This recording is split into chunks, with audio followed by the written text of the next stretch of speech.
Immortal Beast-Taming clan. Hey, fanfic family. So glad to see you here again to continue this incredible adventure. As always, kindly remember, this story is 100% fiction.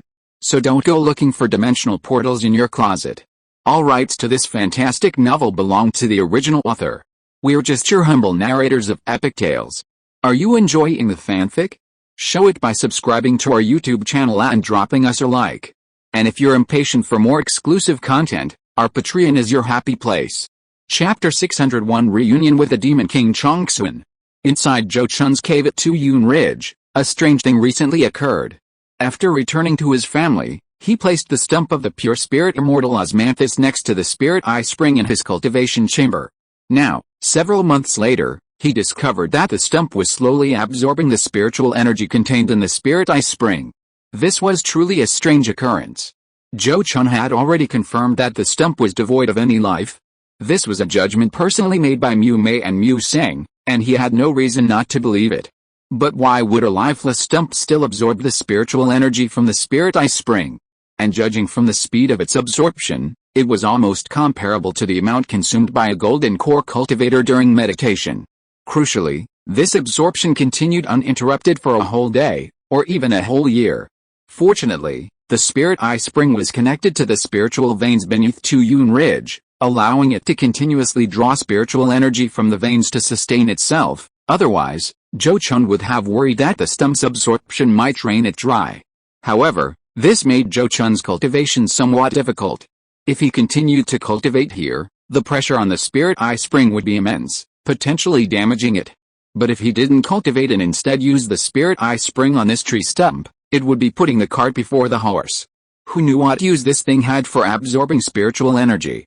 Who knew when it would complete its transformation? And if he moved the tree stump now, would he interrupt its transformation process, causing him to miss a great opportunity? No one knew. This left Zhou Chun in a dilemma.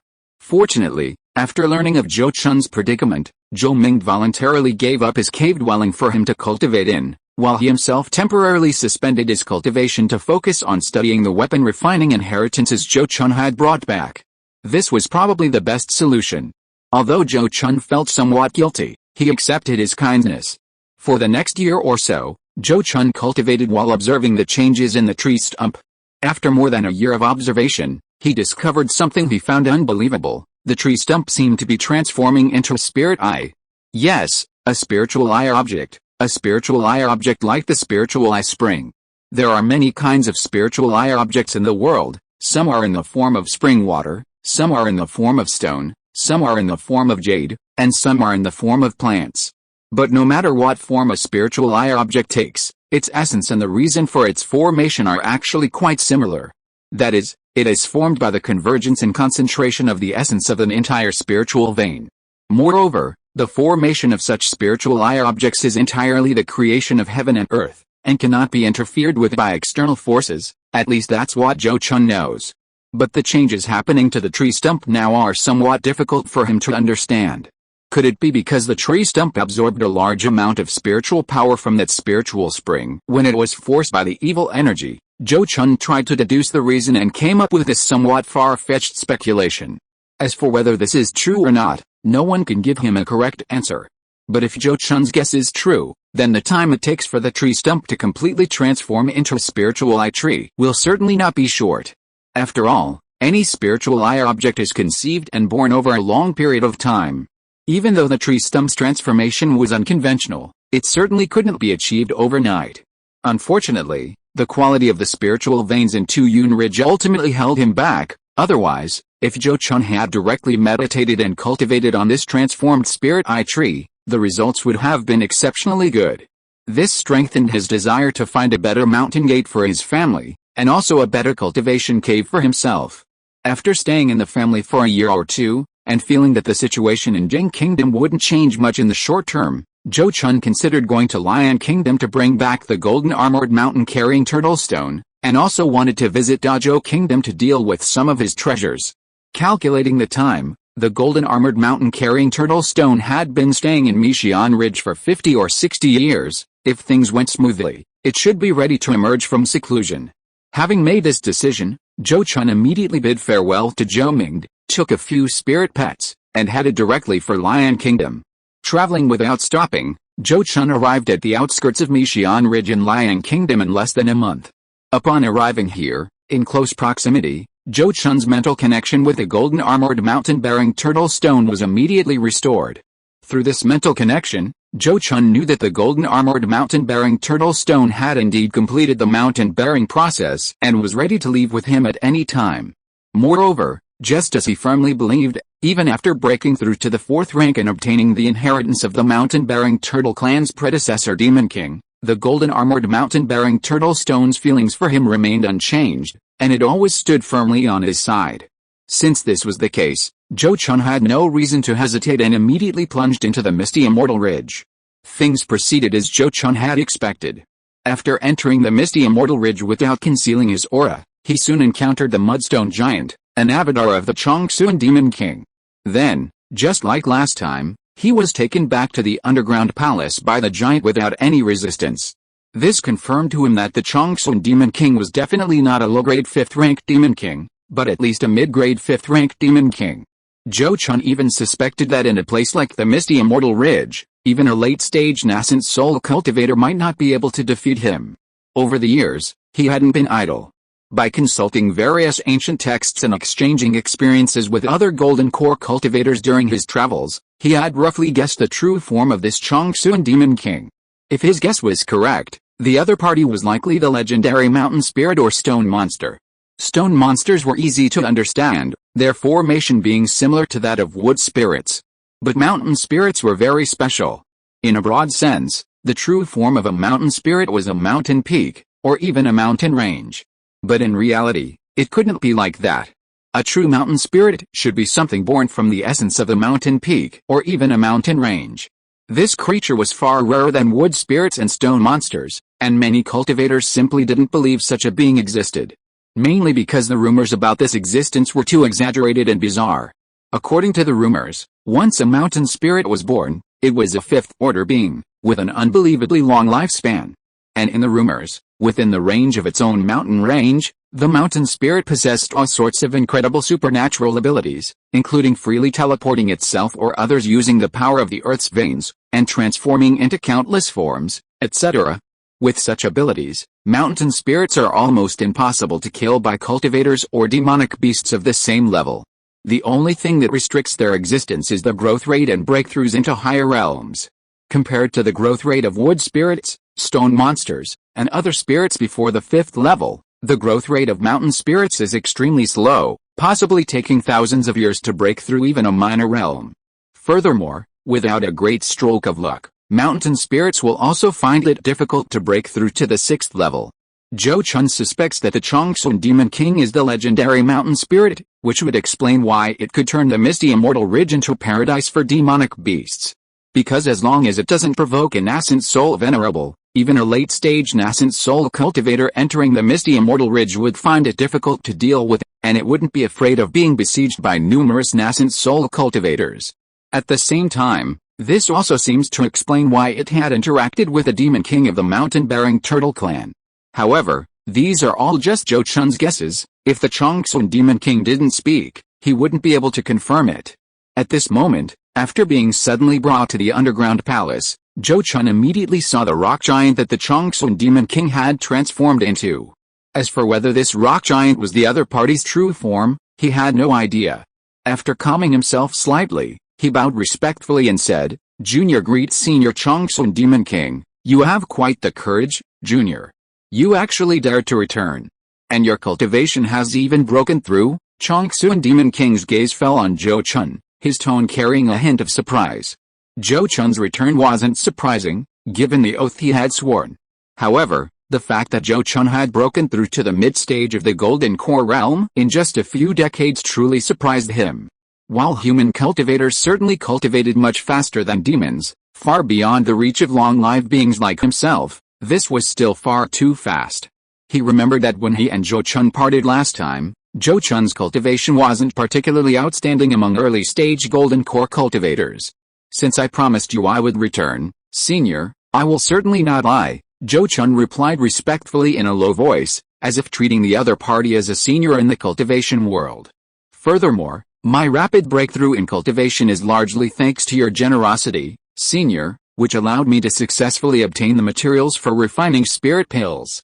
I will always remember your kindness and gratitude. After all, he still needed the Changsun Demon King's help, and his life was practically in the king's hands. Being respectful was certainly the right thing to do. But the Demon King Changsun seemed unmoved by his act. Hearing this, he simply said, "No need to fawn over me like this. I do whatever I please," without expecting thanks or fearing anyone's resentment. He then looked sharply at Zhou Chun and said, "Young man, since you dared to come here, you must have already communicated with that mountain-bearing tortoise, and you should know its choice." Hearing this, Zhou Chun knew he couldn't hide it from him, so he simply nodded honestly and replied, "Senior, you are wise. I have indeed contacted Stone, and it has expressed its willingness to leave with me. I beg you to keep your promise and let it leave with me. I always keep my word.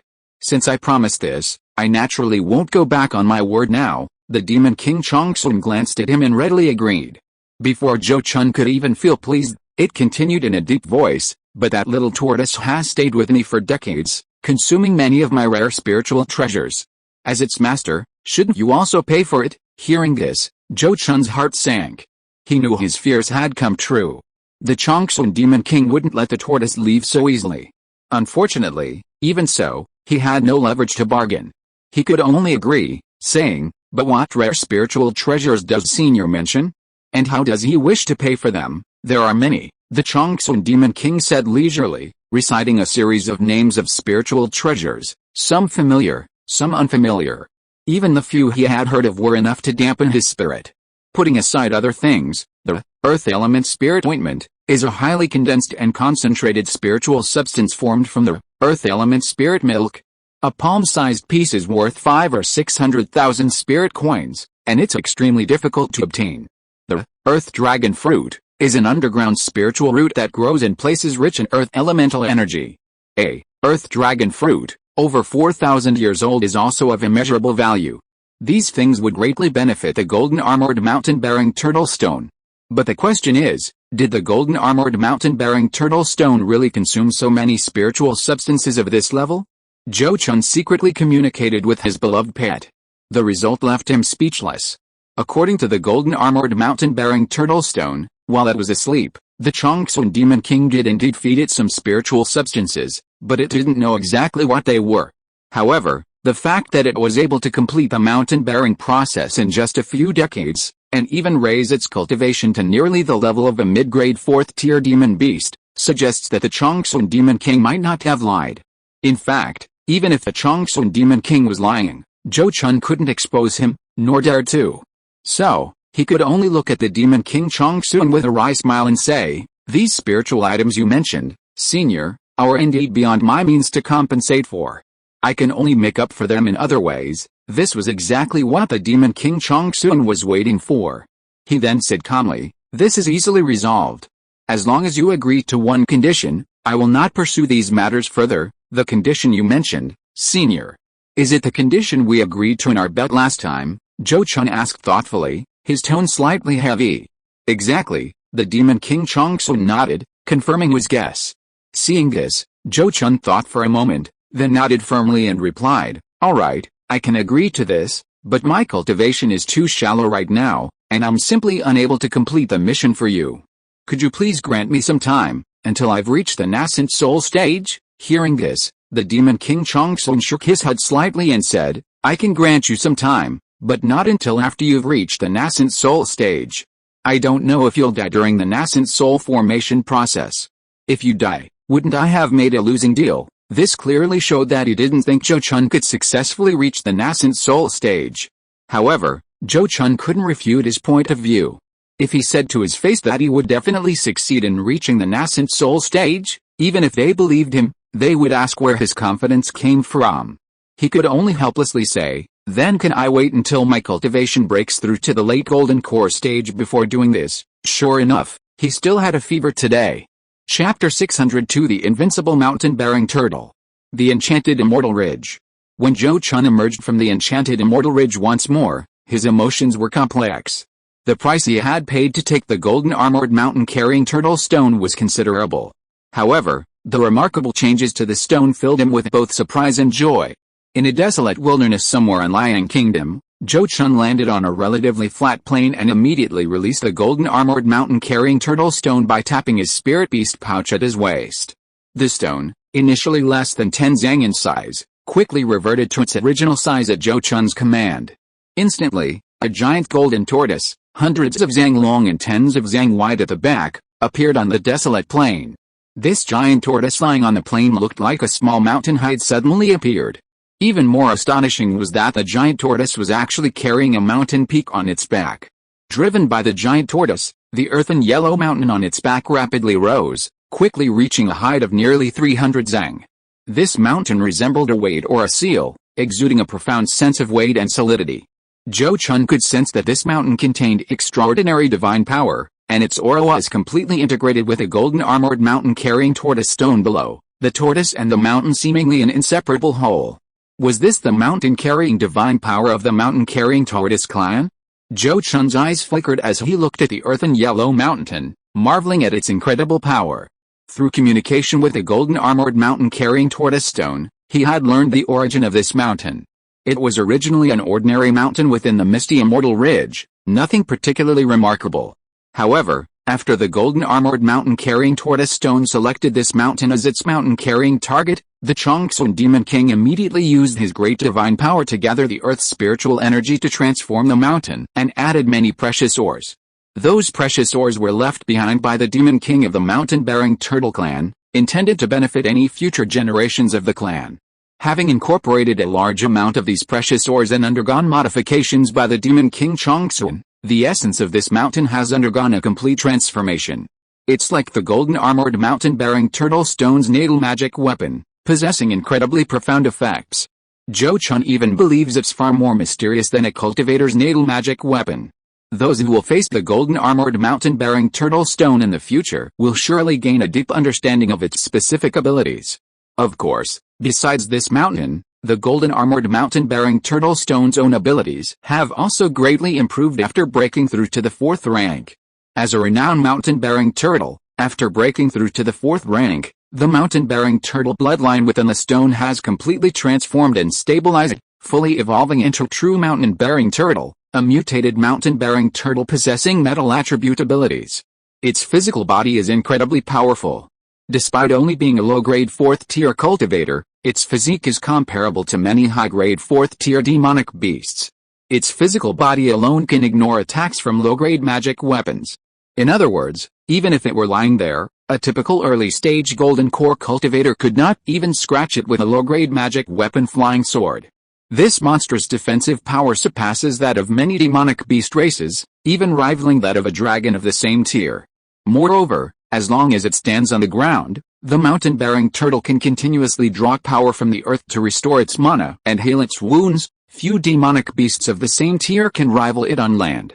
Besides its abnormally powerful physical body, the golden armored mountain-bearing turtle stone has also made great progress in its supernatural abilities.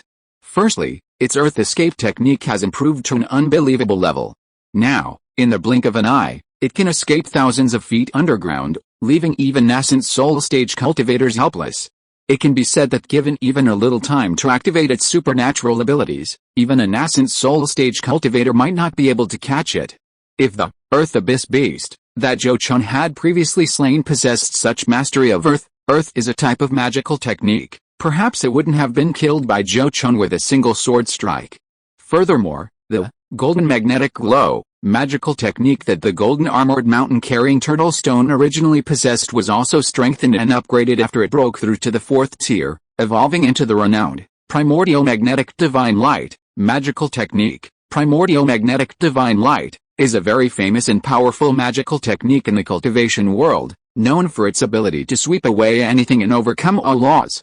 This magical technique originally requires the combined cultivation of golden magnetic power and earth magnetic power, refining the two polar magnetic forces into divine light. The refined divine light possesses profound and mysterious effects, capable of both offense and defense, with endless uses. However, since ancient times, very few cultivators in the cultivation world have been able to master this magical technique. This is because primordial magnetic divine light places extremely high demands on the cultivator's physical body, If the cultivator's physical body is not strong enough, it is easily torn apart and destroyed by the immense gravity inherent in primordial magnetic divine light. Those cultivators who mastered this divine ability either possessed special physical constitutions, naturally compatible with it, allowing them to withstand the pressure of the primal magnetic divine light on their physical bodies and magical power. Others found rare and precious materials capable of containing the power of the primal magnetic divine light, and crafted them into special magical artifacts, using these artifacts as containers to hold and contain the primal magnetic divine light.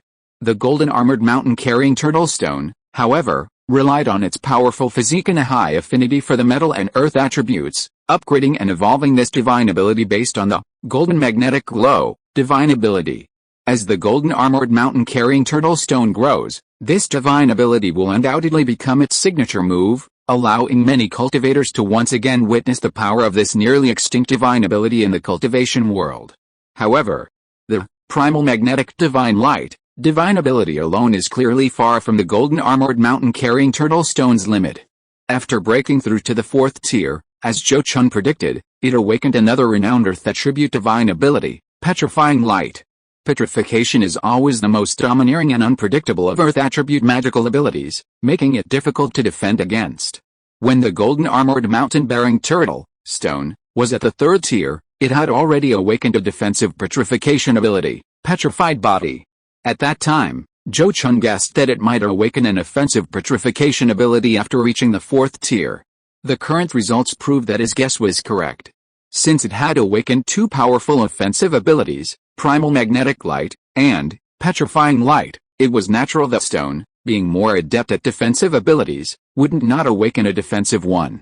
After breaking through to the 4th tier, it directly awakened the mountain-bearing turtle clan's signature defensive ability, transformation into a mountain. This ability allows the mountain-bearing turtle and the mountain on its back to transform into an indestructible mountain fortress, withstanding damage far exceeding its own cultivation level. Once, a mountain-bearing turtle with a 4th tier superior cultivation level used this move to defeat a nascent soul stage cultivator, who, after numerous attempts, had no choice but to give up and leave. This demonstrates the power of this divine ability. In addition to the incredibly powerful racial defensive divine ability, transformation into a mountain, the golden armored mountain-bearing turtle stone also awakened another extremely rare and precious divine ability, undying body. The undying body divine ability is an extremely powerful life-saving ability, often found in certain special types of demonic beasts. Demonic beasts possessing this ability, as long as their demon core and demonic soul remain intact, can quickly recover from even the most severe injuries. This is something that human cultivators greatly envy. Even nascent soul stage cultivators fear that severe physical injuries will prevent them from recovering, thus severing their path to advancement. For example, if a nascent soul stage cultivator's head is severed, it usually cannot regenerate like arms and legs. Furthermore, severe damage to the meridians and anshin can lead to the destruction of the physical body and the severing of one's cultivation path. However, if one possesses the supernatural power of the indestructible body, as long as the nascent soul is not destroyed and the physical body is completely burned to ashes, these injuries that could potentially sever one's cultivation path will no longer be a problem. This situation will only improve after reaching the nascent soul stage. Once one's cultivation reaches the nascent soul stage, there is no limit to the number of times one can possess another's body. Even if the physical body is destroyed, one can regain a complete physical body through possession without significantly hindering one's subsequent cultivation. However, if one can preserve their original physical body, no nascent soul stage venerable would want to possess another's body. After all, possessing another's body always requires time to adapt and integrate, and it is not as useful as one's own body, which has been refined through countless trials. Therefore, even nascent soul stage venerables would desire to possess a supernatural power like the indestructible body. The golden armored mountain-bearing turtle stone now possesses both a transformation into a mountain, divine ability to withstand attacks far exceeding its cultivation level, and the undying body, divine ability to provide powerful healing and recovery capabilities, making its survivability virtually maxed out. Zhou Chun estimated that even if he activated a heavenly gang thunder-slaying sword to transform into a lightning sword dragon, he would still find it difficult to kill the golden armored mountain-bearing turtle stone in this state. It wasn't that he couldn't break through the stone's defense, but rather that he would struggle to withstand its powerful defense and recovery abilities until the moment of complete annihilation. After all, the lightning sword dragon would consume a tremendous amount of his mana. Only by transforming into a moon toad and activating the moon toad pearl to unleash the Tai in extinction divine light could he possibly freeze the stone's demonic soul. Of course, this was only a possibility. Zhou Chun had no way of verifying it. In addition, like the Thunder Flood Dragon Bye-Bye, the golden armored mountain-bearing turtle stone also awakened a portion of its bloodline inheritance after successfully breaking through to the 4th rank and completely transforming into a mountain-bearing turtle. From its bloodline inheritance, it obtained a cultivation technique called Netherworld Turtle Breathing Technique and a tribulation substitute secret technique called Spirit Turtle Tribulation Transformation Method, a highly sought-after tribulation substitute secret technique in the cultivation world, capable of granting an extra life in critical moments. For the golden armored mountain-bearing turtle stone, mastering the Spirit Turtle Tribulation Transformation Method would provide an extra trump card for survival when facing the heavenly tribulation, perhaps ultimately relying on the secret technique to successfully overcome the tribulation. In short, the golden armored mountain-bearing turtle stone, now possessing 4 powerful divine abilities, is undoubtedly the strongest among Zhou Chun's spirit pets in terms of immediate combat power. Even the Thunder Flood Dragon Bye-Bye slightly inferior to it. The mountain-bearing turtle clan is inherently a rarer and more powerful type of demonic beast than the Flood Dragon. However, the Thunder Flood Dragon Bye-Bye also has great potential. After all, the Flood Dragon clan has a complete lineage, with the 6th-tier Flood Dragon lineage almost never being interrupted. On the other hand, the mountain-bearing turtle clan is now almost extinct. Having thoroughly understood the supernatural abilities and strength gained by the golden armored mountain-carrying turtle stone after breaking through to the 4th rank, Zhou Chun didn't hesitate to generously feed it the low-grade 4th rank Earth attribute demon core he had obtained at the Fire Luo Kingdom's exchange fair. Although this demon core had lost some of its essence, it was still a highly nourishing substance, at least saving the golden armored mountain-carrying turtle stone 100 years of arduous cultivation. Originally, thanks to the numerous spiritual items fed to it by the Chongsuan Demon King, the golden armored mountain-carrying turtle stone's cultivation was already close to that of a mid-grade 4th rank demon beast. After refining this demon core, even if it couldn't directly break through to the mid-grade 4th rank, it should be just one step away. Then, when Zhou Chun fitted a mid-grade 4th rank demon core taken from the Earth Abyss giant beast, the golden armored mountain-carrying turtle stone, his first spirit pet, should be able to make a triumphant return, regaining a level of cultivation superiority over its later followers and becoming his first mid-grade 4th rank spirit pet. This could be considered Zhou Chun's reward and repayment for his beloved pet's decision to forego wealth and glory and choose to follow him. The golden armored mountain-bearing turtle stone was clearly very happy and satisfied with this reward. Although the mountain-bearing turtle clan was powerful, its growth rate was relatively slow. Without a large investment of resources, it might take hundreds or even thousands of years to break through a minor realm on its own. Therefore, being able to lead its younger brothers by a minor realm now would prevent it from falling too far behind in the future. Don't let its usual, simple and honest, and taciturn nature fool you. It's actually very clear-headed. Otherwise, it wouldn't have been the most proactive in cultivation when it followed Zhou Chun. Afterwards, Zhou Chun didn't stay long in Liang Kingdom and quickly continued his journey to Dazhou Kingdom. Half a month later, Zhou Chun appeared within the territory of Dazhou Kingdom. However, this time he didn't go to Xianyun Immortal City first, but instead went to the gate of the Yuan Kui Sect, intending to exchange the hide of the Earth Abyss giant beast with a Master Kaianji for a 4th-tier puppet.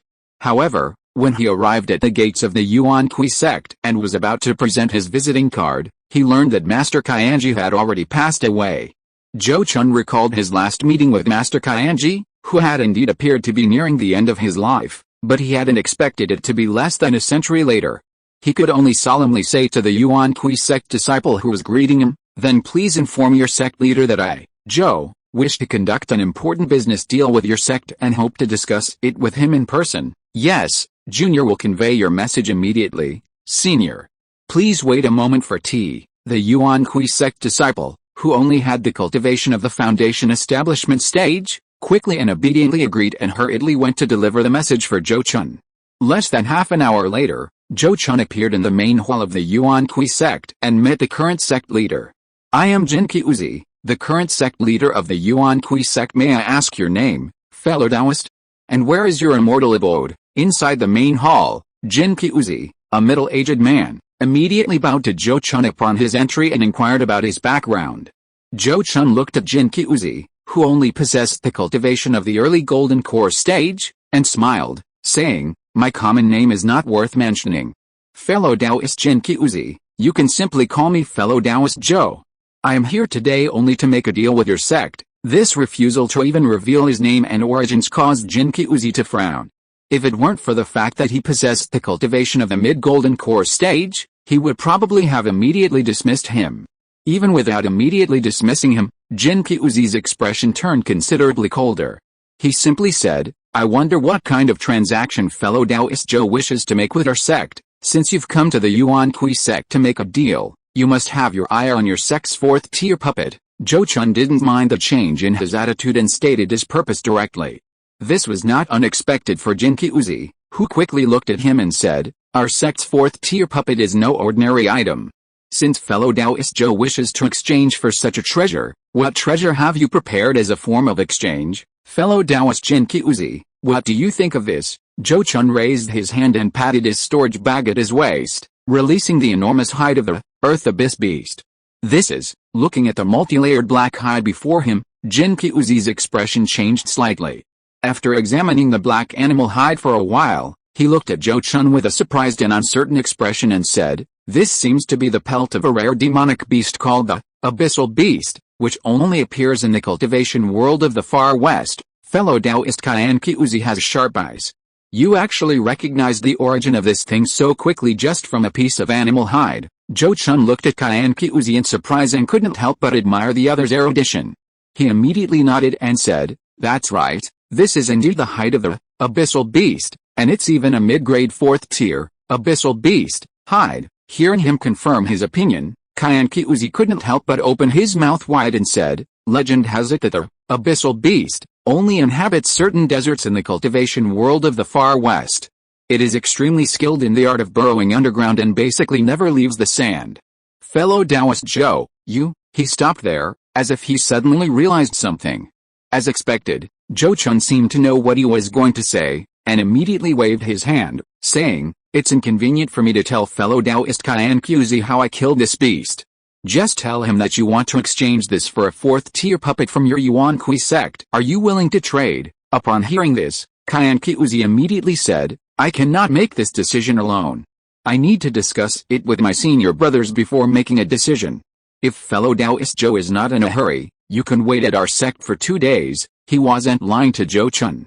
Fourth-tier puppets were strategic resources for the sect, and even as the sect leader, he couldn't easily make a decision to exchange them.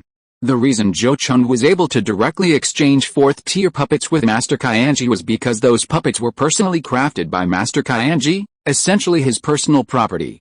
Jin Qiuzi, however, did not have the ability to craft fourth-tier puppets. Zhou Chun was well aware of this and nodded, saying, "All right, then I'll wait 2 days." 2 days later, as expected, Zhou Chun successfully exchanged for a low-grade fourth-tier wolf-shaped puppet.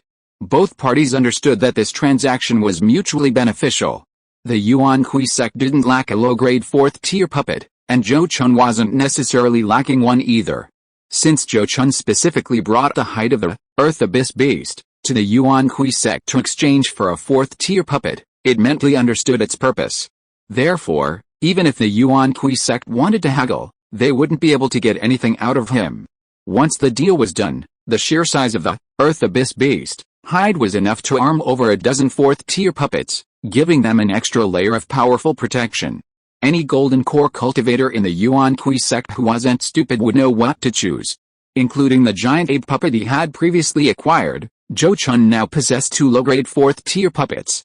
This item may be of little use to him now, but in the hands of Zhou Mingde and Zhou Daoyi, 2 weakened versions of golden core cultivators, it is enough to make up for their shortcomings in magical power and supernatural abilities, and give them the possibility of defeating other early golden core cultivators. Furthermore, with proper maintenance and timely repairs after damage, the 2 puppets could be a family heirloom passed down through the Zhou family. After the transaction was completed, Zhou Chun naturally didn't linger at the Yuan Kui sect and quickly headed to Xianyun Immortal City. Of course, although he claimed to be surnamed Zhou, his appearance was naturally altered, using the secret technique of the Thousand Illusions Manual for disguise. Previously, when he was cultivating in the far west, Zhou Chun had spent a considerable amount of time studying and practicing the secret technique because the environment on Cheyenne Hero Peak wasn't very suitable for his cultivation. The disguise was quite effective, no worse than when he used the 100 Illusions Pearl. Upon entering Cheyenne Immortal City, the first thing Zhou Chun did was to visit Zhou Daoai. It had been almost 20 years since Zhou Chun and Zhou Daoai had last seen each other, since he went to Bingai Kingdom. Their reunion was particularly heartwarming. After exchanging pleasantries, Zhou Chun began recounting his travels to the Ice Barbarian Kingdom and the cultivation world of the Far West, sharing his experiences. Zhou Daoai, hearing of his various adventures in these places for the first time, couldn't help but marvel at his incredible fortune and felt a deep longing for such a journey. After recounting his experiences, Zhou Chun suddenly changed the subject, saying, "Uncle, your Azure Dragon shouldn't have advanced to 3rd-tier high-grade demon beast yet, right? This time, I obtained a 3rd-tier high-grade wind attribute demon core in the cultivation world of the Far West. Please take it and nourish it properly, so it can strive for the 4th tier as soon as possible. Alright, since it's such a kind gesture from you, Zheng Chun, I won't stand on ceremony." Zhou Daoai looked at the demon core Zhou Chun had taken out, hesitated slightly, then laughed heartily and nodded, accepting the demon core. Then, looking at Zhou Chun, he said, "Speaking of the matter of striving to become a 4th-tier demon beast, I happen to have some news to share with you, Zheng Chun. Do you think our Zhou family should also get involved?" "Oh, what news is it?" Zhou Chun's expression changed slightly, and he looked at Zhou Daoai with surprise. Zhou Daoai smiled slightly and said, "Zheng Chun, you must still remember the Yuling Sect, right?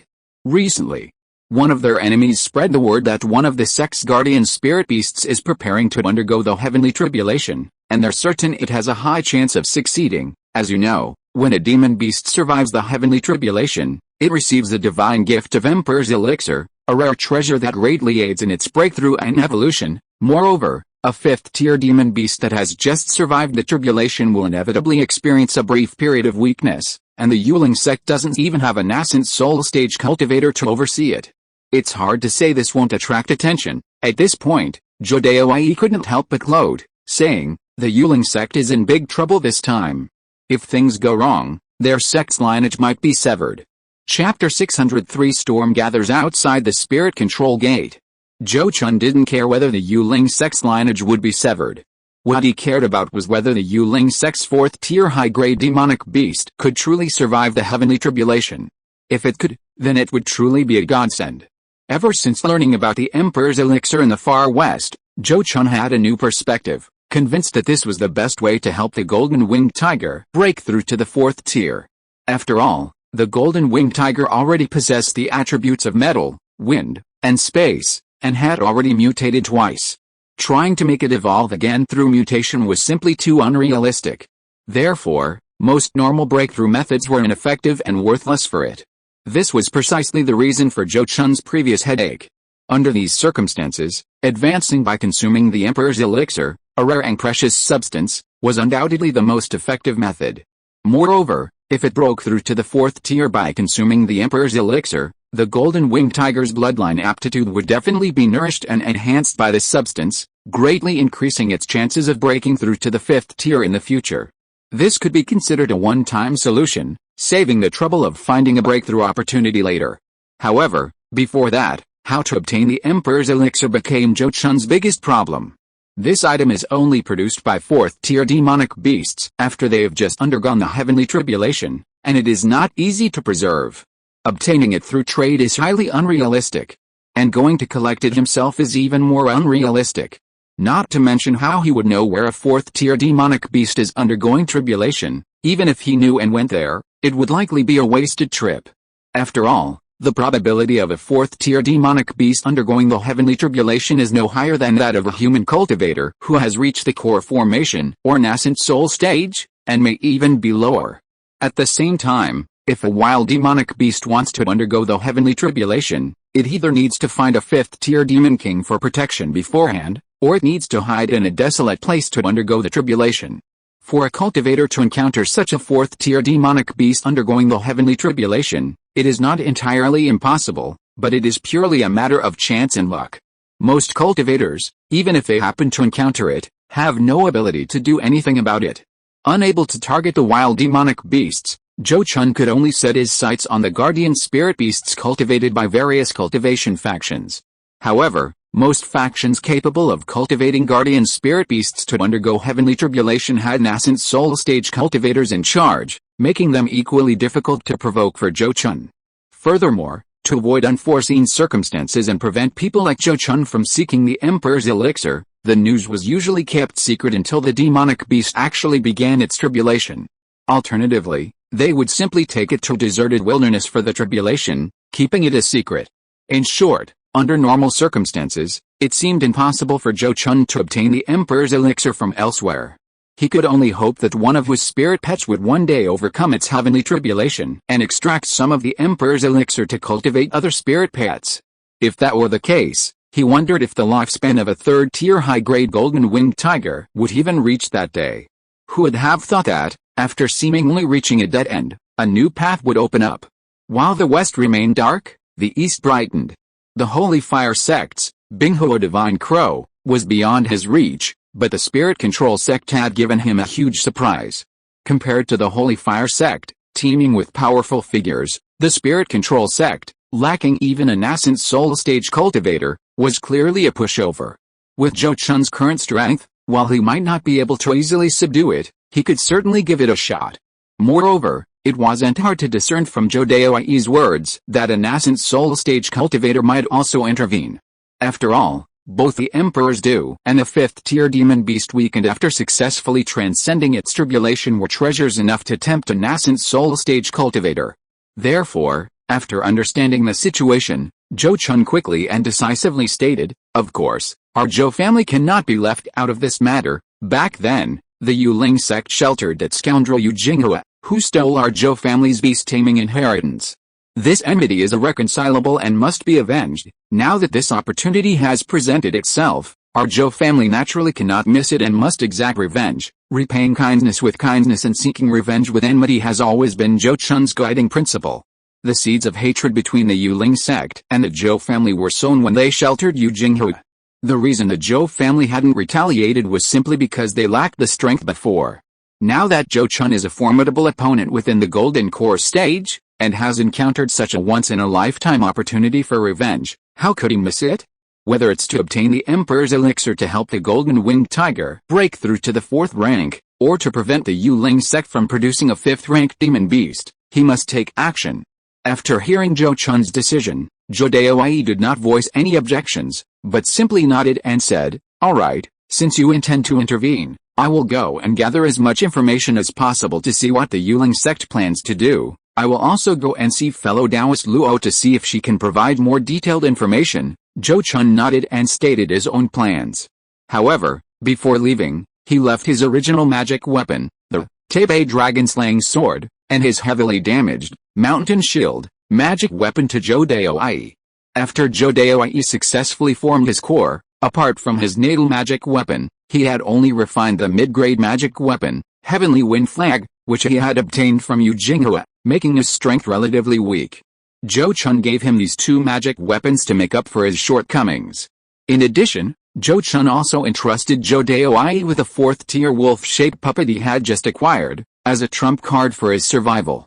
Having learned of Zhou Chun's gains in the cultivation world of the Far West, Zhou Daoi readily accepted the magical treasures he offered. Zhou Chun then parted ways with him and went to visit Luo Qingni's cave. The visit went smoothly. Luo Qingni wasn't in seclusion refining pills or doing anything else, and quickly welcomed Zhou Chun into her cave. "Congratulations on your breakthrough, fellow Taoist Luo. Another step forward on your path to the Great Dao." Inside Qingni's cave, Zhou Chun looked at Luo Qingni, who now possessed the same cultivation level as him, and offered his sincere congratulations with a broad smile. He hadn't seen Zhou Daoi for almost 20 years, and the same was true for Luo Qingni.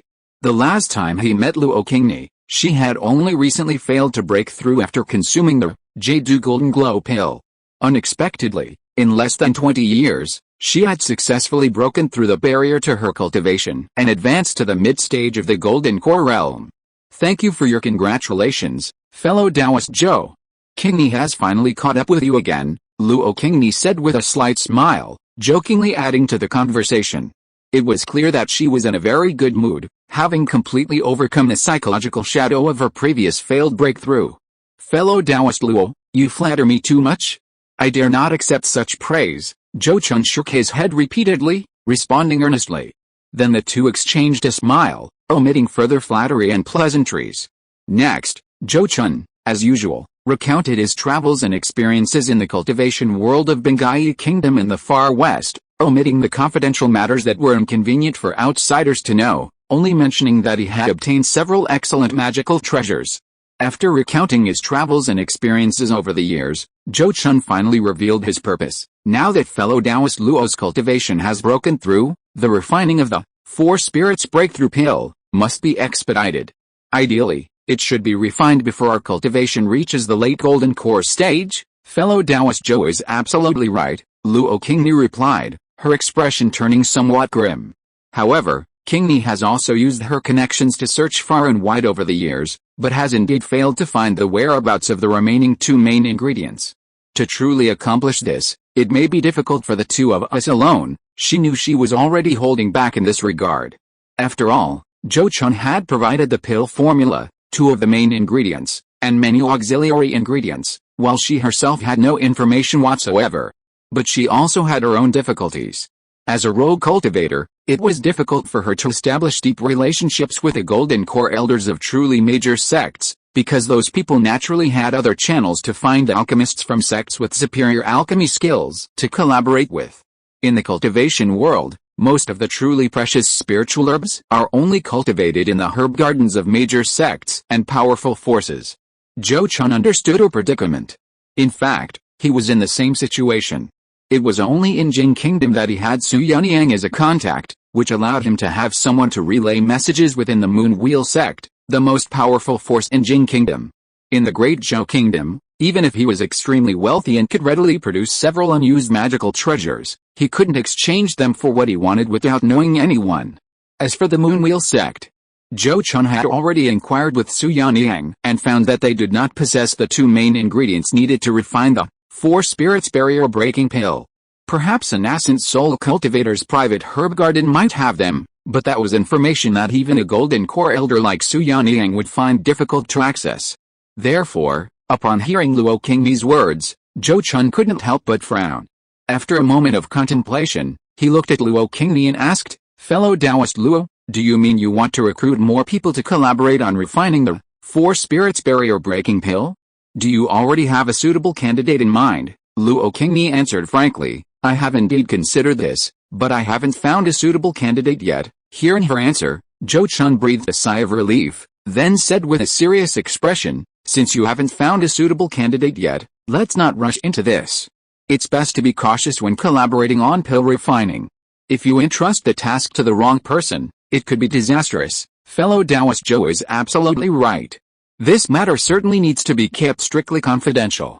I will consider this matter carefully and won't easily reveal anything. Luo Qingni nodded slightly, indicating that she understood the importance of the matter. Zhou Chun nodded repeatedly upon hearing this, saying, "That's right. You and I have only recently advanced to the mid-stage of the Golden Core realm. We have plenty of time to gather material slowly.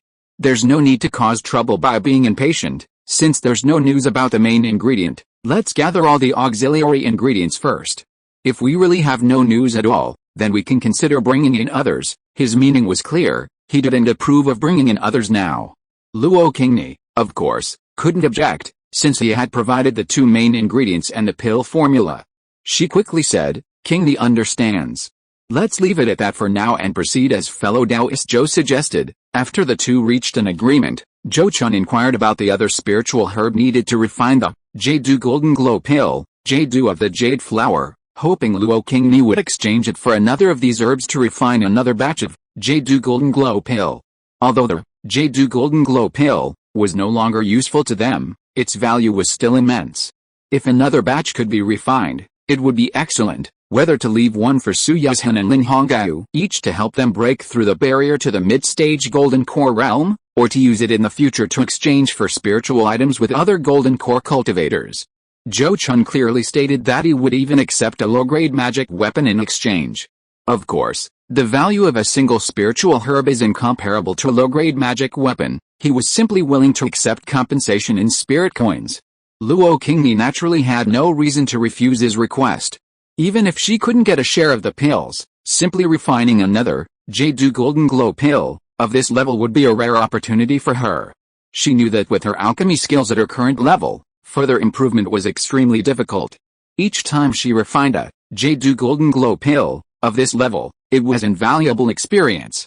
Only when her alchemy skills truly rivaled those of the grandmasters trained by the major sects could she seize market share from them. In this respect, alchemy was far more complex than weapon crafting. At least those master craftsmen certainly didn't lack magical treasures and spiritual materials to practice with and improve their experience. There was no way around it. After all, pills were disposable items. Having obtained Luo Qingni's promise, Zhou Chun finally brought up the matter of the Yuling sect. As a mid-level sect within the Great Zhou Kingdom, the Yuling sect was exactly the kind of entity that alchemists like Luo Qingni primarily dealt with. Many cultivators in her network belonged to such mid-level sects or Golden Core families. However, Luo Qingni was usually either focused on cultivation or busy with pill refining, and those who knew her understood her personality and wouldn't deliberately discuss such matters with her. Therefore, facing Zhou Chun's request, she hesitated for a moment before nodding to Zhou Chun and saying, "Qingni hadn't paid attention to this matter before. I'll inquire about it for you, fellow Taoist Zhou, and then give you an answer. Then I'll trouble you, fellow Taoist Luo." Zhou Chun bowed and expressed his gratitude. For a period of time afterward, Zhou Chun temporarily stayed at Zhou Daoi's cave, quietly waiting for more information to reach him. After waiting for almost a month, Zhou Daoi received the information he had gathered through Xianxi Tower and Luo Qingni's side, and all of it was delivered to him. Zhou Chun compared the two sets of information and gained a general understanding of the incident. The reason things had escalated to this point was, frankly, because there was a traitor within the Yuling sect who prematurely revealed the sect's most important secret. Just as the Zhou family had various enemies, both overt and covert, in the Jing Kingdom, the Yuling sect, having been established for so many years in the Great Zhou Kingdom, naturally had its share of enemies and rivals. Naturally, their enemies and rivals were either weaker than them or close in strength. In short, none could easily eliminate the other, yet they all wanted to. The Yuling sect was preparing for a major operation, using all its resources to support a guardian spirit beast within the sect to break through to the 5th rank, and then, relying on the deterrent power of this newly promoted 5th rank Demon King, to suppress and crush their enemies and rivals in one fell swoop. However, they hadn't expected that someone within their own sect's higher-ups would leak the secret, revealing it to a sworn enemy sect. Upon learning of this, the rival sect deliberately remained silent. Only after the guardian spirit beast of the Yuling sect began its seclusion to accumulate power in preparation for a breakthrough did they widely publicize the matter, intending to use external forces to sabotage the Yuling sect's plans. Now, the guardian spirit beast has been in seclusion for several years, consuming spiritual substances to aid its breakthrough, leaving it with no way out. If the Yuling sect were to terminate its plan now, not only would years of preparation be destroyed, but the guardian spirit beast might also be unwilling to give up what could be its only chance for a breakthrough.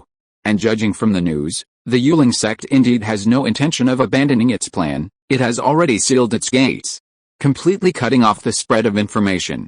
Clearly, it is prepared to gamble its sect's fate, betting that after the guardian spirit beast survives the heavenly tribulation, it can also escape the human tribulation. If the guardian spirit beast can overcome both tribulations, even if the Yuling sect suffers heavy losses in this calamity, it can rise again and create new glory. Information about the guardian spirit beast was also provided in the intelligence report. It was a 4th-tier high-grade demon beast, the rock-armored giant rhinoceros, renowned for its defensive capabilities. It was a spirit pet left behind by a patriarch of the Yuling sect 1,000 years ago. This beast had served the Yuling sect for over 1,000 years, working diligently and earning the trust of the Golden Core cultivators. Given its defensive prowess, the sect had bestowed upon it the opportunity to break through to the 5th tier. With its profound accumulated resources and powerful defenses, Coupled with the tribulation-crossing magic treasures and pills prepared for it by the Unyielding sect, its chances of surviving the heavenly tribulation should be quite high. It's a pity I don't know if a nascent soul cultivator will intervene. If such a being does, attracting the rock-armored giant rhinoceros' attention, perhaps I'll have a chance to obtain some Emperor's elixir. Of course, even if no nascent soul cultivator intervenes, this is my only chance to obtain the Emperor's elixir. Even if it's like snatching food from a tiger's mouth, I'll give it a shot. Inside the cave, Zhou Chun looked at the intelligence report in his hand, his expression extremely solemn. With his current strength, it wasn't impossible for him to seize a portion of the Emperor's essence from a 5th-tier demonic beast that had just successfully transcended its tribulation and was still in a weakened state. However, doing so would undoubtedly make him an enemy who stood in his way, leading to his future furious retaliation. Therefore, unless a nascent soul cultivator intervened to kill the rock-armored giant rhinoceros, even if he obtained the Emperor's essence, it would bring great trouble to himself and the Zhou family. To eliminate this trouble, he might have to push things further after obtaining the Emperor's essence. In view of this, Zhou Chun quickly took action. He and Zhou Daowei split into two groups. He went to the area near the Unyielding sect's mountain gate to secretly contact several forces that were at odds with the Unyielding sect. Zhou Daowei went to Jing Kingdom to bring Zhou Mingde and Lin Hongyu to the Great Zhou Kingdom. Given Zhou Chun's personality, once he decided to take action, he would definitely go all out. Upon arriving near the gates of the Unyielding sect, he quickly contacted their arch-rival, the Shenmu sect. This Shenmu sect was the one that had recently spread rumors of the rock-armored giant rhinoceros undergoing its heavenly tribulation. While slightly weaker than the Unyielding sect, the Shenmu sect had suffered considerable losses in their previous open and covert struggles. However, no one expected that the Shenmu sect had quietly planted a spy within the Unyielding sect's upper echelons. It was said that the person who leaked the information was a concubine of one of the Unyielding sect's elders, and this person herself was a descendant of a deceased golden core elder of the Shenmu sect. Now that the Unyielding sect has sealed off its mountain to protect itself, the Shenmu sect is no longer hiding its true intentions and has openly stepped forward, clearly declaring its intention to destroy the Unyielding sect. Of course, their slogan isn't about attacking their enemy, but about acting on behalf of heaven to eliminate the Unyielding sect's high-ranking members who are controlled by demonic beasts and rescue the innocent Unyielding sect disciples who are unaware of the situation. In short, they must stand firm on the moral high ground. The Shenmu sect itself is not weak. Its Grand Elder is a late-stage Golden Core cultivator, along with a mid-stage Golden Core cultivator and 3 early-stage Golden Core cultivators. If it weren't for the Unyielding sect having several 4th-tier demonic beasts, the Shenmu sect's strength on paper would be no weaker than theirs. When Zhou Chun contacted the Shenmu sect, he didn't reveal his identity as the Zhou family patriarch, only saying that he was a rogue cultivator with a grudge against the Unyielding sect and was willing to join forces against the Unyielding sect at the right time. This was mainly to avoid being mistaken for an ally of the Unyielding sect when the time came, and also to gather information to see if any nascent soul stage cultivators were involved. Unfortunately, judging from the results of several contacts, the Divine Wood sect seemed unable to persuade a nascent soul stage cultivator. However, they did learn another noteworthy piece of information. The rock-armored giant rhinoceros of the Spirit Control sect was likely to undergo its heavenly tribulation in a year or two at most. Under these circumstances, Zhou Chun couldn't leave the vicinity of the Spirit Control sect's mountain gate to seek other help. He could only join forces with Lin Hongyu and Zhou Mingde, who had already arrived, and wait for the opportune moment to act. As for Zhou Daowei, he needed to impersonate Zhou Mingde to oversee the Zhou family, making it inconvenient for him to join the operation. After all, he was nominally a member of the Zhou family who had been declared dead, and he still possessed the network of connections he had painstakingly built in Xian'an Immortal City. Time slowly passed, and soon the 3 members of the Zhou family had been lurking in the mountains near the Spirit Control sect for over a year. During this time, as the news spread, the number of cultivators coming to the vicinity of the Spirit Control sect to join the fun increased, including many Golden Core stage cultivators. This was naturally good news for Zhou Chun.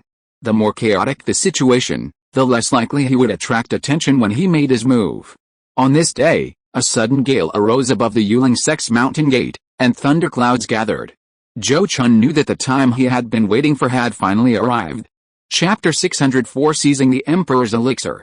The Spirit Control sect. Amidst a sudden gust of winds and gathering thunderclouds, A terrifyingly powerful heavenly might descended upon the Spirit Control Sect's mountain gate, encompassing an area within 100 miles. The heavenly tribulation was immense. The entire area within 100 miles of the tribulation challenger was designated as the tribulation zone. Any living being within this zone would be attacked by the heavenly tribulation, with higher-level cultivators experiencing stronger attacks. Therefore, there was no way to seek outside help for this tribulation. One had to withstand it alone. Furthermore, once the heavenly pressure appeared, the tribulation challenger was locked in place and could not leave the tribulation zone without permission. Otherwise, the tribulation would not only strike prematurely but also double in power.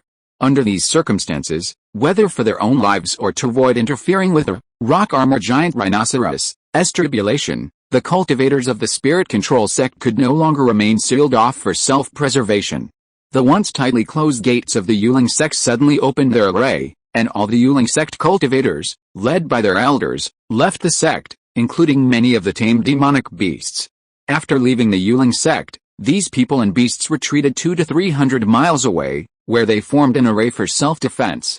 At the same time, the allied forces led by the Shenmue sect also appeared, quickly forming an army of cultivators several times larger than the unyielding sect disciples, appearing dozens of miles away and subtly surrounding them.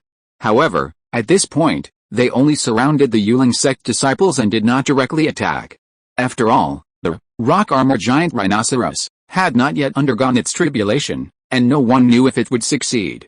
If it failed, this battle might not even begin. After all, sect wars often result in heavy losses on both sides, and are only fought as a last resort. If it weren't for the possibility of a fifth-tier demon king emerging from the unyielding sect to disrupt the balance, the Shenmue sect certainly wouldn't have been so aggressive in this desperate gamble. With all the disciples of the unyielding sect having withdrawn from the mountain gate, only the rock armor giant rhinoceros remained inside. As the thunderclouds in the sky grew larger and larger, expanding to tens of miles in area, the giant beast finally couldn't hold back any longer and revealed itself. Accompanied by a long, drawn-out roar, a colossal creature suddenly appeared above a mountain peak within the unyielding sect's mountain gate. It was a grayish-white giant rhinoceros, 30 to 40 feet long and 10 feet tall. Upon revealing itself, the beast immediately released its aura without reservation. That colossal aura had already exceeded the limits of a fourth-tier demon beast, infinitely approaching that of a fifth-tier demon king. As its aura was released, the thunderclouds in the sky seemed to be stimulated, with streaks of silver-white lightning beginning to dance and crisscross, and the pressure of the heavenly Deo suddenly intensified. The grayish-white giant rhinoceros raised its head, looking at the chaotic silver snakes of heavenly tribulation thunderclouds, a hint of fear flashing in its eyes. The might of heaven is unpredictable. Any sentient being facing the oppressive force of this heavenly tribulation cannot help but feel fear from the bottom of their heart. This is something imprinted in the blood and soul of all living beings in this world, and no being can be exempt. However, those who have reached this stage, whether human cultivators or demon beasts, know that only by defying heaven can they survive.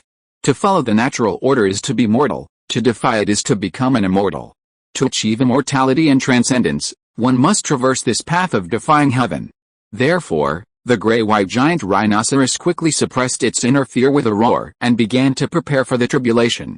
A surge of spiritual light appeared on its body, and the rocks beneath its feet immediately melted into mud, converging on its body and forming a thick, ancient, bluish-gray rock armor in the blink of an eye. Then, it opened its mouth and spat out more a ball of earth-yellow light, transforming into a hemispherical shield protecting itself. Boom! Just as the gray-white giant rhinoceros began to use its divine powers to set up its defenses, a deafening thunderclap suddenly rang out.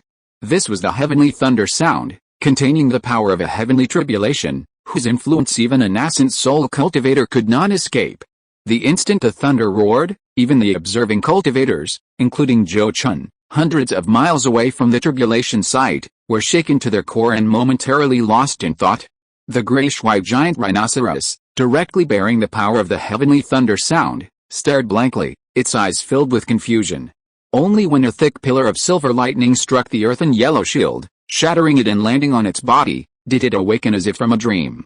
This first bolt of lightning alone had shattered its two protective layers, and even its body was slightly torn and bleeding from the impact. Such power made Zhou Chun's eyelids twitch slightly. Although he knew that the heavenly thunder tribulation encountered by 4th-tier demonic beasts breaking through to 5th tier was incredibly powerful, far surpassing the tribulations faced by cultivators during the core formation and nascent soul stages, he hadn't expected it to be this terrifying. Given the current magical power of the gray-white giant rhinoceros, the 2 protective barriers it had just erected would likely be difficult for even a nascent soul cultivator wielding a top-grade magic weapon to break through in a single blow. Yet, they were directly breached by the first bolt of heavenly tribulation lightning. A complete heavenly tribulation consists of 3 rounds, totaling 27 bolts of lightning. This made Zhou Chun wonder if the gray-white giant rhinoceros could truly survive the heavenly tribulation. Just as he was pondering with mixed feelings whether the rock-armored giant rhinoceros could successfully overcome the tribulation, the heavenly lightning continued to fall one after another. The gray-white giant rhinoceros displayed an indomitable will to resist the bombardment of the heavenly lightning.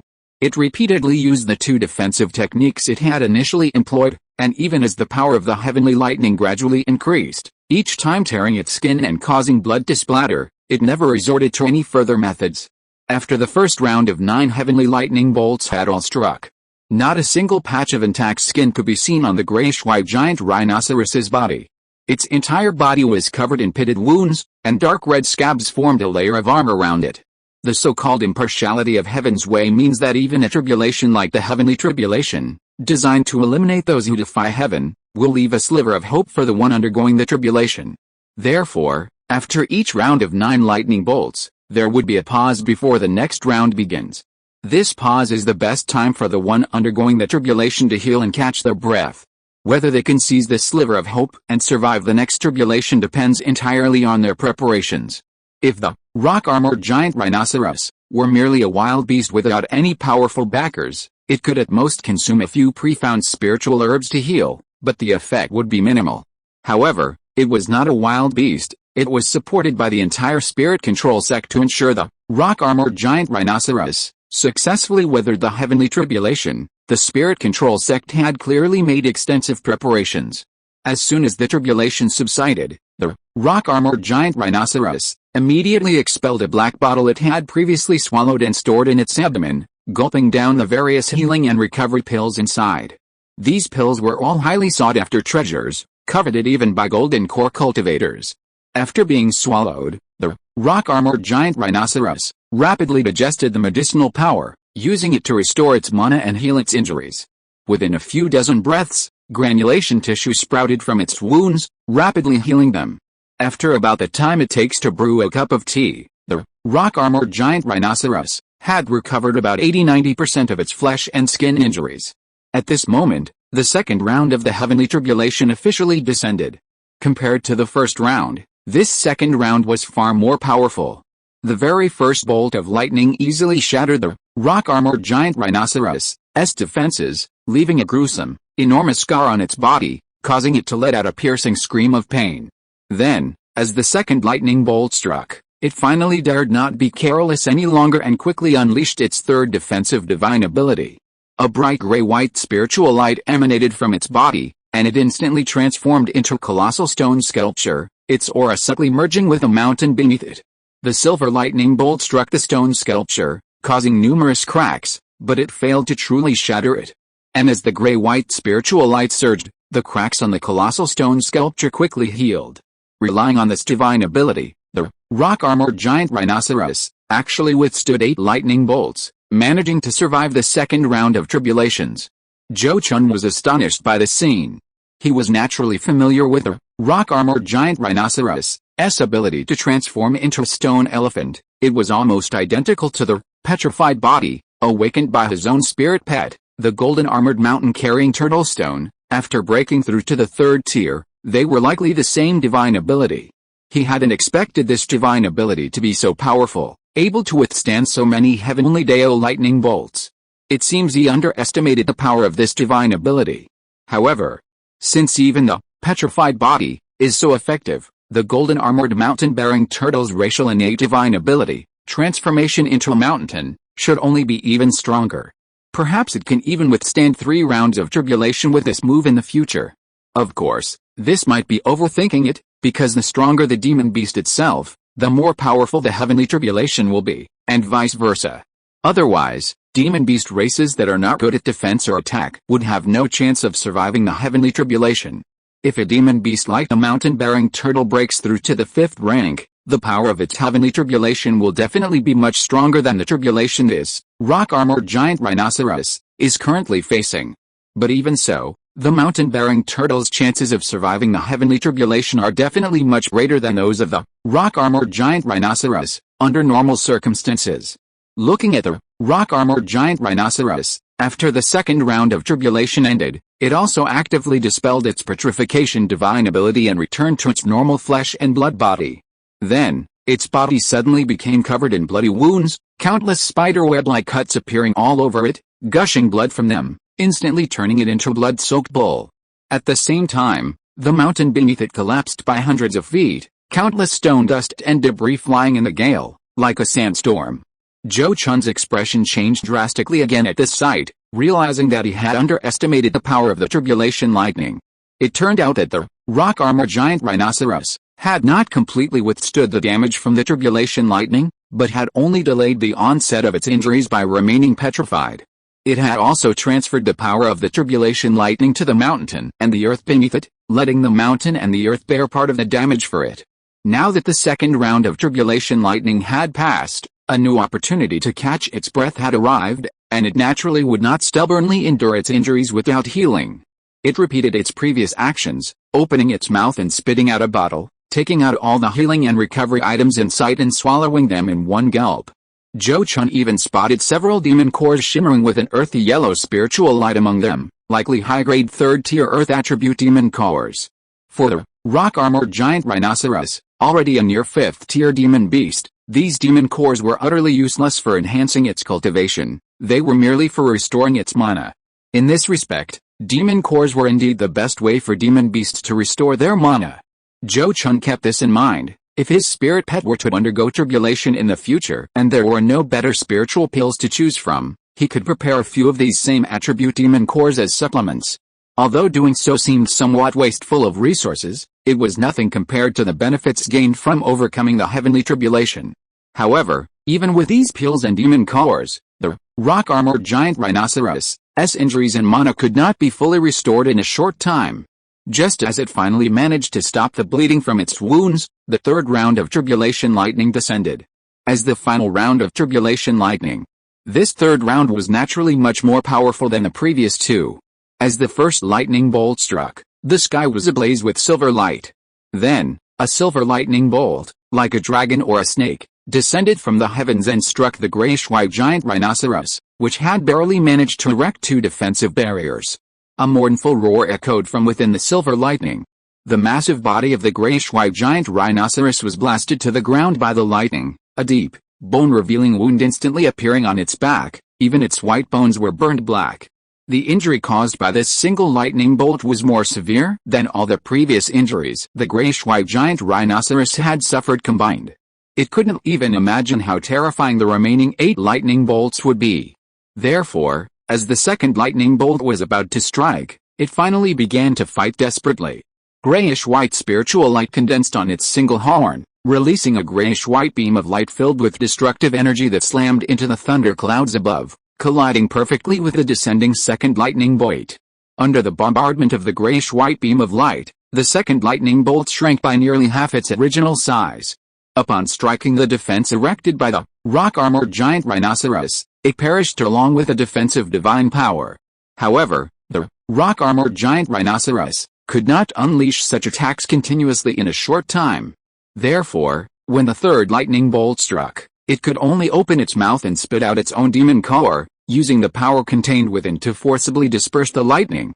However, the demon core also developed slight cracks, significantly damaging its vital energy. Using the opportunity gained by the demon core, when the fourth lightning bolt struck, it recovered and released another grayish-white beam of light to meet it, managing to withstand and overcome this lightning bolt. When the fifth lightning bolt struck, the rock-armored giant rhinoceros suddenly opened its mouth and spat out a beam of earthen yellow spiritual light, directly meeting this lightning bolt. It was not its demon core, but an earthen yellow seal-like magic weapon. Judging by its aura, it was a mid-grade magic weapon. However, This mid-grade magic weapon was easily shattered into fragments under the bombardment of the tribulation lightning. Then, the tribulation lightning, with less than 20% of its power diminished, shattered the protective barrier erected by the rock-armored giant rhinoceros, leaving a second deep, bone-revealing wound on its body. Even though the rock-armored giant rhinoceros was known for its tenacious vitality, these two wounds significantly weakened its aura. It should be noted that injuries caused by tribulation lightning differ from other injuries. The residual power of the tribulation lightning within the body greatly suppresses the beast's own recovery ability.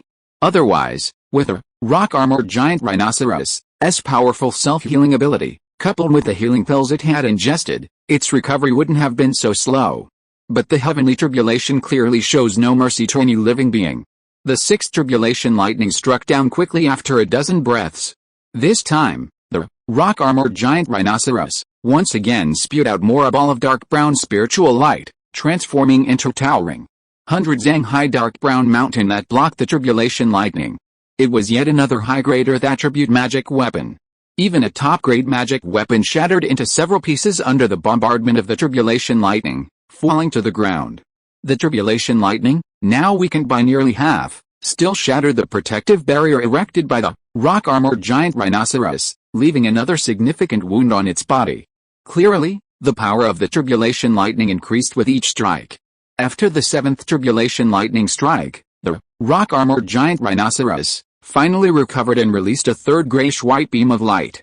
This beam had a similar effect to the top-grade magic weapon, allowing it to barely withstand the seventh tribulation lightning strike. Only 2 strikes remained. At this moment, looking at the giant beast already covered in wounds, everyone from the Spirit Control Sect, as well as Zhou Chun and the others, had their hearts in their throats. If it could survive these last 2 tribulation lightning strikes, they would witness the birth of a 5th-tier demon king. This was an even rarer spectacle than a golden core cultivator forming their nascent soul. Amidst the intense anticipation of everyone, the 8th tribulation lightning arrived as scheduled. At this moment, the rock-armored giant rhinoceros was already nearly depleted of its magical power from repeatedly unleashing various extremely energy-consuming divine abilities. Facing the 8th tribulation lightning descending from the sky, it could only let out a low roar, raise its head, and charge upwards, colliding with the lightning with its single horn.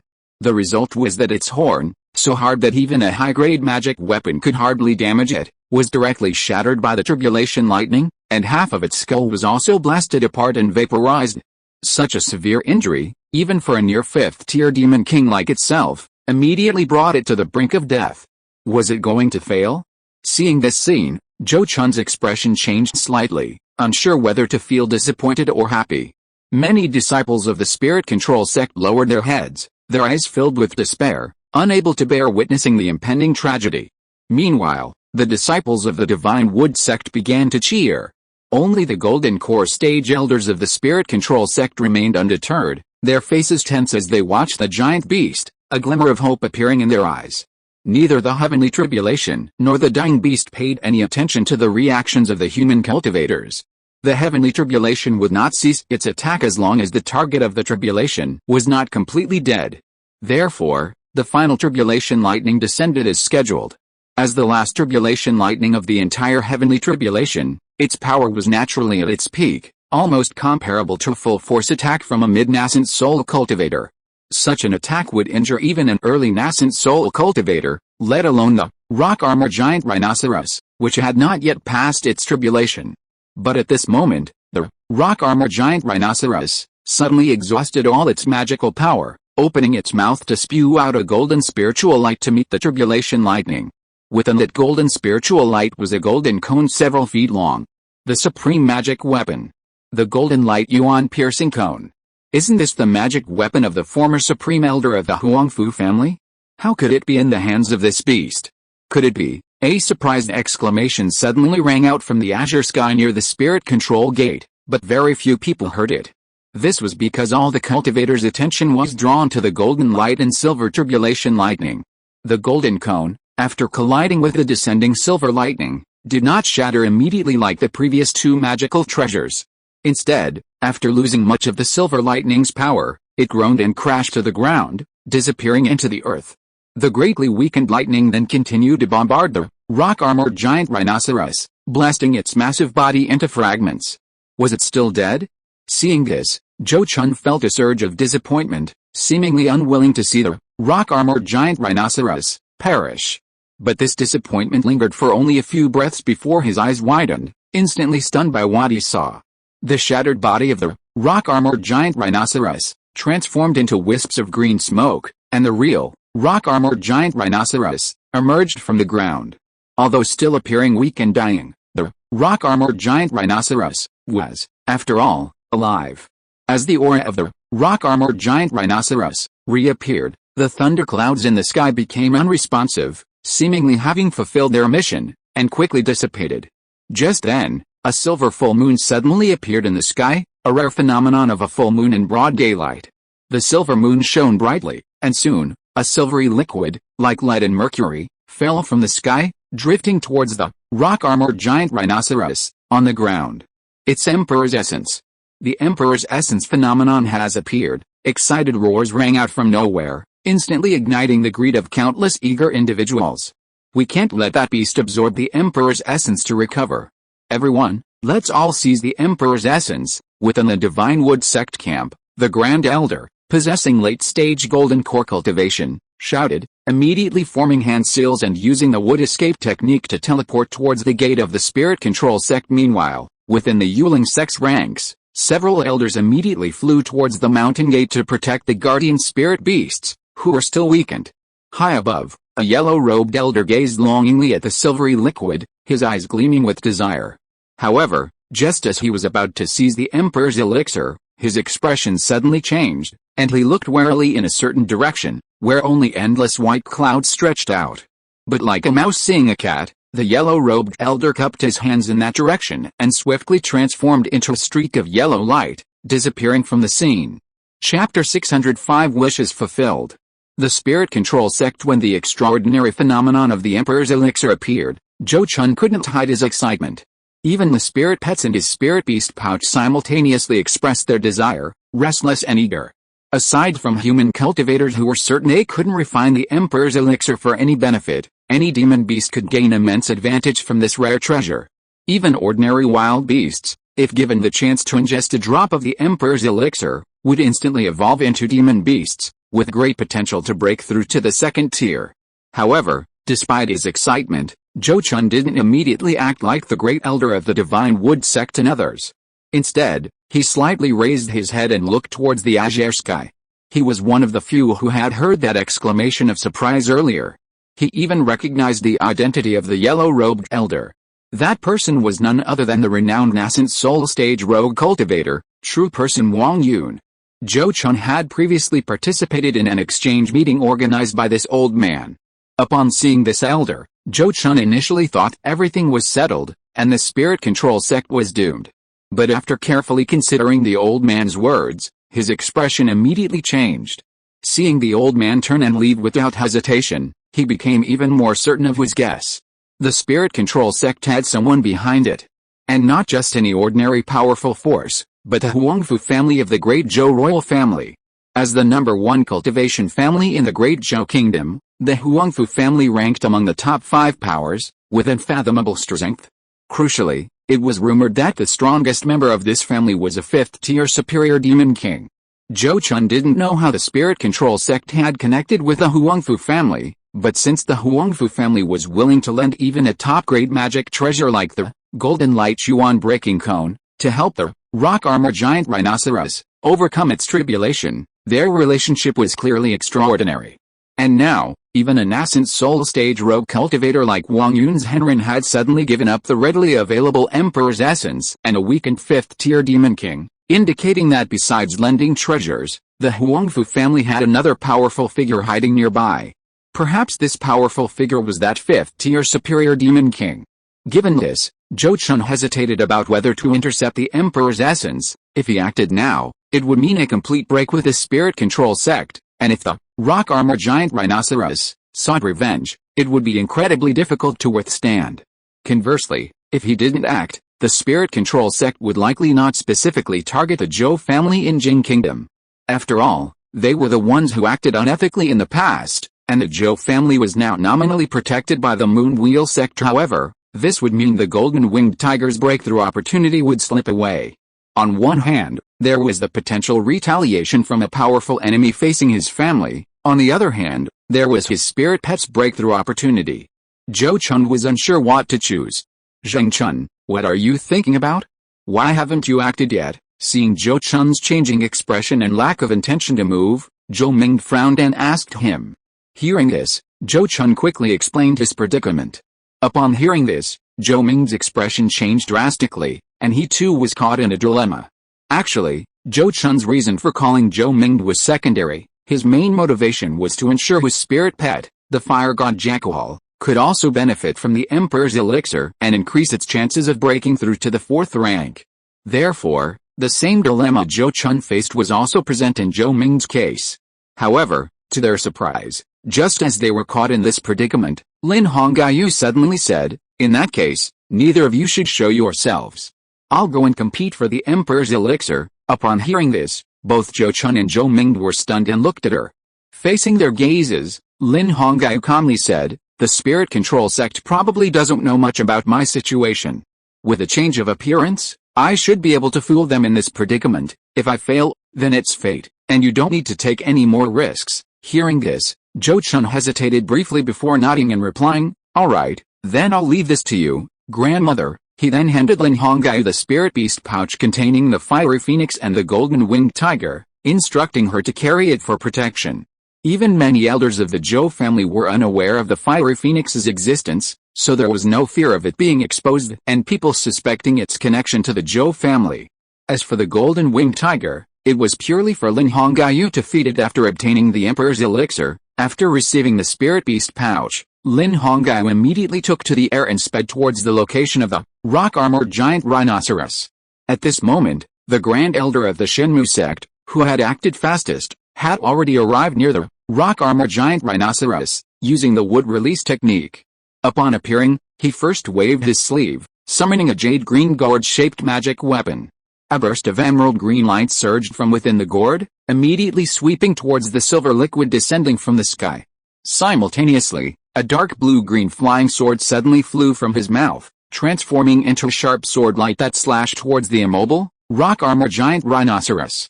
However, the sword suddenly stopped in mid-air just a few feet from the rock-armored giant rhinoceros. No matter how the Grand Elder urged it forward, it couldn't advance an inch further, as if blocked by an invisible wall. This scene caused the Grand Elder's expression to change drastically, and Zhou Chun, who was observing, also felt his face darken. Clearly, his guess had come true. There was indeed a powerful figure secretly protecting the rock-armored giant rhinoceros. But what happened next surprised Zhou Chun slightly.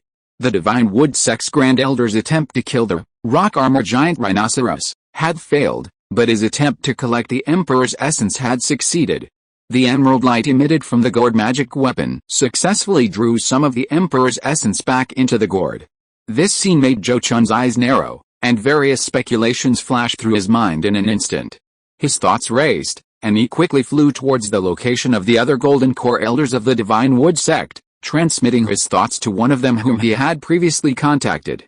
Upon hearing Zhou Chun's transmission, the Golden Core Elder's expression changed slightly, and he hurriedly consulted with his fellow disciples. Immediately afterward, one of them sent a signal to recall the Divine Wood Sect's Grand Elder, directly summoning the assembled allied forces to attack the group of Yuling sect disciples. Meanwhile, when Lin Hongyu arrived near the scene, the descent of the Emperor's essence was nearing its end. Only about half of the Emperor's essence had been absorbed into the rock-armored giant rhinoceros, for its own transformation and healing. She had just caught the last wave and hurriedly joined forces with several other Golden Core cultivators to compete for the falling silver sap. Just then, the rock-armored giant rhinoceros, which had previously remained inactive while the group collected the Emperor's essence, suddenly attacked. With a roar, Lin Hongyu and the others who were collecting the Emperor's essence were all jolted, their consciousness momentarily lost. Immediately, several thick, grayish-white beams of light shot towards the Golden Core cultivators who had already reaped their rewards. Ah! A shrill scream suddenly rang out in the sky. A late-stage Golden Core cultivator suddenly had an arm explode off, covered in blood, and hurriedly fled into the distance. The scream startled Lin Hongyu from her daze. She glanced at the other bursts of blood rain in the sky, Her face paling, and hurriedly retrieved a ball of Emperor's essence. She then immediately released the fiery phoenix and rode it away in a sorry state. Meanwhile, the rock armor giant rhinoceros had already swallowed the remaining Emperor's essence whole. After only a brief glance at Lin Hongyu, it immediately pursued the fleeing late-stage golden core cultivator. Clearly, compared to Lin Hongyu, who had only managed to pick up a few scraps, the late-stage golden core cultivator who had plundered at least a tenth of its Emperor's essence was far more enraging and resentful. How are you? Seeing this, Zhou Chun breathed a sigh of relief. Although Lin Hongyu's harvest seemed meager, she had at least obtained a ball of Emperor's essence. Now it was up to the golden-winged tiger's own luck. As for him, Zhou Chun glanced at the Shenmue Sect's allied forces, who were already engaged in a fierce battle with the Yuling Sect, a strange light flashing in his eyes. He now roughly understood the situation. If he wasn't mistaken, the Huangfu family, due to certain reasons, couldn't directly accept the Yuling Sect as a vassal, nor could they directly send people to help the Yuling Sect fight against the Shenmue Sect and other forces. Furthermore, aside from helping the rock armor giant rhinoceros overcome its tribulation and ensuring its life, they couldn't intervene against those below the nascent soul stage. Therefore, the earlier act of those people intercepting the Emperor's essence, although not on the Huangfu family's interest, could only be ignored by the Huangfu family's hidden experts, who merely intervened to save the rock armor giant rhinoceros' life. Similarly, without nascent soul stage cultivators participating in the battle, they couldn't interfere in the war between the Shenmue Sect and other forces and the Yuling Sect, even if the Yuling Sect were destroyed. This likely involved a power struggle among the top forces of the Great Zhou Kingdom, each bound by certain tacit agreements. After all, the Great Zhou Kingdom is different from small countries like the Jing Kingdom. The Great Zhou Kingdom alone has more than 2 hands full of forces possessing nascent soul stage cultivators. It's impossible for everyone to be independent like in the Jing Kingdom, nor can it force all the small and medium-sized forces within the country to choose sides. If that were the case, the Great Zhou Kingdom would never be as prosperous as it is today. It is precisely because it doesn't force all small and medium-sized forces to choose sides that the upper echelons of the Great Zhou Kingdom haven't been completely blocked. Sects like Lehigh Valley, because of the sudden appearance of a nascent soul stage cultivator, can rise from a medium-sized force to a major force, becoming a new powerful clan. There are also major sects that have declined due to the passing away of nascent soul stage cultivators and the lack of successors. Whether a major force rises or falls, it only affects the force itself and a small number of vassal forces. It doesn't have a wide-ranging impact and won't cause national instability. Under this model, even if the Huangfu family has reached some agreements with the Yuling Sect in private, at least publicly they cannot accept the Yuling Sect, a sect with a history of thousands of years, as a vassal. So theoretically, if they weren't afraid of the Huangfu family's secret retaliation, they could just watch as the Yuling Sect was destroyed at this point. It's a pity my disguise couldn't fool a nascent soul cultivator, otherwise I would have taken this opportunity to kill 1 or 2 golden core cultivators from the Yuling Sect and made them bleed. After some hesitation, Zhou Chun suppressed his burgeoning killing intent and told Zhou Ming to retreat first. A cultivator's revenge is never too late. It's not good to cause trouble for the Yuling Sect now because he's wary of the Huangfu family and the rock armor giant rhinoceros that has already survived the heavenly tribulation. When he has the strength to not fear the rock armor giant rhinoceros, in the future, he will naturally come and destroy the Yuling Sect himself. After leaving the battlefield, Zhou Chun didn't go looking for Lin Hongyu, nor did he take Zhou Ming to Xianyu Immortal City. Instead, he went to the vicinity of the Shenmue Sect's mountain gate to lie in wait. He had seen the Shenmue Sect's Grand Elder's guard magic weapon take away more than 10 times the amount of Emperor's essence that Lin Hongyu had obtained. Such a large quantity was certainly more than the Shenmue Sect could possibly use. Therefore, Zhou Chun planned to exchange supplies with them upon their return, provided they returned alive. After waiting for almost a day, Zhou Chun indeed saw the Shenmue Sect's Grand Elder return with his remaining troops. Originally, the Shenmue Sect had 5 golden core cultivators, aside from 1 early-stage golden core cultivator who remained to guard the sect. The remaining 4 had gone to the Yuling Sect. However, of the Shenmue Sect group returning with fewer than 100 people, only the Grand Elder and another early-stage golden core cultivator had survived. This showed that the battle must have been extremely fierce. Just as they were about to return to the mountain gate, Zhou Chun suddenly appeared and blocked their way. The great elder of the Divine Wood Sect also changed his expression and looked at him angrily, shouting, "Zhou Chun! How dare you appear in front of me? Why didn't you fulfill your promise and take action before?" Zhou Chun was naturally the alias that Zhou Chun used when he contacted the cultivators of the Divine Wood Sect, and his current appearance was also a disguise. Faced with the accusation from the Grand Elder of the Shenmue sect, he calmly said, "Fellow Taoist Lin, you don't need to vent your anger on me. I am not an enemy of your Shenmue sect. As for why I didn't take action, I naturally have my own considerations. It seems I am not under your command, fellow Taoist Lin." These calm words ignited the Grand Elder's anger, and he immediately roared at him, "Then what are you doing here? Are you here to laugh at me? Not at all, not at all. I came here to make a deal with fellow Taoist Lin, and also to contribute to preserving the Shenmue sect's flame." Zhou Chun didn't care about the Grand Elder's anger at all, and even slowly stated his purpose with a smile. Sure enough, upon hearing his words, the Grand Elder's gaze sharpened, and his anger subsided instantly. Then, coldly staring at him, the Grand Elder asked, "What kind of trade do you want?" "Naturally, it's the Emperor's elixir in fellow Taoist Lin's possession." Zhou Chun smiled slightly, stating his request. The Grand Elder of the Divine Wood Sect seemed unsurprised by his request, but continued to coldly ask, "And what have you prepared in exchange? How about a magic weapon?" "I can exchange a mid-grade magic weapon for half of the Emperor's elixir in fellow Taoist Lin's possession," Zhou Chun tentatively stated. The value of a mid-grade magic weapon was equivalent to 2 low-grade magic weapons, worth millions of spirit coins. Without considering market availability, these spirit coins could easily buy 10 or 8 core formation spirit items. Therefore, Zhou Chun's offer couldn't be considered low. However, facing his offer, the Grand Elder of the Divine Wood Sect merely coldly smiled and said, "Do you think I or our sect lack magic weapons? Unless you can produce a high-grade magic weapon, don't blame me for not giving you a chance. Magic weapons are hard to come by, but that's relative. Emperor's elixir is a rare find, obtainable only through extraordinary luck.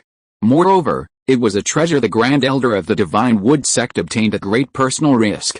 Naturally, he wouldn't exchange it for a magic weapon he didn't need." Zhou Chun understood this as well. Therefore, he quickly abandoned his wishful thinking and turned to the Grand Elder of the Divine Wood Sect, saying, "How about the pills used to aid in breaking through the mid-stage golden core barrier? I'll exchange 2 spirit pills for half of the Emperor's elixir in fellow Taoist Lin's possession. Is that acceptable? You have such spirit pills?" The Grand Elder of the Divine Wood Sect was slightly surprised, then frowned at Zhou Chun and said, "Whether it's acceptable or not, I need to verify the goods first." Upon hearing this, Zhou Chun immediately shook his head and said, "I don't have the actual product yet, but I've almost gathered all the necessary ingredients for the pill formula. It will be ready in less than 3 years.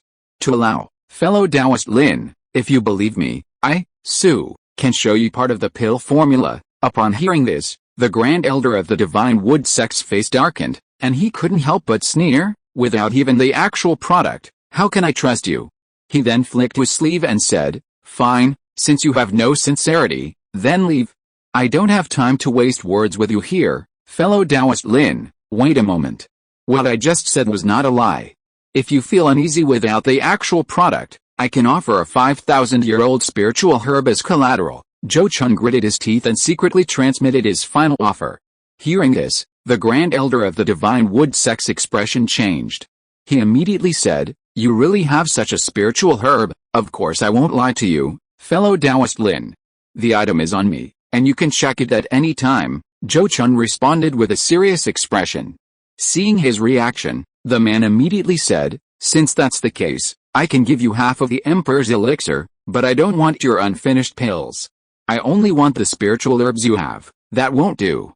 I'll be at a great disadvantage." Zhou Chun shook his head repeatedly, unwilling to accept this exchange.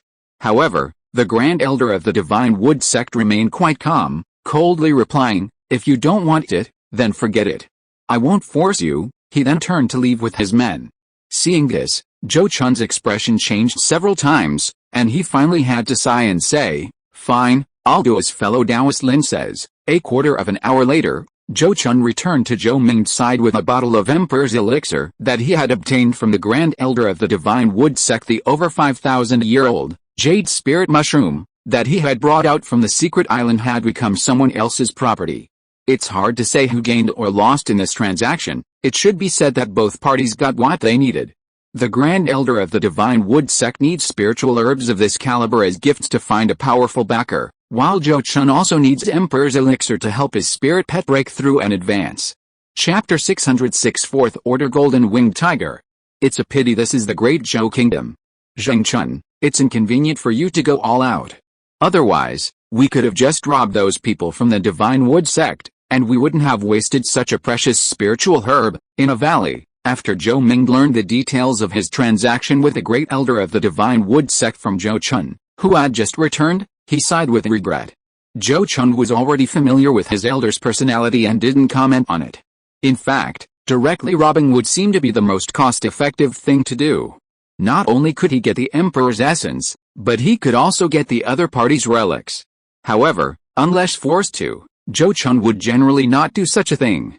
He knew very well that once this kind of thing started, it would be difficult to stop. Relying on his strength and having tasted the benefits of risk-free business, when he saw something he wanted in the future, his first thought would not be to trade or buy it, but to just rob it.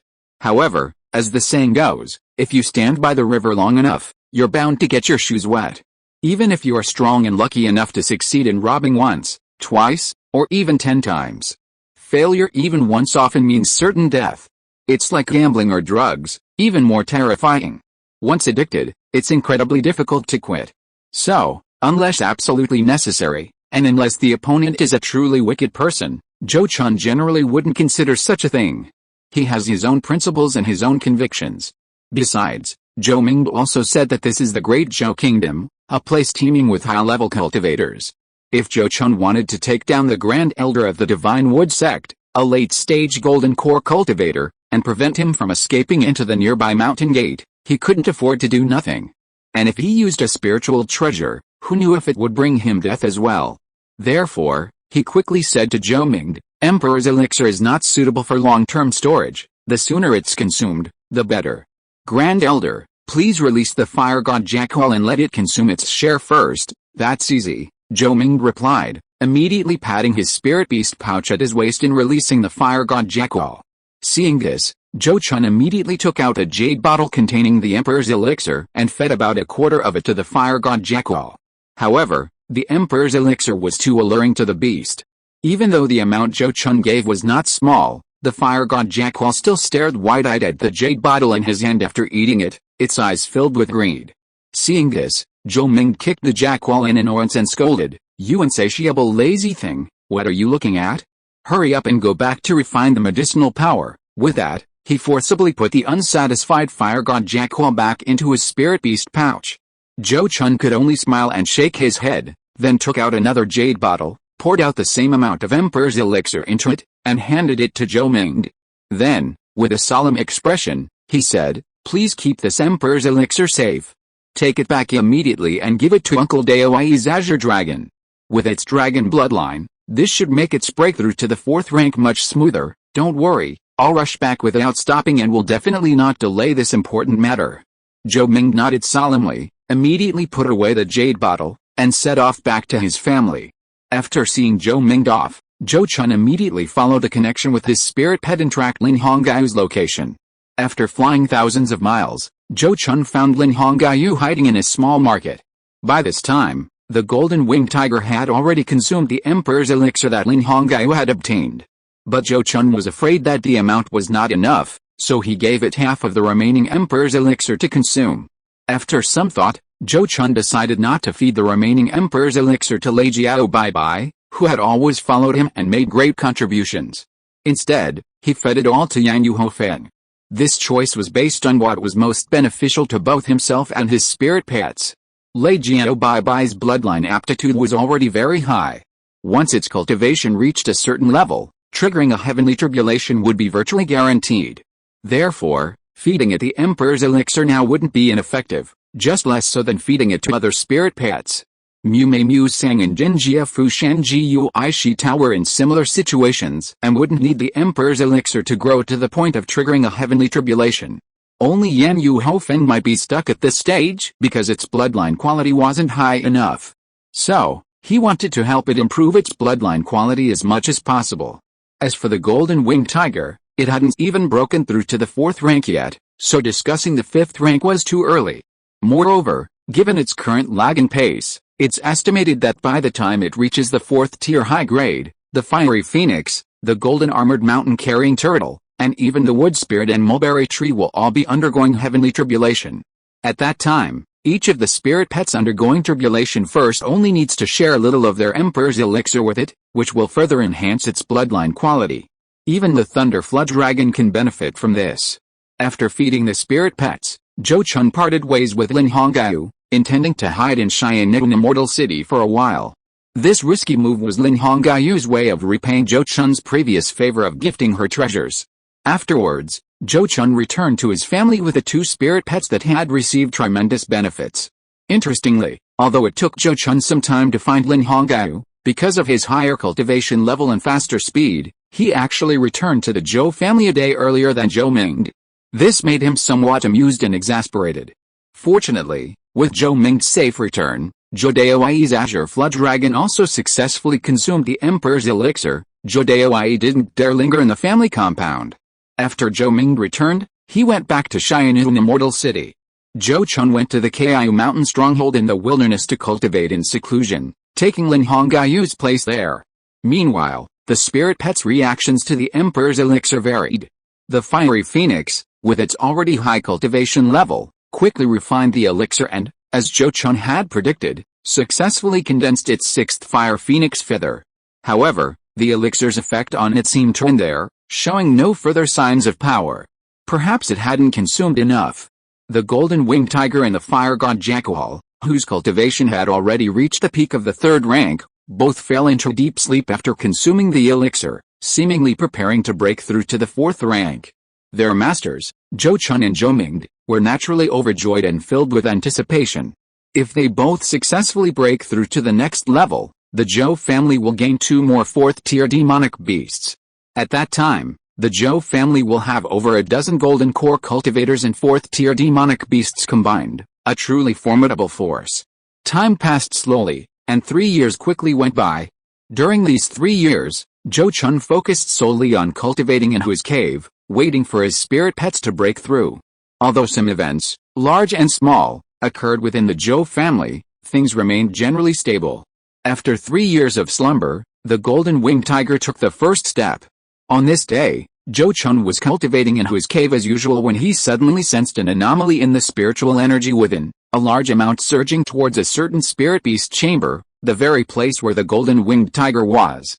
This commotion filled him with joy, and he immediately stopped cultivating, got up, and left the cave to avoid disturbing the golden winged tiger's breakthrough. However, the phenomenon of a demonic beast breaking through to the 4th tier quickly manifested itself. Suddenly, a bluish-green wind arose near the mountain where Zhou Chun's cave was located, uprooting many trees. Fortunately, he reacted quickly, protecting several medicinal gardens and preserving the precious spiritual herbs within. The commotion quickly alerted all the cultivators in the stronghold, who rushed out to see what was happening.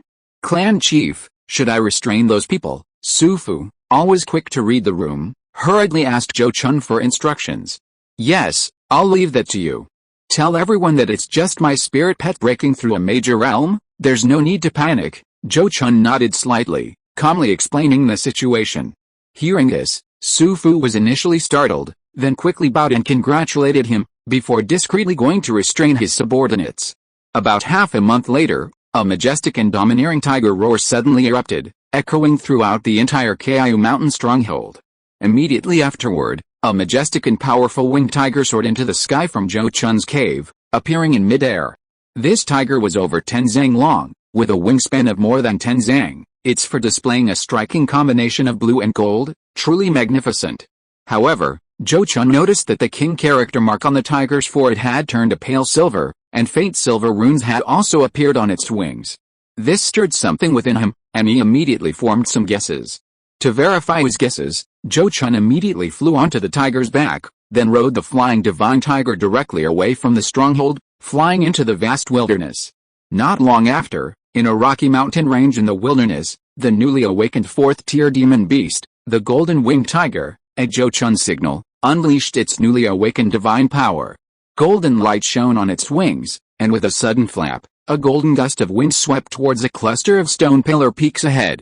The stone pillars within the stone pillar forest were all sturdy stones that had withstood thousands of years of wind and rain erosion. However, under this golden gale, these stone pillars instantly appeared as if they had been subjected to 1,000 cuts, with large amounts of stone dust shooting into the sky, obscuring the sky and the earth. When the dust settled, a wide, flat area appeared directly in the rugged stone pillar forest. The stone pillars that had been there were now all turned into dust and flew away to who knows where. This was the powerful divine ability awakened by the golden-winged tiger after breaking through to the 4th rank, called bone-melting golden wind, strictly speaking, a metal attribute divine ability. This divine ability is specifically designed to break through the physical defenses of those demonic beasts with strong physical defenses. Once this wind touches the flesh, even if your physical defense is strong, this all-pervasive golden wind will wear down and erode your physical blood and energy. Even if it cannot break through your defenses immediately, after a few gusts of wind, it will greatly reduce your physical blood and energy, achieving the effect of weakening your defense. For targets whose physical bodies were not strong enough, this wind could silently pulverize them. Then, the golden-winged tiger opened its mouth wide, azure light surging forth, and it suddenly spat out a spherical azure ball of light that appeared to be composed of countless rotating wind blades. This spherical azure ball of light, the size of a water vat, had barely left the tiger's mouth when it swiftly tore through the air and struck a giant rock 1,000 feet away with lightning speed. Boom! With a deafening roar, countless tiny wind blades scattered from where the ball of light landed, tearing the giant rock, tens of feet in diameter, into countless pieces in the blink of an eye. This was another powerful divine ability awakened by the golden-winged tiger after breaking through to the 4th rank, called Heavenly Wind Cloud Splitting Bullet, a wind attribute divine ability with extremely powerful single-target attack. For the golden-winged tiger, possessing 3 attributes, it was naturally impossible to awaken and master only 2 divine abilities after breaking through to the 4th rank. In fact, these 2 divine abilities were merely advanced versions of its original divine abilities. Suddenly, it roared, and with a flap of its wings, 2 azure whirlwinds emerged, swirling around it. This was the wind attribute defensive technique, Whirlwind Wall, which automatically protected and intercepted all incoming attacks. Immediately afterward, golden light surged from the golden-winged tiger's body, condensing into golden spiritual armor that protected it. This was another metal attribute defensive technique, Mysterious Tiger Golden Armor, whose defensive power was comparable to low-grade defensive magic treasures. Zhou Chun personally intervened, conjuring a god-slaying golden halberd to attack the golden-winged tiger. While the golden halberd pierced and shattered one of the azure whirlwinds and tore a gap in the golden spiritual armor, it could no longer harm the powerful body of a 4th-tier demon beast. This demonstrated the strength of the golden-winged tiger's 2 defensive techniques. But the golden-winged tiger's power was far greater than this, for in addition to its metal and wind attributes, it also possessed a mysterious and powerful spatial attribute. After breaking through to the 4th tier, the 2 spatial divine abilities it previously possessed were greatly enhanced, and it even awakened another spatial divine ability. A flash of silver light appeared on its body, and its figure instantly appeared 100 feet away, the teleportation distance of flash space technique increasing several times over. Then, the king character on its forehead suddenly shone brightly with silver light, and a pale silver blade of light shot out. This blade of light was only about a foot long, but when it appeared, Zhou Chun felt a strong sense of alarm and a great threat. The mountain peak struck by the pale silver blade had a hole appear in its body, its depth unknown. After this move, the king character on the golden-winged tiger's forehead dimmed considerably, and its aura weakened, clearly indicating significant depletion. Then, it opened its mouth and said to Zhou Chun, "Master, I can only use this spatial blade, divine ability once in the short term, any more than that will greatly deplete my mana and mental energy." It actually spoke human language. "My friend is coming to visit, so I'll probably only be able to write 4,000 words a day for the next couple of days. If you are listening to this novel on a channel other than Fanfic World, it means it was downloaded and re-uploaded without effort. We warmly invite you to visit our channel, Fanfic World. There you will find the original version of this story and many other novels of various genres. We look forward to seeing you dive into a world of incredible novels. Chapter 607 The Name of the Flying Tiger, Wilderness Crisis. The Golden Winged Tiger's breakthrough to the 4th rank not only greatly increased its supernatural powers and magical strength, but also allowed it to refine the transverse bone in its mouth and speak human language, a truly significant achievement. When Zhou Chun heard its voice, which sounded like that of a young boy, he was filled with surprise and joy. Logically, he shouldn't have been so surprised, having already spoken face-to-face with a 5th-ranked Demon King like the Chongsun Demon King. However, the Chongsun Demon King was still in human form, and the two weren't familiar with each other. The Golden Winged Tiger, on the other hand, was a true beast, and Zhou Chun had adopted it when it was still a cub. Now, his spirit pet, raised for hundreds of years, could suddenly speak. How could Zhou Chun not be overjoyed? He stared intently at the giant winged tiger before him, growing happier with each glance. Then, he couldn't help but reach out and touch the tiger's nose, which was larger than his own head, and laughed. Good, good, good. My tiger cub has made something of itself. It can even speak human language. Hearing this, the golden winged tiger's eyes also lit up with joy. Then, it stared at him with wide tiger eyes and said, Master, I have a request, please grant it. What is it? Speak. Zhou Chun was slightly taken aback, then smiled and agreed. Seeing that he had agreed, the golden winged tiger quickly spoke up and said what it wanted. I would like to ask Master to name me, among Zhou Chun's spirit pets, the thunder dragon Bai Bai, the golden armored mountain-bearing turtle Shi Tao, and even the wood spirit Mu Sing had all been named by Zhou Chun long ago. Only the golden winged tiger, although it was the 3rd spirit pet to follow him, had never been named. Zhou Chun might not care about this, but in the mind of the now enhanced golden winged tiger, it was undoubtedly a big deal. So, the first thing it asked for after breaking through to the 4th rank was to ask Zhou Chun to name it. After hearing its request, Zhou Chun quickly understood its meaning. He immediately looked at it with a guilty expression and said, This was my oversight. In that case, I will think of a good name for you, little tiger. As he spoke, he lowered his head and pondered. He had an idea. Soon after, Zhou Chun's eyes lit up, and he had already made up his mind. He immediately looked up at the golden winged tiger, whose eyes were full of expectation, and said, How about I name you Zhou Fihu? From now on, you guys will all take my surname. Thank you for bestowing a name upon me, Master. From now on, I will be called Zhou Fihu. I have a name now. A look of joy flashed in the golden winged tiger's eyes, and it let out a series of tiger roars, scaring away countless birds and beasts nearby. After cheering wildly for a while, it finally calmed down and immediately knelt down and bowed to Zhou Chun, saying, Fihu greets Master. Fihu, get up first. Tell me about your current supernatural abilities and spells. Zhou Chun smiled and waved his hand, letting the golden winged tiger get up and verbally describe the details of its supernatural abilities to him. After a detailed conversation with the golden winged tiger, Zhou Chun had a detailed understanding of its supernatural abilities after breaking through to the 4th rank. In terms of strength, it was difficult to confirm whether the 4th rank golden winged tiger was stronger than Lei Jiao Bai Bai and Yan Yu Hou Feng. Because each of the three has its own strengths, in a true fight to the death, anyone could have a chance to win. But overall, the golden winged tiger's special ability, Spatial Blade, completely surpasses the other spirit pets, and even Zhou Chun, who used a spirit treasure, in terms of attack power ceiling. Spatial abilities are inherently very mysterious and unpredictable, and cultivators below the nascent soul stage generally find it difficult to master such abilities. Even nascent soul stage cultivators, apart from the teleportation ability they automatically master after their nascent soul leaves their body, mostly do not possess other types of special attack abilities. Therefore, if the golden winged tiger's spatial blade is used well, theoretically it could even injure or kill a nascent soul stage cultivator. But this is only in theory. In reality, while spatial abilities are powerful, practically invincible among those of the same level, they are not truly unstoppable.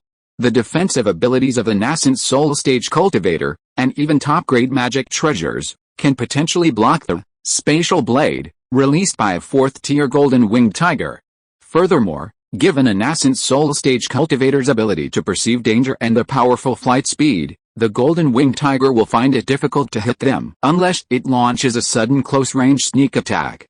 However, excluding nascent soul stage cultivators, within the golden core stage, without top-grade magic treasures and divine abilities, it's likely that 99% of golden core stage cultivators would struggle to directly block the Spatial Blade, Attack. This spatial attribute divine ability is almost identical to the legendary Spatial Rift, capable of cutting through space and briefly severing the void where an object is located.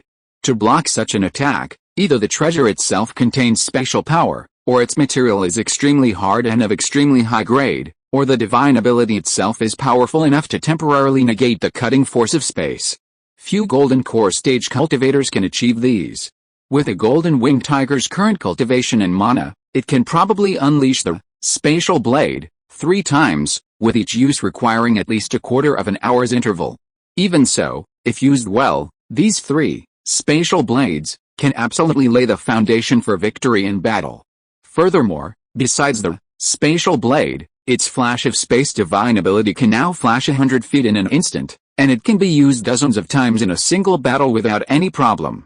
Even the Spatial Pouch ability had been enhanced, its storage space now comparable to Zhou Chun's storage bag, serving as both a storage bag and a spirit beast pouch. In short, the 4th tier Golden Winged Tiger's abilities were worthy of the hardship and effort Zhou Chun had put into its breakthrough. After understanding the situation, Zhou Chun was very satisfied. However, before returning to the stronghold, he specifically instructed the Golden Winged Tiger not to reveal its ability to speak to anyone other than him, not even to his disciple Zhou Chun. Before possessing true strength to threaten a nascent soul cultivator, Zhou Chun did not want to reveal his strength, far exceeding that of a late-stage Golden Core cultivator. In Jing Kingdom, lest it attracts suspicion and suppression from certain parties. Therefore, even the Golden Winged Tiger's breakthrough to the 4th tier had to be kept secret for now. The same applied to the Golden Armored Mountain-carrying Turtle Stone's breakthrough to the 4th tier. However, the truth couldn't be kept from Zhou Ming, and Zhou Chun, wanting to reassure him, specially brought the Golden Winged Tiger to meet him. After seeing the Golden Winged Tiger successfully break through to the 4th rank, Zhou Ming had more confidence in his old companion's breakthrough. The Fire God Jackwal's foundation wasn't actually that bad, it's just that breaking through to the 4th rank normally depended heavily on luck. Now, with the aid of a rare treasure like the Emperor's Dew, the probability of a successful breakthrough wasn't low. Sure enough, about half a year after the Golden Winged Tiger's successful breakthrough, the Fire God Jackwal also successfully broke through to the 4th rank on Earth Cloud Ridge. It's said that the sky above Earth Cloud Ridge was ablaze with fiery light, almost causing a major fire on the mountain. This was the second 4th rank demon beast to successfully break through to the 4th rank on Earth Cloud Ridge, after Thunder Flood Dragon Bye-Bye. This greatly boosted the morale of the Zhou family cultivators, especially those who were dedicated to cultivating spirit pets, giving them even more confidence in their future path. If Zhou Chun's Thunder Flood Dragon Bye-Bye was able to break through because of its superior quality, making it difficult for others to imitate, then the Fire God Jackwal's breakthrough to the 4th rank was a successful example that many Zhou family cultivators could emulate and follow. After all, Zhou Ming's general experience in raising this spirit pet had long been written down and placed in the family's library, accessible to all core family members. Initially, the Fire God Jackwal had a mid-level demon beast bloodline, and Zhou Ming, following the experience and insights summarized by the family's senior cultivators, found corresponding spiritual objects to help it break through successfully. Now, he had raised the Fire God Jackwal to the 4th rank, verifying the correctness of this path, which greatly boosted the family's morale. Thus, with a Thunder Flood Dragon Bye-Bye and now a 4th rank Fire God Jackwal, the Zhou family's reputation as a beast-taming family was completely solidified. Anyone who said that the Zhou family's reputation as a beast-taming family was undeserving was simply spreading rumors and slander. This was also an important reason why Zhou Ming chose to let the Fire God Jackwal break through at Tuyun Ridge. Because he didn't conceal the news, Zhou Ming quickly received congratulations from various forces. He even held a special breakthrough celebration for the Fire God Jackwal, openly displaying this 4th tier demonic beast. Unlike Zhou Chun, who is a Golden Core early-stage cultivator with no future prospects, even if he cultivated a 4th tier spirit pet, he wouldn't attract any fear. Furthermore, the Fire God Jackwal's own strength was mediocre. Even after breaking through to the 4th tier, its strength was only comparable to an ordinary Golden Core early-stage cultivator. It couldn't produce Dragon Blood spirit objects or cultivate Dragon Blood demonic beasts like the Thunder Flood Dragon, making it insufficient to intimidate powerful forces. Zhou Chun also attended the celebration and confirmed that the fire god Jackal hadn't had the same fortuitous encounter as the golden-winged tiger, successfully refining its horizontal bone and speaking human language.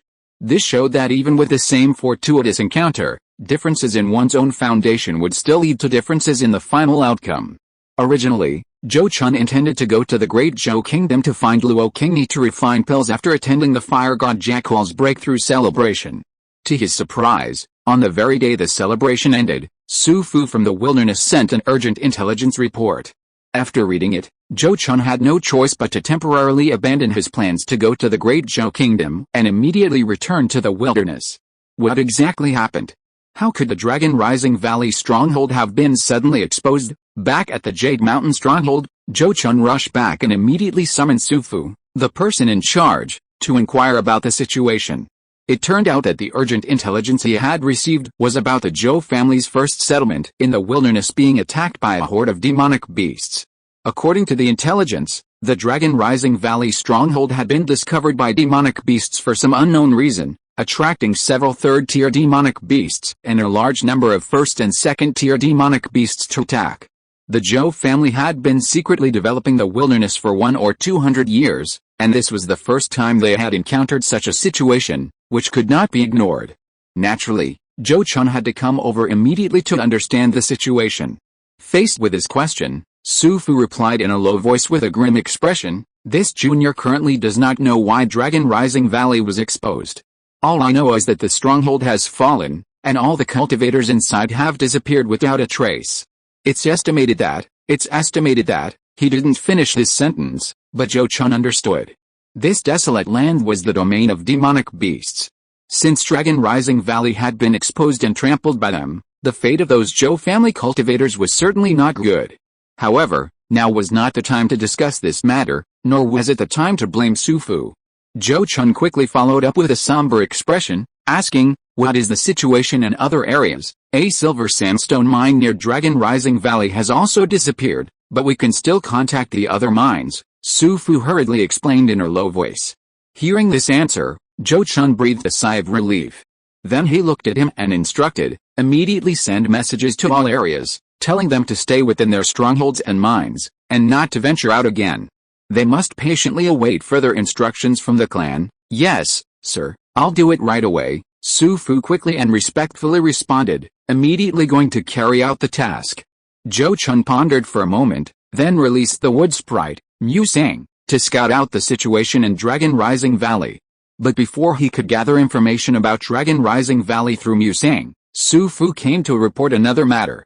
Reporting to the clan leader, "I have just received several more messages saying that in the past few days, many places where mortals have gathered have also been attacked by hordes of demonic beasts, resulting in countless deaths and injuries."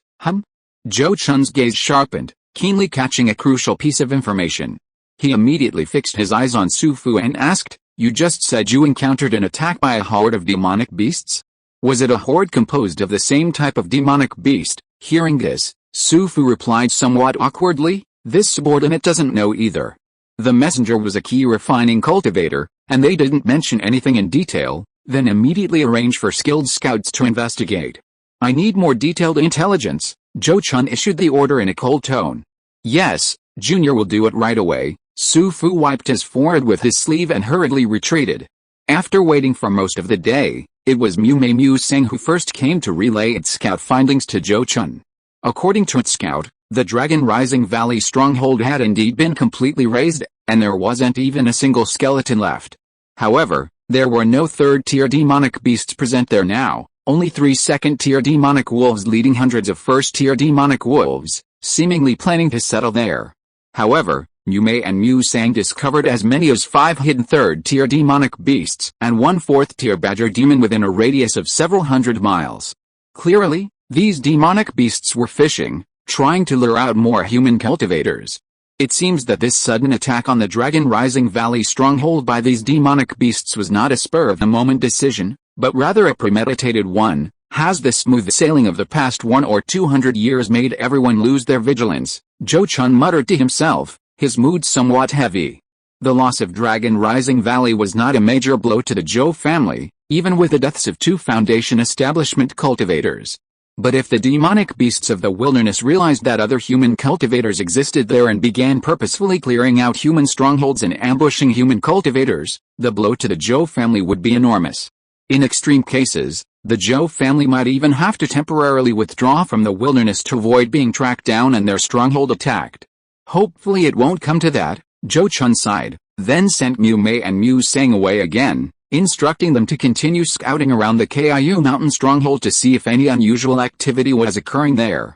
Since those demonic beasts could discover Longsing Valley, it was hard to guarantee they wouldn't discover Kiu mountain as well. This was something they had to be wary of.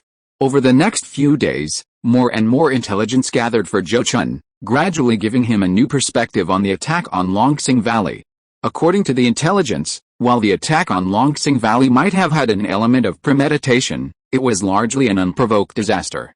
Because, according to intelligence gathered from various sources, the number and population of demonic beasts in the vast wilderness near Jing Kingdom were increasing dramatically. Many of these beast populations had migrated from distant regions, driven and propelled by fourth-tier demonic beasts. Furthermore, the numbers of third-tier and fourth-tier demonic beasts were also increasing significantly, with even different types of fourth-tier demonic beasts coexisting in a single blessed mountain. All these signs pointed to one word: a beast tide. Zhou Chun had reason to suspect that the mastermind behind all this was a fifth-tier demon king, and likely from the Jiaolong clan. Counting the time, it had been almost a century since the Thunder Jiao King perished in Jing Kingdom. The death of such a fifth-tier demon king in Jing Kingdom, especially considering that even the legendary Golden Horned Dragon King suffered a great loss there, created a deep-seated grudge. Given the vengeful nature of demon beasts, how could they not seek revenge? Shortly after the destruction of the Dragon Transformation Sect, Zhou Chun discovered numerous demon beast groups migrating from the depths of the wilderness, suspecting a future beast tide. Now, after over a century of development, these demon beast groups had indeed grown stronger. With the reappearance of a large-scale migration of demon beasts, leading to the exposure and destruction of Dragon Rising Valley, Zhou Chun was almost certain that a beast tide would erupt in the near future. Moreover, considering the Jiaolong clan's century-long patience before their revenge, this beast tide would undoubtedly be massive, and whether Jing Kingdom could withstand it was questionable. Of course, all of that was for the future. Zhou Chun now faces a crucial decision: whether to evacuate the personnel from the Jade Mountain stronghold before it is exposed. After 100 or 200 years of continuous development and investment, the number of cultivators under the Zhou family's control in the wilderness has reached several hundred. Even with the loss of dozens in the destruction of Dragon Rising Valley, there are still several hundred here. If these people are not evacuated, and the Jade Mountain stronghold and its smaller outposts are discovered, repeating the fate of Dragon Rising Valley, the Zhou family's losses will be enormous, crippling them. However, if they are evacuated now, aside from how to resettle these people and ensure they don't leak secrets upon returning to Jing Kingdom, the blow to the Zhou family's finances alone will be immense. The wilderness currently contributes 2 to 3/10 of the Zhou family's total revenue, not even including trade with the scaled frog alien race. If the strongholds and mines here are completely abandoned, the Zhou family's financial deficit will skyrocket, making a deficit inevitable and virtually impossible to alleviate. The enormous consequences made Zhou Chun hesitant to make such a decision. After a long and somber deliberation, he summoned Su Fu and instructed him, for now, abandon the mines and strongholds along the line with Longsing Valley. Secretly withdraw all personnel involved. I will have my spirit pets cover for you. He then released Mu Mei and Mu Sang to assist in the evacuation. Next, he personally visited the Scaled Frog tribe and met with their high priest, Balher. Through his conversation with Balher, Zhou Chun learned that the situation in the Longyuan's waters was currently relatively stable, not much different from usual. This made him realize that the Flood Dragon clan was not yet fully prepared, and the beast tide was unlikely to erupt within the next 2 or 3 years. This secretly relieved him, knowing he still had time to weigh the situation. He immediately instructed Balher to monitor the waters and promptly notify the Zhou family of any unusual activity. Then, with a heavy heart, he returned to the Kiu mountain stronghold. Several days later, after Mu Mei and Mu Sang successfully escorted the retreating cultivators back, Zhou Chun left them temporarily around the Kiu mountain stronghold to provide security, while he himself returned to Tu Iron Ridge. Upon returning to the family, Zhou Chun immediately explained the situation to Zhou Ming, who was waiting for news, and discussed whether to completely withdraw from the wilderness.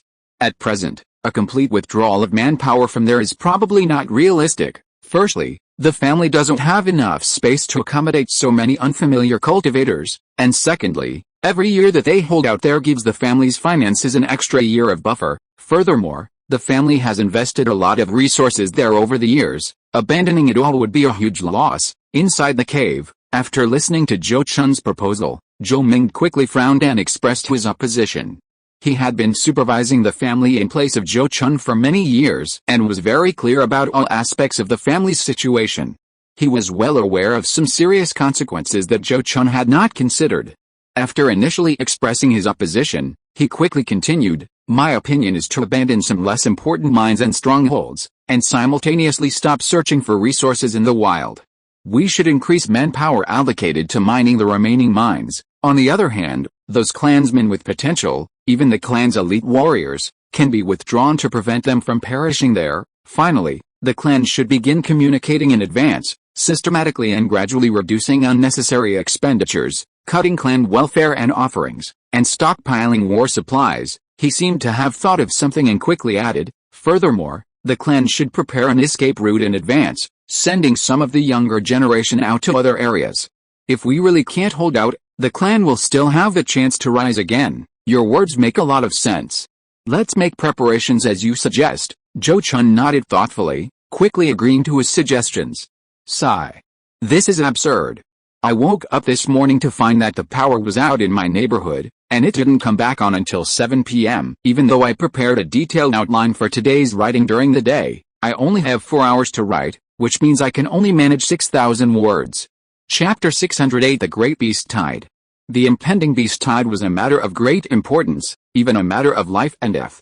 However, Zhou Chun did not intend to inform the Moonwheel Sect or the Flame Sun Sect about this. If he reported it now, the Zhou family's preparations would be disrupted, and he would be questioned about how he had discovered the situation.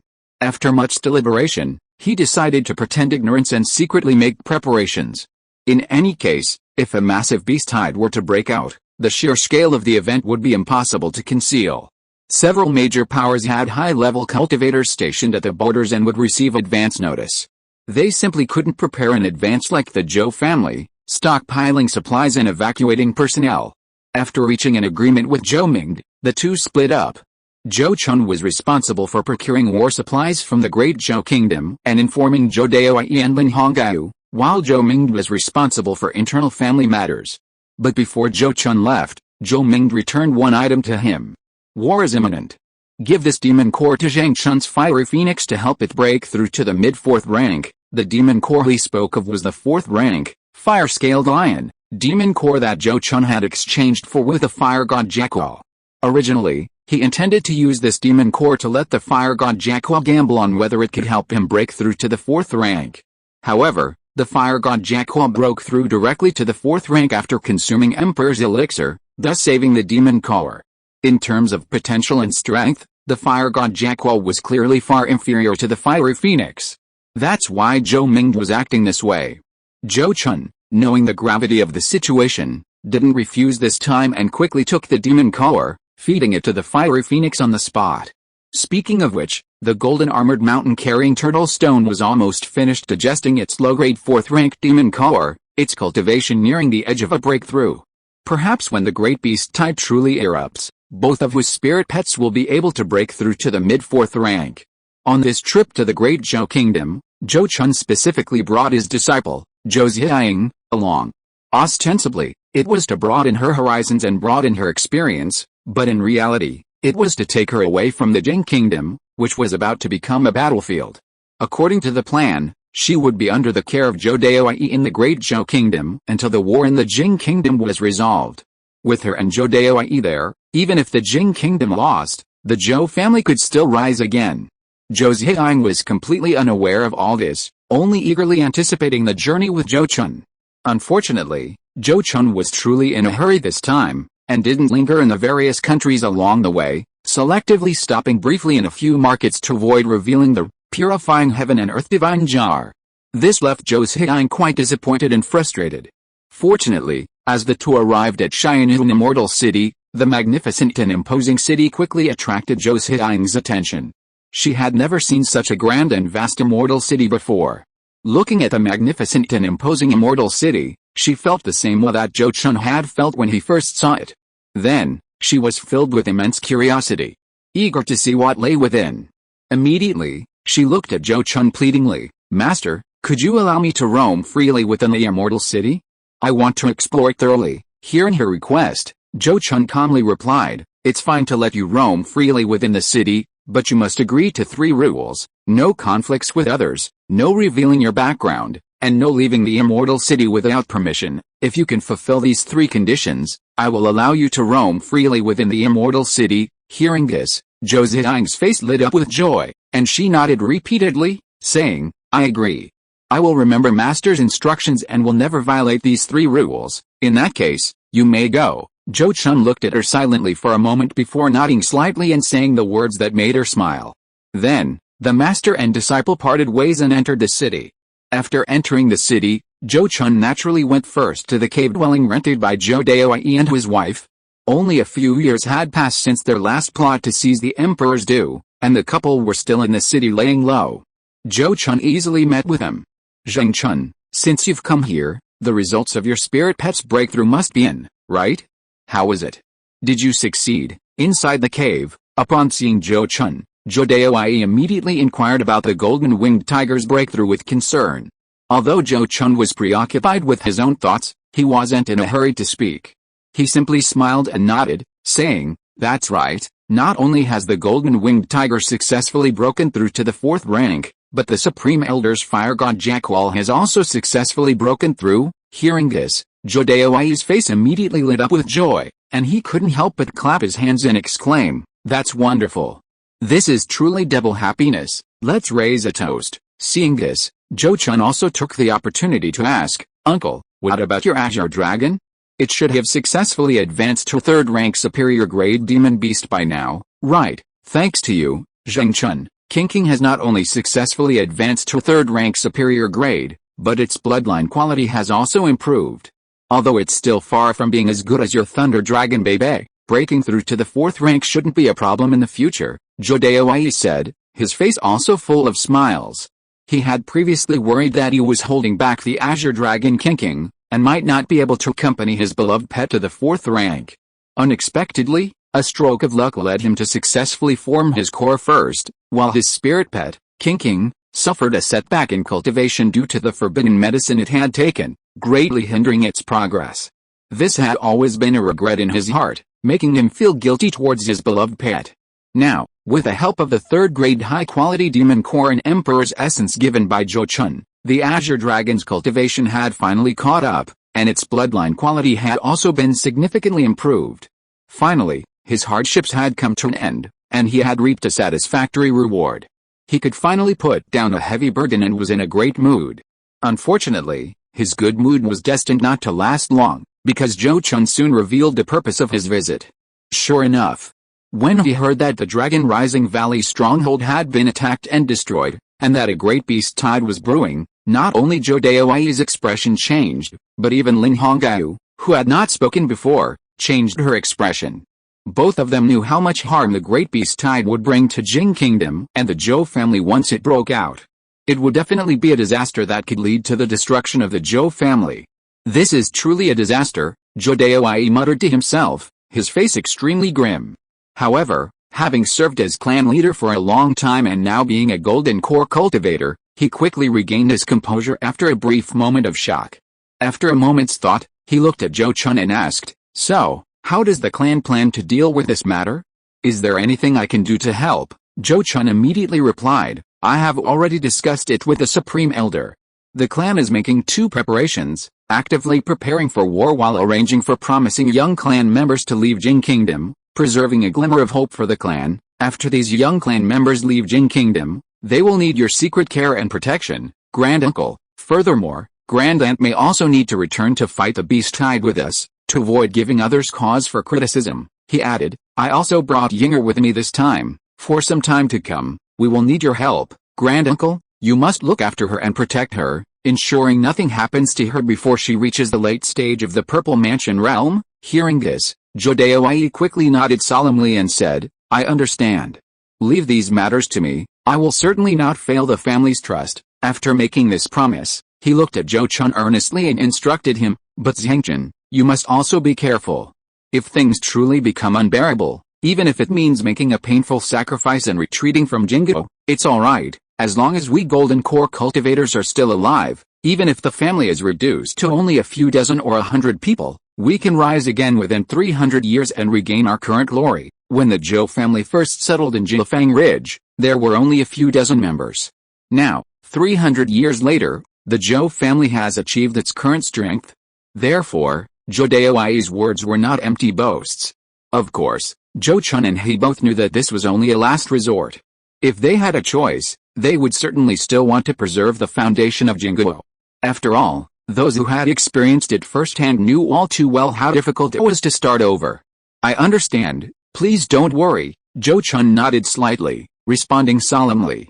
He then handed over the spirit coins and related spiritual items he had brought to Zhou, asking him to contact suppliers to purchase necessary war supplies. He quickly left Zhou cave and headed to Luo Qingni's place. Luo Qingni was also cultivating and refining pills in her cave as usual. As an alchemist, she basically didn't need to venture out to obtain good cultivation resources, so she could stay in her cave most of the time. However, while this was stable, it also meant losing the opportunity for rapid advancement, which was hard to say whether it was good or bad. After exchanging pleasantries, Zhou Chun looked at the beautiful woman before him with a solemn expression and said, I've come to visit today because I need your help, fellow Taoist Luo. Oh, fellow Taoist Zhou, why are you so serious? What is it about? Luo Qingni's expression changed, and she looked at Zhou Chun with slight surprise, asking for details. Zhou Chun trusted her implicitly, revealing the brewing beast tide. Upon hearing this, Luo Qingni was somewhat shocked. A place like the Great Zhou Kingdom couldn't possibly experience such a beast tide. But that didn't mean she was unaware of its dangers. After all, many areas in the cultivation world, like the wilderness, were inhabited by groups of demonic beasts, and beast tides weren't unique to those places. After her initial shock, she looked at Zhou Chun with a puzzled expression and said, since you know a beast tide might break out, and Jing Kingdom might not be able to hold out, why are you still taking the risk, fellow Taoist Zhou? Why not take advantage of your foresight to move your family members and possessions far away to avoid this calamity? Hearing this, Zhou Chun was both amused and exasperated. This was pure amateurish talk, typical of a rogue cultivator's individualistic thinking. As a rogue cultivator, facing such a situation, their first thought would naturally be to flee far away, regardless of whether Jing Kingdom lived or died. But for a cultivation family, this was clearly a last resort. Leaving aside local sentiments and social networks, simply abandoning the two sacred mountains and blessed lands that the Zhou family had painstakingly acquired, along with a large number of mortal clansmen, would cripple the Zhou family. Moreover, if they left Jing Kingdom, where would the Zhou family find a sacred mountain and blessed land capable of accommodating several golden core cultivators in a short time? Furthermore, such a blatant desertion would not be tolerated by the Moonwheel Sect and the Flame Sun Sect. As for the other bandit forces they might encounter on their escape route, that goes without saying. In Jing Kingdom, the Zhou family had the protection of the Moonwheel Sect, and nascent soul cultivators from other countries would abide by the rules and not attack them. Once they abandoned Jing Kingdom and chose to flee, whether passing through another country or trying to settle there, they could very well be swallowed whole by the local tyrants. This is a completely different concept from a lone cultivator fleeing to another country. Therefore, unless absolutely necessary, fleeing as a family is absolutely out of the question. There was no need to explain all these matters to Luo Qingni. Zhou Chun simply waved his hand with a wry smile and said, fellow Taoist Luo, you are all alone and do not understand the difficulties involved. Just understand that it is simply impossible for Zhou and the Zhou family to migrate and escape from Jingguo right now. Hearing this, Luo Qingni nodded as if she understood, and then said softly, Qingni is usually devoted to cultivation and alchemy and does not understand these worldly matters. Since fellow Taoist Zhou says so, then how can Qingni help you? I would like to ask fellow Taoist Luo to help me refine pills, mainly some high-level healing pills and pills to restore mana, the more the better, Zhou Chun said his request in a solemn tone. Hearing this, Luo Qingni seemed relieved and immediately replied with a smile, if it's just about alchemy, Qingni can certainly help. Seeing her agree, Zhou Chun also breathed a sigh of relief and immediately bowed in thanks, saying, "Then I'll trouble you, fellow Taoist Luo." He then asked Luo Qingni to provide a list of all the spiritual herbs needed for alchemy, and prepared to vigorously collect and purchase the relevant materials. The Zhou family's profits from the wilderness were destined to be greatly affected, so they needed to save money wherever possible. Therefore, having Luo Qingni help with alchemy was definitely better than spending a lot of money to buy ready-made spiritual pills. After Luo Qingni provided the list of spiritual herbs, Zhou Chun and Zhou Daowei began to collect the herbs according to the prescription. They first purchased a batch of spiritual herbs in the Great Zhou Kingdom and sent them to Luo Qingni so she could immediately start refining them. Then Zhou Chun asked Zhou Daowei to look after Zhou's Hidying and purchase talismans and other items, while he himself immediately returned to the Jing Kingdom to purchase a large quantity of relevant spiritual herbs. In the following 2 or 3 years, many forces in Jing Kingdom noticed that the various Zhou family-specific spirit beasts, which were previously difficult to acquire, were now suddenly much easier to obtain. The Zhou family seemed to have suddenly become extremely short of money, not only cutting welfare offerings to clan members and reducing various expenses, but also massively selling off their family's spirit beasts. This piqued the curiosity of many forces that followed the Zhou family, and some wanted to investigate the reasons, but because most Zhou family cultivators themselves were unaware of the situation, they ultimately gained nothing. Even those who wanted to take advantage of this opportunity to manipulate the Zhou family were unable to do anything due to the overwhelming demand for their spirit beasts. In less than 3 years, the Zhou family sold off most of their marketable spirit beasts, keeping only a few for breeding in many species. Simultaneously, during this period, the Zhou family held numerous internal martial arts competitions under various pretexts, selling off a significant number of foundation establishment and breakthrough aid spirit items at discounted prices to some winners and outstanding performers. This resulted in the remarkable achievement of 5 foundation establishment cultivators emerging in 3 consecutive years. However, since the cultivators involved were all low-level cultivators, this matter only caused discussion within some low-level cultivator circles and didn't attract much attention from the high-level cultivators. It was only the family elders, such as Zhou Zhengyang and Zhou Xinlin, who gradually noticed that some outstanding family members were being quietly transferred away from the mountain gate under the pretext of training or official business. This caused them some unease, but they didn't dare to ask too many questions. That day, Zhou Chun, who remained at the Kiu mountain stronghold, suddenly received a message from Batter, the high priest of the Scaled Frog clan, informing him of an anomaly in the Dragon Abyss swamp. A large number of demonic beasts were flowing upstream from several rivers leading directly to Jing Kingdom, their destination unknown. "Is it finally starting?" Zhou Chun murmured to himself, suddenly feeling a sense of relief. Sometimes it's like this, before things happen, one is always suspicious, doubting this and that, burdened with worries.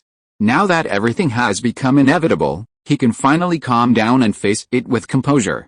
For the past 2 or 3 years, Zhou Chun has been constantly busy, frequently traveling to the Great Zhou Kingdom to deliver alchemy materials to Luo Qingni, and also managing various internal family affairs, leaving him no time to focus on cultivation. Now that the beast tide has occurred as expected, he no longer has much time to prepare, but can instead focus on preparing for a tough battle. Fortunately, although his personal cultivation hasn't improved much in recent years, the fiery phoenix and the golden armored mountain-carrying turtle stone have both broken through to become mid-grade 4th-tier demon beasts after refining their demon cores, significantly increasing his strength. It's just a pity that the previously acquired Heavenly Annihilation 4 symbols formation is too profound. His spirit pets haven't yet mastered it, otherwise his strength would definitely have increased even more. Even so, as long as he doesn't encounter a 5th-tier demon king, Zhou Chun is confident that even facing multiple high-grade 4th-tier demon beasts, he will not be at a disadvantage, and may even be able to turn the tables. Now it all depends on how the 2 major powers of the Jing Kingdom deal with this beast tide.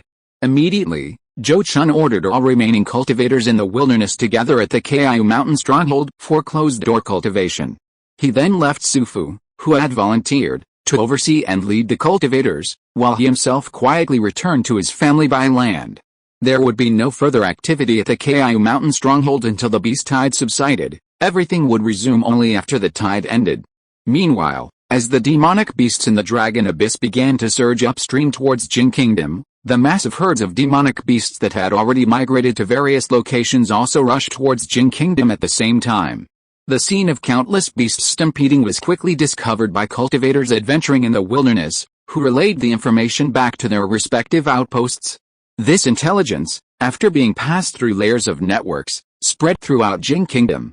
By the time the vanguard of the beast tide began to engulf the outposts and reach the border of Yunzhao, news of the approaching beast tide had already spread throughout the Jin Kingdom's cultivation world. At this time, the Moonwheel Sect and the Flame Sun Sect made a decision that did not surprise Zhou Chun. That means directly sealing off the northern states of Jin Kingdom, prohibiting any Jin Kingdom cultivators from leaving without permission. This was clearly done to prevent the small families and independent cultivators from scattering and leaving no one available.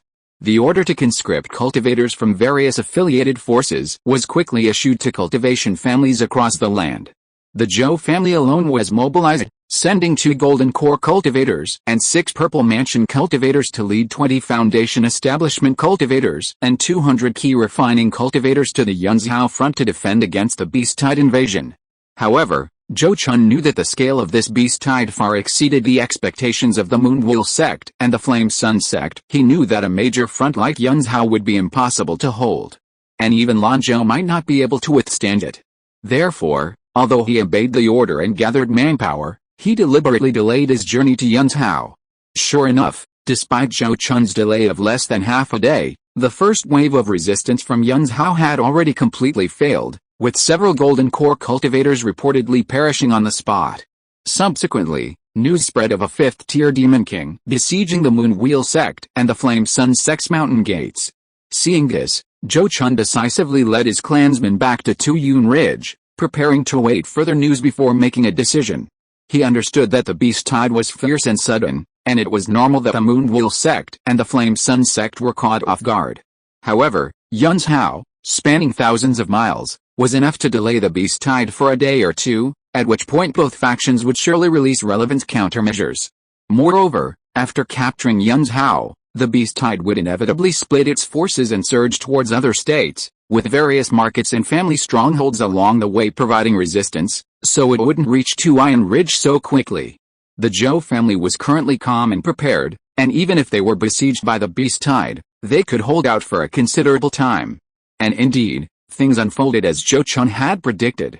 The beast tide surged in from the wilderness, and after capturing Yunzhao, the massive horde of demonic beasts was no longer easily controlled by the 4th-tier demonic beasts. They could only carry out the tasks assigned by the 5th-tier demon kings, each driving the portion of demonic beasts they could control towards the heart of Jingguo, flattening any cultivator strongholds they encountered along the way. But what truly determined the course of this war was not the massive beast tide of millions, but rather those 5th-tier powerhouses. As the beast tide ravaged the Jin Kingdom, the mountain gates of the 3 major powers, the Moonwheel Sect, the Flaming Sun Sect, and the Azure Lotus Temple, were also besieged by 5th-tier demon kings. Under the onslaught of these 5th-tier demon kings, the protective formations of each sect's mountain gates faced immense pressure. Not only were disciples unable to leave their mountains to organize forces to resist the beast tide, but even nascent soul stage cultivators were trapped inside their mountain gates.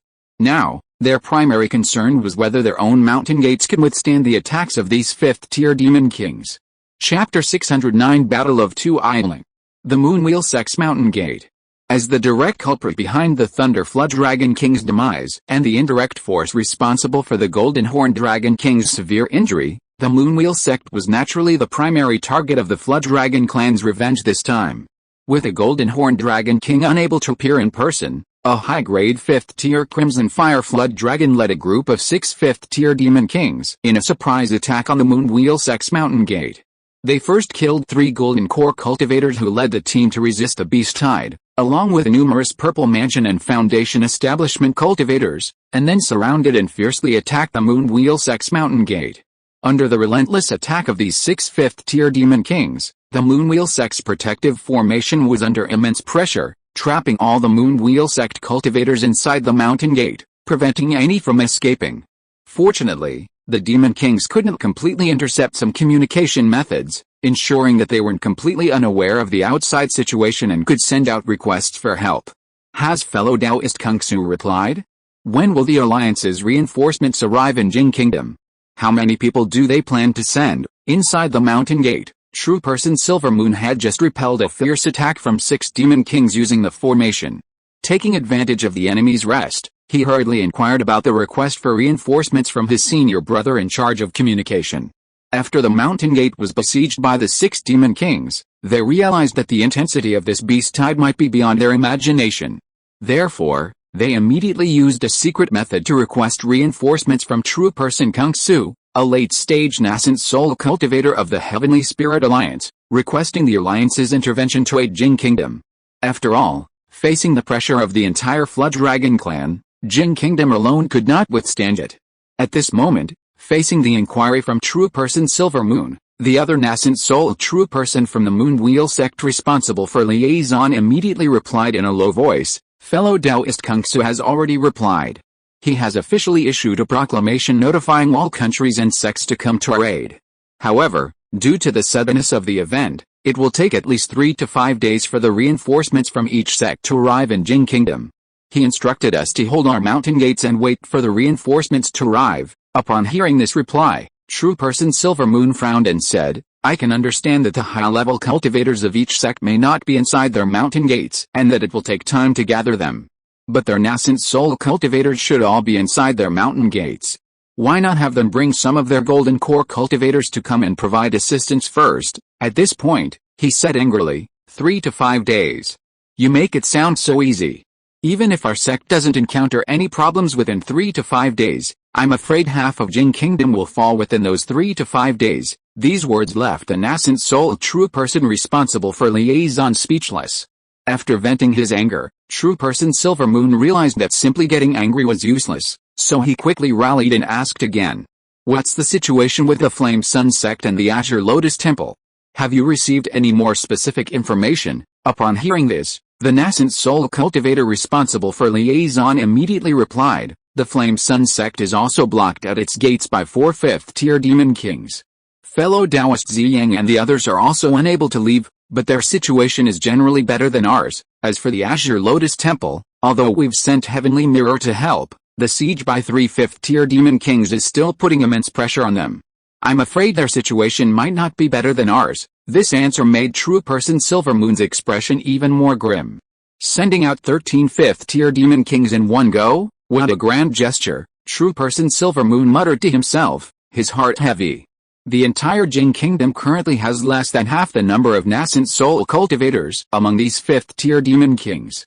There isn't a single late-stage nascent soul cultivator among them. Relying on the protective mountain array, he dared to fight the 5th-tier high-grade Crimson Fire Flood Dragon outside. Once outside the array, he would be no match for it. Moreover, he knew that the number of these 5th-tier demon kings was far beyond the Flood Dragon clan's mobilization limit. No one dared say whether more 5th-tier demon kings were lurking in the shadows, waiting for their chance to strike. Fine.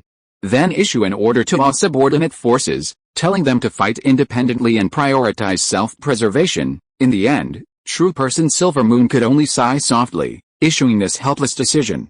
He knew very well that once this order was issued, the Moonwheel sect's prestige would plummet, and if those vassal forces encountered danger, probably none of them would take the Moonwheel sect seriously anymore.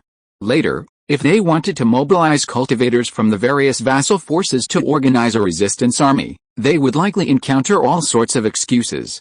But ultimately, this was a decision of choosing the lesser of two evils. As long as the Moonwheel sect stabilizes its foundation and continues to hold its position as the overlord of Jin Kingdom, even if its prestige suffers some loss, it won't damage its status. After all, those vassal forces will still have to defer to the overlord if they want to make a living in Jin Kingdom in the future. On the other hand, Zhou Chun, who retreated back to Tuyun Ridge, quickly received instructions from the Moonwheel sect to fight independently. This was exactly what he had hoped for. Zhou Chun clearly understood that in this great beast tide, only by maintaining independence and autonomy could he better protect his family. Otherwise, if they were all drawn to the front lines to fight the main force of the beast tide, without strong figures to hold the line, chaos would easily ensue. Now that he had received instructions to fight independently, he had ample room to maneuver. So Zhou Chun's first action was to take advantage of the fact that the main force of the beast tide had not yet arrived and move a large number of family members and assets out of Tuyun Ridge, towards a more inland area further north. As long as they didn't leave Jin Kingdom, or weren't discovered to have escaped, even if someone found out, they couldn't blame the Zhou family. As for the mountain gate of Tuyun Ridge, it would be best to hold it. But if it couldn't be held, temporarily abandoning it wouldn't be unacceptable. The important thing is to preserve people and assets first, and wait for the recapture of the land later. After evacuating some of the less powerful clansmen and a large amount of assets, what remained in Tuyun Ridge were all the Zhou family's elite forces. Including Zhou Chun, 3 golden core stage cultivators and 6 purple mansion stage cultivators from the Zhou family had gathered here, along with more than 30 foundation establishment cultivators. It could be said that the entire elite force of the Zhou family had gathered here. As for the family's other spiritual mountain blessed land, Jiufang Ridge, it was basically in a state of semi-abandonment, with only 2 foundation establishment cultivators with dwindling lifespan stationed there, along with a group of equally aged key refining stage cultivators. Clearly, Zhou Chun also knew very well that trying to divide the forces to fight in 2 places in the face of such a large beast tide would be a very foolish move. Moreover, at this time, Tuyun Ridge was not only occupied by Zhou family cultivators, but also by cultivators from some nearby cultivation families, and even rogue cultivators. Upon learning of the overwhelming beast tide and the impossibility of fleeing to other countries, many cultivation families within Lingzhou chose to abandon their clan gates and disperse their members into several groups to seek refuge elsewhere. The Zhou family, as one of the most powerful families in Jin Kingdom, naturally became the first choice for these people seeking refuge. From the Zhou family's perspective, they would try to accommodate as many cultivators as possible within their clan gates. These would be invaluable help in protecting their clan's spiritual land. It was precisely because they had anticipated this situation that Zhou Chun had moved some of his clansmen away from Tuyun Ridge in advance, making room for the clan gate. Thus, on the 3rd day after the beast tide entered Jin Kingdom, the figures of demonic beasts appeared outside Tuyun Ridge. First, tens of thousands of demonic birds, led by a 4th-tier demonic bird, arrived near Tuyun Ridge and circled around, occupying all the key routes. Then, within half a day, tens of thousands more demonic beasts rushed in, surrounding Tuyun Ridge. And as time passed, even more demonic beasts continued to gather. Judging from this formation, the 4th-tier demonic beasts in the beast tide had all received missions and knew the approximate strength of the Zhou family of Tuyun Ridge, so they dared not be careless. Taking advantage of the fact that the beast tide had not yet launched an attack, Zhou Chun also contacted the Xianjing Manor. As he expected, the Xianjing Manor was also surrounded by a large number of demonic beasts. Zheng Chun, can you tell how many 4th-tier demonic beasts are outside? I see that the number of these demonic beasts is still increasing. I'm afraid the situation is not good. Inside Tuyun Ridge, Zhou Mingde, Zhou Chun, and Lin Huanggao, 3 golden core cultivators, stood at the highest point of the mountain, observing the situation of the beast tide surrounding the mountain. After observing for a while, Zhou Mingde also expressed his concerns with a worried expression. Hearing this, Zhou Chun shook his head and said, "This junior can't tell either. Different types of demonic beasts have different abilities. 4th-tier demonic beasts often possess certain escape techniques. If they intentionally use the beast horde to hide themselves, even a cultivator who hasn't mastered the spirit eye technique would have difficulty discerning how many 4th-tier demonic beasts are outside. His own 5 spirit pets were all 4th-tier demonic beasts, so he knew this all too well. Even if the 4th-tier demonic beasts outside didn't necessarily have the same talent as his spirit pets, they certainly wouldn't all be mediocre like the fire god Jekyll."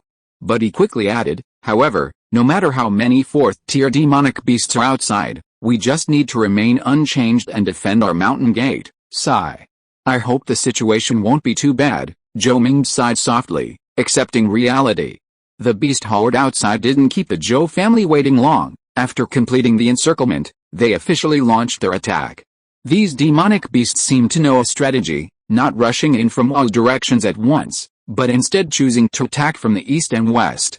From the east and west sides of Earth Cloud Ridge, massive, thick-skinned beasts like oxen, horses, bears, and elephants lined up in formation, surging forward wave after wave like ocean waves towards the yellow cloud-shrouded Earth Cloud Ridge. Among them were quite a few 2nd and 3rd-tier demonic beasts. These beasts were clearly cannon fodder, used to draw fire and test the strength of the defenses. Faced with these probing attacks from cannon fodder beasts, Zhou Chun and the other Golden Core cultivators showed no intention of intervening, simply leaving the Zhou family members and the refugee cultivators to deal with them. The Nine Palaces Yellow Dragon Formation was already fully deployed, encompassing an area of 100 miles. Once the demonic beasts rushed into the formation's range, they immediately lost sight of each other, making it difficult to coordinate their attacks. Meanwhile, the cultivators unaffected by the formation moved about in small groups, precisely reaping the lives of the demonic beasts. However, the number of demonic beasts far exceeded the number of cultivators in Tuyun Ridge, and these beasts were all thick-skinned, resilient, and hardy. Therefore, as more and more demonic beasts poured into the formation, it was no longer possible for the low to mid-level cultivators alone to finish the harvest in time. If they were not stopped, these demonic beasts would inevitably rush into the depths of the formation, probing its true strength. Thus, Zhang Liang, the Purple Mansion stage cultivator from the Zhou family who was in charge of the formation, immediately mobilized the formation's power and launched its killing move. Suddenly, certain areas within the formation transformed into mud and sand traps, instantly trapping all the demonic beasts. Then, huge rocks rained down from the sky, crushing the immobilized beasts and causing them to bleed profusely. Some demonic beasts even had sharp stone spikes sprout from their paths, piercing their relatively soft bellies and leaving them hanging on the spot. A mid-grade, third-tier earth dragon beast, relying on its thick height and immense speed, charged deep into the formation, about to touch the defensive barrier ahead. Unexpectedly, gravity suddenly surged where it was, crushing its massive body to the ground. Then, a boulder tens of feet in diameter fell from the sky, shattering the earthen yellow protective shield it had erected, turning its head and half its body into a bloody pulp. The Nine Palaces Yellow Dragon Formation was, after all, a genuine forbidden formation. Even though it was far inferior to the mountain-protecting formations of the three major powers of Jin Kingdom and couldn't withstand attacks from fifth-tier experts, it was more than enough to deal with some beasts below the fourth tier. The beast tide could only break through this formation by sacrificing its own lives, constantly consuming the spiritual energy of the Earth Cloud Ridge's spiritual veins until the formation could no longer draw enough energy and collapsed on its own. After attacking for nearly half an hour, sacrificing 2,000 or 3,000 beasts without finding anything, the beast tide temporarily halted its offensive.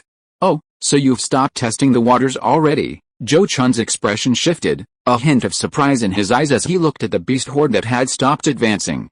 He had expected this test to last at least an hour or two, involving several fourth-tier demonic beasts. Who would have thought it would end so abruptly? After observing the beast horde for a while, he nodded slightly and said, "Very well, let's arrange for someone to clean up the battlefield and collect the spoils." As soon as he finished speaking, Zhou Zinayan, responsible for coordinating manpower, immediately ordered the cultivators who hadn't yet participated to collect the demonic beast corpses. This massive beast tide was both a crisis and an opportunity. If they could successfully weather it, the various demonic beast corpses and demonic cores would be enough to make the remaining forces and rogue cultivators of Jin Kingdom incredibly wealthy. But the prerequisite was surviving to the end. Zhou Chun himself viewed this great beast tide as an opportunity. With his strength, as long as he didn't perish in the tide, he would surely reap a bounty of demon cores of various grades afterward, greatly benefiting his spirit pets. However, given the current uncertain situation, he didn't intend to be too high profile, lest he attract the dimensional attack of a fifth-tier demon king. Only after the situation became clear and it was confirmed that the top-tier beings on both sides could form a mutually restraining situation would he truly reveal his strength and reap a large harvest. Looking at the beast tide outside, after resting and pausing for about half a day, it launched a new wave of attacks under the cover of night when the full moon rose. This time, it seemed to be for real. Not only did the ground beasts charge, but a large number of flying demon beasts also joined the attack. Furthermore, the fourth-tier demon beasts also appeared one after another, leading their teams in a fierce assault. There were as many as 8 fourth-tier demon beasts that appeared, including 1 high-grade fourth-tier demon beast, 3 mid-grade fourth-tier demon beasts, and 4 low-grade fourth-tier demon beasts. Zhou Chun had expected to find a fourth-tier dragon inside, but he didn't see one. This wasn't good news, as the absence of a dragon meant the beast tide still had plenty of strength left. Therefore, Zhou Chun only released the already exposed Thunder Dragon to fight one of the mid-tier fourth-tier demonic beasts, while secretly having the wood spirit and golden winged tiger, under Zhang Liang's cover, fight the other two mid-tier 4th-tier demonic beasts. He himself faced the high-tier 4th-tier demonic beast. Thus, he single-handedly fought 4 of the strongest demonic beasts, leaving the remaining 4 to Lin Hongyu, Zhou Ming, the fire god Jackal, and the formation. The high-tier 4th-tier demonic beast Zhou Chun fought was a rare and exotic species, the azure-eyed golden ape. This beast possessed a rare spiritual ability. Its azure eyes could not only see through illusions but also possessed the power to seize souls. Furthermore, this beast was proficient in metal attribute magical arts, making it extremely strong in both offense and defense. Fortunately, the Nine Palaces yellow dragon formation of Tu Yanling is not known for its illusions, but rather for its defense. Otherwise, if it were a formation that relied on illusions, it would likely have been rendered useless by this azure-eyed golden ape. Even so, the beast seemed to have seen through the formation's core, heading straight for it upon entering.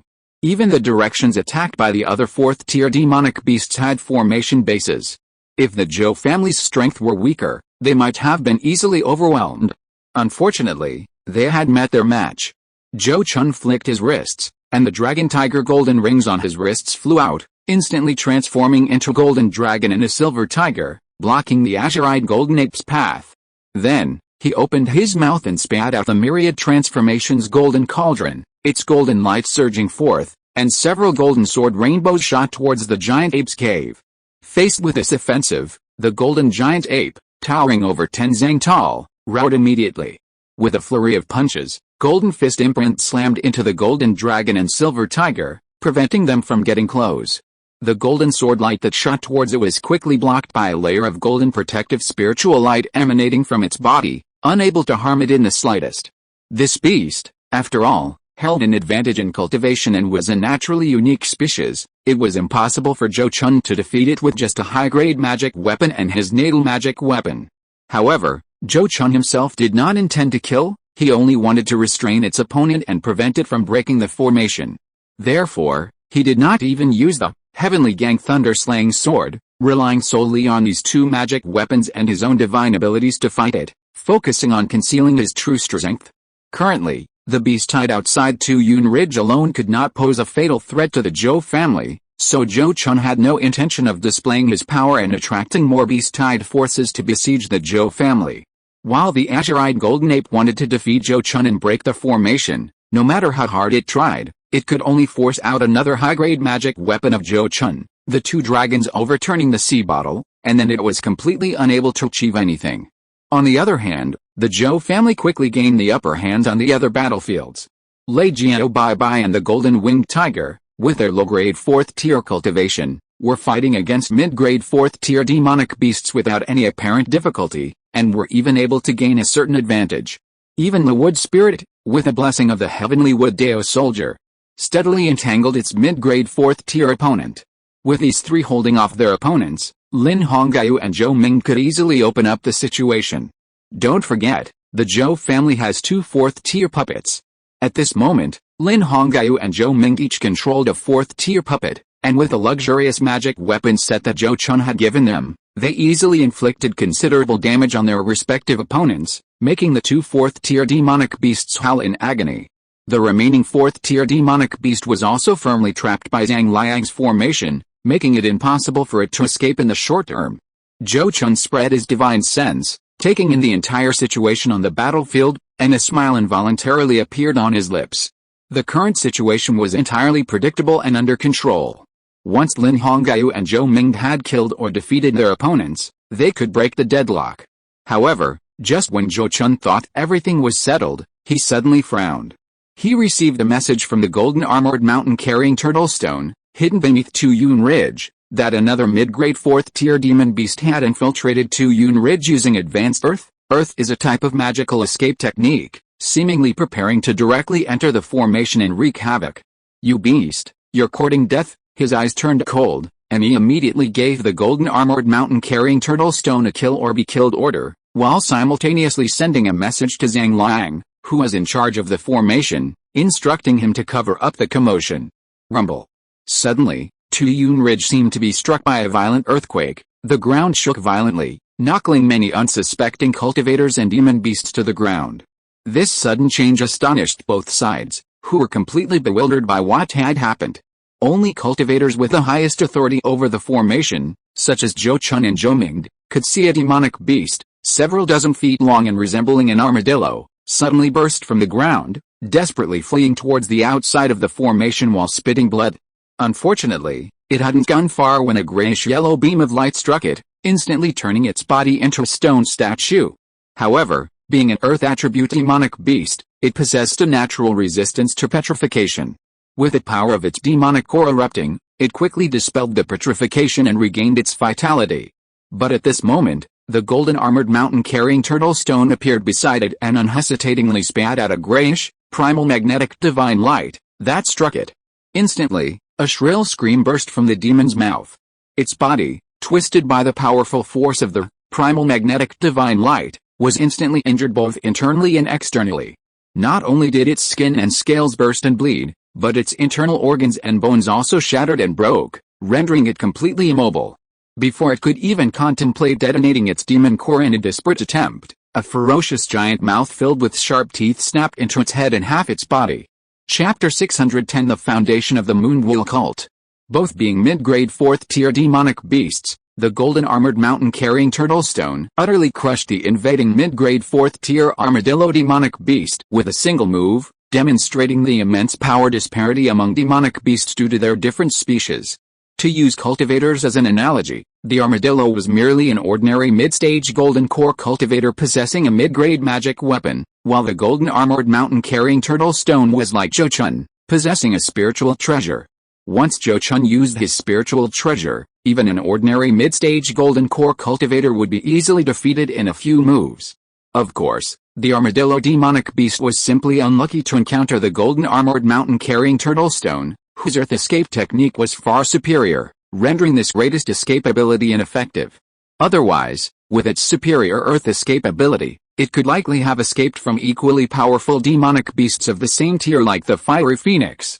While the golden armored mountain-carrying turtle stone, after killing the armadillo demonic beast, vanished using earth escape techniques with its corpse. However, this scene was still witnessed by the azure-eyed golden ape, which possessed the supernatural ability of spiritual vision. It might not recognize the mountain-bearing turtle, but the sheer power of the golden armored mountain-bearing turtle stone, in killing the armadillo beast in mere moments was enough to fill it with immense apprehension and even fear. Therefore, it quickly roared a few times and gave the order to retreat.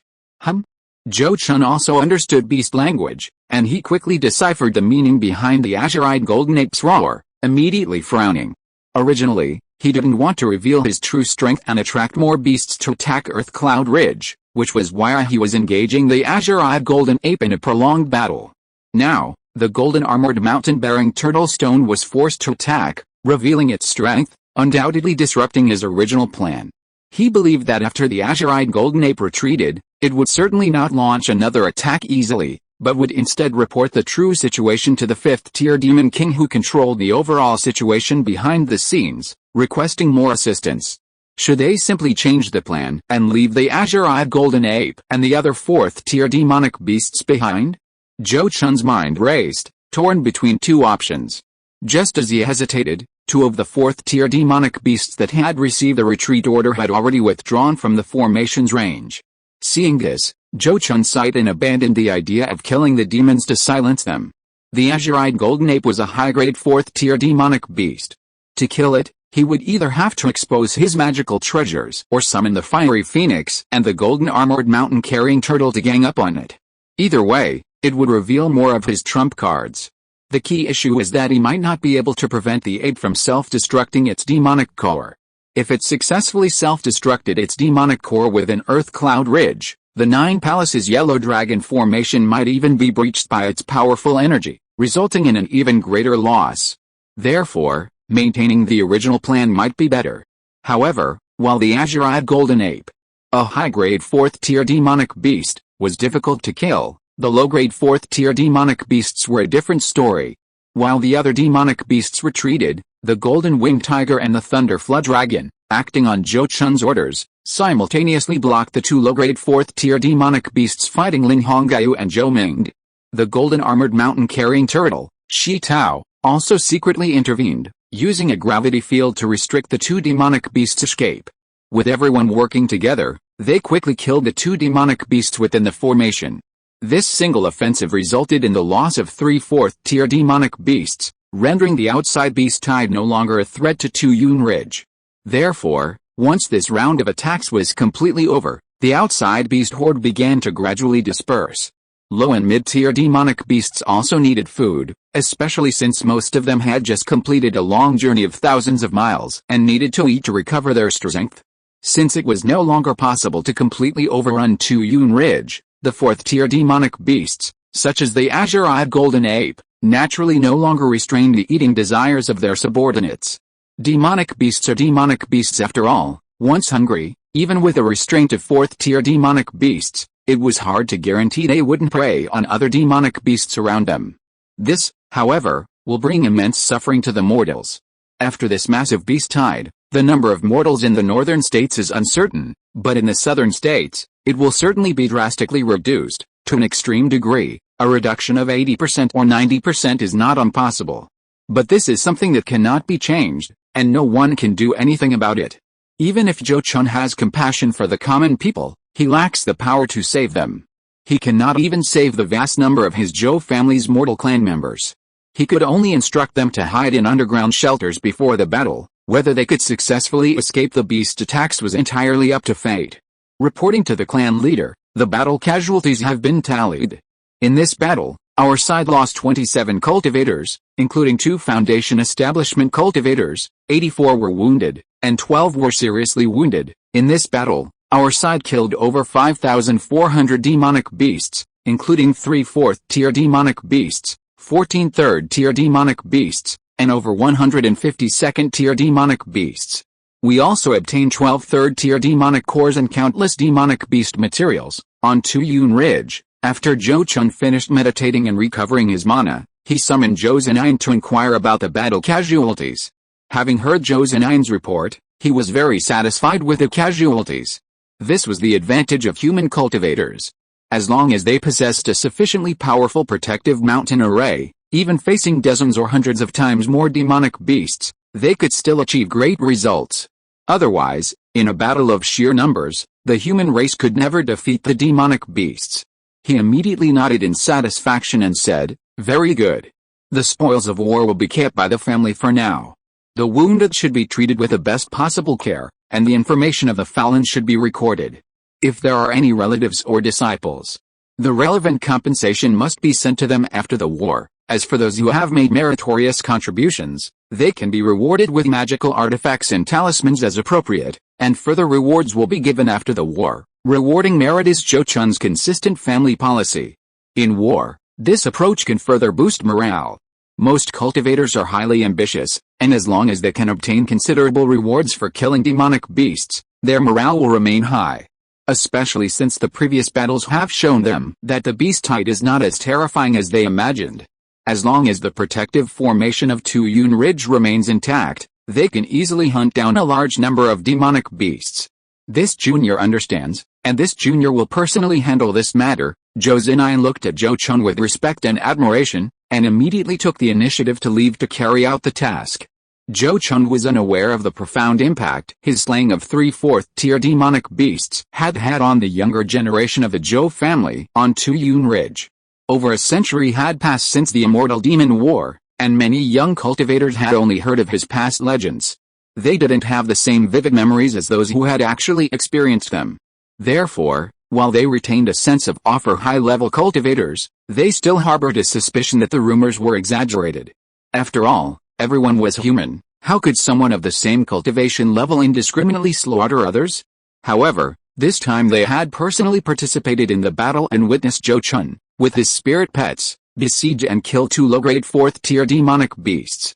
The legendary tale had become reality, naturally inspiring a deep respect and admiration for Zhou Chun, this legendary figure of his family. Even Zhou Zinayan, a cultivator at the Purple Mansion stage, was no exception.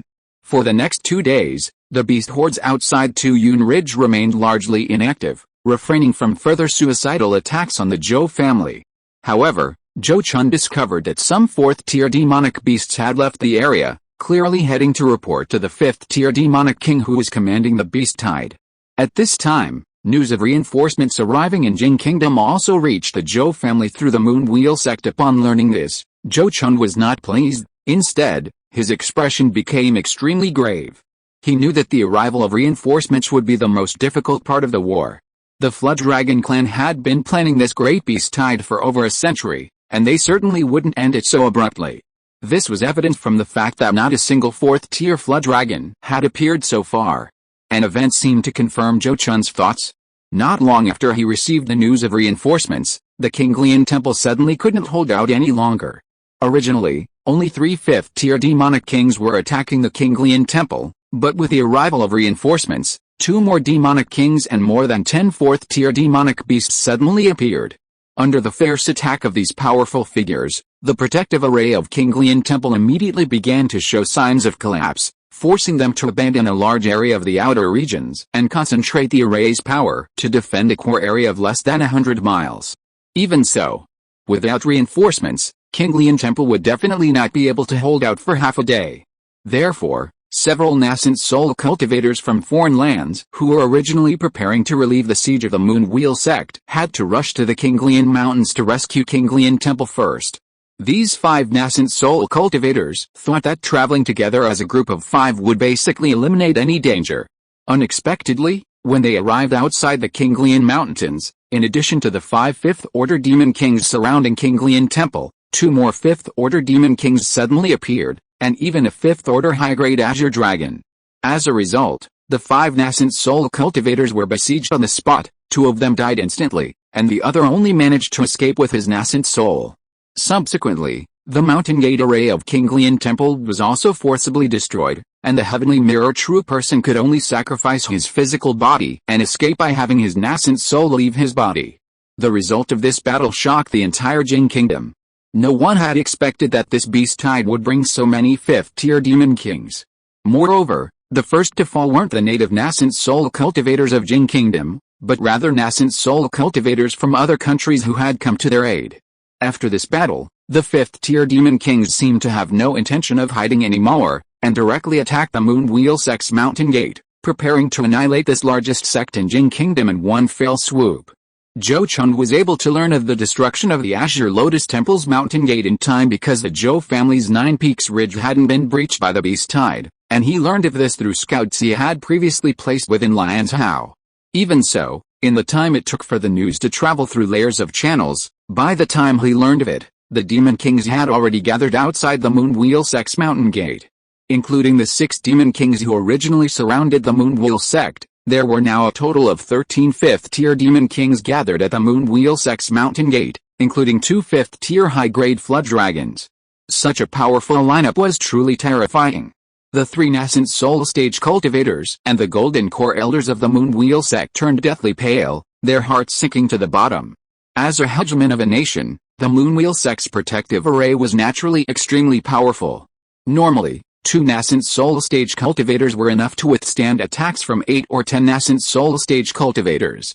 But that only applied to ordinary early stage nascent soul stage cultivators.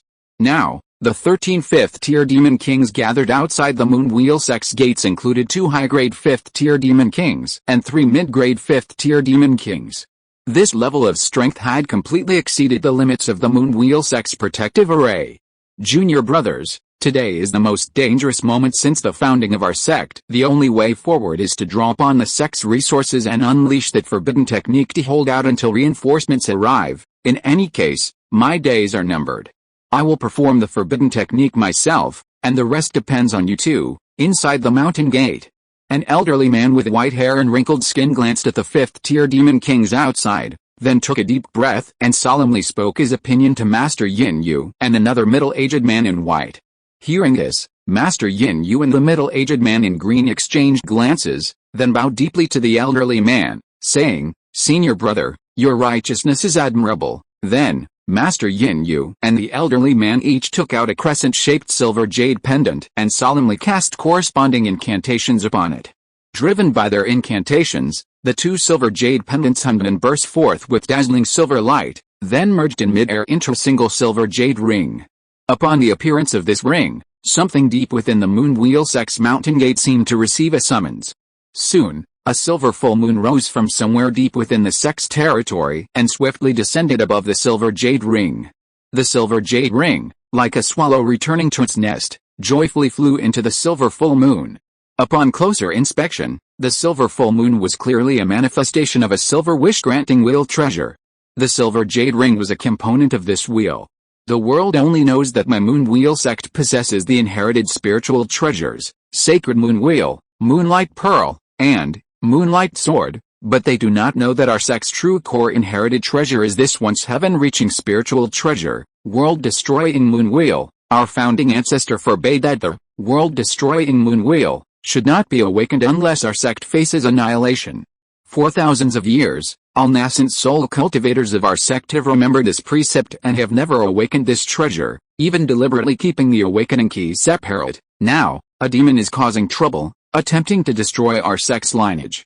We, inheriting our ancestors' precept, will activate this supreme treasure to protect our sect and vanquish the enemy. The white-haired elder looked at the wish wheel magic treasure, which had transformed into a silver full moon in the void before him, muttering to himself as he activated a secret technique, spitting out a ball of essence blood with silver light spots that landed on the wish wheel magic treasure. A strange scene unfolded. This extraordinary spiritual treasure, which Shivan, a nascent soul cultivator, would normally find difficult to refine, easily accepted the white-haired old man's essence blood, instantly forming a profound connection with him.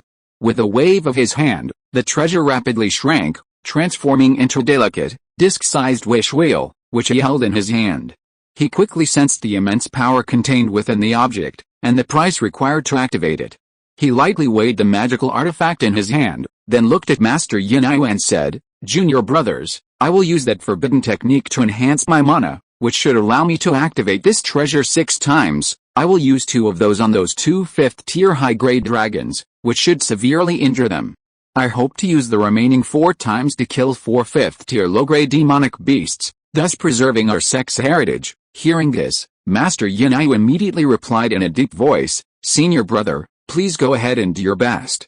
I will not let your sacrifice be in vain, and I will do my utmost to protect our sect's lineage." "Good. In that case, I will proceed." The white-haired old man nodded slightly, then formed hand seals and unleashed a forbidden technique. His mana instantly surged, reaching a level comparable to a late-stage nascent soul cultivator in just a dozen breaths. Immediately afterward, he activated the silver wish wheel in his hand, which instantly transformed into a streak of silver light and disappeared from his grasp. In an instant, a silver light appeared above the head of a low-grade 5th-tier black dragon that had revealed its true form. It easily shattered the dragon's protective aura and head, slicing the head in 2 and obliterating its demon core and soul. Before the other demon kings could react, the silver light vanished, reappearing dozens of miles away above the head of a 5th-tier crocodile dragon, similarly obliterating its body, demon core, and soul. Only then did the other 5th-tier demon kings react, roaring and halting their attacks on the Moonwheel Sect's protective mountain formation, each strengthening their own defenses. However, they quickly discovered that this was futile. A flash of silver light later, another 5th-tier Crimson Fire Dragon was beheaded and its soul destroyed. This scene terrified the remaining 5th-tier demon kings, who fled in panic using various escape techniques. Unfortunately, their escape techniques were far slower than the silver light. With a 4th flash of silver light, a 5th-tier giant tortoise, despite having retracted its head into its incredibly hard shell, a shell as tough as a spiritual treasure, was easily pierced, and its massive body quickly plummeted to the ground. After slaying 4 low-grade 5th-tier demon kings in succession, the silver light finally locked onto the high-grade 5th-tier Crimson Fire Flood Dragon. This dragon, relying on its profound cultivation, didn't flee in panic like the other low-grade 5th-tier demon kings, but instead hid within a cloud of fire, remaining vigilant. As soon as the silver light disappeared into the fire cloud, a miserable howl quickly echoed from within. Then, the silver light flew out of the fire cloud and turned to fly towards another high-grade 5th-tier Azure Flood Dragon. However, this high-grade 5th-tier Azure Flood Dragon was even more cunning. When the silver light struck it, it discovered that there was only a decoy there, its true form having vanished without a trace. Just after destroying the fake Azure Dragon, the white-haired old man inside the mountain gate suddenly experienced a rapid collapse of his aura, his nascent soul instantly disintegrating into nothingness. A nascent soul is the condensation of a cultivator's essence, energy, and spirit. Once this dissipates, it means complete annihilation. Witnessing this, true person Silver Moon silently waved his hand to collect the remains, then cast a spell to summon back the world-destroying moon wheel that was still outside. However, out of fear of this object, he didn't dare to refine it like his fallen senior brother, nor even touch it. He simply followed the incantation left by his ancestor, removing the jade ring from the wheel and storing it as 2 jade pendants. Strangely enough, after the jade ring was removed, even without anyone refining or activating it, the silver wheel automatically flew back to where it had originated, as if some kind of summoning was present there. Only after witnessing the silver wish wheel disappear into the forbidden area deep within the mountain gate did true person Silver Moon turn back to the middle-aged man and say, "Junior brother Azure Moon, from now on, it is up to the two of us to protect the sect. We must inherit senior brother Profound Moon's legacy and swear to defend the sect's lineage to the death." Upon hearing this, the middle-aged man, true person Azure Moon, solemnly replied, "Senior brother Silver Moon is absolutely right. The sect nurtured us to form our cores and transform into infants. We must also swear to repay the sect with our lives." Having made their stance clear, the two immediately rallied all the disciples of their sect to jointly resist the frenzied retaliation of the demon kings outside. The demon kings were indeed determined to retaliate fiercely. 4 fifth-tier demon kings perished on the spot, including 2 fifth-tier dragons. Such losses were considerable. The gains from the previous ambush of human reinforcements had been completely wiped out in this battle. How could the remaining demon kings not be furious? Therefore, once they confirmed that the terrifying magic weapon could no longer be used, the remaining 9 demon kings launched a frenzied attack on the Moonwheel Sect's protective array. Under the combined attack of these demon kings, the Moonwheel Sect's protective array began to shake violently. However, compared to the previous combined attack of 13 demon kings, although the protective array now appeared to be on the verge of collapse, it could actually hold out for a day or two without any problem. This time was more than enough for nascent soul cultivators outside Jing Kingdom, especially late-stage nascent soul cultivators like Kung Su's Hunran, to arrive. As for whether those people would come to their rescue, true person Silver Moon and true person Azure Moon were not worried. From any perspective, the destruction of the Moonwheel Sect would bring them no benefit, only harm.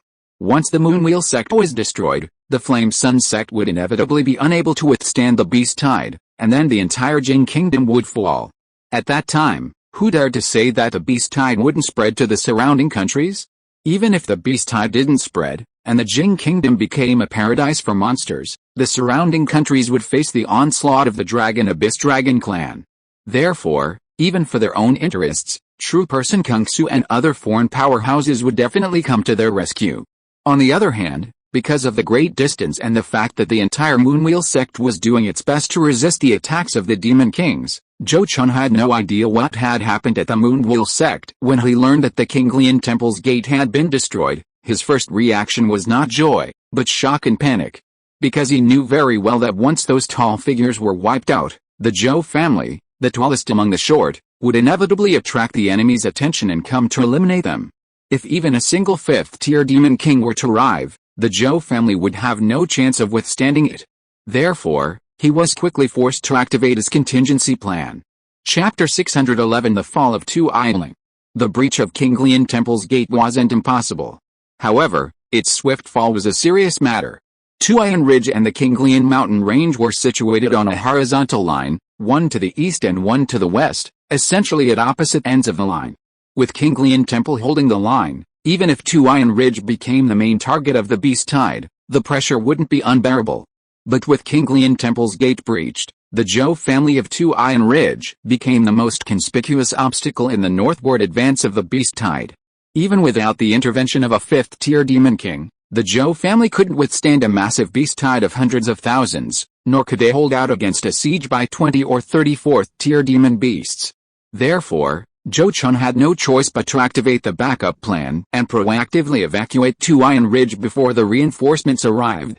Evacuating Tuayan Ridge meant abandoning the sacred mountain, abandoning the family's mountain gate, which they had cultivated for 100 or 200 years. This would be a tremendous loss for the Zhou family, both in terms of morale and material resources. If not for dire circumstances, Zhou Chun truly didn't want to make this decision. However, Things had indeed reached a point where he had no choice. If he chose to preserve the land but lose the people, he would lose both. Only by preserving the people but losing the land could he have a chance to rise again and reclaim the lost territory. But the real reason Zhou Chun decided to voluntarily withdraw was because the Qinglian temple's gate had been breached. Even if, like the Zhou family, many disciples had withdrawn beforehand after the Qinglian temple's gate was breached, it would be difficult to reclaim the lost territory. Thus, if the demonic beasts were driven back to the wilderness in the future, the Zhou family could rightfully replace the Qinglian temple and occupy the Qinglian mountain range.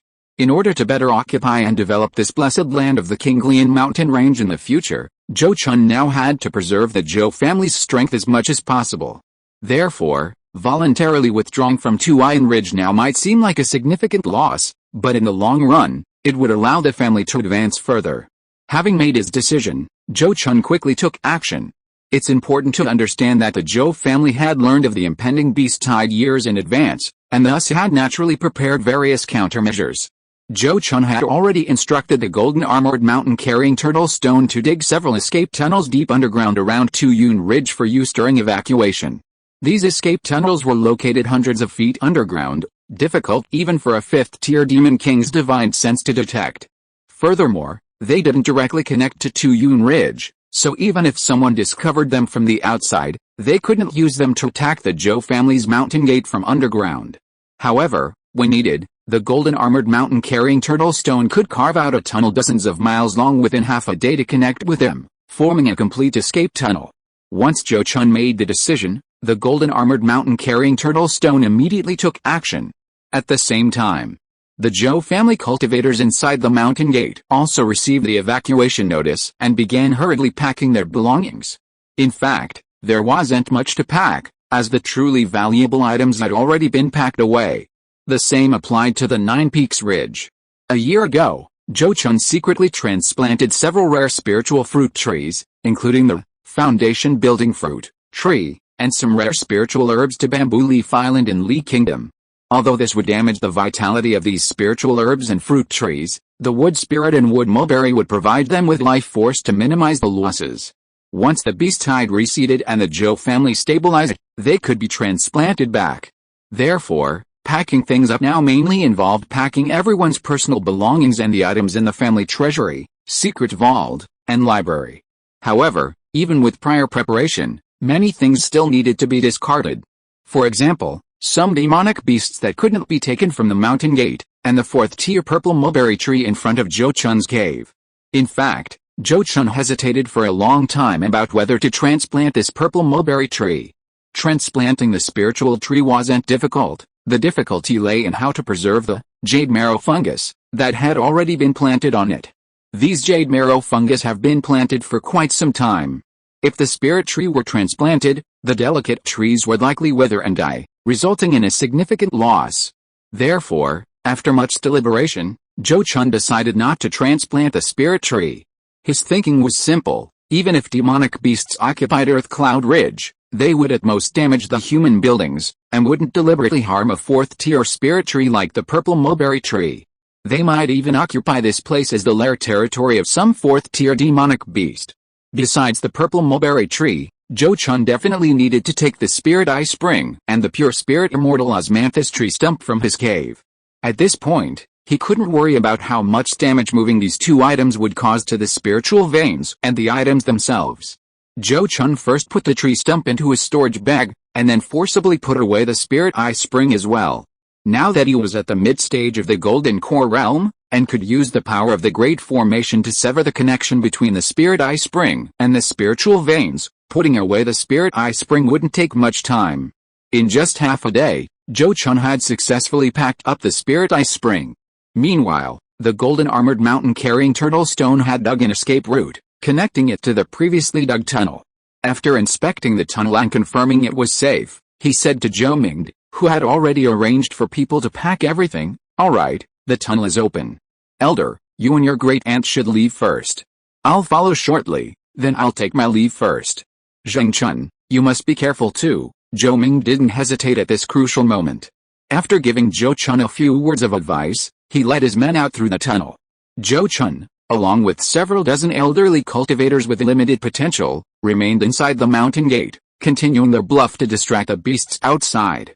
He was skilled and daring enough to escape, even if surrounded by 10 times his number of enemies. The other cultivators who agreed to stay were already prepared to die. The Zhou family would take care of their descendants and relatives. In less than 2 hours, Zhou Ming and his group retreated through the tunnel to a secluded mountain stream 200 to 300 miles away from Yunling. This location wasn't far from the beast horde surrounding Yunling, and there was still a possibility of exposure. Therefore, Zhou Ming and his hundreds of men didn't move together, but instead split into several groups and retreated separately. If all went well, they would eventually reunite at the Su family's residence in Jiangzhou. Jiangzhou was located in the north-central part of Jingguo, considered the rear area. Retreating there would temporarily spare them from directly facing the main force of the beast tide, allowing them more time to observe.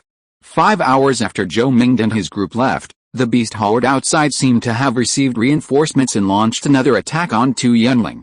This time, the beast horde again chose to advance simultaneously from both the east and west, and many fourth-tier demonic beasts appeared one by one. Zhou Chun saw the figure of a fourth-tier dragon for the first time. In the sky to the east of Yunling, 3 dragons, 1 blue, 1 silver, and 1 red, soared through the air, unleashing their supernatural powers to attack Yunling. These fourth-tier demonic beasts seemed to have learned from their previous experience, no longer entering the formation themselves, but instead using their numerical advantage to launch an attack from the outside in. In an instant, various lightning, wind blades, and fire rain attacks rained down on the yellow cloud-shrouded Earth Cloud Ridge, creating an immense spectacle. 13 fourth-tier demonic beasts, they really think highly of my Zhou family. Zhou Chun's gaze swept over the appearing fourth-tier demonic beasts, his expression extremely grave. From the number of these appearing fourth-tier demonic beasts, it was clear his judgment was accurate. After the Kinglian Temple's gate was breached, Earth Cloud Ridge became the primary target of the beast tide. Even if the Zhou family could withstand the current attack, more fourth-tier demonic beasts would surely arrive later. Zhou Chun's gaze was quickly drawn to the silver dragon outside. That silver dragon was significantly larger than the thunder dragon Bai, a genuine high-grade fourth-tier thunder dragon. Zhou Chun deliberately released the wood spirit to verify its identity, confirming it was indeed the thunder dragon that had chased him all the way from Thunder Lizard Island. This stirred a murderous intent within him. If I could kill this demon, a cold glint flashed in Zhou Chun's eyes as he mentally estimated the probability of success. About 60%. That was Zhou Chun's estimate. The reason for such a low probability was that, as a fourth-tier high-grade thunder dragon, its mastery of lightning escape techniques was undoubtedly far superior to that of the thunder dragon Bai. Even if he transformed into a moon toad, he might not be able to hide it, and even if he did, he might not be able to kill it instantly. And if he couldn't kill it instantly or even trap it, he would absolutely be unable to catch it if it wanted to escape. The invincible strength of the Golden Core stage only meant that he could defeat any fourth-tier opponent, but whether he could actually kill them was uncertain. Even nascent soul stage cultivators sometimes found themselves outmaneuvered by fourth-tier demons or cultivators who were particularly adept at escaping. Therefore, after careful consideration, Zhou Chun suppressed his murderous intent and abandoned his plan to forcibly kill the fourth-tier high-grade thunder dragon. After all, his transformation into a moon toad was a very important trump card, and its importance was even more prominent during this beast tide invasion. If he rashly exposed this trump card, many things might become difficult later. After giving up the attempt, Zhou Chun focused on controlling the formation, working with his several spirit pets to harvest the demonic beasts that rushed into the formation. Normally, killing third-tier demonic beasts in the wilderness could easily cause big trouble, and Zhou Chun had to restrain himself. Now that he had a rare opportunity to kill a large number of these high-level demonic beasts, he would not show any mercy. With the combined efforts of his several spirit pets, not a single third-tier demonic beast that dared to rush into the formation could come out alive. After he killed 8 third-tier demonic beasts, the fourth-tier demonic beasts belatedly realized that the third-tier demonic beasts should stop entering the formation and instead attack from the outside like them. However, without these third-tier demonic beasts entering the formation to organize themselves, the low and mid-level demonic beasts that entered the formation crumbled at the first touch when faced with the oppressive aura emanating from Zhou Chun's fourth-tier demonic beasts, unable to form an effective attack. This was a weakness of the beast tide. because it relied purely on the oppressive aura of the high-tier demonic beasts to drive the low and mid-level demonic beasts, once they encountered the opposing side also sending out high-tier demonic beasts, and without any high-tier demonic beasts of their own kind present to lead them, these low and mid-level demonic beasts simply couldn't muster the courage to launch an attack. The azure-eyed golden ape quickly discovered this through its spiritual eyes, and so the beast horde's attack quickly ceased, with only a dozen or so fourth-tier demonic beasts fiercely attacking. Fortunately, Zhou Chun had already guarded against this demonic beast's spiritual ability, deliberately activating the power of the Great Formation to form a dense spiritual light that obscured the core area of Tuyun Ridge, preventing it from seeing through the true nature of the area. This pure spiritual light barrier was difficult to penetrate even with the most powerful spiritual abilities, but it consumed a great deal of the formation's power. However, Zhou Chun's primary objective was to stall for time, buying himself every minute possible. Seeing that the beast horde was no longer coming to their deaths, he recklessly pushed the power of the Grand Formation to its limit, focusing all his efforts on shrinking its coverage area to defend against the beast's ranged attacks. Relying on the powerful defensive force of this self-destructing formation, Zhou Chun and several dozen elderly and weak cultivators managed to hold out for nearly 3 hours. When the formation could no longer hold, Zhou Chun ceased his efforts, simply bowing to the remaining cultivators who had volunteered to stay behind, saying, "Thank you all for everything you have done for the Zhou family. Zhou Chun and the Zhou family will never forget your sacrifices today." Then, he and the golden armored mountain-carrying turtle stone used earth, a type of escape technique, to leave Tuyun Ridge. Without Zhou Chun's control, the Nine Palaces Yellow Dragon Grand Formation was quickly breached. Most of the remaining cultivators perished in the backlash from the broken formation, and the survivors quickly succumbed to the beast attacks. The Zhou family's mountain gate, Tuyun Ridge, had thus completely fallen.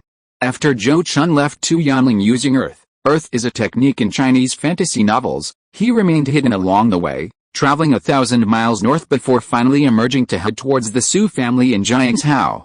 Because he was alone, he arrived at the Su family before many of the Zhou family cultivators who had evacuated earlier. Only Lin Hongyu and Zhou Ming's 2 teams arrived before him.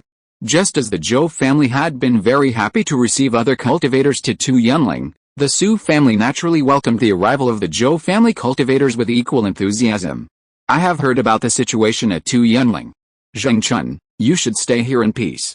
In this time of crisis, our Su and Zhou families should unite to fight against a national calamity." Inside the Su family's mountain gate, the Su family patriarch clearly expressed the Su family's stance after receiving Zhou Chun.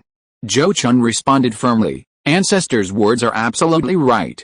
This junior and the Zhou family will certainly do our utmost to defend this place alongside the Su family, protecting our home and clan." He then inquired with the Su family patriarch about the Moonwheel Sect and the Alliance's reinforcements. The Su family was relatively close to the Moonwheel Sect's mountain gate, and with Su Yanyang, a golden core elder from their family, providing support, they should theoretically have far better access to information than the Zhou family. However, in reality, the Su family patriarch had no idea about the Moonwheel Sect's current situation, only that numerous demon kings were besieging the sect's gate. Information about reinforcements was entirely relayed from the Moonwheel Sect. They themselves were not qualified to communicate with the Heavenly Spirit Alliance's higher-ups. This situation caused Zhou Chun to frown deeply. Anyone with even a basic understanding of warfare knows the importance of intelligence. With unclear intelligence and unable to assess the enemy's strength, they were unable to formulate a battle plan based on the actual situation. They could only defend the city in complete darkness.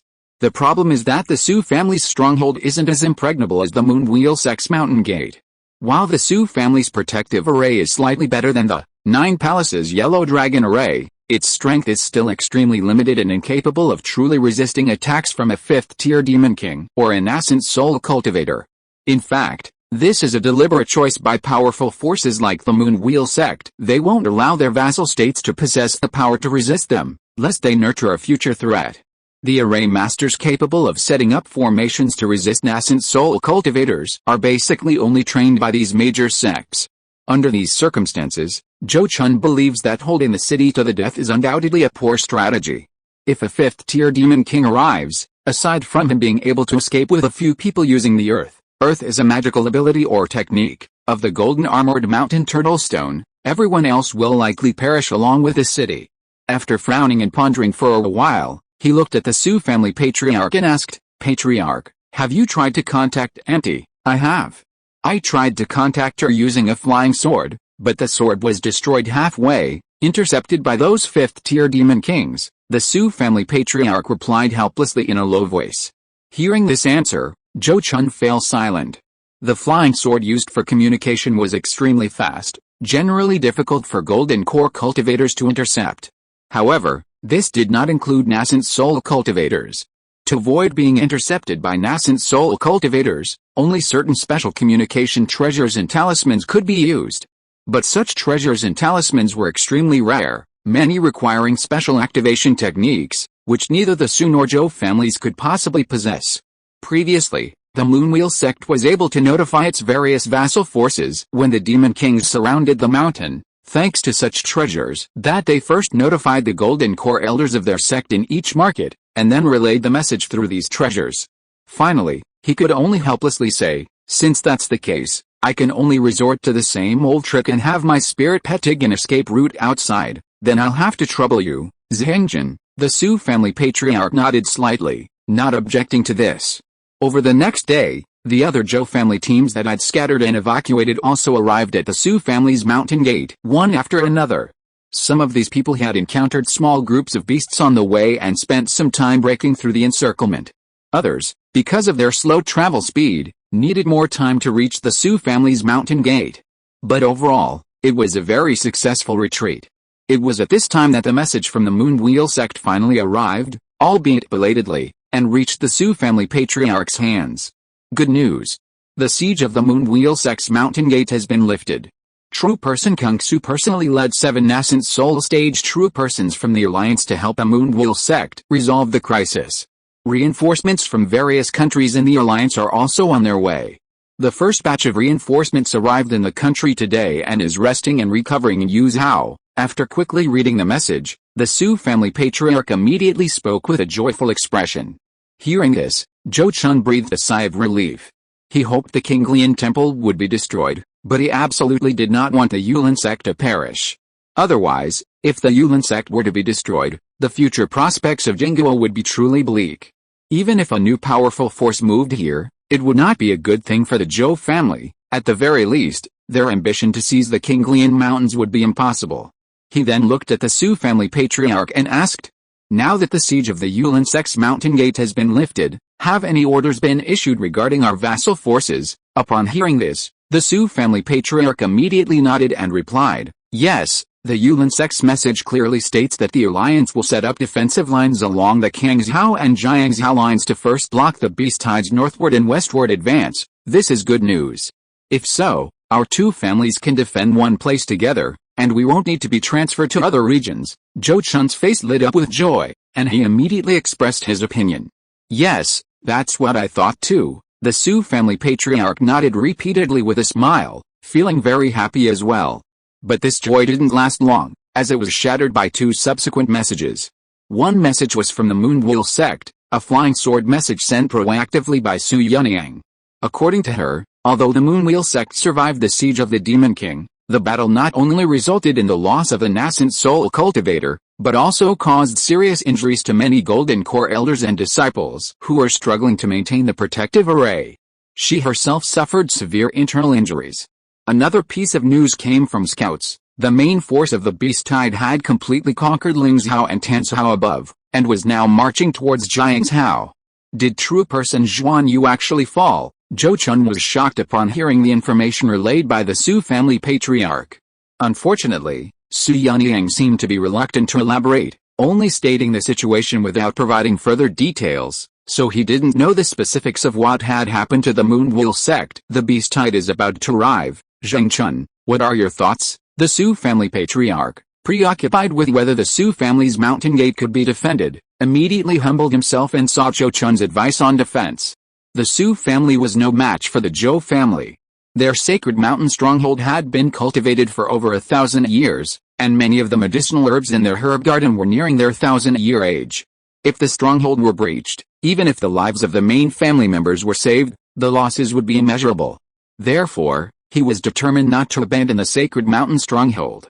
However, to his surprise, Zhou Chun simply smiled faintly at his question, saying, "Ancestor, rest assured, as long as it's not a fifth-tier demon king involved in the battle, and as long as the alliance reinforcements can reach the Jiangshao front, I guarantee the Su family's stronghold will be as stable as Mount Tai." This confident demeanor and words stunned the Su family patriarch. He stared blankly at Zhou Chun for a while, then, still somewhat uneasy, asked again, "Zheng Chun, are you hiding something from me? Where does your confidence come from?" This was originally a somewhat taboo question, but for the sake of the family's safety, the Su family patriarch couldn't worry about such things. He considered himself to have done Zhou Chun and the Zhou family a considerable favor, and in this extraordinary situation, asking these questions was harmless. Zhou Chun, as expected, did not give him a hard time. He simply nodded and said, "Since things have come to this point, then this junior will not hide anything from the ancestor." After saying that, he summoned the 4th-tier golden-winged tiger and the 4th-tier fiery phoenix, and also revealed the 2 magic treasures, the heavenly gang thunder-slaying sword, and the 2 dragons overturning the sea bottle. Chapter 612 Dragon Court Warriors. The Su family patriarch was relieved, utterly relieved, when he saw the 2 4th-tier demonic beast spirit pets and 2 high-grade magic treasures released by Zhou Chun with a wave of his hand. He was speechless. He already knew that Zhou Chun possessed 3 4th-tier demonic beast spirit pets, Thunder Flood Dragon Bye-Bye, Wood Spirit Mew Sang, and Golden Armor Mountain-bearing Turtle Stone, and also knew that Zhou Chun possessed the high-grade magic treasure, the Dragon Tiger Golden Ring. Perhaps he wasn't particularly surprised when he learned this, since the first 2 had already appeared when dealing with Yu Jinghe. But now, seeing the 4th-tier golden-winged tiger and the 4th-tier mid-grade fiery phoenix, he suddenly realized that Zhou Chun actually possessed 5 4th-tier demonic beast spirit pets. How astonishing! The Su family patriarch had lived for 800 or 900 years, and this was the first time he had ever heard of a cultivator possessing so many 4th-tier demonic beast spirit pets. More importantly, each of Zhou Chun's spirit pets was of extraordinary quality and innate talent, far surpassing ordinary 4th-tier demonic beasts. Although the Su family patriarch was reluctant to admit it, he had to acknowledge that he might not be able to defeat any of them. It turned out he couldn't even beat one of Zhou Chun's spirit pets anymore. Looking at the familiar yet strangely unfamiliar young man before him, the Su family patriarch was overwhelmed with mixed emotions and speechless. He vividly remembered Zhou Chun, then only at the foundation establishment stage, and his humble demeanor when they first met. Back then, the young man was incredibly cautious and respectful in front of him, a golden core stage patriarch. He never imagined that in just over 200 years, the other party had grown to this level.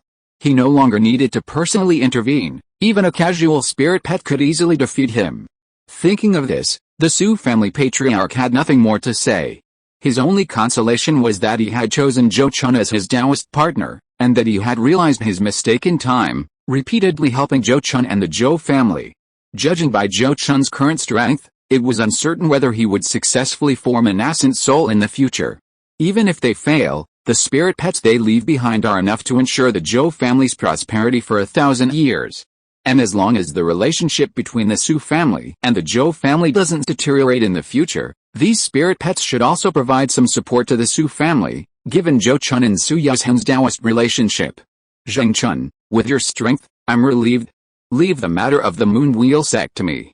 This time, I'll risk my reputation and use all my connections to make them agree to let the Su and Zhou families fight together against the enemy. The Su family patriarch looked at Zhou Chun with surging emotions and said resolutely.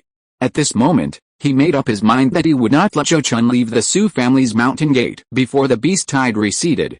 Just as Zhou Chun himself said, with him in charge of the Su family, as long as no 5th-tier demon king came, the Su family would be as stable as Mount Tai and stand firm.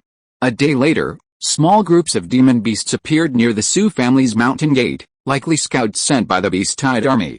However, at this moment, all areas had already implemented a scorched earth policy, and most of the cultivators remaining in Jing Kingdom had already entered their respective strongholds. The 4th-tier demonic beasts in the beast tide were unfamiliar with the various families of Jing Kingdom and wouldn't know the true strength of the Su family. Therefore, the first wave of beasts appearing outside the Su family's mountain gate consisted of only a little over 10,000 beasts, the highest ranking of which was only a third-tier high-grade demonic beast. Faced with this situation, Zhou Chun and the Su family patriarch naturally didn't hold back. They quickly seized the opportunity of the beast horde's attack, directly killing all 8 third-tier demonic beasts inside, and slaughtering thousands more mid to low-level demonic beasts. Even so, they held back, with only the Su family patriarch, Zhou Ming, and Lin Huangyu participating. Their true strength was concealed. While the Su family's mountain gate was wreaking havoc, slaughtering the invading beast horde, another market town in Jiangzhou was also subjected to fierce attack by a beast horde. Beijiang Market Town is the only market town within Jiangzhou, situated on the banks of the famous Beishi River. Before the beast tide erupted, it was a bustling market town.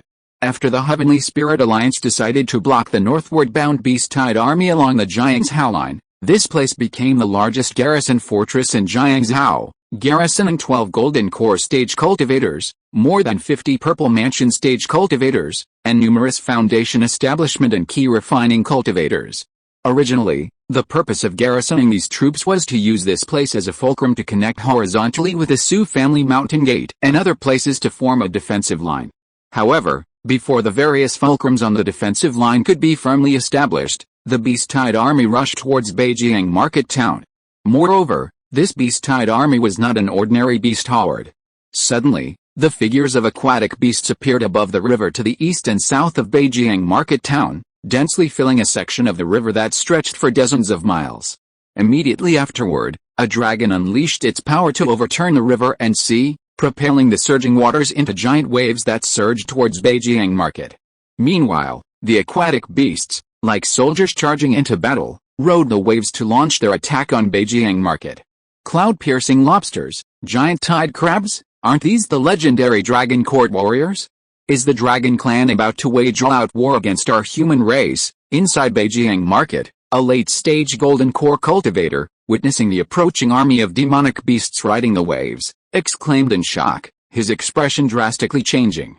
The Dragon Court warriors he spoke of were 2 very unique types of demonic beasts within the horde. One was a giant lobster with blue and white patterns woven across its body and a long, silvery white spike on its head. The other was a giant crab with a blue-black shell. Each type of demonic beast numbered nearly 10,000, and included first, second, third, and fourth tier members. From the outside, these 2 types of demonic beasts appeared no different from ordinary aquatic beasts. However, only those in the know understand that as the Dragon Court warriors meticulously crafted by the Jiaolong clan, these demonic beasts, once deployed in groups, possessed combat power far exceeding that of other miscellaneous troops. This is because these demonic beasts inherently possess a battle formation effect similar to that of cultivators. Once deployed in groups, their combat power becomes terrifying. For example, at this moment, the tens of thousands of cloud-piercing lobsters had blue and white spiritual patterns intertwined and shimmered with blue and white water light, connecting to form a single mass. Then, the leading 4th-tier demon general and a dozen 3rd-tier lobsters experienced a surge in aura, instantly receiving a significant enhancement. The demon general, originally only a low-grade 4th-tier demonic beast, directly possessed magical power comparable to a high-grade 4th-tier demonic beast. The 5 high-grade 3rd-tier lobsters also temporarily gained the magical power of a low-grade 4th-tier demonic beast. Immediately afterwards, they raised their spikes and pointed them towards Beijiang Market. Dense blue and white spiritual light condensed on the spikes, quickly transforming into beams of blue and white light that blasted towards the market's grand formation. This single bombardment caused the grand formation of Beijiang Market to shake violently. Simultaneously, the giant dragon crabs clashed their pincers, unleashing bursts of blue-black spiritual light that coalesced in the air, quickly creating a vast blue-black ocean. Then, the leading demon general and over a dozen 3rd-tier dragon crabs swung their pincers, manipulating this blue-black ocean into a massive tidal wave that crashed towards Beijiang Market. This tidal wave struck the market's protective formation, shattering the outer illusion and revealing a blue-green array shield within.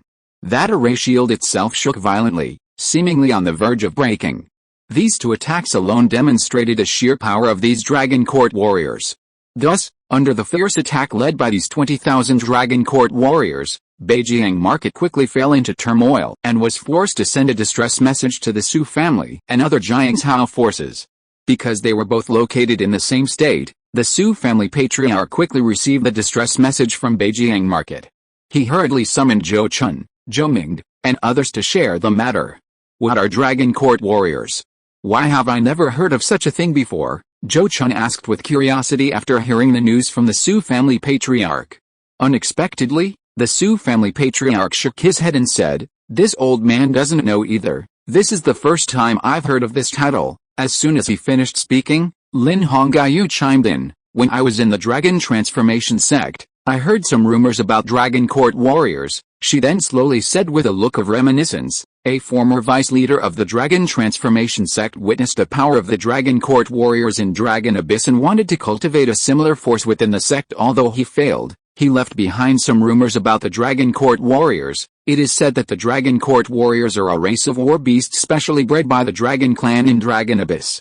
These beasts possess special racial talents, and once their numbers reach a certain level, they can form a special domain similar to a battle formation, greatly enhancing the strength of certain leader beasts and unleashing powerful war spells. It is said that deep within the Dragon Abyss, Dragon Court warriors patrol and guard every corner. Any outside cultivators or demonic beasts entering the Dragon Abyss without a special token from the Flood Dragon clan or being led by a member of the Flood Dragon clan will be treated as invaders and attacked by the Dragon Court warriors. She looked at Zhou Chun with a grave expression and said, "Zhou Chun, you probably need to be careful. Since even the Dragon Court warriors have been mobilized this time, it means the Flood Dragon clan is determined to achieve something. It's hard to say whether you will be deliberately targeted by them, Grand Aunt. Don't worry, I understand." Zhou Chun nodded slightly, his expression also becoming serious. Then he looked at the Su family patriarch and asked, "What are your thoughts on the distress call from Beijing Market?" Upon hearing this, the Su family patriarch immediately replied in a deep voice, "We have just defeated one wave of attacking beasts, and it is likely that an even larger wave will come to besiege the mountain. Naturally, I must prioritize the safety of our clan's mountain gate." After speaking, he changed the subject and continued, "However, Beijing Market is, after all, the Jiangzhou Defense Line Command Center established by the Alliance. Since a distress call has been sent, we cannot remain indifferent. My suggestion is that fellow Taoist Lin and I take some people there to assess the situation and determine whether to enter the formation to defend it. Zhou Chun, you stay here to help guard our clan's mountain gate." Hearing his answer, Zhou Chun couldn't help but nod slightly and said, "Patriarch's response is quite appropriate. Then I will entrust the safety of this place to this junior, then I entrust everything to you, Zhou Chun." The Su family patriarch solemnly cupped his hands to Zhou Chun, then selected several Purple Mansion cultivators and some Foundation Establishment cultivators from the Su and Zhou families, and together with Lin Hongyu, led their forces to Beijing Market. Half a day later, the Su family patriarch returned by flying sword, informing Zhou Chun that he had joined forces with another reinforcement team that had come to their aid and stormed into Beijing Market, currently fighting against the beast tide.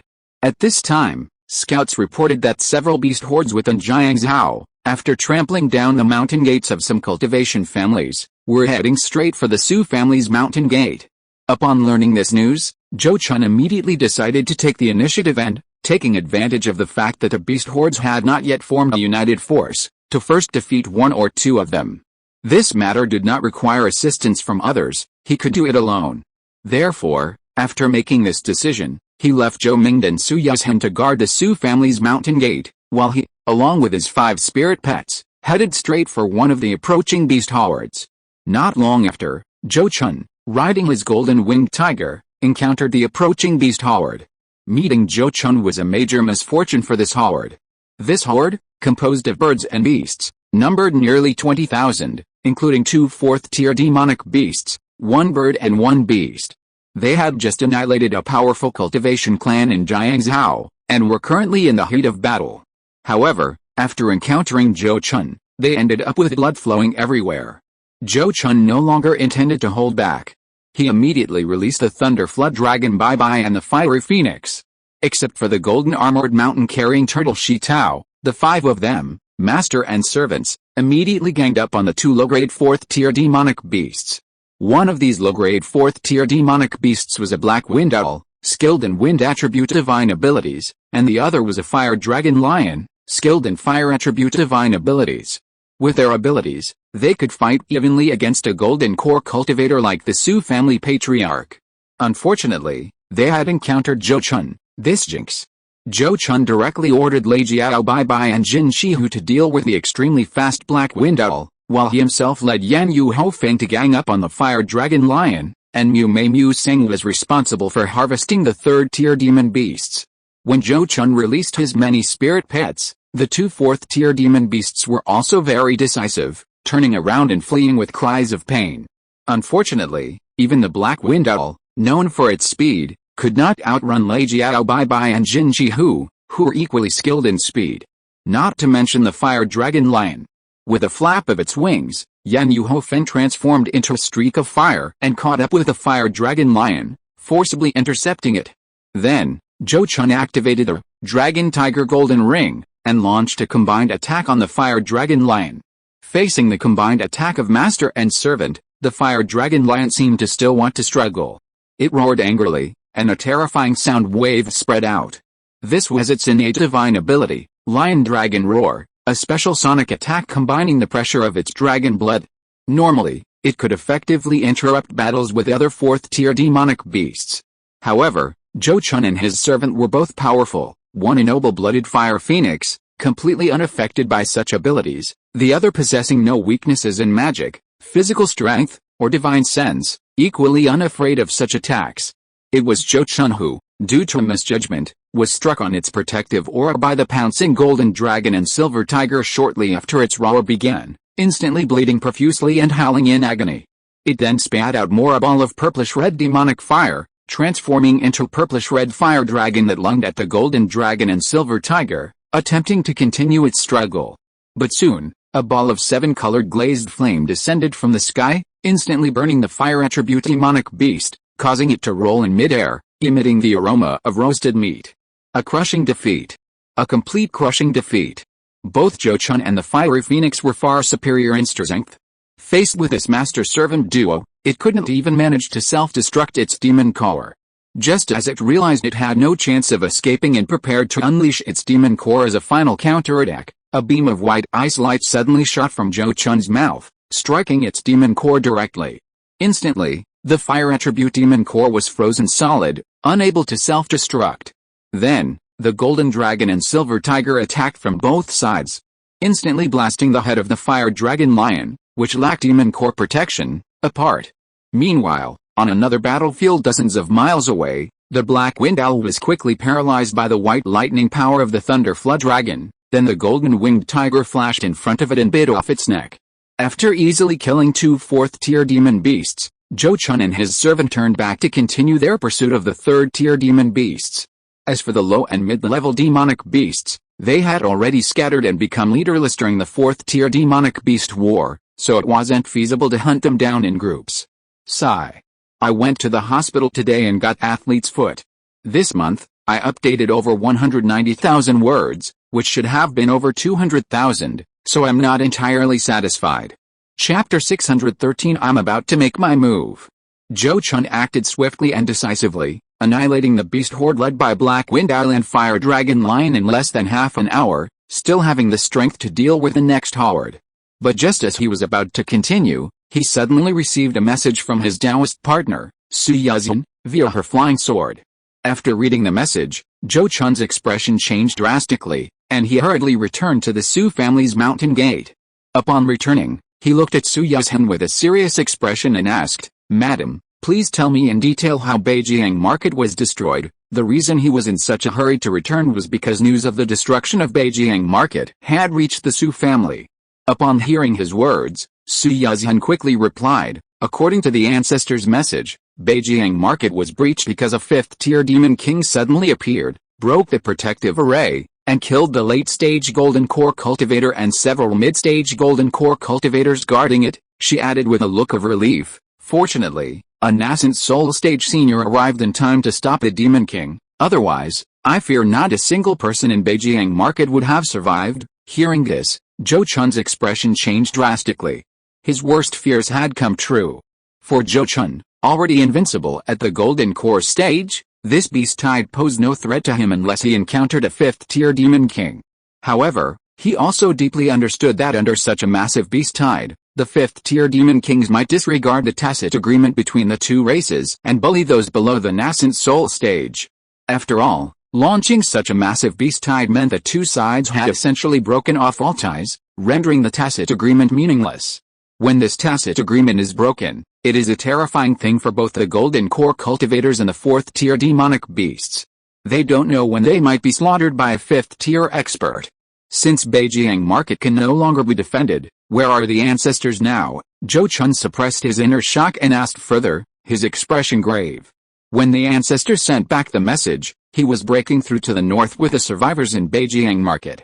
Their exact location is still unknown, Su Yuzhen said, her face showing worry as she looked at Zhou Chun. Husband, do you think we should go and meet the ancestor and the others? Don't panic, don't panic. Rushing won't help, Zhou Chun comforted his partner, calmly analyzing, since the ancestor was able to send a message by flying sword while on the run, it means the situation hasn't deteriorated to the extreme. We should wait for further news after they've settled down. Even if we really want to meet them, we should wait until they contact us and report their location. Hearing his analysis, Su Yuzhen quickly calmed down and nodded in agreement. Husband is right. I was just worried and confused. The two then sat at the mountain gate, patiently waiting for further news. While they waited, the beast hordes that had come from all over gathered near the Su family's mountain gate and surrounded it. This mere horde of 50 to 60,000 demonic beasts was clearly beneath Zhou Chun's notice. He didn't even give them a second glance. If it weren't for the fear of attracting the attention of a 5th-tier demon king, Zhou Chun could have led his men out to scatter them all.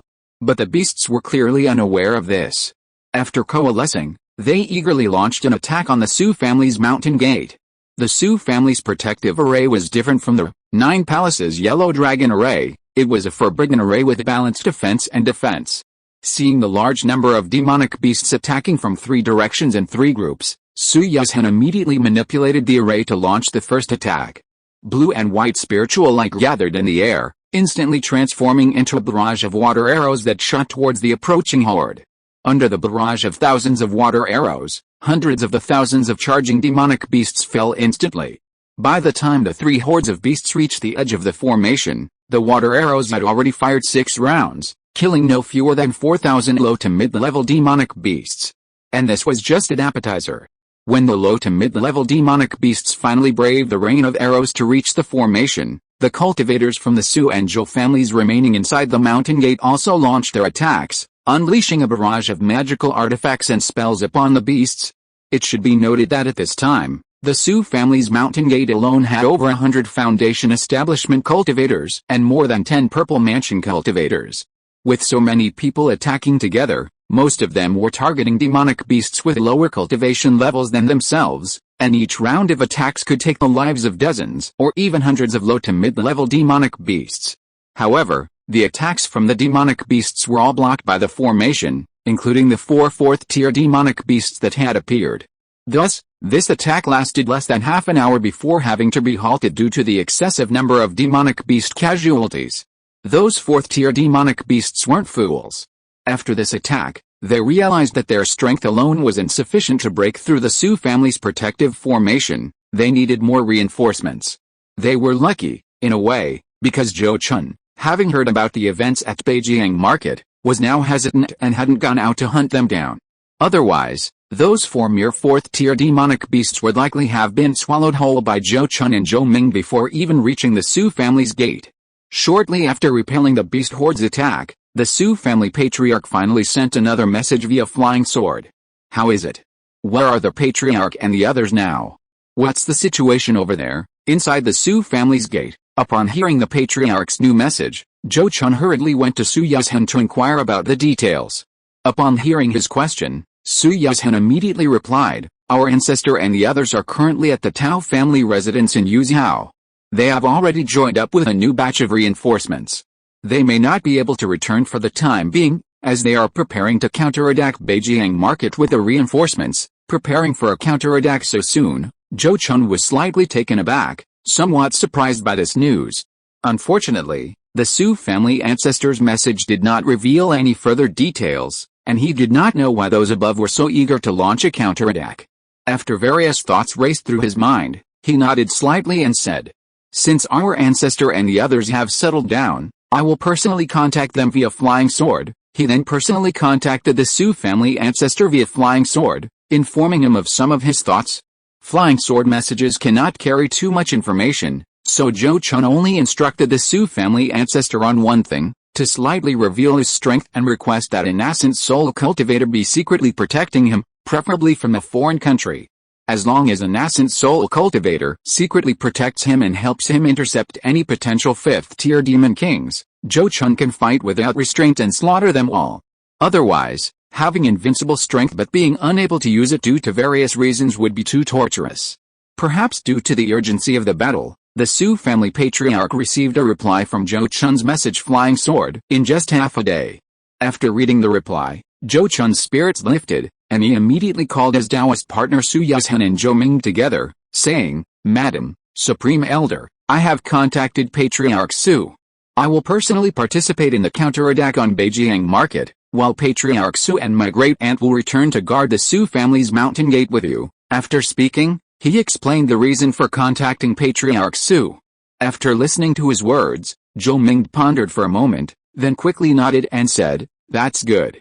Zhangjin, you'll be traveling with the nascent soul cultivators, so at least you won't have to worry about being bullied by those 5th-tier demon kings." He then looked at Zhou Chun with a serious expression and instructed him, "However, even if a nascent soul senior is willing to protect you, Zhangjin, you must be extremely careful.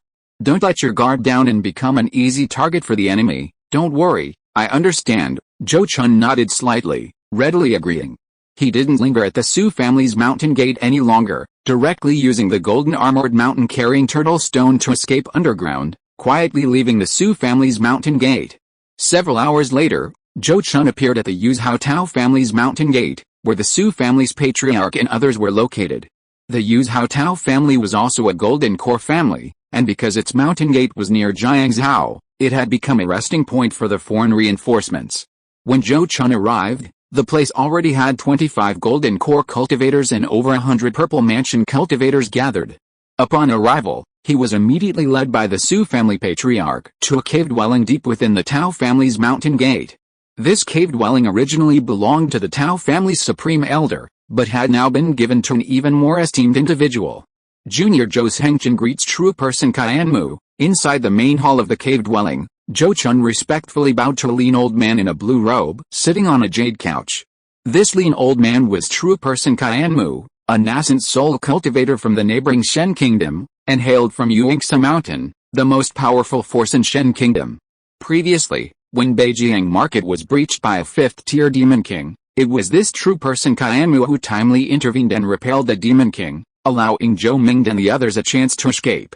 At this moment, facing Zhou Chun's bow, the thin old man merely glanced at him a few times before smiling slightly and saying, "Young friend Zhou, no need for such formalities, please take a seat." "Thank you for the seat, senior," Zhou Chun said respectfully, and unceremoniously sat down in the lower seat. Since he had decided to show his talent and reveal some of his true strength, he could no longer be too humble and conceal his abilities. Under normal circumstances, a late-stage golden core cultivator would definitely be qualified to sit before a nascent soul stage cultivator. After he sat down, true man Qianmu slowly said, "I am very pleased to hear that young friend Zhou has volunteered to fight demons. At this time of national crisis, it is precisely because of heroes like you that we need to stand up and set an example to inspire people and boost morale." Hearing this, Zhou Chun quickly stood up and bowed, saying, "I am honored by your praise, senior." After expressing his gratitude, he immediately continued, "Although my cultivation is low, I also have a heart to fight demons and serve my country. At this time of national crisis, in times of difficulty, we should not hesitate to lend a hand, do our utmost to slay the demons and restore our beautiful land." "Very good, young friend Zhou's words are very much to my liking." Master Qianmu immediately clapped his hands in approval, then looked at Zhou Chun with a deep gaze and said, "Next, the Alliance will do its best to recapture Beijing Market. I hope young friend Zhou can bravely shoulder this great responsibility and let me witness your true strength." "This junior will definitely do his best and will never disappoint, senior," Zhou Chun replied firmly in a deep voice, his words filled with strong confidence. With that, their first meeting came to an end, and Zhou Chun quickly left the cave. He and Master Kyanmu both knew that whether Zhou Chun was worth a nascent soul stage cultivator's personal protection depended entirely on whether he could perform exceptionally well in the battle to recapture Beijing market. Such a performance was definitely not just about displaying the strength of a late-stage golden core cultivator, which any late-stage golden core cultivator could do. He needed to demonstrate strength far exceeding that of a late-stage golden core cultivator in this battle, achieving results that would convince true person Kyanmu, thus securing true person Kyanmu's willingness to provide him with close protection. After Zhou Chun emerged from true person Kyanmu's cave, the Su family patriarch and Lin Honggai led their men back to the Su family. This was a condition previously agreed upon with true person Kyanmu. The Su family, as the largest surviving stronghold in Jiangzhou, couldn't be without several golden core cultivators stationed there. Zhou Chun only stayed at the Tao family's mountain gate in Yuzhou for less than half a day before setting off with the army to Beijing market. For this recapture of Beijing market, the Heavenly Spirit Alliance only dispatched golden core and purple mansion cultivators, primarily to first repel and eliminate the beast-tide army resting there, and then redeploy the formations to establish a new stronghold. True person Kyanmu, as an accompanying nascent soul cultivator, was only responsible for dealing with any potential 5th-tier demon kings and would not participate in the recapture battle. From this perspective, the Heavenly Spirit Alliance seems to be temporarily sticking to the tacit agreement with the demon kings. 5th-tier beings will not interfere with demon beasts below the 5th tier. Zhou Chun understands this perfectly. The reasoning is simple: the war is currently taking place within human territory. If everything were completely unleashed, with higher-tier beings indiscriminately attacking lower-tier beings, the human cultivators would be the ones who truly suffer. Given the speed of the 5th-tier demon kings, they could easily storm into Shen Kingdom and Cheng Kingdom, wreaking havoc and wiping out all the cultivation families and small sects. Even if the human cultivators take countermeasures, it would be difficult to kill all the scattered demon beasts. Therefore, unless the demon kings truly go mad and do something that completely enrages the entire human race, nascent soul cultivators like true person Kyanmu will try their best to abide by the tacit agreement. As for whether the demon kings dare to go that mad, they probably don't. Because if they really did that, it wouldn't be a nascent soul cultivator taking countermeasures, but rather a deity transformation cultivator like Venerable Yuan Yang launching a dimensional reduction attack. At that time, these demon kings who had endured countless hardships to survive the heavenly tribulation would all pay the price with their lives for their madness. It's important to understand that the fact that the human race is currently the largest power in this realm indicates that the number and strength of the human race's top-level beings far surpasses that of the demon race.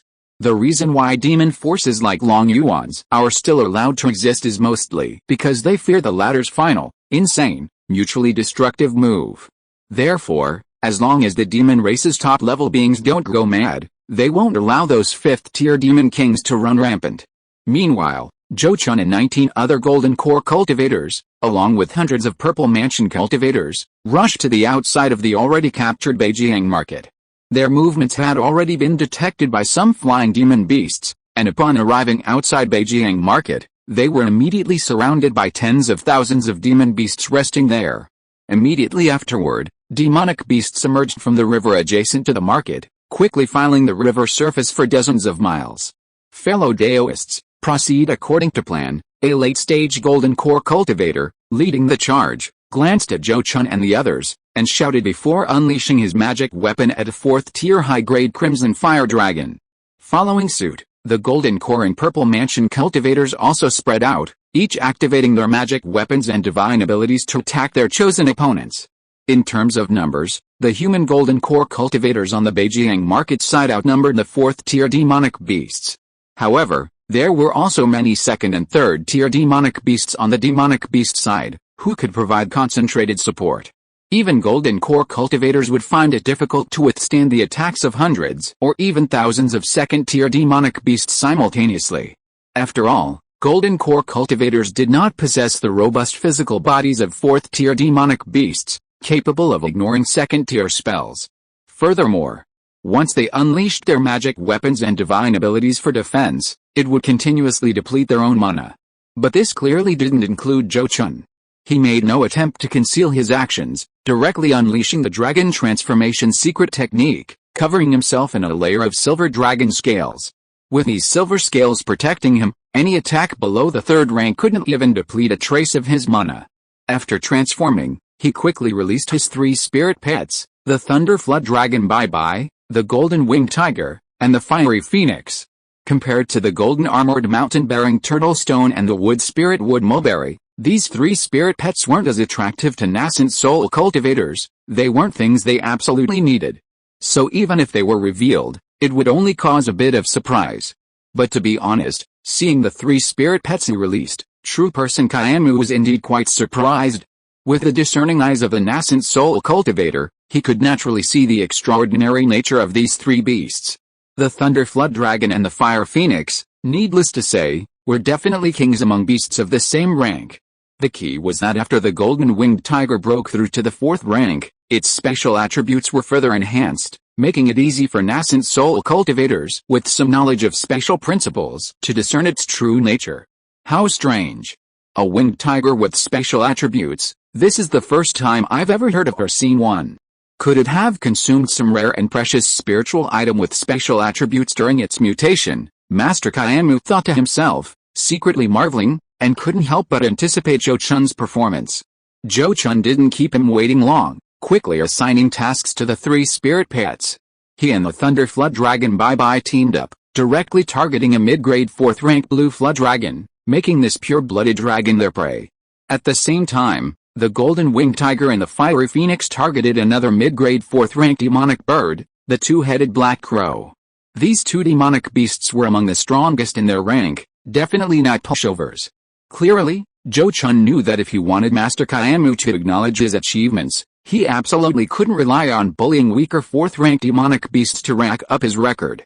With a flick of his hands, the Dragon and Tiger Golden Rings shot out, transforming into a golden dragon and a silver tiger that pounced towards the blue dragon. Then, he opened his mouth and unleashed his natal magic weapon, the Myriad Transformations Golden Cauldron, which, under his incantation, transformed into a golden spear and shot towards the blue dragon's lair. He was using his true power right from the start. Meanwhile, the Thunder Dragon Bye-Bye, at its master's command, transformed into a streak of silver lightning and charged towards the blue dragon, preparing for close combat. Faced with a fierce attack from master and servant, the blue dragon also used all its strength with a solemn expression. Suddenly, the blue water clouds around it shone brightly, transforming into a protective divine power that shielded it. The golden dragon and silver tiger pounced, tearing apart many of the layers of clouds, but failing to truly harm the ever-changing blue dragon within. However, as a bolt of silver lightning struck down, the water attribute blue dragon shuddered violently, letting out a painful roar. Its eyes burned with rage as it glared at the lightning dragon, Bye-Bye, hissing and cursing it as a traitor and a disgrace, helping human cultivators against its own kind. But Bye-Bye, the lightning dragon, completely ignored it, showing no remorse, its eyes indifferent as prey and enemy, striking without mercy. In Lei Jiao Bye-Bye's heart, Zhou Chun, the master who raised it from a small snake into a 4-clawed thunder dragon, was its true closest person. As for these so-called kin, they were not taken seriously at all. It had not forgotten that the Thunder Dragon King's attack had almost taken its life. Because its movement was interrupted by Lei Jiao Bye-Bye's attack, the blue dragon had to desperately condense a blue water shield to block the golden spear attack. But it seemed to have underestimated the terrifying power of this spear. The blue water shield was directly pierced by the golden spear, which then pierced its hard dragon scales, almost piercing it through.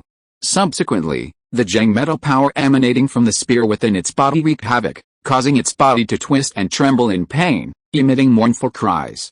Lei Jiao Bye-Bye and Zhou Chun would not miss this opportunity to beat a dog when it was down. Whether it was the golden dragon and silver tiger transformed by the dragon tiger golden ring, or the heavenly thunder annihilation slash, unleashed by Lei Jiao Bye-Bye, they all locked onto the blue dragon and bombarded it. If those 2 blows had landed, they wouldn't have killed the mid-grade 4th tier blue dragon outright, but they would have at least taken away most of its life. But just then, the blue dragon suddenly opened its mouth and spat out a blue dragon scale covered with runes, which instantly emitted a dense spiritual light and transformed into a deep, heavy, aquamarine shield that protected itself within. If you are listening to this novel on a channel other than Fanfic World, it means it was downloaded and re-uploaded without effort. We warmly invite you to visit our channel, Fanfic World. There you will find the original version of this story and many other novels of various genres. We look forward to seeing you dive into a world of incredible novels. Chapter 614 Flying Tiger makes a meritorious deed, slaying 3 demons in succession. Even within the Dragon Abyss Dragon clan, 4th-tier dragons are considered elites, and their numbers are limited. Therefore, the 4th-tier dragons joining this beast tide have generally received life-saving dragon scales bestowed by their clan's 5th-tier demon king. These life-saving dragon scales are similar to the magical talismans created by nascent soul cultivators. A 5th-tier dragon uses its own dragon scale as a vessel to seal a magical ability within it using a secret technique. Because it uses its own dragon scale as a vessel, the power of the magical ability sealed within these life-saving dragon scales generally reaches 70–80% of the original magical ability, surpassing many magical talismans. At this moment, after the blue dragon used its life-saving dragon scale, Zhou Chun and his servants' attacks were easily blocked by the blue shield. Seeing this, his expression changed slightly. However, there was no turning back now. Since he had already chosen this blue dragon, he absolutely could not give up just because the opponent was a tough nut to crack. In other words, if he didn't even have the ability to crack this tough nut, then he wouldn't be worthy of Master Qianlu's protection. Therefore, after a slight change in his expression, he resolutely launched another fierce attack on the blue dragon with his spirit pet.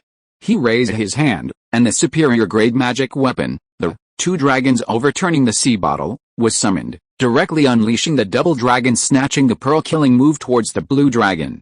But at this moment, the difference between a superior grade magic weapon and a top grade magic weapon became apparent.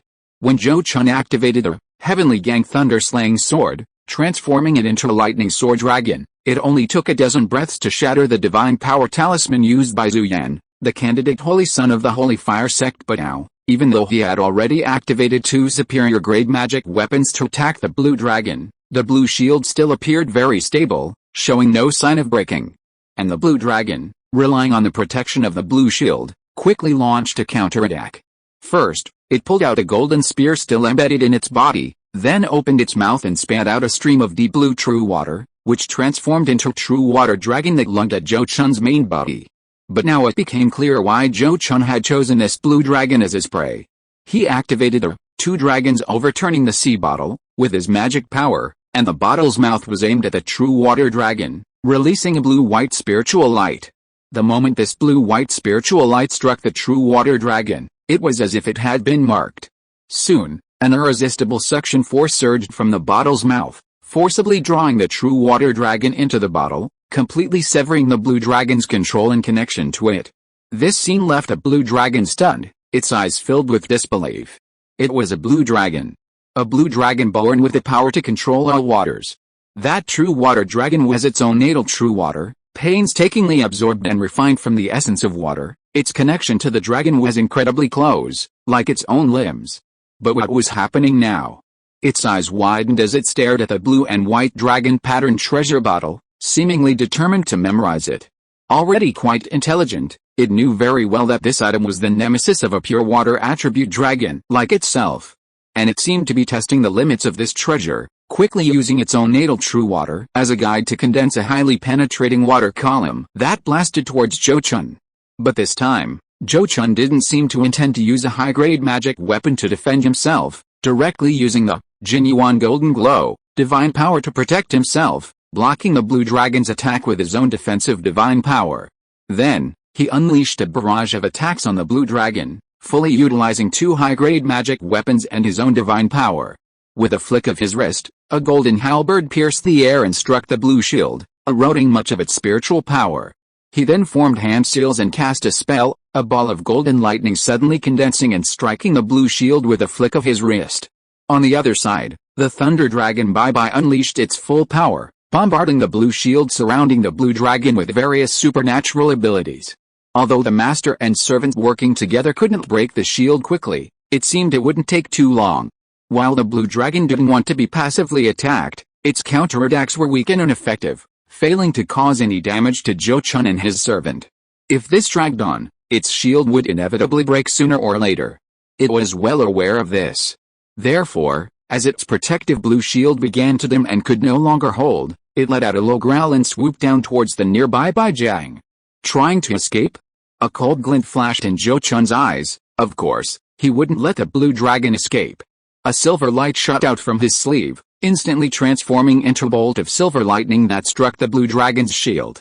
Instantly, a violent surge of lightning erupted, blasting the blue dragon and its protective shield away. At this critical moment, Zhou Chun was forced to draw his sword. The Heavenly Gang Thunder-Slaying Sword appeared, and the three superior grade magic weapons combined to launch a relentless attack on the blue dragon's protective shield. The already dim blue shield immediately began to shake violently, like a candle flame in the wind. The blue dragon within seemed to sense the danger, immediately letting out a long roar and activating its innate divine power, instantly condensing a large rain cloud in the air and unleashing a torrential downpour.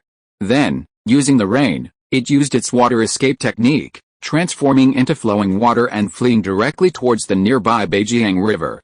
However, to its utter surprise, its escape technique was abruptly interrupted by the raging lightning in the rain, forcing it back out. However, Lei Jiaobai unleashed the Nine Heavens Thunder Prison, divine power, interrupting its water escape technique with a wide-ranging lightning attack. The instant its form reappeared, Zhou Chun activated the two dragons overturning the sea bottle, to collect all the rain clouds, denying it another chance to escape. Then, the Heavenly Gang Thunder-Slaying Sword, and the Dragon Tiger Golden Ring, attacked simultaneously, finally shattering the blue shield with a loud bang. Without the protection of this blue shield, how could this blue dragon be a match for Zhou Chun, who possessed three superior grade magic treasures? A short while later, on the banks of the White River, the dragon was beheaded by Zhou Chun's Heavenly Gang Thunder-Slaying Sword.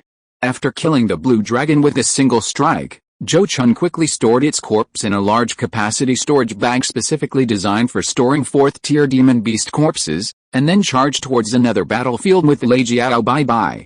On another battlefield, the two-headed Zhuangwu bird was reduced to a single head, its other head had been blasted apart by the attack of the fiery phoenix. Most of its feathers were burned away, and its entire body was covered in scorch marks. This bird possessed both wind and water attributes and was a powerful, naturally occurring species. However, being a bird, it was inherently weaker than the fiery phoenix, a royal bird. Its prize speed was no match for the fiery phoenix and the golden-winged tiger. Instead, the combined attack of the golden-winged tiger and the fiery phoenix created a powerful burst of wind fueling the fire, easily shattering all its magical abilities and inflicting severe burns with a glazed pure fire, leaving it in excruciating pain. It had nowhere to escape. When Zhou Chun and Lei Jiao arrived after slaying the blue flood dragon, the two-headed Zhuangwu bird seemed to realize its fate was sealed, and its inherent ferocity was unleashed. Suddenly, it let out a mournful cry, its entire body radiating a dark blue-green light, transforming into a streak of dark blue-green light that lunged at Zhou Chun. Not good. Zhou Chun's expression changed, instantly understanding what the beast intended to do. He hurriedly instructed his spirit pets to dodge, and quickly cast a spell, using the golden escape technique. Boom! A deafening explosion resounded through the sky, and a terrifying dark blue-green light spread out like a tidal wave, staining the sky for dozens of miles around dark blue-green. This was the most powerful and shameless move of a high-level demonic beast, self-destructing its demonic core. The self-destruction power of the demonic core of the 4th-tier mid-grade demonic beast, the two-headed black crow, was even stronger than Zhou Chun's activation of a top-grade magic weapon, though it was difficult to sustain. If he hadn't dodged, even with a moon-toad pearl, spirit treasure exposed in the 5-colored dragon scale armor, defensive magic weapon activated at full power, he would likely have been severely injured. Fortunately, he had already mastered the golden escape technique and discovered the two-headed Zhuangwu bird's intentions in time, thus escaping unscathed. Dozens of miles away, Zhou Chun's figure appeared. Looking back at the intense explosion of spiritual light behind him, a hint of regret flashed in his eyes. This was the first time he had personally encountered a demon beast of the same rank exploding its demon core. Previously, the 4th-ranked demon beasts that had died at his hands, even if they wanted to explode their demon cores, he would interrupt and kill them beforehand. Only this time, because he dared not expose the moon-toad pearl, spiritual treasure, and the thunder flood dragon was unable to interrupt in time, was the two-headed Zhuangwu bird able to successfully explode. And because the two-headed Zhuangwu bird exploded along with its physical body, it was as if not a single feather was left behind. Zhou Chun gained nothing this time. What a pity. Otherwise, I could have kept this demon core for the golden winged tiger, perhaps it could have helped it break through to the middle rank of the 4th rank in the future, he thought to himself with a sigh of regret, and quickly turned his gaze to the other battlefields. 2 mid-grade 4th tier demonic beasts alone wouldn't satisfy his appetite. Since he had decided to make a name for himself, he naturally wanted to kill as many 4th tier demonic beasts as possible to demonstrate his abilities and accumulate more rewards. Opportunities to freely slaughter 4th tier demonic beasts and obtain demonic cores weren't something he could encounter every day. After scanning the area, he quickly set his sights on another target, a high-grade 4th tier demonic beast, the golden unicorn, also a rare and powerful species. Fighting this golden unicorn was a late-stage golden core cultivator who practiced fire attribute techniques, but he was completely outmatched and no match for it. Judging purely from its strength, this beast was even stronger than the azure-eyed golden ape that Zhou Chun had previously fought at Tu Yun Ridge. If he could kill this beast, it would be enough to prove Zhou Chun's strength. Having chosen their target, Zhou Chun immediately led his 3 spirit pets towards the battlefield, loudly proclaiming to the late-stage golden core cultivator, "Fellow Taoist Situ, leave this beast to me. You go help the other cultivators." Hearing this, the late-stage golden core cultivator glanced back at him, then his gaze swept over Zhou Chun's 3 spirit pets before finally nodding and saying, "Alright, then let's see what fellow Taoist Zhou can do." He then withdrew his magic weapon and stepped aside, handing the battlefield over to Zhou Chun and his spirit pets. The arrival of Zhou Chun and his 3 spirit pets also alerted the donkey-like golden unicorn. The earlier explosion of the 2-headed Zhuangwu bird's demon core had already attracted the attention of the human cultivators and 4th-tier demon beasts on the surrounding battlefield. The fact that Zhou Chun and his servant could first slay a mid-grade 4th-tier blue dragon and then force the 2-headed Zhuangwu bird to detonate its demon core in a desperate attempt to survive truly astonished many golden core cultivators and 4th-tier demon beasts. Otherwise, that late-stage golden core cultivator surnamed Situ wouldn't have so readily relinquished his position. The golden unicorn, a 4th-tier high-grade demon beast, had lived for over 1,000 years, possessing wisdom far surpassing other 4th-tier demon beasts. Before Zhou Chun and his servant could launch their attack, it preemptively struck. A surge of golden light erupted from its golden horn above its forehead, and a golden rainbow, like a sword's edge, shot through the air towards Zhou Chun. Faced with such a powerful innate ability of a 4th-tier high-grade demon beast, Zhou Chun dared not be careless. He activated his magic power, and the golden dragon ring within his dragon tiger golden ring materialized into layers of golden ring shadows to shield him. Simultaneously, his 5-colored dragon scale armor appeared, radiating a 5-colored light shield to protect him. Almost as soon as he completed his defenses, the golden rainbow light pierced through the protective barrier of the golden dragon ring with unstoppable force, blasting the magic weapon away. It then struck the 5-colored light shield, leaving spiderweb-like cracks at the point of impact. The power of this attack was no less than that of a high-grade magic weapon. Sensing this, Zhou Chun's assessment of the golden unicorn's danger level increased further. While he was being attacked, his 3 spirit pets quickly launched a counterattack. The Thunder Flood Dragon opened its mouth and spat out a silver lightning ball that struck the golden unicorn, exploding with a deafening roar. However, this attack failed to even break through the golden light protecting the unicorn. Ultimately, the difference in cultivation between the two was 2 minor realms. Even the exceptionally talented 4-clawed Thunder Flood Dragon struggled to overcome 2 minor realms at the 4th rank. Fortunately, Lei Jiao Bai wasn't fighting alone. The attacks from Yan Yu Hofeng and Jin Shihu also landed on the golden unicorn. However, compared to the difficult-to-dodge lightning magic, the attacks from Yan Yu Hofeng and Jin Shihu failed to completely hit the beast. As a high-grade 4th-tier metal attribute demon beast, it had already mastered the metal escape technique, and its skill was clearly superior to Zhou Chun's. In a flash of golden light, it dodged the wind and fire combo from Yan Yu Hofeng and Jin Shihu. Faced with such a troublesome enemy, Zhou Chun once again chose to unleash his full power. He unhesitatingly used the Beast Spirit Fusion technique, merging with Lei Jiao Bai to transform into human-faced Lei Jiao. In the past, he had always saved this move as a trump card, only using it to chase down fleeing enemies. This was the first time he had used it in public. Therefore, when the human-faced Lei Jiao appeared, even Jin Mu's Hunren, who was secretly observing, was slightly startled. What incredible skill! I never imagined this boy possessed such beast-taming techniques. No wonder he could raise several fourth-tier demonic beasts. Master Kaianmu couldn't help but applaud, filled with anticipation for Zhou Chun's next move. As Zhou Chun transformed into a human-faced thunder dragon, he immediately activated his two superior-grade magic weapons, the Heavenly Gang Thunder-Slaying Sword, and the Dragon Tiger Golden Ring, launching a fierce attack on the Golden Unicorn. Originally, with his pure metal attribute magic power, activating the Heavenly Gang Thunder-Slaying Sword was difficult to unleash its true power. Now, transformed into a human-faced thunder dragon, his magic power attribute increased to thunder, and this flying sword, which had the potential to be upgraded to a top-grade magic weapon, immediately displayed its true power. Silver lightning flashed in the sky as the Heavenly Gang Thunder-Slaying Sword, S inherent thunder escape ability was fully unleashed, allowing it to appear in any direction in an instant and launch a fierce attack on the Golden Unicorn. Even with its golden escape technique, the Golden Unicorn couldn't evade the relentless lightning swords. Relying on the paralyzing effect of its lightning powers to constantly interrupt the unicorn's escape techniques, the Fiery Phoenix and Golden Winged Tiger's wind and fire combo quickly unleashed its full power. Boom! A deafening explosion echoed in the sky, instantly engulfing the Golden Unicorn in a sea of black and red poisonous flames.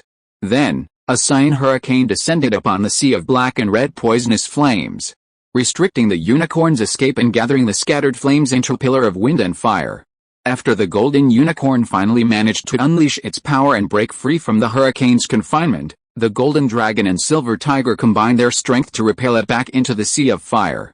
After enduring several combined attacks, the Golden Unicorn bore over a dozen large and small wounds, thoroughly enraging it.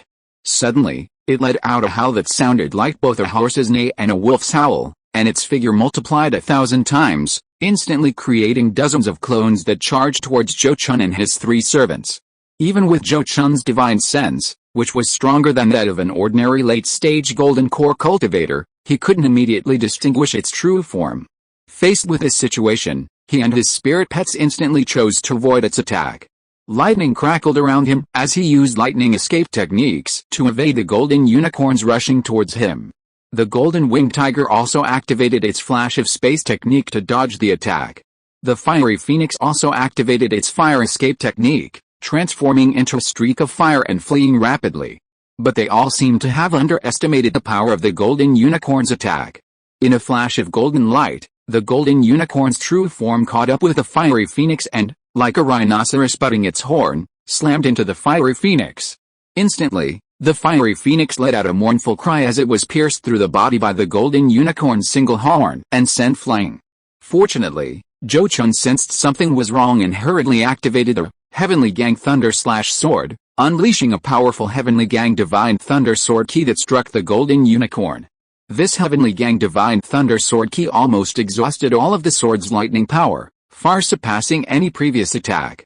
The sword's strike quickly pierced through the golden light, protecting the Golden Unicorn's body and its tough hide, leaving a deep, bone-revealing wound on the back of its neck, and paralyzing its entire body. Taking advantage of its inability to launch a follow-up attack, the Fiery Phoenix hurriedly flapped its wings to escape. Zhou Chun, however, bravely stepped forward, suddenly using his dragon body to wrap around half of the Golden Unicorn's body, unleashing his full power of lightning to surge towards the unicorn, attempting to paralyze it for a longer period. At the same time, the Golden Winged Tiger, under Zhou Chun's command, also flashed closer to the Golden Unicorn. The king character on its forehead shone brightly with silver light, quickly condensing into a pale silver blade about a foot long. This is, the first to be startled by the pale silver blade as soon as it appeared was Master Kaianmu, who had been secretly observing. As a nascent soul cultivator, he could clearly sense the rich spatial power contained within the pale silver blade of light, and it faintly gave him a considerable sense of danger, as if this object possessed the power to harm him. It's actually a rare spatial attack technique. The being that possesses such a rare technique is merely a low-grade 4th-tier demon beast, Master Kaianmu couldn't help but exclaim inwardly, a wave of envy washing over him. A special attack technique. If he could master such a technique, he could even hold his own against a late-stage nascent soul cultivator. At the very least, he would definitely possess the strength to threaten them. Unfortunately, Let alone him, even a late-stage nascent soul cultivator would find it difficult to master such a rare spatial technique. Is heaven truly impartial? Although demonic beasts struggle to cultivate before the 5th rank, their bodies are dominated by bestial instincts, and they face heavenly tribulations far more intense than those of cultivators. They are also granted limitless possibilities, allowing them to simultaneously master several elemental powers, even special ones. Master Kyanmu murmured to himself, his gaze involuntarily following the pale silver blade. Although he sensed a dangerous aura emanating from the blade, he couldn't judge its true strength until witnessing its actual effect. A 4th-rank superior gray golden unicorn was indeed an excellent experimental subject. As the target of the pale silver blade, the golden unicorn naturally felt an intense dread of death. Still paralyzed, it was unwilling to sit idly by and await its demise. It immediately forced the stimulation of its demonic core, using self-damage to its meridians and internal organs to unleash a terrifying energy that forcibly dispelled the lightning power within its body. However, because Zhou Chun, in his human-faced thunder dragon form, was tightly coiled around it, it couldn't dodge using its golden escape technique. So it could only open its mouth and spit out a golden beast scale, which transformed into a golden scale shield to block the pale silver blade of light. This was a life-saving item bestowed upon it by a 5th-tier demon king, a reward it received in advance for participating in this beast tide. However, this golden scale shield, supposedly capable of withstanding even a single blow from a nascent soul cultivator, was easily sliced open by the pale silver blade of light. Before it could react, the pale silver blade had already struck its head, slicing through its incredibly hard skull as easily as cutting tofu, leaving a blade-shaped hole in its skull. Damn, looks like I need to get up early and start writing, otherwise every day is a race against time. Chapter 615. The situation changes again. Anything struck by the spatial blade will have a blade-shaped hole if it cannot completely block the cut. The contents inside will then vanish in a bizarre way, as if entering the legendary outer void. This was the case when the golden unicorn's head was struck by the pale silver blade. A portion of its contents, including flesh, bones, and even brain matter, was permanently lost. Furthermore, due to the residual spatial power, the blade-shaped hole could not even heal or be filled with blood. This is the most unique effect of special attack techniques, something difficult for other attribute techniques to achieve. The golden unicorn, after having a hole in its head, naturally did not die immediately. For a 4th-tier high-grade demon beast like it, unless its demon soul was completely annihilated or its demon core shattered, physical injuries would hardly cause it to perish immediately. However, as long as it was still made of flesh and blood, having a hole in its most important part, its head, would inevitably cause a loss of consciousness. Before reaching the 5th rank, the spirit and the physical body are ultimately inseparable, neither can be considered a separate life form. This is even more evident in demonic beasts that only cultivate their physical bodies. Therefore, in that instant, the golden unicorn's consciousness froze, its thoughts ceasing to function. Zhou Chun naturally wouldn't let such a golden opportunity slip by. Taking advantage of the golden unicorn's weakened defenses and its frozen consciousness, he activated his divine sense, and the heavenly gang thunder/sword transformed into a bolt of lightning, piercing through the hole in its head. A series of heavenly gang divine thunder sword energies erupted, destroying the golden unicorn's brain and cerebellum from within, nearly annihilating even its demonic soul. However, the golden unicorn was, after all, a 4th-rank superior demonic beast. Even with its physical body destroyed, it didn't die immediately. Suddenly, golden light surged from its mouth, and a glittering golden demon core, carrying a faint, ethereal golden unicorn figure, shot out, attempting to escape. That was its demon core and demon soul. If it truly escaped, it might have a chance to possess another body and be reborn. However, it wasn't a 5th-tier demon king, and its demon core and demon soul couldn't possess the teleportation ability. Although its speed was incredibly fast thanks to the power of the demon core, it still couldn't outrun Zhou Chun's lightning abilities. Zhou Chun, transformed into a human-faced thunder dragon, suddenly opened his mouth and spat out a large net woven from silver lightning power, instantly capturing the demon core and demon soul together. Lightning power is inherently most effective against vengeful spirits and ghosts. The demon soul of a 4th-tier demon beast, having not undergone the baptism of heavenly tribulation, possessed no resistance to lightning power. Even with the protection of the demon core, it was quickly reduced to ashes under the bombardment of the lightning. Zhou Chun then reached out and grabbed the out-of-control demon core, which flew back into his dragon claw.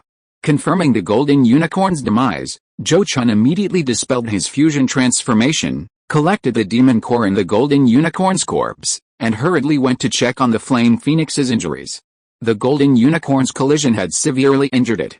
Even though the flame phoenix clan is known for its strong self-healing abilities, its wounds were still dripping with phoenix blood. This sight pained Zhou Chun greatly. He hurriedly took out a pile of healing demonic items from his storage bag, feeding them all to the flame phoenix regardless of their usefulness. He wasn't worried that the flame phoenix's injuries would be life-threatening. With its rebirth from the ashes, divine power, the flame phoenix could recover from even the most severe injuries unless it was directly killed and its demonic soul annihilated. However, once the rebirth from the ashes, divine power is used, the fiery phoenix will consume a true feather of the phoenix, effectively reducing its cultivation by decades. This is something Zhou Chun desperately wants to avoid. Fortunately, the healing pills he had Luo Qingli refined earlier were not wasted. After feeding it some rare spiritual pills made from thousand-year-old spiritual herbs, the fiery phoenix's wounds finally stopped bleeding temporarily. Seeing this, Zhou Chun quickly put it back into his spirit beast pouch to rest. After treating the injured fiery phoenix, Zhou Chun looked at the battlefield. He saw that the human side had gained an absolute advantage. After the golden unicorn fell, the fourth-tier demon beasts had basically lost their will to fight and began to flee. This was actually the best opportunity to expand their gains. However, Zhou Chun had already slain 3 fourth-tier demon beasts, and his own mana was greatly depleted. The Thunder Flood Dragon was also in poor condition due to its fusion with him. The only one still capable of fighting was the Golden Winged Tiger, which had the lowest cultivation level. So, after hesitating for a moment, he abandoned his intention to continue the pursuit. Just as the beast horde scattered in all directions following the retreat of the fourth-tier demonic beasts, Master Qianmu, who had been hiding in the shadows, finally couldn't resist showing himself and approaching Zhou Chun. Junior greets Senior Qianmu. Zhou Chun bowed deeply upon seeing Master Qianmu's sudden appearance. Ha, young friend Zhou, no need to be so polite. You displayed your divine power today, slaying 3 demons in one go. It truly broadened my horizons. Master Qianmu laughed heartily, waving his hand at Zhou Chun with a broad smile, praising his performance. This attitude was completely different from their first meeting. It clearly demonstrated that Zhou Chun's performance today had thoroughly won his approval. At this moment, Zhou Chun became humble. Senior, you're too kind. In front of a senior like you, my meager skills are nothing more than child's play. I dare not accept such praise. Upon hearing this, Master Qianmu said sincerely, young friend Zhou, you are mistaken. The supernatural abilities you displayed today, even in my eyes, are quite unique and insightful. He couldn't help but sigh slightly, especially that special attack ability. It truly broadened my horizons. Hearing this, Zhou Chun was speechless for a moment. A single instance of humility could be considered polite, but blind humility that disregards the facts is hypocrisy. Special attack abilities are extremely rare, as any cultivator with some knowledge knows. Frankly speaking, if Zhou Chun were to possess this ability, even if he had successfully formed his nascent soul, it would certainly bring him a lot of trouble. Fortunately, this was merely the Golden Winged Tiger's innate divine ability. And as everyone knows, the innate divine abilities of demonic beasts have no cultivation method. At most, they can only be used as a reference. Therefore, Zhou Chun didn't need to worry that Master Qianmu would harbor any covetousness towards him. After a brief silence, Zhou Chun proactively changed the subject, saying, in Senior Qianmu's opinion, is my performance today worthy of your approval? Hearing his question, Master Qianmu couldn't help but show a thoughtful expression. After a moment of contemplation, he slowly spoke, originally, I didn't take Zhou's application seriously.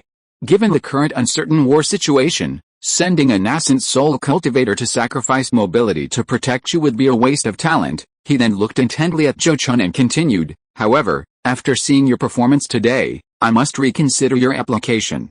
With your talent and abilities, once exposed, it's easy for you to attract the attention of a 5th-tier demon king. Hearing this, Zhou Chun quickly replied respectfully, Senior, you are wise. I'm not boasting. With my strength, without a 5th-tier demon king, virtually no 4th-tier demon beast can stand against me. 2. To truly restrain this junior, you'd need to arrange for several high-grade 4th-tier demonic beasts, but high-grade 4th-tier demonic beasts are incredibly rare. If they gather in one place, this junior can easily avoid their attacks. If they are scattered, there's no way to restrain this junior. He paused slightly, then added, furthermore, this junior possesses a 4-clawed thunder dragon. Such a dragon is rare even in Dragon Abyss. Previously, it attracted the personal attention of a 5th-tier thunder dragon demon king, and it's likely to attract the covetous eyes of another 5th-tier demon king now. Therefore, without the protection of a senior expert like Senior Kianmu, this junior truly cannot feel secure enough to fight with all his might on the battlefield. His words at the end subtly revealed his true intentions. His real thought was simple: if true person Kianmu couldn't grant his request, he would prioritize his own safety in future battles and wouldn't truly exert his full strength. In that case, it's hard to say whether a nascent soul cultivator who can't freely slaughter demonic beasts below the 5th rank would actually be more effective on the battlefield than Zhou Chun. Master Kianmu naturally understood this. Therefore, he didn't ignore Zhou Chun's words, but simply nodded solemnly and said, I understand. I will seriously consider this matter. Receiving this response, Zhou Chun was satisfied and stopped there, not putting further pressure on the other party. Soon after, the various Golden Core and Purple Mansion cultivators who had pursued him returned to the original site of Beijiang Market. Master Kianmu then took out a complete set of protective array equipment and began setting up a new array on the spot. It turned out that this nascent soul cultivator was also a master of array formations. With Master Kianmu, a nascent soul cultivator and array master, taking action, and with numerous Golden Core and Purple Mansion cultivators following his instructions to assist in setting up the array, this protective array was completed in less than a day. Once the formation was complete, true person Kianmu immediately ordered the late-stage Golden Core cultivator, surnamed Situ, to lead a team of several Golden Core cultivators to use how to meet the key refining and foundation establishment cultivators. After all, maintaining the operation of the purifying spirit formation was easier with these mid to low level cultivators. Fellow Taoist Zhou, do you have any thoughts about selling your blue flood dragon demon core? I, Wu, am willing to offer a high price for it. Inside the ruins of Beijiang Market, Zhou Chun, who had just finished resting and stepped out of his resting stone chamber, was approached by a mid-stage Golden Core cultivator who wanted to buy the demon core in his possession. Just as he had thought before, the opportunity to kill a 4th-order demon beast was extremely rare, so 4th-order demon cores were hard to come by even among Golden Core cultivators, let alone a flood dragon demon core. However, a mid-grade 4th-order blue flood dragon demon core was incredibly precious, so how could Zhou Chun be willing to exchange it? He immediately said, if fellow Taoist Wu can offer a 4th-order thunder flood dragon demon core in exchange, I, Zhou, can consider this deal. This was a polite refusal. After all, he knew very well that the other party couldn't possibly possess such a treasure. However, the cultivator surnamed Wu was clearly not so easily discouraged. Upon hearing this, he immediately said, I naturally cannot produce a 4th-tier Thunder Flood Dragon Demon Core, but I did obtain a low-grade 4th-tier Fire Attribute Demon Core during this battle. I am willing to exchange this with 2,000-year-old precious herbs for fellow Taoist Zhou. However, Zhou Chun didn't even ask what kind of spiritual herbs the 2,000-year-old precious herbs were, and directly shook his head, saying, I'm sorry, I will not exchange this blue Flood Dragon Demon Core for anything other than a 4th-tier Thunder Flood Dragon Demon Core, or other higher-quality Thunder Attribute Demon Cores. After directly refusing the other party, Zhou Chun didn't even look at the other party's somewhat unpleasant expression, made a polite remark, and went to find others to exchange Demon Cores for. Just as the cultivator surnamed Wu wanted the Demon Core in his possession, he also coveted Demon Cores in the hands of other cultivators that matched the attributes of his spirit pet, wanting to exchange them with those people using magic treasures he didn't need. In times of war, magical artifacts are quite attractive to some Golden Core cultivators, and there might be opportunities to make deals. However, just as Zhou Chun was reluctant to part with his 4th-tier Blue Dragon Demon Core, those mid to late-stage Golden Core cultivators who had obtained 4th-tier Demon Cores seemed unwilling to sell these still unused Demon Cores. Zhou Chun asked several people, but without success. However, he wasn't in a hurry. As long as the war wasn't over, there would be plenty of opportunities. Moreover, although no one was willing to sell the 4th-tier Demon Core, some Purple Mansion cultivators were willing to use 3rd-tier Demon Cores to exchange for other treasures. Zhou Chun took the opportunity to exchange some 4th-tier magic talismans and talismanic treasures that he didn't need for himself for several 3rd-tier demon cores.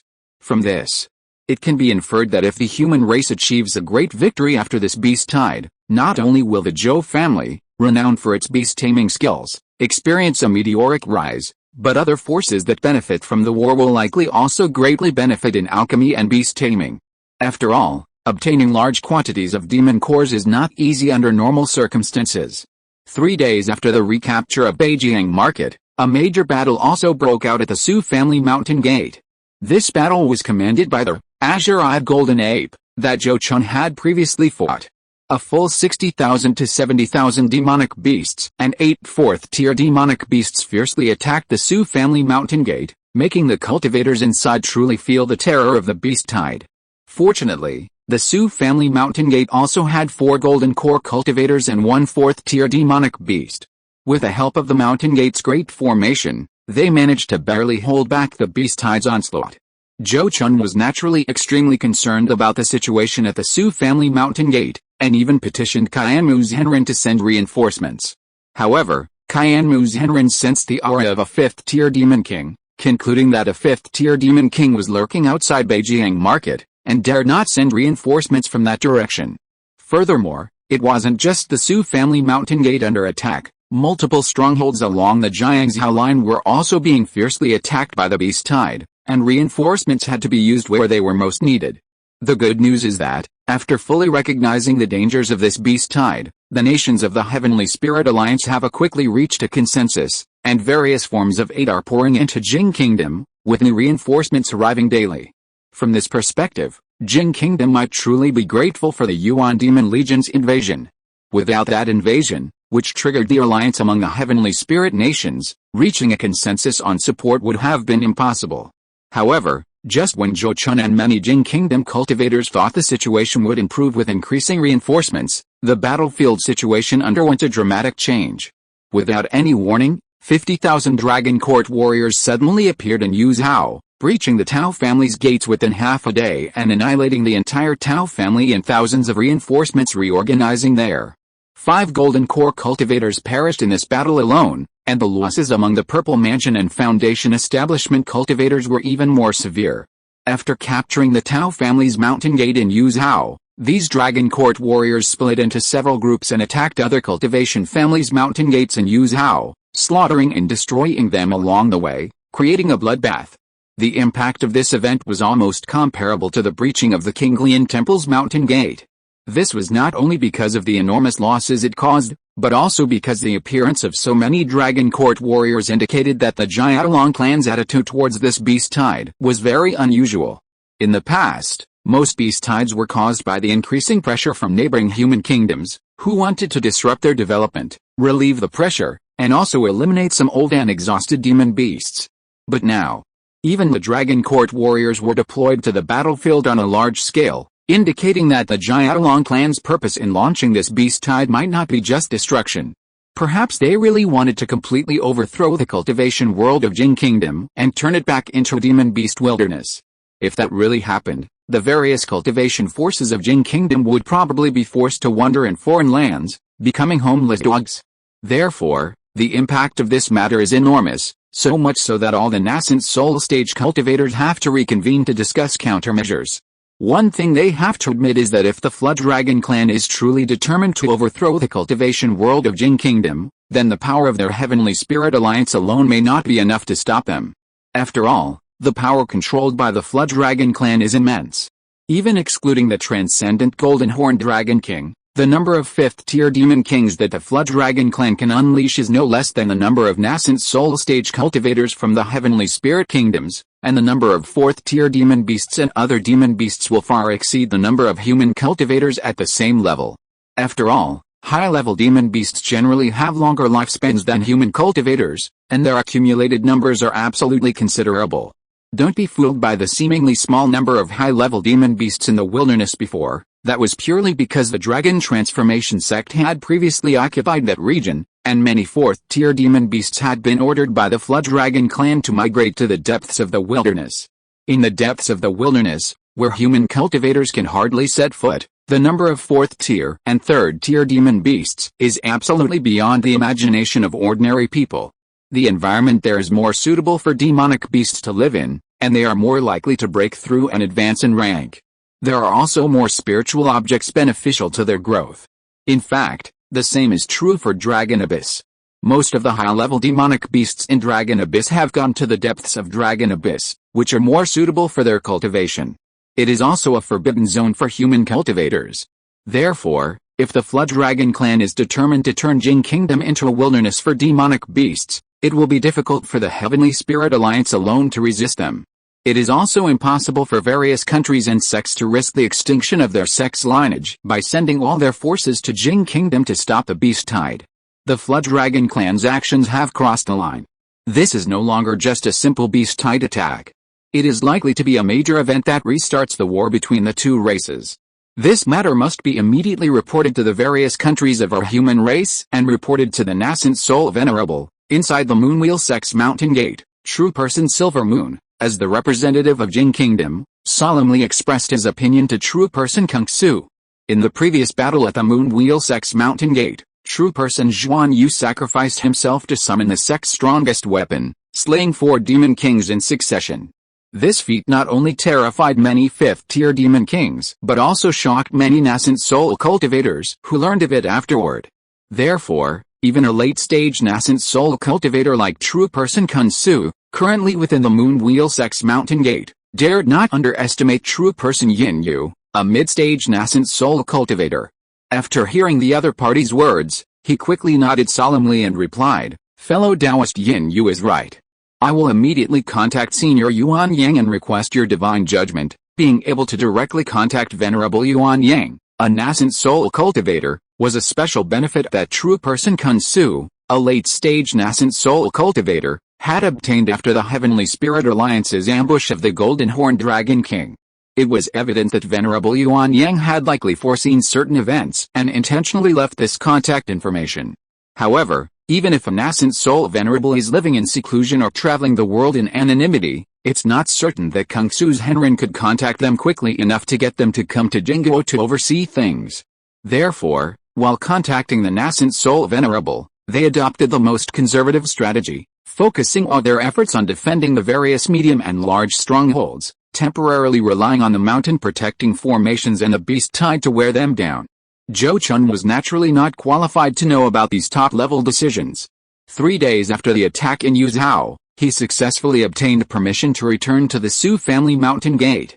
This was because the Dragon Court warriors from Yuzhou were also returning to Jiangzhou, seemingly intending to join forces with the main force of the beast tide to completely conquer the entire Jiangzhou territory. Under such circumstances, the Su family mountain gate and several other large strongholds in Jiangzhou became essential locations for the Heavenly Spirit Alliance to defend, even surpassing the importance of the newly rebuilt Beijiang market. Therefore, this time not only will Zhou Chun return to the Su family mountain gate, but also True Person Kaimu will go with him. At the same time, several nascent soul stage true persons have secretly arrived in Yuzhou and Jiangzhou to prevent a 5th Order Demon King from breaking the tacit agreement again. Chapter 616 The Great Battle of the God Transformation. Jiangzhou, Su Family Mountain Gate. Suzi Lake, where the Thunder Dragon had once rested, was now teeming with demonic beasts. The various spiritual lotuses that had been planted in the lake had either been harvested prematurely by the Su family or devoured by these beasts. The once turquoise waters had become murky under the churning of the beasts. As one of the few remaining large strongholds in Jiangzhou, the Su family mountain gate had become the primary target of the beast tide, with large and small groups of beasts pouring in daily from all directions. A major difference between this beast tide and previous ones was that, even after penetrating deep into the heart of Jin Kingdom, the beasts hadn't scattered and divided up territory. From the beginning until now, the vast majority of the invading low to mid-level demonic beasts had been controlled by high-level beasts, attacking their designated targets. This organizational strength indicated the special nature of this beast tide. They had definitely come prepared. On this day, a sudden commotion erupted from the beast horde outside the Su family mountain gate, quickly attracting the attention of the cultivators inside. However, they soon discovered that the restless beast horde did not attack the Su family's mountain gate. Instead, Some high-level demonic beasts could be seen flying in a certain direction. The beast horde is moving so strangely, it seems Zhou Chun and the others are about to arrive. Inside the Su family's mountain gate, the Su family patriarch's face lit up with joy upon seeing the beast horde's movements, having already guessed the reason. This was because Zhou Chun had sent him a message via flying sword before setting off from Beijing Market, stating that he would return to provide assistance. Then we should also make preparations, so that we can provide support if things change. Zhou Ming immediately expressed his opinion, though he was somewhat worried about unforeseen circumstances. Hearing his words, the others also agreed and closely monitored the situation outside. Meanwhile, in the wilderness hundreds of miles away from the Su family's mountain gate, Zhou Chun and the other 5 golden core cultivators who had come to provide assistance had already encountered the demonic beasts that were blocking their way. These demonic beasts that were blocking their way were not numerous, but their quality was very high. There were 9 4th-tier demonic beasts and over 100 3rd-tier demonic beasts. The leading demonic beast was none other than the azure-eyed golden ape that Zhou Chun had previously fought, along with as many as 4 other mid-grade 4th-tier demonic beasts. Compared to human cultivators who are easily blocked by minor realm barriers, demonic beasts, once they break through a major realm before reaching the 5th tier, face relatively little difficulty in subsequent minor realms. Given their long lifespans, most can easily reach the upper grade of the same tier. Therefore, the number of mid-grade and upper-grade 4th-tier demonic beasts is generally greater than that of cultivators. However, upper-grade 4th-tier demonic beasts often aspire to break through to the 5th tier, and even if some 5th-tier demon kings want them to join the beast tide, they may not agree. In fact, many demonic beasts, after breaking through to the upper grade of the 4th tier, will deliberately avoid 5th-tier demon kings if their relationship with them isn't particularly good. After all, some 5th-tier demon kings are extremely unethical, hunting 4th-tier high-grade demon beasts to improve their cultivation, or waiting for 4th-tier high-grade demon beasts to survive their heavenly tribulation and weaken, then stealing their emperor's essence and devouring their demon cores. Therefore, in this great beast tide, there are quite a few 4th-tier or mid-grade demon beasts, but not many 4th-tier high-grade demon beasts. Since the Flame Phoenix's injuries have not yet healed, Zhou Chun did not want to fight these demon beasts outside. He immediately ordered in a deep voice, "Ignore these beasts, we'll fight our way into the Su family mountain gate." After saying that, he released the Thunder Flood Dragon, and together with his golden winged tiger, they faced the 4th-tier demon beasts. Among them, the azure-eyed golden ape was naturally dealt with by Zhou Chun. Facing this familiar opponent, he immediately summoned the Heavenly Gang Thunder-Slaying Sword, and the Dragon Tiger Golden Ring, 2 high-grade magic treasures, and launched a fierce attack. This time, the azure-eyed golden ape had no intention of fighting Zhou Chun one-on-one. With a roar, it summoned another mid-grade 4th-tier hedgehog demon beast to attack him. This hedgehog demon beast was highly skilled in ranged attacks. Its back was covered in thousands of thorns, like a crossbow with an endless supply of arrows. With a flick of its wrist, it unleashed a rain of golden needles at Zhou Chun. Moreover, this rain of golden needles was a mix of real and feints, including arrows formed from the Zheng metal power of magical abilities, as well as its own refined needles. These needles, tempered by its own magical power over many years, possessed extremely strong penetrating power, specifically designed to break through all kinds of protective magical abilities. Furthermore, these needles also contained a special kind of deadly poison. Once they hit their target, even a 4th-tier demon beast would be seriously injured. Zhou Chun initially didn't realize the power of these attacks, only believing that his genuine golden glow, protective ability and the 5-colored light shield of his 5-colored dragon scale armor could withstand them. The result was that the needles pierced through 2 layers of protection, and he was only unharmed thanks to the tough material of the 5-colored dragon scale armor. Realizing the power of the needles, he hurriedly activated his natal magic weapon, the Myriad Transformations Golden Cauldron, to create a shield to protect himself, relying on its sturdy body to defend against the needle attacks. At the same time, he was also fighting while simultaneously attempting to break through towards the Su family's mountain gate. However, while Zhou Chun could withstand the attack of 2 demonic beasts, not everyone he brought possessed the same ability. Don't forget, their opponents included not only 9 4th-tier demonic beasts, but also hundreds of 3rd-tier demonic beasts. The attacks of those third-tier demonic beasts were still considerable for ordinary early-stage golden core cultivators, and their sheer number created immense pressure. Therefore, Zhou Chun quickly discovered that, apart from himself and another mid-stage golden core cultivator who were relatively unscathed, the other 4 early-stage golden core cultivators were stuck in a quagmire, unable to escape. And naturally, he couldn't abandon them and leave alone. Seeing this, he could only signal for help from the Su family's mountain gate, while simultaneously summoning the still injured Flame Phoenix to aid the few golden core cultivators in dire straits. But at that moment, Zhou Chun suddenly felt a chill, sensing a bone-chilling killing intent locking onto him.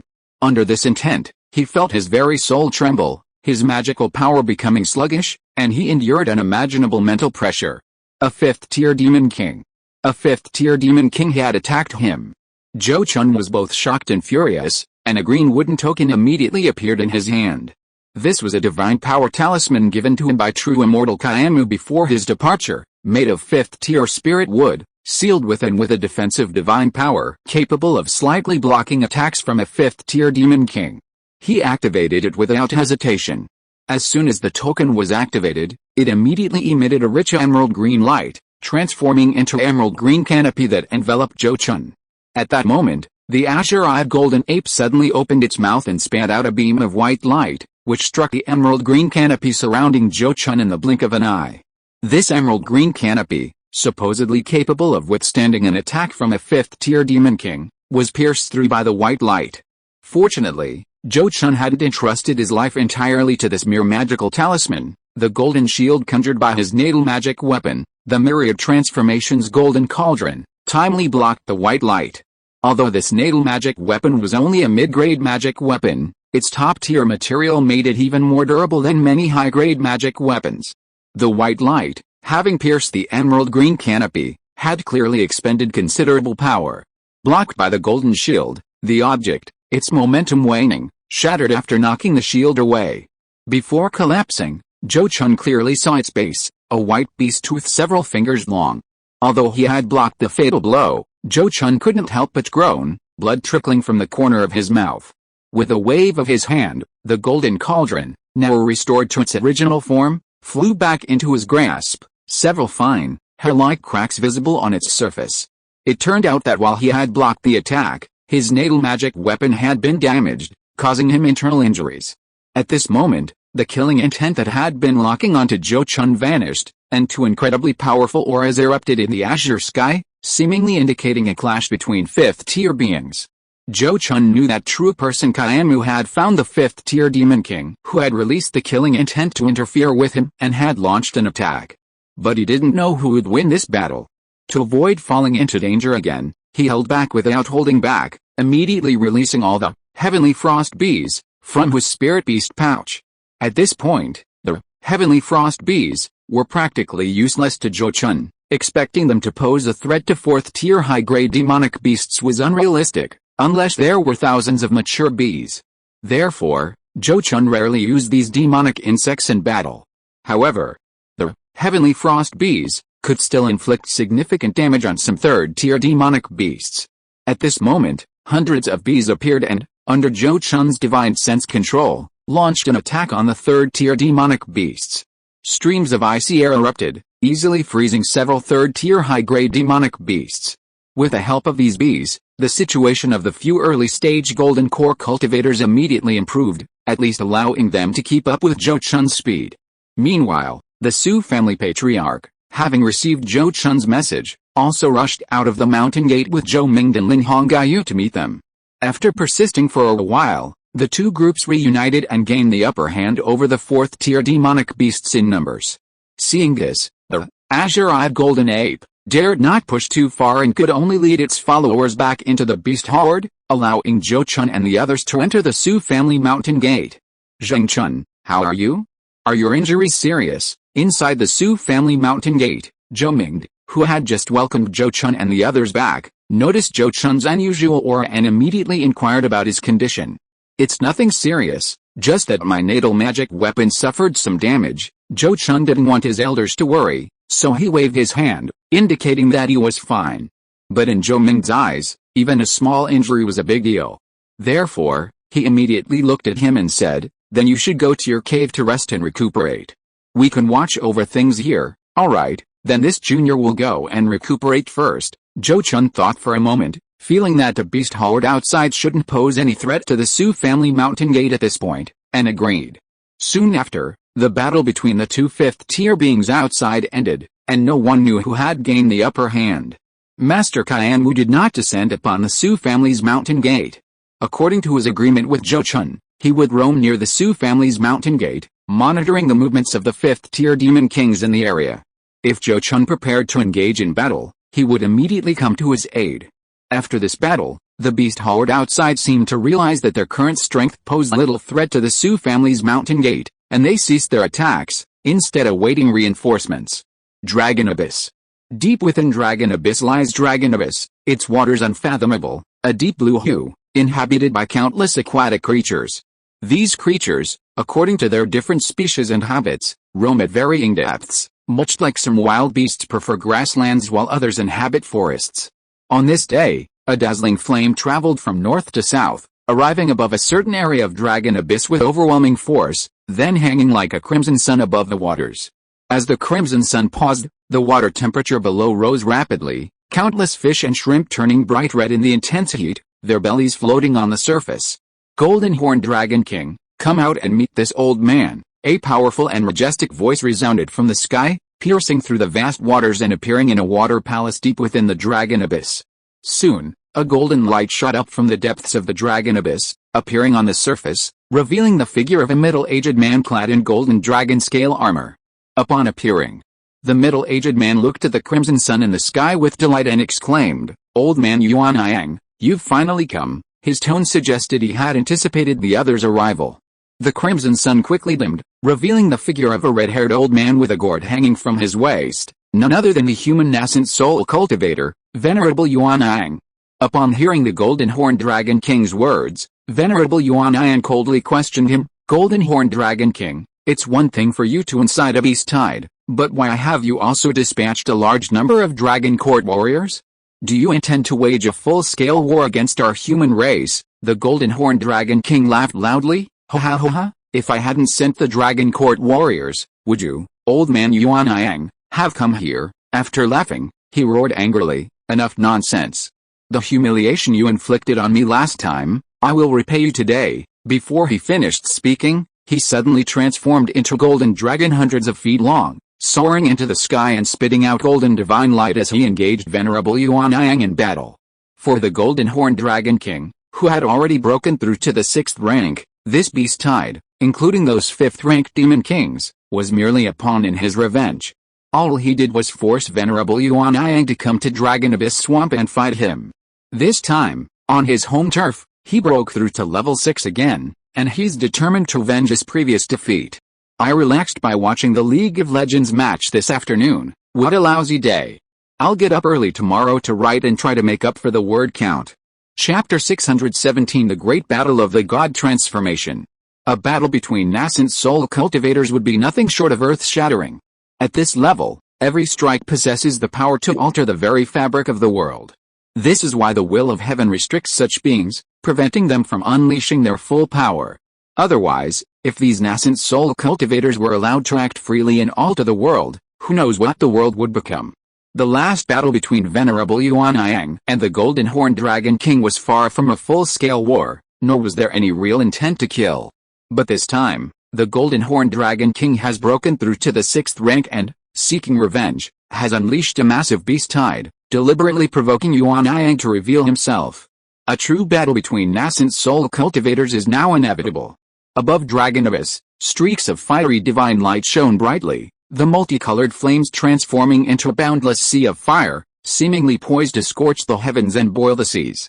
Below, the waters indeed emitted thick layers of steam under the intense heat, like a dense fog covering thousands of miles of water, creating the magnificent scene of steaming Dragon Abyss. Amidst the endless sea of fire and billowing steam, a golden dragon, like a legendary divine dragon, appeared and disappeared intermittently, occasionally revealing a scale or claw, enough to astound onlookers. It was fortunate that the battlefield was above Dragon Abyss. In the human cultivation world, Such a spectacle of immortals battling a dragon would surely attract countless cultivators risking their lives to witness it. From the surface, the Golden Horned Dragon King seemed to be suppressed by Venerable Yuan Yang, no match for him. However, the reality was quite different. The actual situation was that Venerable Yuan Yang, having broken through to the nascent soul stage earlier, possessed a deeper understanding and application of the laws, choosing this fighting style most advantageous to himself. The Golden Horned Dragon King's choice to enter the Sea of Fire to fight him stemmed from confidence in his own physical body. Humans cultivate laws, demons refine bodies. This isn't absolute, but it certainly reflects the different mainstream cultivation paths of the two races. Human cultivators achieve various powerful supernatural abilities by comprehending the laws of heaven and earth. Demons, on the other hand, rely on tapping into the potential of their physical bodies and bloodlines to achieve the self-generated supernatural abilities. It's still uncertain which cultivation method is superior, as both sides have reached their peak.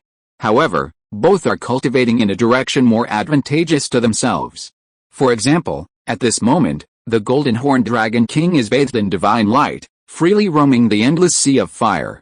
The various true fires that can easily kill even nascent soul cultivators are difficult to refine even by his protective divine light. With his current defense, even a late-stage nascent soul cultivator unleashing a full-force attack with a spiritual treasure might not be able to break a single scale of his dragon. However, attacking Venerable Yuan Yang is also extremely difficult for him. Within this endless sea of fire, Venerable Yuan Yang, even without using his teleportation ability, can freely change his location through his miraculous fire escape techniques, making him impossible to find. This made him unable to resist opening his mouth and loudly mocking, "Old man Yuan Yang, are you a rat? If you have the guts, come out and fight me fair and square." Before he could finish speaking, he heard Venerable Yuan Yang laugh mockingly, "Little mud skipper, you asked for this." Instantly, the Golden Horned Dragon King felt a sense of foreboding and hurriedly tried to use his exquisite escape technique to leave. Unexpectedly, a series of dragon roars suddenly rose from the sea of fire, and suddenly, fire dragons thousands of feet long condensed from all directions, forming a fiery cage that trapped him inside. This, 9 dragons divine fire formation, of mine was created specifically for you demons. Today, I'll let you, little mud skipper, test its true power for me. Outside the fire cage, Venerable Yuan Yang appeared, smiling as he repeatedly cast spells with his hands, causing the flames inside the fire cage to suddenly heat up, transforming into raging fires of law. The Golden Horned Dragon King was ultimately too inexperienced, lacking any experience fighting against a human nascent soul cultivator. He was also overconfident, recklessly entering the sea of fire he had set up. At this moment, the Golden Horned Dragon King realized his mistake. His protective divine light, refined by the fire of the laws, began to shrink and dim rapidly, unable to withstand such heavenly might.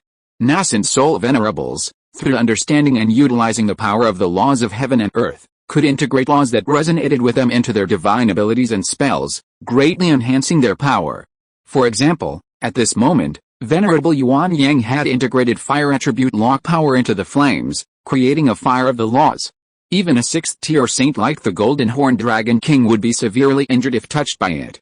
Even spiritual treasures, when encountering this fire, would mostly lose their spirituality within a few breaths, turning into molten iron.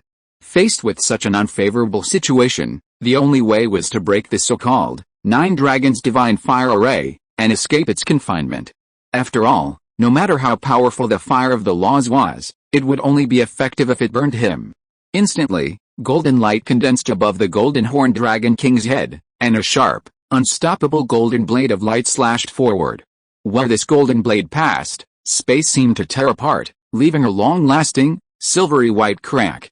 The cage that bound him couldn't withstand the attack of this golden elemental law blade, and a gap was directly cleaved open. But just as he tried to escape through that gap, a guard suddenly blocked it. Azure, purple, and gold flames erupted from the guard's mouth, and Samadhi true fire surged forth, instantly engulfing him and forcing him back. Once the opportunity was missed, it was gone in an instant. Soon, the cleaved cage was restored to its original state, and a new Samadhi true fire appeared within it. Seeing this, the Golden Horned Dragon King knew that one wrong step led to another, and to reverse the tide, he would have to use extraordinary means. Fortunately, He had indeed prepared a special method to deal with Venerable Yuan Yang. Immediately, he opened his mouth and spat out a long black river. The billowing black water transformed into a black water dragon, surging towards the fire cage barrier ahead. Dripping from this black water, both the law fire and the samadhi true fire were extinguished considerably, and a corner of the fire cage was completely destroyed.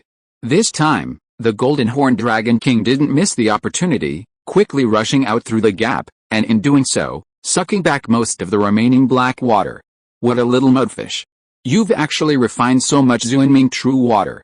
Is this your killing move against me? Venerable Yuan Yang's surprised voice rang out from the sea of fire, quite astonished by the Golden Horned Dragon King's move. He hadn't intended to actually trap and kill his opponent, that was simply unrealistic.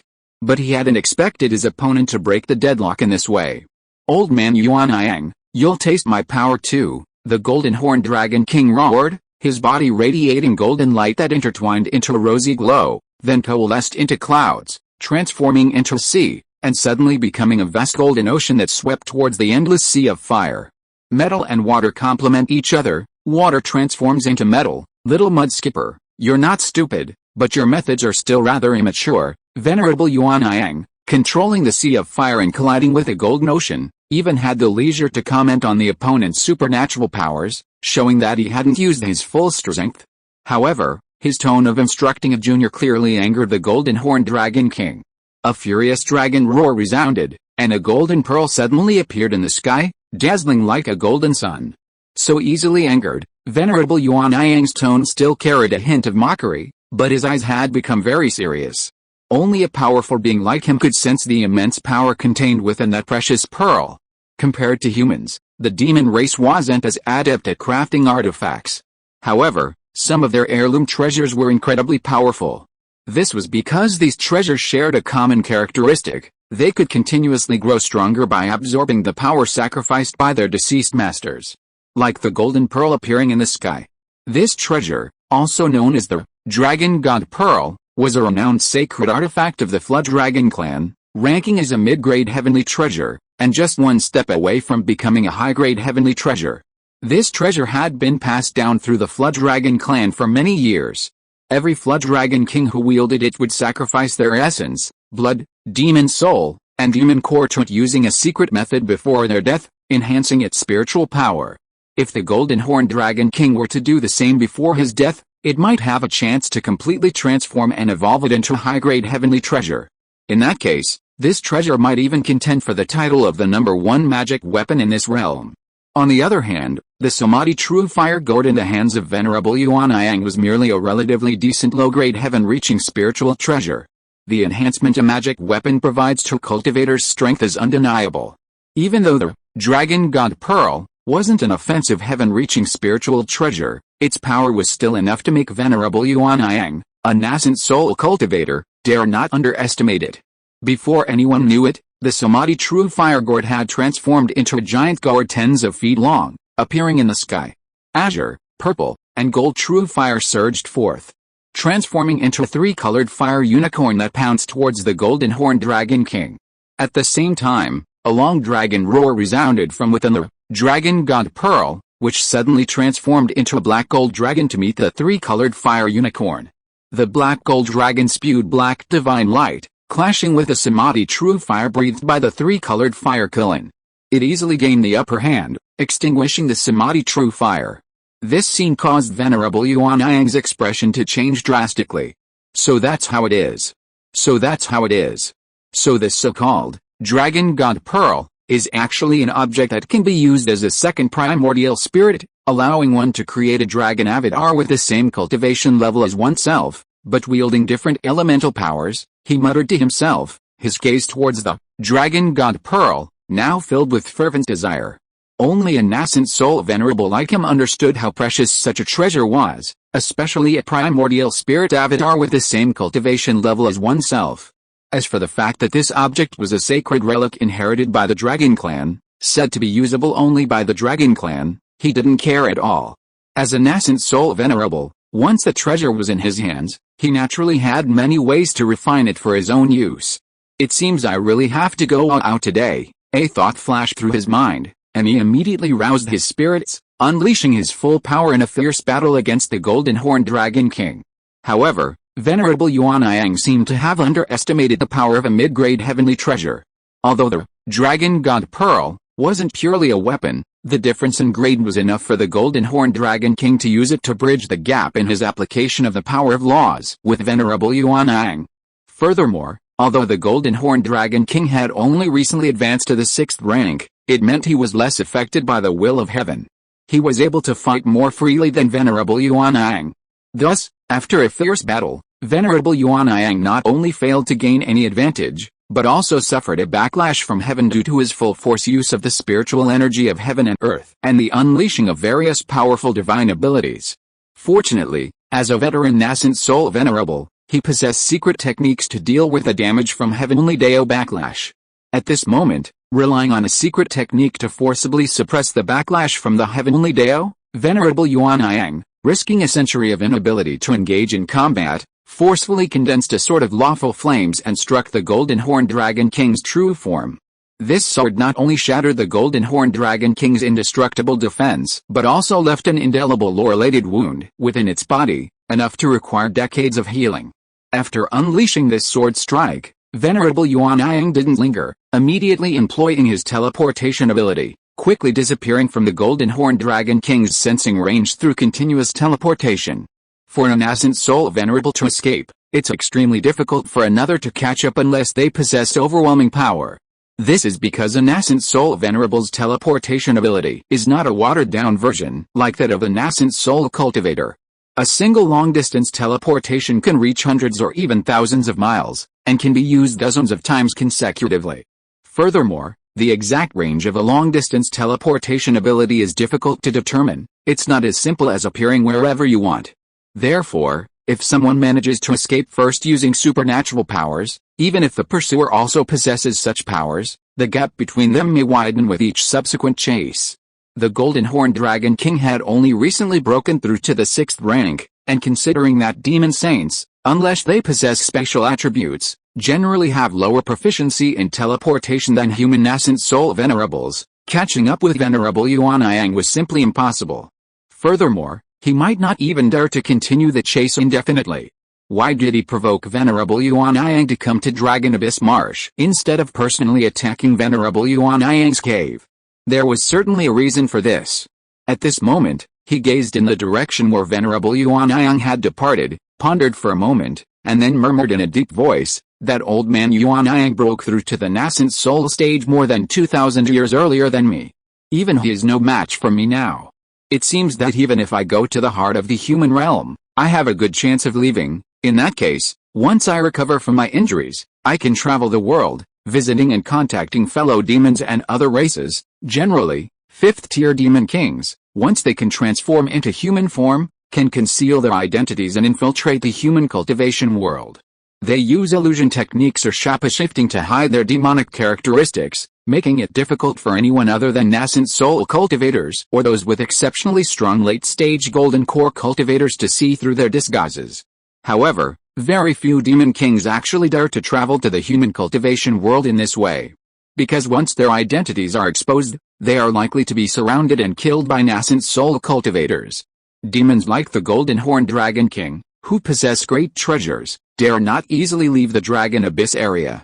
So even though he had lived for 2,000 or 3,000 years, he had never really visited the other demon race territories of this world. This had always been a regret in his heart. Now that he had broken through to the 6th rank and had avenged his previous defeat against Venerable Yuanyang in battle, he felt a sense of satisfaction and confidence, and couldn't help but feel a desire to travel the world. After all, the most taboo thing in cultivation is to be narrow-minded. Even with his extraordinary talent, he had exhausted his bloodline potential after breaking through to the 6th rank. If he didn't want to be trapped in the lower 6th rank realm for the rest of his life, he still needed to travel more and communicate with other demon race saints and even alien race powerhouses. On the other hand, Venerable Yuanyang, of course, wouldn't mention his defeat. After his battle with the Golden Horned Dragon King, he basically understood that the other party didn't really intend to provoke a war between the two races. Since that was the case, it was a minor matter for a nascent soul venerable like him, not worth expending any more energy on. Therefore, he only sent a message to true person Kung Su, informing him of his judgment, without mentioning a word about his battle with the Golden Horned Dragon King. Even so, true person Kung Su and true person Yinu, along with the other nascent soul cultivators, breathed a sigh of relief upon receiving confirmation from Venerable Yuan Ang. As long as it wasn't a true war between the two races, the sheer intensity of this beast tide was still within their control. True person Yinu immediately looked at true person Kung Su and said, "Fellow Taoist Kung Su, since it won't trigger a war between the two races, then we no longer need to have any concerns. This beast tide has already caused immense suffering to the people of Jing Kingdom. If this continues, the entire Jing Kingdom will be wiped out." His words were, of course, an exaggeration, but they illustrated the severity of the situation. Currently, half of Jing Kingdom was submerged by the beast tide, with countless mortals killed or injured. Even if the beast tide were completely repelled now, it would take at least 100 years to restore the mortal population. The mortal realm is the foundation of the cultivation world. Without a sufficient number of mortals, not only will various sects struggle to recruit enough disciples, but the number of independent cultivators will also decrease significantly. With fewer disciples and not enough independent cultivators to utilize, it will be very difficult for sects to recover their strength. Therefore, true person Silver Moon naturally wanted to expel the beast tide and restore peace as soon as possible. Fellow Taoist Silver Moon is right. I will contact other fellow Taoists to discuss a counterattack. True person Kung Su pondered for a moment, then decided to give true person Silver Moon face and immediately agreed to the proposal. While the upper-level cultivators were busy holding meetings to discuss how to end the beast tide, the battle for the Su family's mountain gate reignited. This time, the beast horde outside received a large number of reinforcements, including 20,000 Dragon Court warriors. The number of beasts surrounding the Su family's mountain gate had reached a staggering 100,000. The number of various fourth-tier demonic beasts exceeded 15. The azure-eyed golden ape was no longer the leader of the beast horde. Instead, it was replaced by a fourth-tier superior-grade thunder flood dragon, along with a fourth-tier superior-grade dragon turtle demon beast. The presence of 3 fourth-tier superior-grade demon beasts put immense pressure on Zhou Chun within the Su family's mountain gate. If he could use all his abilities, he might not fear these 3 fourth-tier superior-grade demon beasts. However, with his hands tied, his current strength was simply insufficient to defeat them. 2 might even be his limit. I have already requested reinforcements from Beijing Market and several other places, but whether they can send people in time, or even spare any, is still unknown. We are afraid we will have to rely on ourselves to withstand the initial onslaught of the beast tide. The Su family patriarch approached Zhou Chun with a grave expression, explaining what he had just done, his mood extremely poor. He had no idea whether the Su family's mountain gate could survive this calamity. If the resistance fails, the Su family's losses will be devastating. Unlike the Zhou family, they didn't begin relocating their family members and assets years in advance. Once their mountain gate is breached, the losses will be incalculable. Now, all we can do is try our best and leave the rest to fate. Zhou Chun spoke in a low voice, his heart filled with helplessness. He possessed the power to kill, yet he couldn't fully unleash his strength. How frustrating. The beast horde outside didn't give Zhou Chun and his companions much time, quickly deploying their forces and launching an attack. Perhaps due to the experience gained from the many demonic beasts lives, the beast horde's attack was now much more organized than their previous swarming assault. They tried to disperse their formation, expanding their attack area, making it difficult even for a golden core cultivator's wide-range attack spells to eliminate hundreds or thousands of low to mid-level demonic beasts at once. Meanwhile, the fourth-tier demonic beasts also grouped themselves into 2s and 3s based on their strengths, such as forming teams skilled in defense and offense, allowing them to support each other. Then, together with a beast horde, they launched a fierce attack on the mountain protecting formation. Among them, the attack of the fourth-tier high-grade thunder dragon was undoubtedly the most conspicuous and eye-catching. It churned the clouds and summoned thunder in the sky, condensing a vast thundercloud, and then unleashed bolts of silver-white lightning that slammed into the protective array below. Its single attack caused damage to the array equivalent to that of 2 other fourth-tier high-grade demonic beasts. Even though the Su family's protective array was formidable, it quickly showed signs of fragility under such a fierce onslaught. Seeing this, Zhou Chun knew he couldn't let it continue, otherwise the Su family's mountain gate would be breached within half a day. Therefore, After communicating with his spirit pets, Zhou Chun led the Thunder Flood Dragon Bai and the Golden Winged Tiger out of the array, charging straight at the Thunder Flood Dragon. "You beast, take this," Zhou Chun shouted, and the Heavenly Gang Thunder-slaying sword pierced the air, striking the evil dragon in the clouds. At the same time, the Thunder Flood Dragon Bai also fearlessly soared into the sky, seeking to fight the evil dragon. Only the Golden Winged Tiger, burdened with a heavy responsibility, did not attack, but instead waited for an opportunity to strike. However, the fourth-tier demonic beasts naturally wouldn't stand by and watch Zhou Chun and his servant gang up on their leader. Soon, several nearby fourth-tier demonic beasts pounced towards them, intending to surround and attack the master and servant, failed to reach the word count. "That trash Li Ning, wasting my time. Luckily there's no competition tomorrow. I'll get up early tomorrow to finish the word count. If I don't write 8,000 words by tomorrow, I'll chop off my hand." Chapter 618 The Power of the Poison Cultivator. The situation of being ganged up on only to be counterattacked was within Zhou Chun's expectations. After all, there were more than a dozen fourth-tier demonic beasts outside. However, a few fourth-tier demonic beasts alone wouldn't be enough to overwhelm him. He continued to wield the Heavenly Gang Thunder-slaying sword, and the Dragon Tiger Golden Ring, to fiercely attack the evil dragon in the thunder clouds, while also summoning the two dragons overturning the sea bottle. As he channeled his magic power, two blue water dragons flew out of the bottle, forming a double dragon arching around him and swirling around him. A mid-grade fourth-tier demonic bird flapped its wings, its feathers shimmering with azure light, and instantly transformed into blue afterimage, swooping down towards Zhou Chun with lightning speed. But just as it closed to within a few dozen feet of Zhou Chun, it was struck by the tail of one of the blue water dragons. This strike didn't injure it, but instead sliced the blue water dragon in two, its body torn apart and shattered by the fierce wind attribute power. However, its speed was slowed by the blue water dragon's slap, allowing Zhou Chun's golden light blade to strike it. Instantly, bird feathers flew everywhere, and the attacking demonic bird screamed and quickly fled, dropping a pile of feathers. It paid a heavy price for underestimating its opponent. Seeing this, the other fourth-tier low-grade demonic bull, a few steps slower, immediately learned its lesson and abandoned the idea of getting close. It simply let out a moo and spat out a dark blue-green beam of light at Zhou Chun. This attack naturally couldn't cause any damage to Zhou Chun, as it was directly blocked by the five-colored light shield around him.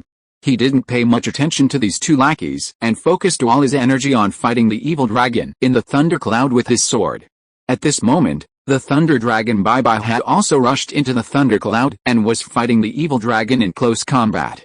Although there was still a considerable gap between the cultivation levels of the Thunder Dragon Bai and the evil dragon, because of its superior quality, the evil dragon's lightning powers couldn't cause it much damage.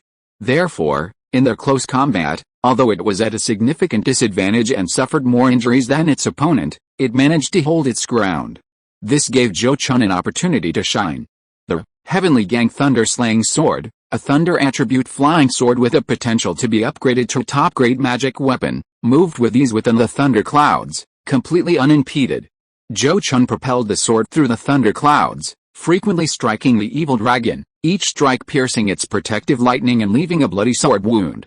The evil dragon, sensing the familiar aura of the Thunder Dragon King on the flying sword, was both shocked and enraged, its killing intent towards Zhou Chun and the Thunder Dragon Bai intensifying. If the Thunder Dragon King hadn't perished, it would have had his protection and only needed to cultivate its supernatural powers, waiting to overcome the heavenly tribulation. However, because of the Thunder Dragon King's demise, it no longer had the protection of its clan's fifth-tier Demon King, and obtaining the Tribulation Crossing treasure from the Dragon Clan would require much more effort. This time, it joined the Beast Tide for two reasons: first, to exchange it for a Tribulation Crossing treasure, and second, to avenge the Thunder Flood Dragon King and complete what the Thunder Flood Dragon King had failed to do. Otherwise, it wouldn't have happened to appear at the Su family mountain gate. Therefore, seeing Zhou Chun use a flying sword forged from the Thunder Flood Dragon King's dragon teeth to attack it, the evil dragon was extremely shocked and enraged. It immediately let out an angry dragon roar, calling for the azure-eyed golden ape and the dragon turtle to come and help it surround and kill Zhou Chun. Faced with a choice between breaching the Su family mountain gate and killing Zhou Chun, it unhesitatingly chose the latter.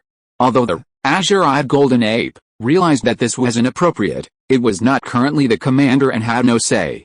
It could only helplessly obey the evil dragon's offer, temporarily abandoning its attack on the Su family mountain gate and quickly coming to support the evil dragon. But just as the two fourth-tier high-grade demonic beasts abandoned their attack on the Su family mountain gate to come to support the evil dragon because of its call, the golden-winged tiger, which had been waiting for an opportunity, finally seized the chance to make its move. The Silver King character on its forehead flashed, and a pale silver blade of light instantly slashed through the sky towards the evil dragon in the clouds.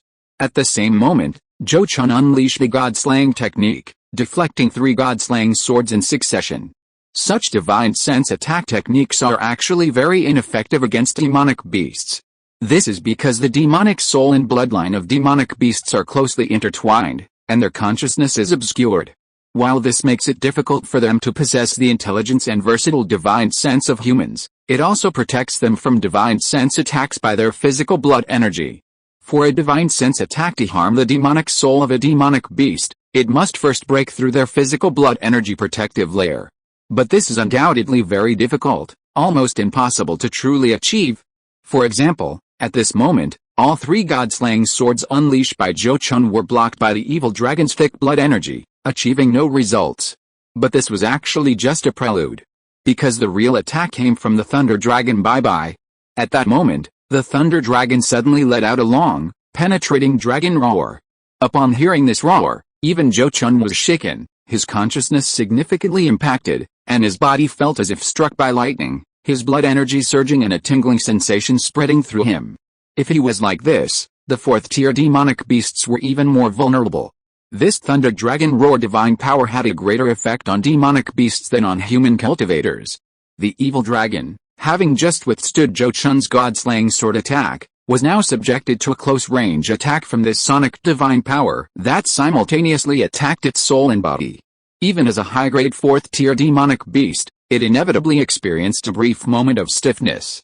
It was this brief stiffness, lasting less than 2 breaths, that allowed the golden-winged tiger's pale silver blade to successfully strike its neck. In an instant. Just like the golden unicorn that had been struck in the head by the spatial blade, a blade-shaped hole appeared on the neck of this evil dragon, its flesh and bones completely vanishing. The damage from this attack might not have been as fatal as the one on the golden unicorn, but it wasn't far off. This was because most of the evil dragon's vertebrae had been severed. It wasn't completely severed because its cervical vertebrae were too thick, and the pale silver blade wasn't very large. Even so, for the evil dragon, which relied entirely on its vertebrae for power, this attack had taken most of its life.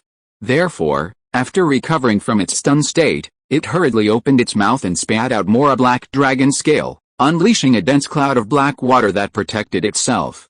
Zhou Chun's subsequent attacks were easily swallowed and neutralized by this black cloud, and even the heavenly thunder/sword was almost trapped within it. Seeing this, he knew it was impossible to finish off a defeated foe, and with the azure-eyed golden ape on its way, he couldn't linger any longer. So he immediately leaped and joined forces with a returning Thunder Flood Dragon, bye-bye, and quickly retreated towards the Su family's mountain gate. At this moment, the vicious Flood Dragon was severely injured, and the other demonic beasts had no strength to stop them, master and servant. Zhou Chun, enduring the attacks of several 4th-tier demonic beasts, swaggered back into the Su family's mountain gate. This scene was witnessed by many cultivators from both the Su and Zhou families within the mountain gate, greatly boosting their morale and confidence, giving them even more assurance against the beast horde's attack. Even the Su family patriarch showed a rare smile.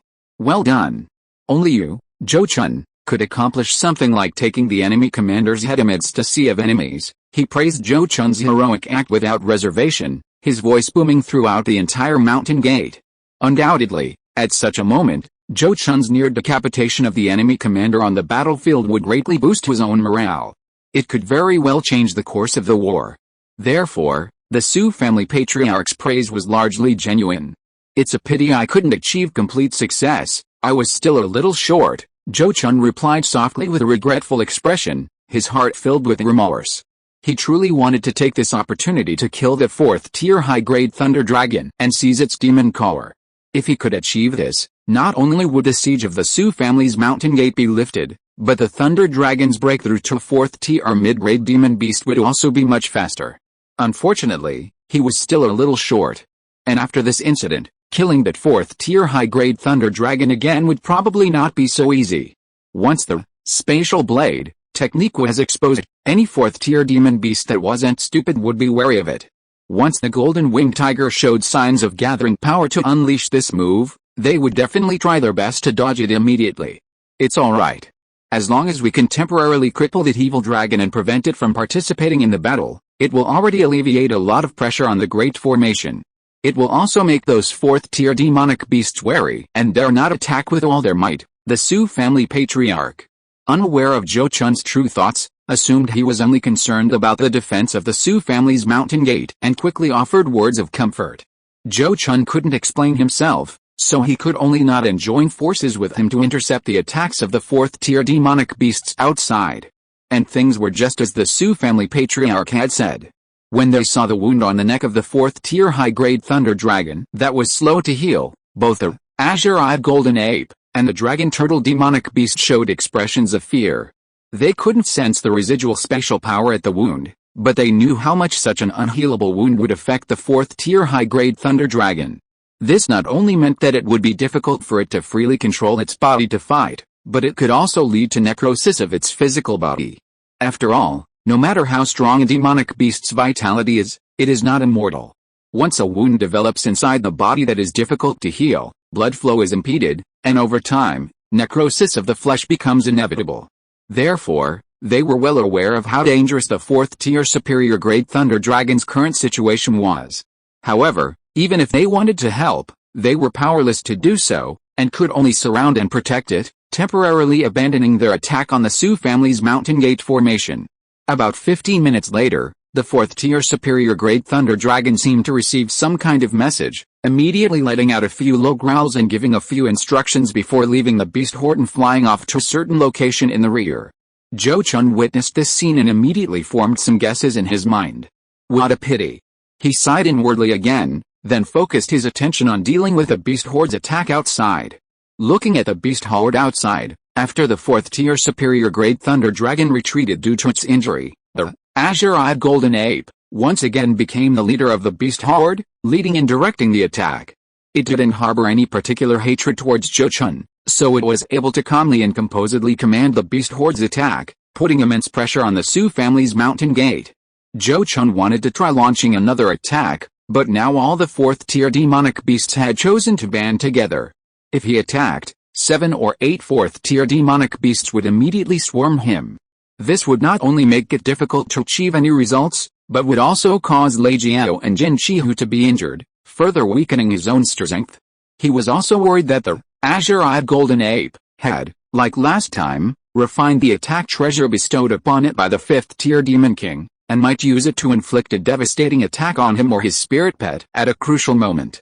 Therefore, after trying once or twice, he gave up and could only stay within the formation to intercept and interfere with the 4th-tier demonic beasts breaking through the formation, trying to buy time for reinforcements to arrive. It must be said that when attacking a mountain fortress with a protective formation, low and mid-level demonic beasts and cultivators could indeed contribute greatly. For example, when attacking the protective formation of the Dragon Transformation Sect, the 3 major forces of the Jin Kingdom mobilized a large number of Foundation Establishment and Purple Mansion cultivators, forming battle formations to attack in turn, and finally managed to break through the formation's protective shield through continuous attacks. The beast horde outside, aside from the 20,000 Dragon Court warriors who could barely coordinate their attacks, was mostly killed after unleashing a few spells upon charging in. However, their sheer numbers were overwhelming. The Su family's protective mountain formation, if presided over by 3 golden core cultivators, could withstand an attack from over 10 golden core cultivators, a formidable force. Yet, facing a horde of over 100,000 beasts, the formation was quickly pushed to its limit. Inside the mountain gate formation, cultivators from both the Su and Zhou families relentlessly activated their magical artifacts and talismans, attacking the approaching beasts. Every moment, more beasts fell to their attacks. Many fallen beast corpses were piled upon each other, forcing them to even set fire to the bodies to create space, lest the beasts behind use the corpse walls as shields. In fact, the Zhou family, having prepared for this for several years, possessed a very rich reserve of strategic resources. They alone had stockpiled no fewer than 100,000 first-tier talismans. After retreating to the Su family's residence, Zhou Chun and Zhou Ming generously distributed their valuables, giving many of the magic talismans to the Su family and other cultivators involved in the defense. However, due to the numerous battles that had already taken place, these reserve magic talismans were severely depleted, and it was unrealistic to expect to withstand the beast horde's onslaught with just these low-level talismans. Although Zhou Chun and the others managed to intercept and interfere with the attacks of 5 or 6 fourth-tier demonic beasts, the remaining fourth-tier demonic beasts, with the cooperation of the horde, brought the Su family's Mountain Gate formation to the brink of collapse in less than 2 hours. The Su family patriarch, who was in charge of the formation, was now deathly pale, with despair lurking in his eyes. His worst fears were about to come true. But just then, Zhou Chun made another move. Suddenly, Zhou Chun abandoned his efforts to intercept and interfere with the azure-eyed golden ape's attacks and instead had a golden-winged tiger carry Zhou Yuanlian out of the formation. This scene stunned the Su family patriarch and the others, who were puzzled by his intentions. However, when Zhou Yuanlian, atop the golden-winged tiger, unleashed a dark green banner-like magical artifact, releasing a vast expanse of dark green poisonous mist that surged towards the attacking beast horde below, Zhou Ming seemed to understand something. He immediately exclaimed with delight, "That's it. How could I forget that the family had this trump card?" His seemingly nonsensical words left the Su family patriarch completely bewildered, unsure of what he was talking about. Su Yazin, however, seemed to understand something, her eyes showing surprise. Looking outside, the poisonous mist released by Zhou Yuanlian, propelled by the gale force wind stirred up by the golden-winged tiger, rapidly spread across the battlefield. Any demonic beast that inhaled the mist or came into contact with it, whether first or second tier, quickly collapsed to the ground with screams, their corpses turning bluish-black. Even some third-tier demonic beasts, after accidentally inhaling the mist, immediately screamed and hurriedly moved away from its range, desperately activating their demonic core power to suppress the toxins within their bodies. Only a few types of demonic beasts with exceptionally high poison resistance could barely withstand the toxins of the poisonous fog. However, such beasts were ultimately few in number. The vast majority of demonic beasts had only average poison resistance and were completely unable to resist the poisonous fog created by a poison cultivator like Zhou Yuanlian at the Purple Mansion stage. Therefore, as soon as Zhou Yuanlian's poisonous fog spread, large numbers of low and mid-level demonic beasts fell to the ground like wheat in a gale, dying in droves. This killing speed was much faster than a golden core stage cultivator like Zhou Chun using an area of effect attack. After all, his area of effect attack could only affect an area of a few hundred feet, while the poisonous fog, blown by a strong wind, could spread for tens of miles. And most importantly, this poisonous fog also had a miraculous effect on the 20,000 Dragon Court warriors. Originally, these 20,000 Dragon Court warriors, relying on their innate abilities and their interconnected magical energy, would have been difficult to defeat even if Zhou Chun attacked them head-on. However, when they were caught off guard and the poisonous fog got close, a large number of their kin died instantly. After all, the vast majority of these Dragon Court warriors were only first or second tier demonic beasts, and their resistance to poison wasn't much stronger than other demonic beasts. Thus, in less than 100 breaths, the number of demonic beasts who died because of Zhou Yuanlian was no less than 10,000.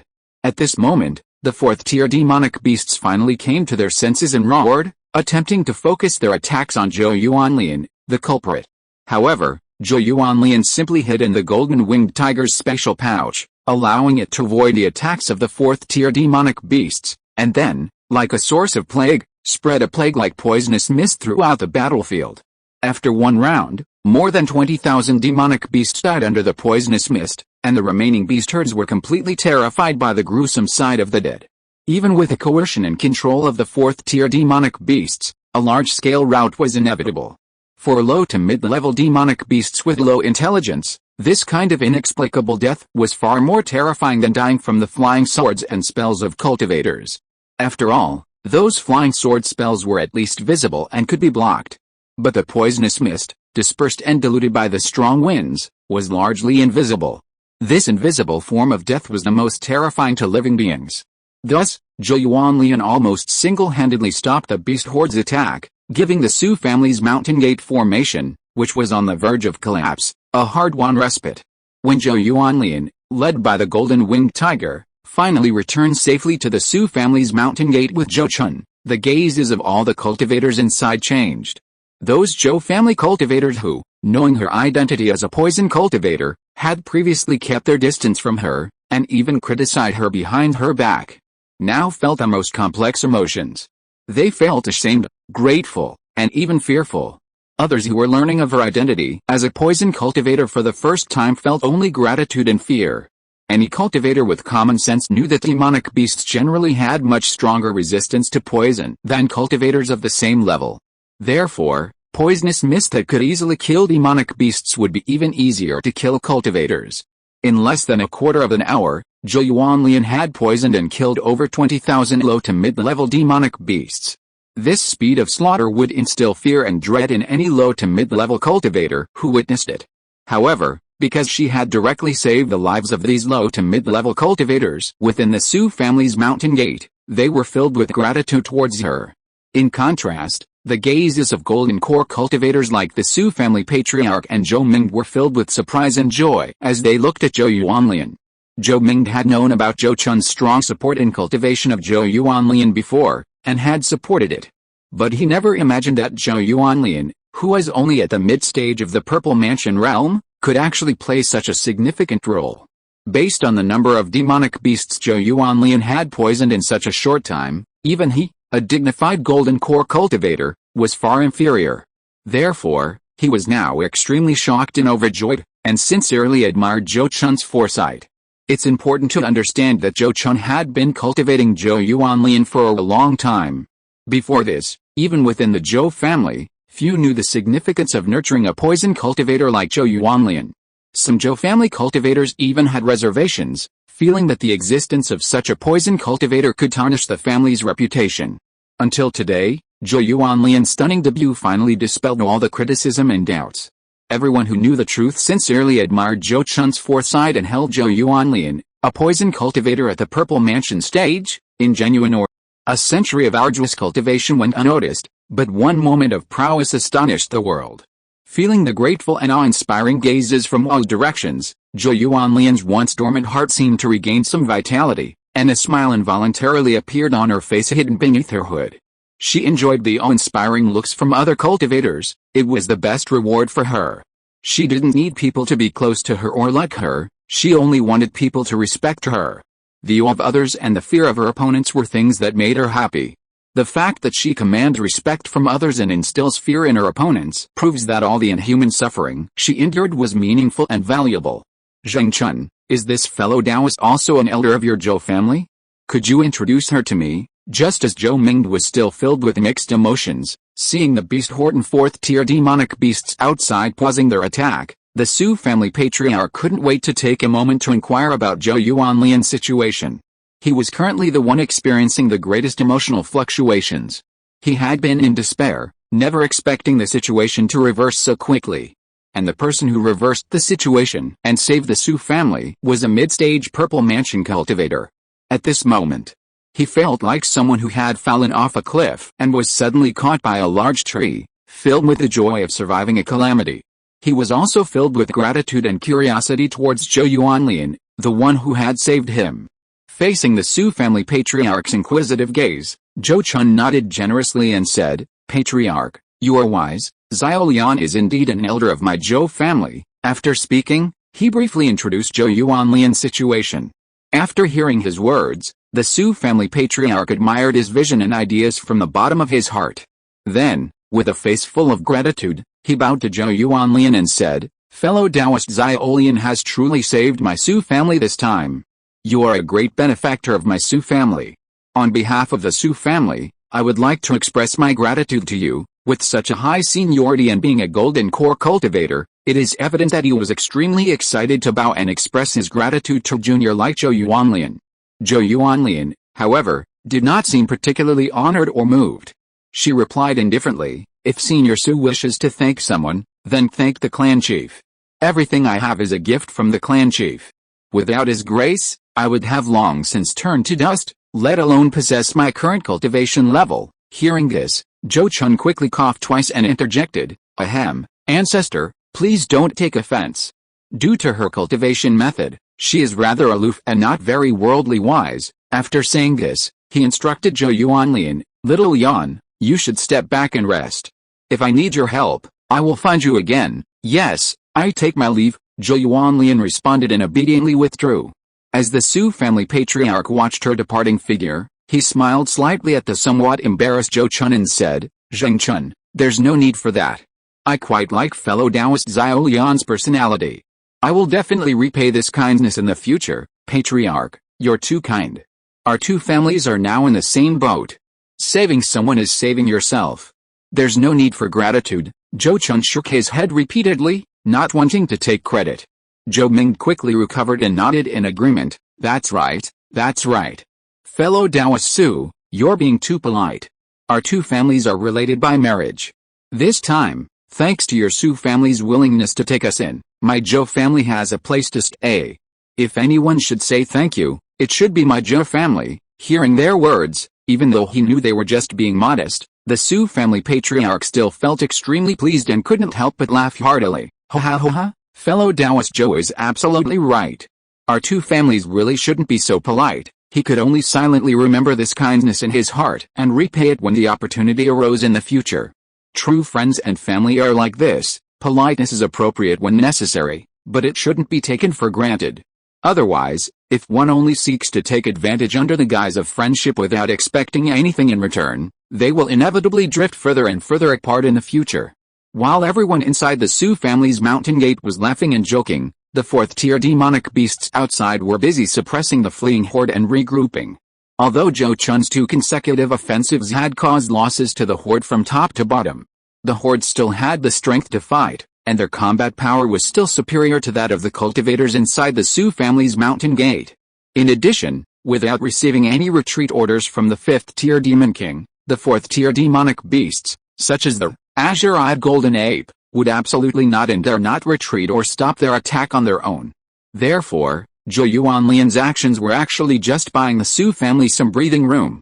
And this opportunity would only come once. When the horde launched another attack, they would definitely be on high alert for her to use poison again. Although her poisonous mist was potent, it wasn't without ways to counter it. Whether using wind magic to direct it towards uninhabited areas or fire magic to burn it, it could be contained and neutralized. At worst, killing her would eliminate the threat at its root. Even so, this respite was extremely precious. It not only gave the many cultivators within the Su family's mountain gate time to rest and recover their mana, but also gave the Su family patriarch more confidence to stall for reinforcements. After a 2-hour pause in their attack, the fourth-tier demonic beasts finally regrouped most of their scattered horde and resumed their assault on the Su family's mountain gate. This time, the beasts attacked even more fiercely, as if venting their pent-up fear. However, the deaths of over 20,000 demonic beasts ultimately had a significant impact on the horde's strength, easing the pressure on the Su family's mountain gate's grand formation considerably.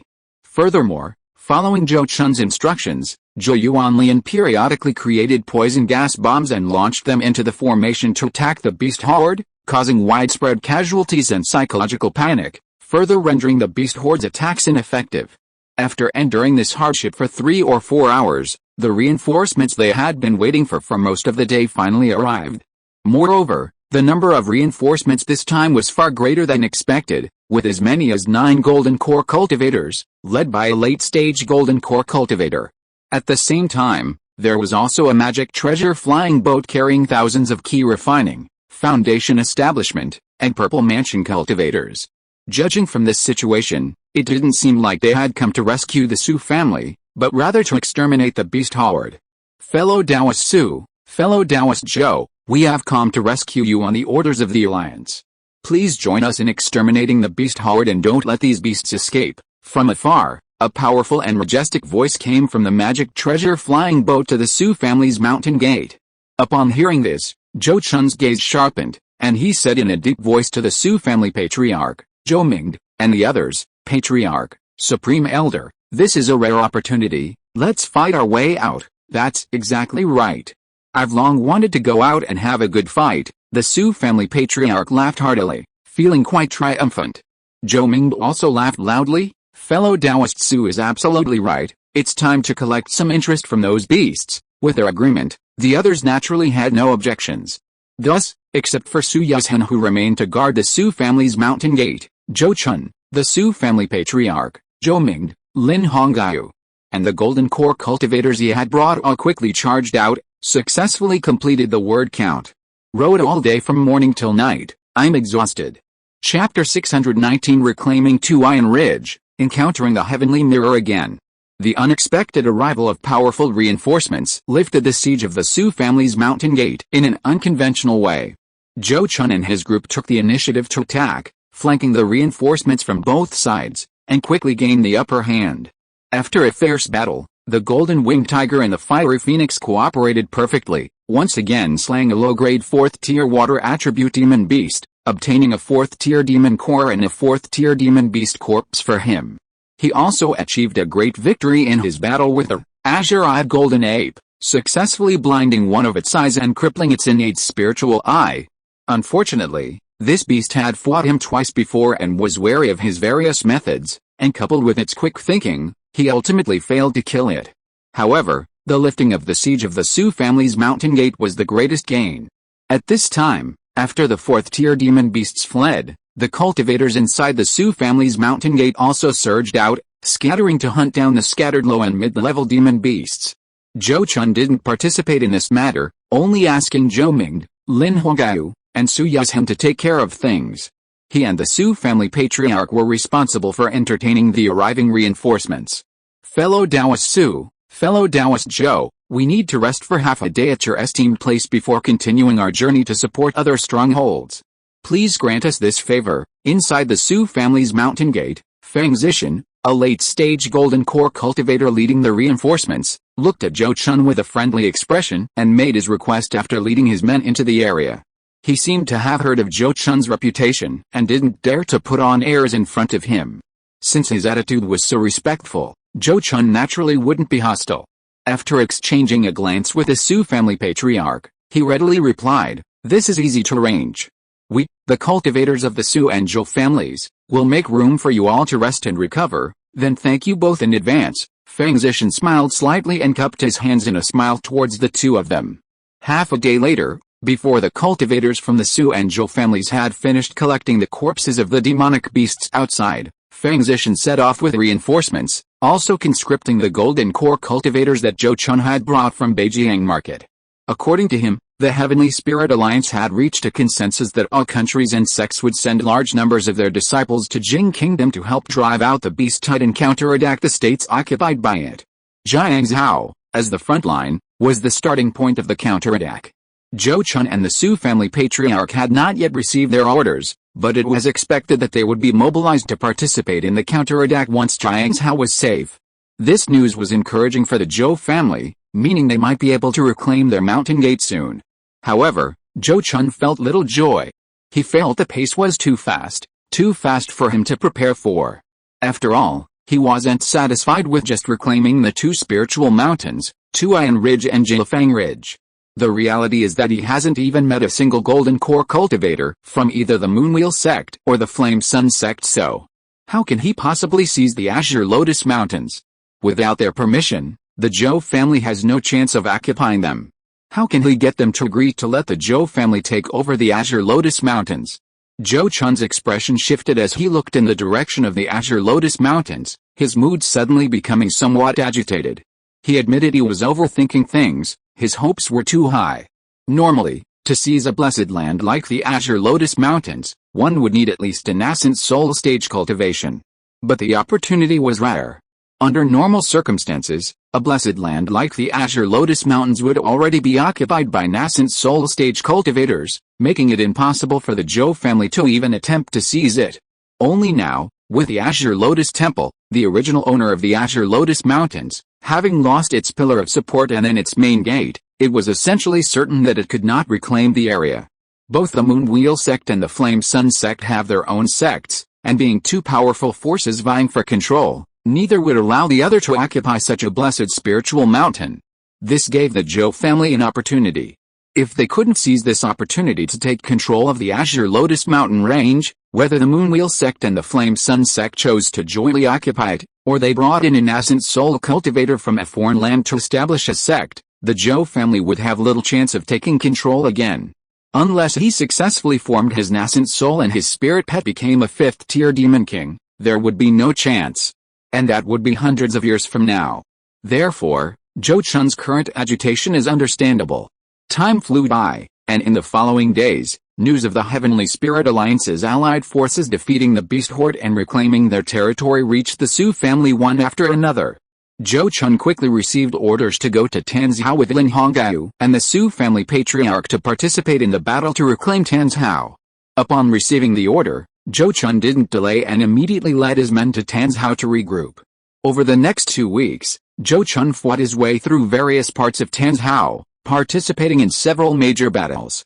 He also seized the opportunity to kill a mid-grade 4th-tier water attribute demon beast, obtaining a 4th-tier demon collar. The cultivation world of Tanzhou was also recaptured during their valiant efforts. After recapturing Tanzhou, the next place to recapture was Lingzhou. Zhou Chun, thinking of the purple mulberry tree on his own Tuian Ridge, volunteered to scout Lingzhou first while the army rested. He did this because he was worried that the demon beasts might destroy the purple mulberry tree on Tuian Ridge during their retreat. After all, based on the previous situation in Tanzhou, this was a real possibility. Therefore, Zhou Chun planned to release the golden armored mountain-carrying turtle stone and the wood spirit back to protect the purple mulberry tree from being destroyed by the retreating demon beasts. Of course, having accepted the scout mission, he couldn't just do nothing. Beforehand, he also sent the wood spirit to secretly scout various locations. The results made Zhou Chun frown slightly. The reconnaissance revealed that the number of 4th-tier demonic beasts within Lingzhou was not large. And no high-grade 4th-tier demonic beasts were even found. Could these demonic beasts be up to some trick again? Zhou Chun thought warily, and quickly returned to Tanzhou to report his findings. The Allied forces did not ignore his intelligence. The late-stage Golden Core cultivator leading the army immediately reported it to the nascent soul cultivator, secretly protecting him. Not long after, a nascent soul cultivator risked entering Lingzhou, Yunzhou, and Lanzhou to investigate and learn the truth. It turned out that the main force of those high-tier demonic beasts had retreated to Yunzhou, Lanzhou, and Lianzhou, especially the Qinglian Mountains and several well-known spiritual mountains and blessed lands in Yunzhou, where large numbers of high-tier demonic beasts and herds had gathered. It seemed the beast tide had abandoned its offensive and only wanted to hold on to the territory it had already occupied. Or perhaps it intended to concentrate its forces to fight the Heavenly Spirit Alliance in those spiritual mountains and blessed lands. Upon discovering this situation, the Allied forces, still resting, immediately launched an attack, intending to take Lingzhou first. The attack proceeded smoothly once again. The various spiritual mountains and blessed lands of Lingzhou were easily recaptured, and the high-level demonic beasts fled in terror. Zhou Chun's concerns indeed came true. The 4th-tier demonic beast that had occupied Tuian Ridge did indeed attempt to destroy the spiritual fruit trees and spiritual woods left behind by the Zhou family before fleeing. However, the golden armored mountain-carrying turtle, stone, and wood spirit intervened in time, stopping the beast and even slaying the 4th-tier low-grade demonic beast, the Zunfeng Eagle, on Tuian Ridge. With a recapture of Tuian Ridge, it naturally became a temporary base for the Allied forces. Naturally, a skilled array master was dispatched to re-establish an array there. However, this temporary array could not compare to a forbidden array like the 9 Palaces Yellow Dragon array, and the Zhou family would have to find an array master to set up a new forbidden array themselves in the future. Considering that the remaining states held the elite forces of this beast tide, the Allied forces, after recapturing Lingzhou, did not rush to continue recapturing Yunzhou, Lanzhou, and Lianzhou. Instead, they split into 2 groups. One remained in Lingzhou to monitor the beast hordes in the 3 states, while the other went west to help reclaim the territories occupied by the beast tide within the Lianyang Sect's domain. As the master of Tuian Ridge, Zhou Chun naturally stayed in Lingzhou with the group. Zheng Chun, you seem a bit restless these past few days.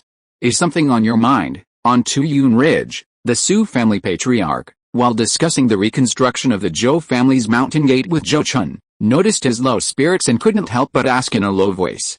Upon hearing the question from the Su family patriarch, Zhou Chun hesitated slightly before nodding and saying, "Patriarch, your insight is excellent. I am indeed troubled by a matter that troubles me, and I do not know how to proceed." Seeing that he did not deny it, the Zhou family patriarch became even more curious and asked in a low voice, "Could you tell me about it? Although my cultivation and strength are inferior to yours, I have lived hundreds of years longer than you, and I may be able to offer some advice for your reference." Zhou Chun hesitated for a moment. He had only mentioned his plot to seize the Azure Lotus Mountains to Zhou Ming, and even Zhou Daowei did not know about it. Although the Zhou family patriarch had a special relationship with him, he was, after all, the patriarch of the Zhou family. However, upon further reflection, the situation had changed, and his plot to seize the Azure Lotus Mountains was almost deadlocked. Even if he had mentioned it, it wouldn't have been a big deal. Perhaps the Zhou family patriarch would just smile if he knew. After hesitating for a moment, he nodded with a wry smile and said, "Since you wish to hear it, ancestor, then I will speak." He then revealed his plan. As expected, the Zhou family patriarch was shocked upon hearing his scheme, staring at him speechlessly for a long time. Just as Zhou Chun was bracing himself for criticism, the patriarch suddenly nodded and said, "Indeed, if I, ancestor, possessed your strength, and the Zhou family had the Zhou family's current strength, and faced with such a once-in-a-lifetime opportunity, I would indeed be tempted to take this step." Zhou Chun looked up at him in astonishment, his eyes revealing surprise. "Don't look at me like that, I'm just stating the facts." The Zhou family patriarch smiled slightly, then sighed with emotion. Who didn't have dreams when they were young? When I first successfully formed my core, I was full of vigor, thinking that even if I couldn't reach the nascent soul stage, I should at least be able to cultivate to the late golden core stage, surpassing all the ancestors of the Zhou family. He then chuckled self-deprecatingly. "Unfortunately, you've seen the result now. Even a mid-golden core barrier has held me back for hundreds of years." At this point, he couldn't help but look at Zhou Chun and say, "If I had your cultivation level when I was your age, I would have been even more ambitious and daring." Zhou Chun, hearing this, awkwardly turned his head away, not responding. The Zhou family patriarch's lament was understandable, but as someone the other person envied, it was best for him to remain silent. Fortunately, the Zhou family patriarch didn't succumb to despair. He quickly composed himself, looking at Zhou Chun with a serious expression, and said, "Just as I said, this is indeed a once-in-a-lifetime opportunity. It's understandable that you want to profit from the chaos." He seemed somewhat reluctant, but ultimately spoke the truth. "However, I can assure you that unless you possess the strength to fight a nascent soul cultivator, there's absolutely no way you can take control of the Azure Lotus Mountain range. Given the current situation in Jing Kingdom, it's highly likely that after the beast tide is driven away, the Moonwheel Sect and the Flame Sun Sect will discuss and invite a nascent soul cultivator with decent cultivation to establish a sect in Jing Kingdom, or even directly invite a nascent soul force to relocate here." Zhou Chun wasn't unaware of this situation, but he was still somewhat unwilling. Hearing his words, he fell silent, remaining speechless for a long time. Seeing his silence, the Zhou family patriarch knew that he hadn't given up. He couldn't help but sigh softly, then said, all right, since you're so determined to accomplish this, I'll show you a way." "Ancestor, you have a way?" Zhou Chun looked at the Zhou family patriarch with surprise, somewhat unable to believe it was true. "Don't look at me like that. Of course, I can't help you, but someone can." The Zhou family patriarch waved his hand and then gave his suggestion. "Zheng Chun, if you really want to plot against the Azure Lotus Mountain range, there's only one feasible plan now. Find a nascent soul stage cultivator to support you and agree to serve as a guest elder of the Zhou family. Ideally, it should be a nascent soul stage cultivator from the Jing Kingdom. In this way, as long as your Zhou family is willing to give up some benefits, the Moonwheel Sect and the Flame Sun Sect will most likely agree to this." At this point, the Zhou family patriarch's meaning was quite clear. Zhou Chun quickly reacted and said, "Ancestor, do you mean that I should find Senior Heavenly Mirror to serve as a guest elder of the Zhou family?" Zhou Chun's expression was very strange as he said this. He vaguely knew some of the situation of the Heavenly Mirror true man, but hadn't considered this matter before. However, after hearing what the Zhou family patriarch said, it seemed worth a try. Even if he failed, he wouldn't lose anything. The Zhou family patriarch quickly nodded and said, "That's right. After destroying his physical body this time, the Heavenly Mirror true man can no longer seize another body to cultivate. In the future, he can only maintain his nascent soul form through some special means, but even if there are special means to replace the physical body, his lifespan will definitely be greatly reduced, and he may only live for a few hundred years. In this case, as long as you, Zhou Chun, can form a core and nascent soul within the next few hundred years, you can completely hand over to him and completely occupy the spiritual mountain of the Azure Lotus Mountains. After hearing his analysis, Zhou Chun was completely tempted. Indeed, if the heavenly mirror true man only had a few hundred years to live, even if some of the conditions were harsh, the Zhou family could cooperate with him. But then he remembered something and frowned, saying, "But we don't know where true person Xinjing is right now. How can I contact him? This old ancestor can't help you with that. Perhaps you could ask some nascent soul stage true persons, they might know." The Su family patriarch shook his head, unable to help with this matter. Seeing this, Zhou Chun didn't bring it up again. He simply bowed gratefully to the Su family patriarch and said, "This junior understands. Thank you for your guidance today, patriarch. If this matter succeeds, this junior will definitely repay you handsomely." Upon hearing this, the Su family patriarch chuckled and said, "Hey, then this old ancestor will remember your words. If this matter is truly accomplished, I would also like to ask you to leave 1 or 2 cave dwellings for my Su family in the Azure Lotus Mountains to facilitate the training of our clan's younger generation. If this matter can truly be achieved, patriarch, your request is nothing to worry about." Zhou Chun also laughed heartily, feeling much more at ease. In the following period, Zhou Chun also tried to find out about the situation of true person Xinjing through these channels, and even went to consult true person Qianmu. However, no matter how he inquired, he did not get the information he wanted. Since the destruction of the Qinglian temple, all that was known about true person Xinjing was that he had abandoned his physical body and used the teleportation supernatural power to escape the battlefield, but where he went was a mystery. It was very likely that he was hiding somewhere to recover his strength and wait for the war to end before coming out again. After all, now that he only had a nascent soul, and could not possess another body to cultivate, he was arguably the weakest nascent soul cultivator. In the eyes of those fifth-order demon kings, he was just a walking 10,000-year-old spiritual herb, and everyone wanted to take a bite. Despite this, Zhou Chun was not too disappointed. After all, the Qinglian mountain range had not yet been recovered, and the Moonwheel Sect and the Flame Sun Sect probably had no intention of considering the future allocation of this place. As long as he could contact true person Xinjing and reach a cooperation agreement before the two sects finalized a matter, the Zhou family still had hope. After being stationed on Tuian Ridge for more than a month, the war in the Flame Sun Sect's territory was also brought to an end. In reality, the Yan Yang Sect's territory wasn't a suitable place for many of the monster tribes in the Beast Tide, so the number of beasts attacking there wasn't large. At this time, the Allied forces concentrated their forces there, easily annihilating and driving away the invading beast tribes. The real focus, however, was on Yunzhao and Lianzhao.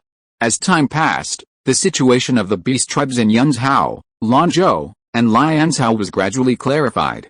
Leaving aside Yunzhao for now, its intricate network of waterways, currently blocked by the Dragon Court warriors and numerous aquatic monsters swimming upstream, made it the most difficult to conquer. Lianzhao and Lanzhou could be considered as one entity, as Lianzhao needed to pass through Lanzhou to enter the wilderness. At this moment, the Azure Lotus Mountains in Lianzhao were home to dozens of fourth-tier monsters, and the total number of beasts within Lianzhao reached hundreds of thousands, with several fifth-tier monster kings also stationed there. Taking down this net would be a considerable challenge for the Allied forces. After a series of battles, many Golden Core cultivators were injured in combat with demonic beasts of the same rank, or their magical artifacts were severely damaged. Therefore, after the Allied forces returned to Lingzhou and Tanzhou from the Yang Yang Sect's territory, the subsequent war did not immediately resume. Instead, they focused on recuperation. Zhou Chun was happy with this arrangement. He was the last person who wanted to immediately attack the Azure Lotus Mountains, as it conflicted with his and the Zhou family's interests. Furthermore, several of his spirit pets were injured, and he himself had not yet fully repaired his natal magical artifact. Having more time to recuperate was naturally the best thing. Once he was fully recovered, he would have the opportunity to kill more fourth-rank demonic beasts when attacking the Azure Lotus Mountains. Of course, while recuperating, Zhou Chun did not forget to communicate with other Golden Core cultivators, seeking to exchange demonic cores that suited the attributes of his spirit pets. He might not be the biggest winner in this war, but he would certainly reap huge rewards. The acquisition of a large number of demon cores would make the cultivation of his spirit pets much smoother in the future, unlike before when they were at the 3rd-tier demon beast level, when they all had to wait for him to collect materials to refine pills and feed them. If he could eventually form a core in nascent soul, perhaps soon some of his spirit pets would catch up with his cultivation progress and overcome the heavenly tribulation to become 5th-tier demon kings. After resting for more than half a year, and receiving reinforcements from several waves of troops, the Allied forces finally decided to make their move again. This time, they wouldn't act rashly. When they did, it would be as swift as thunder. More than 100 golden core cultivators and tens of thousands of key refining, foundation establishment, and purple mansion cultivators set off from Lingzhou and swept towards Lianzhou. Although their speed wasn't very fast, they still cleared out the beast hordes within Lanzhou in just over 20 days, and then advanced all the way to within hundreds of miles of the Azure Lotus Mountains. That day, the army set up camp hundreds of miles outside the Azure Lotus Mountains, and several nascent soul stage cultivators descended from the sky, landing in the camp.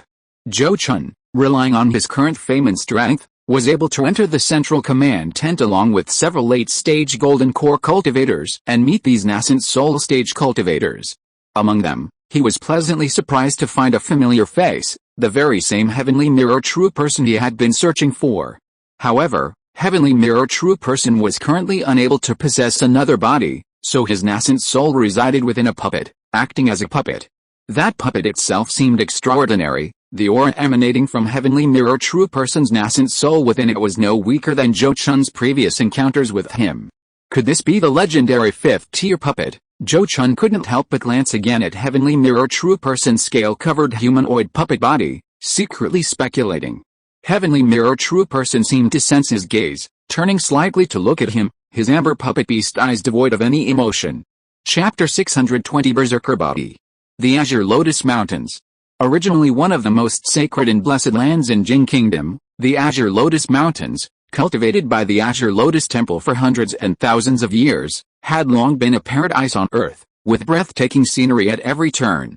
However, with the fall of the Azure Lotus Temple, this place became a demonic domain inhabited by monsters. The former paradise on earth was long gone, replaced by a stench. Most of the palaces and pavilions that had once been built at great expense of manpower and resources were destroyed and collapsed.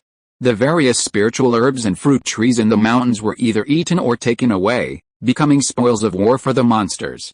Now, large numbers of beasts have retreated to this sacred and blessed land, making the area even more chaotic and unbearable to look at. When Zhou Chun and the allied army arrived 100 miles away from the Azure Lotus Mountains, he looked down at the mountains from high above and frowned deeply upon seeing this scene.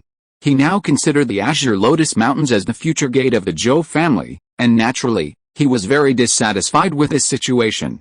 Forget it, as long as the spiritual veins aren't damaged, it's just a matter of spending more time and manpower. He shook his head inwardly, no longer dwelling on the matter.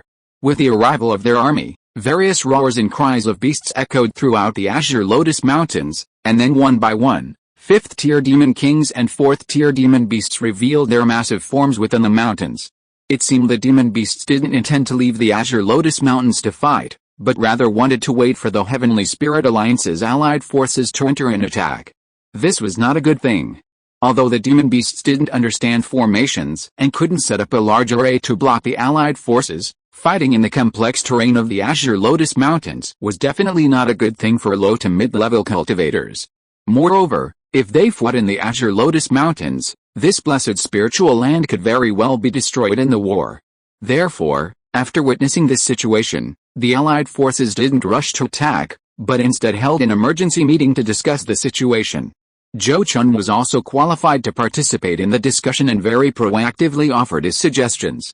He quickly stepped forward, bowing deeply to the nascent soul cultivators, and said, "Seniors, fellow Daoists, I believe we absolutely cannot fall into the trap of those demonic beasts and engage them in a fierce battle within the Azure Lotus Mountains. The Azure Lotus Mountains have complex terrain and stretch for thousands of miles, making them ideal for demonic beasts to exploit their racial advantages, allowing them to carve up the battlefield and target our allied forces. Furthermore, the Azure Lotus Mountains are among the top 3 spiritual mountains and blessed lands in our Jing Kingdom. If a battle were to take place there, Shattering and destroying this blessed land would be a devastating blow to the cultivation world of our Jin Kingdom. This is extremely detrimental to the future recovery of our Jin Kingdom's cultivation world, Zhou Chun said firmly. Therefore, I believe we absolutely cannot let those demonic beasts have their way. We should instead clear out the areas surrounding the Kinglian Mountains and destroy their food sources. Without sufficient food, the hundreds of thousands of demonic beasts in the Kinglian Mountains will start fighting amongst themselves within 2 or 3 months. While listening to Zhou Chun's first few sentences, the nascent soul cultivators, including the heavenly mirror true person, showed no surprise and remained somewhat indifferent. However, after hearing his later views, several nascent soul cultivators' eyes flashed with a thoughtful expression. Interesting. Using a starvation strategy to dismantle those beasts' scheme is indeed a very interesting idea. A nascent soul true person couldn't help but smile faintly, his gaze towards Zhou Chun carrying a hint of appreciation. Qianmu Zhenren, who had once sheltered Zhou Chun, nodded slightly and said, "Young friend, Zhou's plan is simple, but upon closer examination, it is indeed feasible. Most importantly, it won't waste too much time and allows us to take the initiative. I also agree with young friend Zhou's suggestion. If such a blessed land as the Kinglian Mountains were destroyed by us, it would be against the will of heaven. Using this strategy to force those demonic beasts to come out of the mountains to fight is indeed an excellent plan." Xianjing Zhenren, as a native cultivator of Jingguo, also spoke up in support of Zhou Chun's suggestion. With the appreciation and support of 3 nascent soul stage cultivators, Zhou Chun's suggestion had to be carefully considered by the others. After discussion and voting, his suggestion was successfully adopted and implemented, the process exceeding his own expectations. In the following days, following Zhou Chun's suggestion, the Allied forces divided into several elite small units and began a scorched earth policy around the Kinglian Mountains, using the potent poison prepared by Zhou Yuanlian to kill all the demonic beasts, fish, and shrimp in several rivers and lakes. Meanwhile, the ordinary beasts on the ground were either poisoned, killed, burned, or driven away from the Azure Lotus Mountains. The demonic beasts within the Azure Lotus Mountains initially didn't realize the purpose of the Allied forces' actions. By the time the 5th-tier demon kings understood the intentions and tried to stop them, it was too late. The pressure quickly fell on the demonic beasts. Demonic beasts are not like human cultivators. Human cultivators, once they successfully establish their foundation, can abstain from food for hundreds of days. Even 3rd-tier demonic beasts, except for some special species, cannot go without food for hundreds of days. It's not that they will starve to death after hundreds of days, but such a long period without food will cause their blood and energy to decline, greatly reducing their strength. Although there are many herbivorous demonic beasts in the Azure Lotus Mountains who can eat the mountain vegetation to survive, these herbivorous demonic beasts only account for about 50–60% of the total number of demonic beasts in the mountains, and are still within the diet of the carnivorous demonic beasts. So, just as Zhou Chun said, if the carnivorous demonic beasts couldn't be supplied with enough food, they would attack the herbivorous ones without hesitation when hungry. Less than a month later, the beast horde was forced to break out of the Azure Lotus Mountains and launch an attack on the human alliance. On the battlefield, spanning hundreds of miles, tens of thousands of demonic beasts and tens of thousands of human cultivators clashed in formation, their magical powers and spells illuminating the earth and sky, a truly magnificent sight. In terms of numbers, the human alliance was undoubtedly at a significant disadvantage, outnumbered by several times over by the beast horde. However, in terms of morale, the human alliance was not at all inferior. The battles of cultivators are quite different from those of mortal armies. Faced with hordes of charging beasts, mortals could only form defensive formations, relying on shield walls and spear walls to withstand the impact. But cultivators didn't need to do that. They only needed to create a quicksand trap in front of them to neutralize the impact of the beast horde, or simply rise 100 feet into the air to render many first-tier demonic beasts powerless. In fact, if the beast horde was too densely packed, it would be easier for them to use spell talismans to concentrate their fire. Therefore, although both sides numbered in the tens or hundreds of thousands, they did not choose a large-scale army battle, but instead formed small combat teams. Human cultivators mostly formed teams according to their sex or families, while demonic beasts formed teams according to their race. Then, both sides attacked the nearest opponents. This only referred to key refining and foundation establishment cultivators and first and second tier demonic beasts. purple mansion cultivators and golden core cultivators, as well as 3rd and 4th tier demonic beasts, fought and restrained each other in the air. Their primary task was to defeat these opponents of the same level before clearing out the lower level ones. The nascent soul cultivators and the 5th tier demon kings, however, did not rush to attack. They remained in a standoff high above the azure heaven, waiting for their opportunity. This was Zhou Chun's chance to shine. He chose his target and directly confronted a mid-grade 4th tier lightning attribute demon beast, the 3-legged thunder gull. This was a demon beast native to Dragon Abyss Marsh, a very ferocious and unique creature. This demon bird's lightning abilities were in no way inferior to those of the thunder flood dragon, and its flight speed was even greater. Generally, even late-stage golden core cultivators would find it difficult to deal with this demon, and would likely end up covered in dust and grime.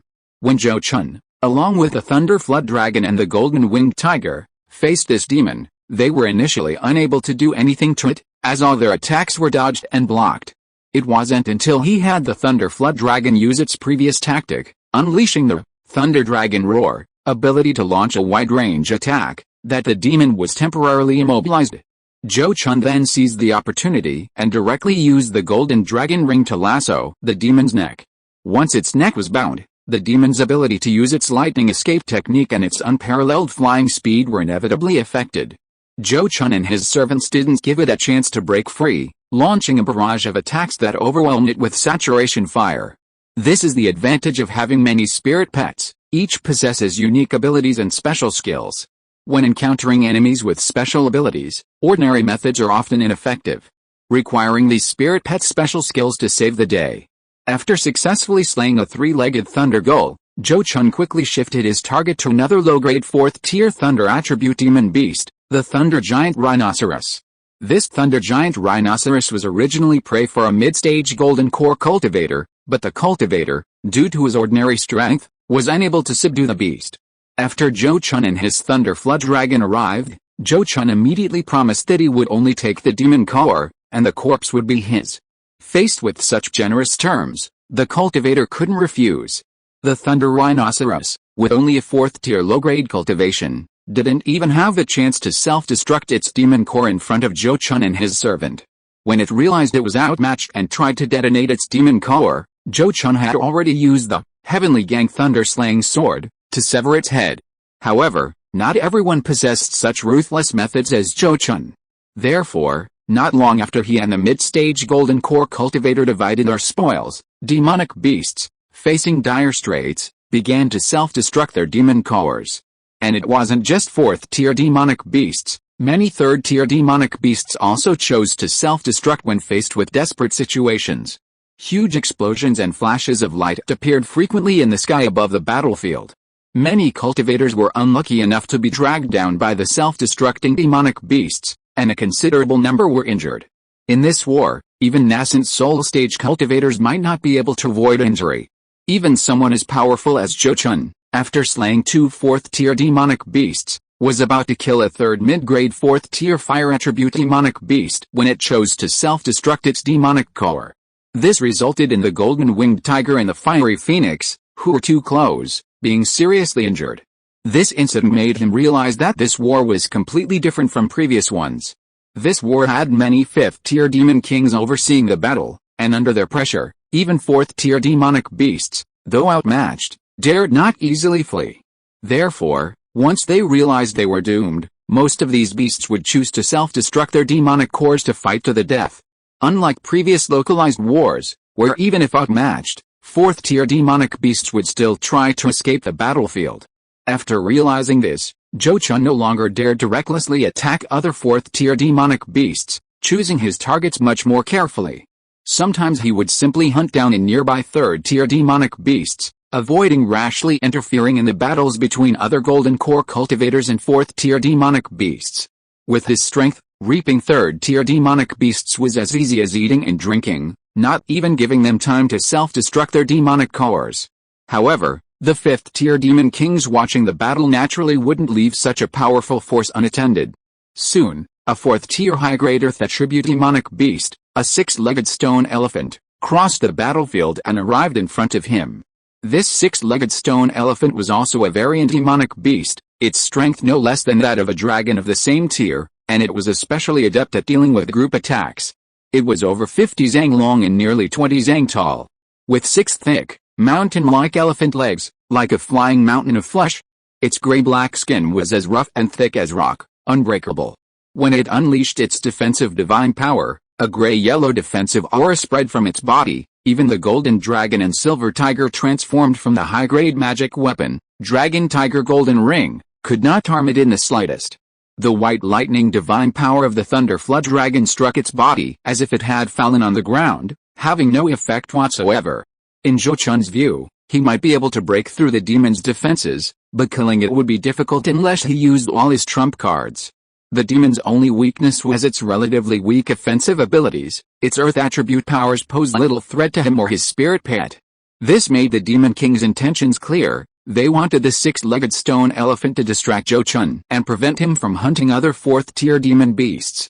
Seeing this, Zhou Chun suppressed his killing intent and engaged the 6-legged stone elephant in a seemingly serious battle. Even though Zhou Chun was held back by the 6-legged stone elephant, the demon beasts were clearly losing in this high-level combat. The human alliance had come prepared, deploying slightly more golden core cultivators than 4th-tier demon beasts, including many veteran golden core cultivators with considerable combat prowess. Therefore, on the overall battlefield, the odds were roughly evenly split, with a human race clearly having the advantage. Only the fact that many demonic beasts self-destructed their demon cores, taking some enemies with them, prevented some high-level human cultivators from unleashing their full power, thus preventing a one-sided victory. If the battle above was proving difficult to determine in a short time, the situation below was even more dire. Even if one side gained a slight advantage, it was impossible for them to quickly establish an overwhelming dominance. After half a day of this fierce battle, the nascent soul stage cultivators and 5th-tier demon kings above the azure heavens also joined the fray. With these top-tier beings joining the battle, the situation became increasingly complex. The aftershocks of these top-tier beings' battles would occasionally leak down below, and even golden core stage cultivators could be instantly killed if caught in the crossfire. As a result, 4th-tier and 3rd-tier beings on both sides were forced to shift their battlegrounds, away from the 5th-tier beings' battlefields, to avoid dying without knowing why. Zhou Chun saw an opportunity during this shift in the battlefield. Taking advantage of the opportunity to shift the battlefield, he suddenly abandoned the 6-legged stone elephant and headed straight for the azure-eyed golden ape he had been eyeing. The cultivator this beast was fighting was a late-stage golden core cultivator, and the two had been evenly matched, neither gaining the upper hand. Zhou Chun, using his golden escape technique, quickly forced his way into the battlefield and then joined forces with a late-stage golden core cultivator to besiege the azure-eyed golden ape. Meanwhile, the 6-legged stone elephant, in pursuit, was held back by the fiery phoenix, golden winged tiger, and thunder flood dragon, and was temporarily unable to catch up. The azure-eyed golden ape and Zhou Chun were old rivals. Its right eye had been blinded by Zhou Chun's sword in a previous battle. Seeing Zhou Chun join the battle, it was both shocked and furious, almost immediately trying to flee. It knew Zhou Chun's strength. If Zhou Chun and the late-stage golden core cultivator joined forces, it would be no match for him. And now, the 5th-tier demon kings were all engaged in battle with nascent soul cultivators, so they probably had no time to attend to it. However, upon discovering that Zhou Chun was alone and hadn't brought his spirit pets, it felt relieved. Even without his pets, Zhou Chun's strength was still considerable, and it believed it could stall for time, at least until the 6-legged stone elephant arrived. So, it mustered its courage and engaged the 2 human cultivators in a 2-on-1 battle. This misjudgment led to its swift and painful defeat. At that moment, the late-stage golden core cultivator suddenly waved his sleeve, and a cyan talisman shot out, transforming into a vast expanse of azure forest that encompassed the area within a dozen miles of the azure-eyed golden ape. This was a rare, high-grade 4th-tier talisman, the 10,000 Woods Trapping Immortal Talisman, an extremely rare wood attribute spell for trapping enemies.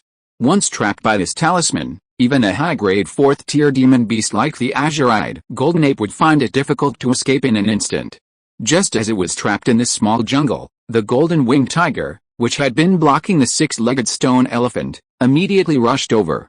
Zhou Chun also took the opportunity to put away the dragon tiger golden ring, and summoned the 2 dragons overturning the sea bottle. Then, He and the late-stage Golden Core cultivator exchanged a glance and smiled at each other, and immediately activated their magic weapons to launch a fatal attack on the trapped, azure-eyed golden ape. Roar! A roar filled with pain and anger echoed from the jungle. The azure-eyed golden ape, covered in blood, unleashed extraordinary strength in its desperate situation, forcefully blasting apart the jungle ahead with its fists and breaking free ahead of time. This scene slightly surprised Zhou Chun and the late-stage Golden Core cultivator. According to their plan, they naturally wanted to kill the ape while it was trapped. That way, even if the ape self-destructed its demon core in a desperate situation, it would be difficult to harm them. However, once it broke free, whether it fled or fought them to the death, it would be difficult to deal with. At this moment, the two made differing choices. The late-stage Golden Core cultivator immediately transformed into a streak of azure light and retreated without hesitation, not wanting to give the azure-eyed golden ape a chance to fight him to the death. Zhou Chun, however, gritted his teeth, made a hand seal, and suddenly spat out a beam of golden light. In a flash, the golden light struck the azure-eyed golden ape's chest, exploding a bloody hole in it. Furthermore, streams of golden malevolent energy spread from the wound into the ape's internal organs. This was precisely a secret technique Zhou Chun had previously cultivated, the fiendish essence drill. However, the azure-eyed golden ape seemed to be acting strangely at the moment. It ignored its injuries and appeared unaffected, roaring as it charged towards Zhou Chun. Not good. It's the berserk body. This fiend actually possesses such a talent. Zhou Chun's expression suddenly changed as he looked at the azure-eyed golden ape, which was covered in blood but seemed completely unaffected by its injuries, and he quickly realized the truth. The so-called berserk body is a special innate ability possessed by demonic beasts, awakened only by a very small number of them. Once activated, entering a berserk state, the demonic beast not only experiences a surge in strength but also becomes immune to injuries, pain, and paralysis. Unless its head is severed, it can maintain its power without any impact. Of course, this state has a limited duration. After a while, the damage from the injuries will erupt, potentially killing the beast. Therefore, under normal circumstances, demonic beasts with this innate ability will not easily use it unless they are in dire straits. Now that the azure-eyed golden ape has entered a berserk state, immune to pain and its injuries are locked in place, Zhou Chun will face a powerful enemy in its berserk state unless he can immediately sever its head. Avoid its sharp edge first, Zhou Chun thought to himself, and immediately activated the 5-color dragon scale armor to strengthen his defenses. Just then, the azure-eyed golden ape closed in on him with incredible speed, its fists slamming into the 5-colored light shield with immense force, instantly creating countless cracks on it. This sight shocked Zhou Chun, and he hurriedly activated the 2 dragons, overturning the sea bottle to release 2 true water dragons. However, these 2 true water dragons were blasted apart by the berserk giant ape in less than 10 breaths. This was the first time Zhou Chun had faced such a dangerous situation since returning from the cultivation world of the Far West. His mind raced, suppressing the thoughts of using the moon-toad pearl and releasing the golden armored mountain-carrying turtle stone. Instead, he activated a dragon tiger golden ring, which transformed into a golden dragon and a silver tiger to guard him. However, under the giant ape's fists, the golden dragon and silver tiger couldn't withstand the attack for long and were forcibly forced back to their original forms, with even the magical artifacts showing some minor cracks. Fortunately, the golden winged tiger arrived at this moment, and Zhou Chun hurriedly activated the Heavenly Gang Thunder Slaying Sword, unleashing a full-power Heavenly Gang Divine Thunder Sword key, temporarily blasting the giant ape dozens of feet away. Then, he quickly leaped onto the back of the golden winged tiger that had appeared, and with a flip, hid in its special pouch. Although it was somewhat disheveled and embarrassing, it was indeed the best solution at the moment. The golden winged tiger's speed was enough to keep the azure-eyed golden ape occupied for a while, waiting for its berserk body divine power to pass. If you are listening to this novel on a channel other than Fanfic World, it means it was downloaded and re-uploaded without effort. We warmly invite you to visit our channel, Fanfic World. There you will find the original version of this story and many other novels of various genres. We look forward to seeing you dive into a world of incredible novels. Chapter 621 Victory. The conditions of the Heavenly Mirror. Berserk state didn't last long, as it was inherently a technique that pushed the body to its limits. It only lasted about 15 minutes before the azure-eyed golden ape exited its berserk state.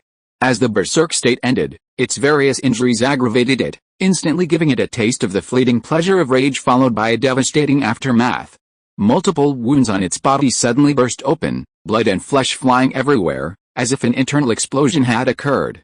Its aura plummeted rapidly, seemingly regressing to the middle rank of the 4th level. Just then, the late-stage Golden Core cultivator who had previously retreated made his move.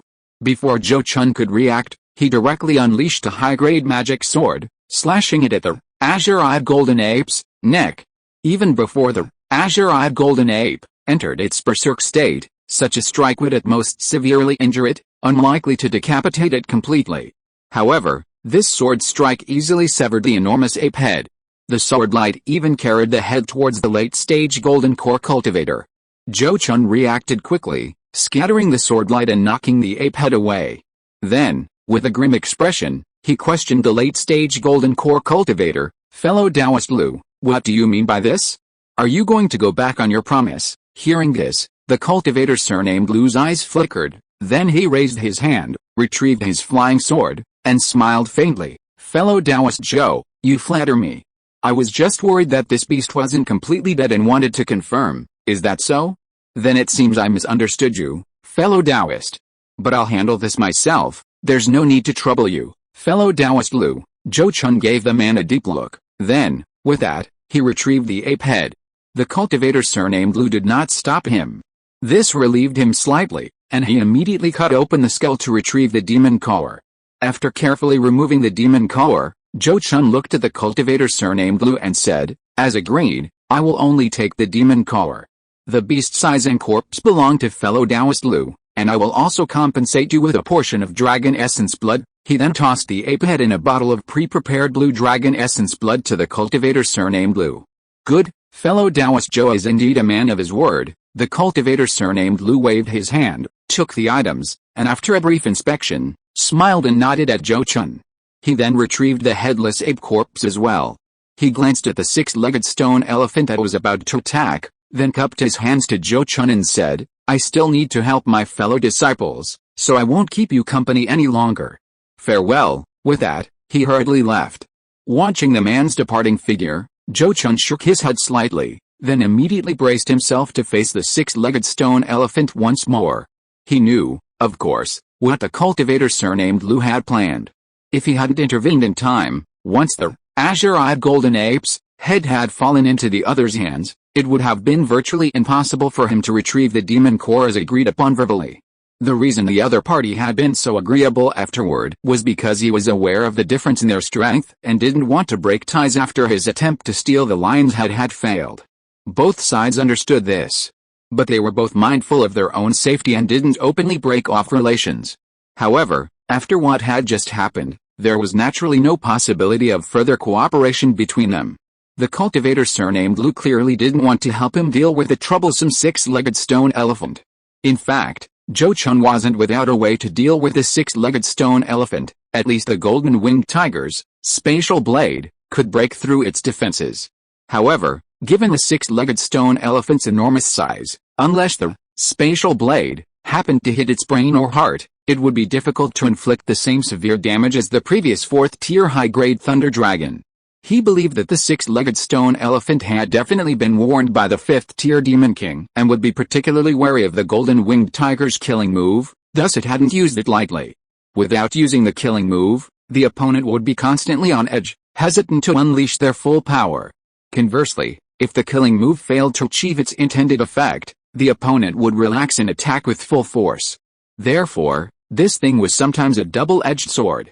Zhou Chun had already gained a considerable amount from this battle by slaying the azure-eyed golden ape, and now he didn't want to take too many risks. Moreover, the remaining 4th-tier demon beasts were basically already being targeted by other golden core cultivators. If he rashly intervened, they might not welcome him, and they might not all agree to share their demon cores with him. He certainly wouldn't do something so thankless. Time slowly passed, the war raging from day to night, and then from night to dawn. Under such intense warfare, both sides suffered heavy casualties. Especially those cultivators below the Purple Mansion stage, many of whom were easily killed or trampled to death by demon beasts after exhausting their mana.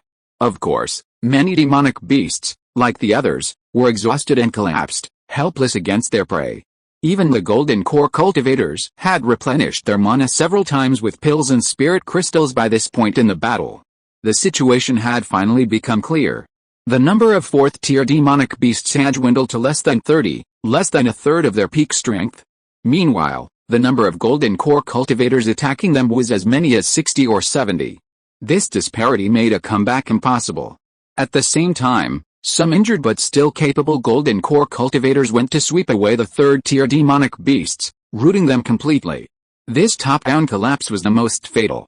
Unless the 5th-tier demon kings defeated and routed the nascent soul cultivators and then bullied the weaker ones, the demonic beasts' defeat was irreversible. But that was impossible. Since the battle between the Golden Horned Dragon King and Venerable Yuanyang, most of the 5th-tier high-grade demon kings who had previously shown themselves had retreated back into Dragon Abyss Swamp, leaving only one to oversee the overall situation. Moreover, since the Golden Horned Dragon King had no intention of provoking a war between the two races, the tacit agreements between the top beings of both races must continue to be observed, otherwise, neither side would gain any advantage. Therefore, seeing that the defeat was irreversible, the 5th-tier demon kings did not allow the remaining demon beasts to fight to the death and immediately issued a retreat order. Upon receiving this order, the remaining 4th-tier demon beasts let out joyful roars of relief, and then used their various abilities to flee towards the Azure Lotus Mountain range behind them. In a short time, most of them escaped. The remaining slower demon beasts were surrounded by a group of human cultivators. Among them was the 6-legged stone elephant that had fought Zhou Chun for a long time. This 6-legged stone elephant was not skilled in escape techniques and was entangled with Zhou Chun, a powerful enemy, making escape extremely difficult. With the other 4th-tier demonic beasts fleeing, it was immediately surrounded by Zhou Chun and 5 or 6 golden core cultivators. Despite its strong defenses, it was no match for them. Stumbling and staggering, it held out for less than a quarter of an hour before its protective magic was shattered by various magical treasures, leaving horrific wounds on its body.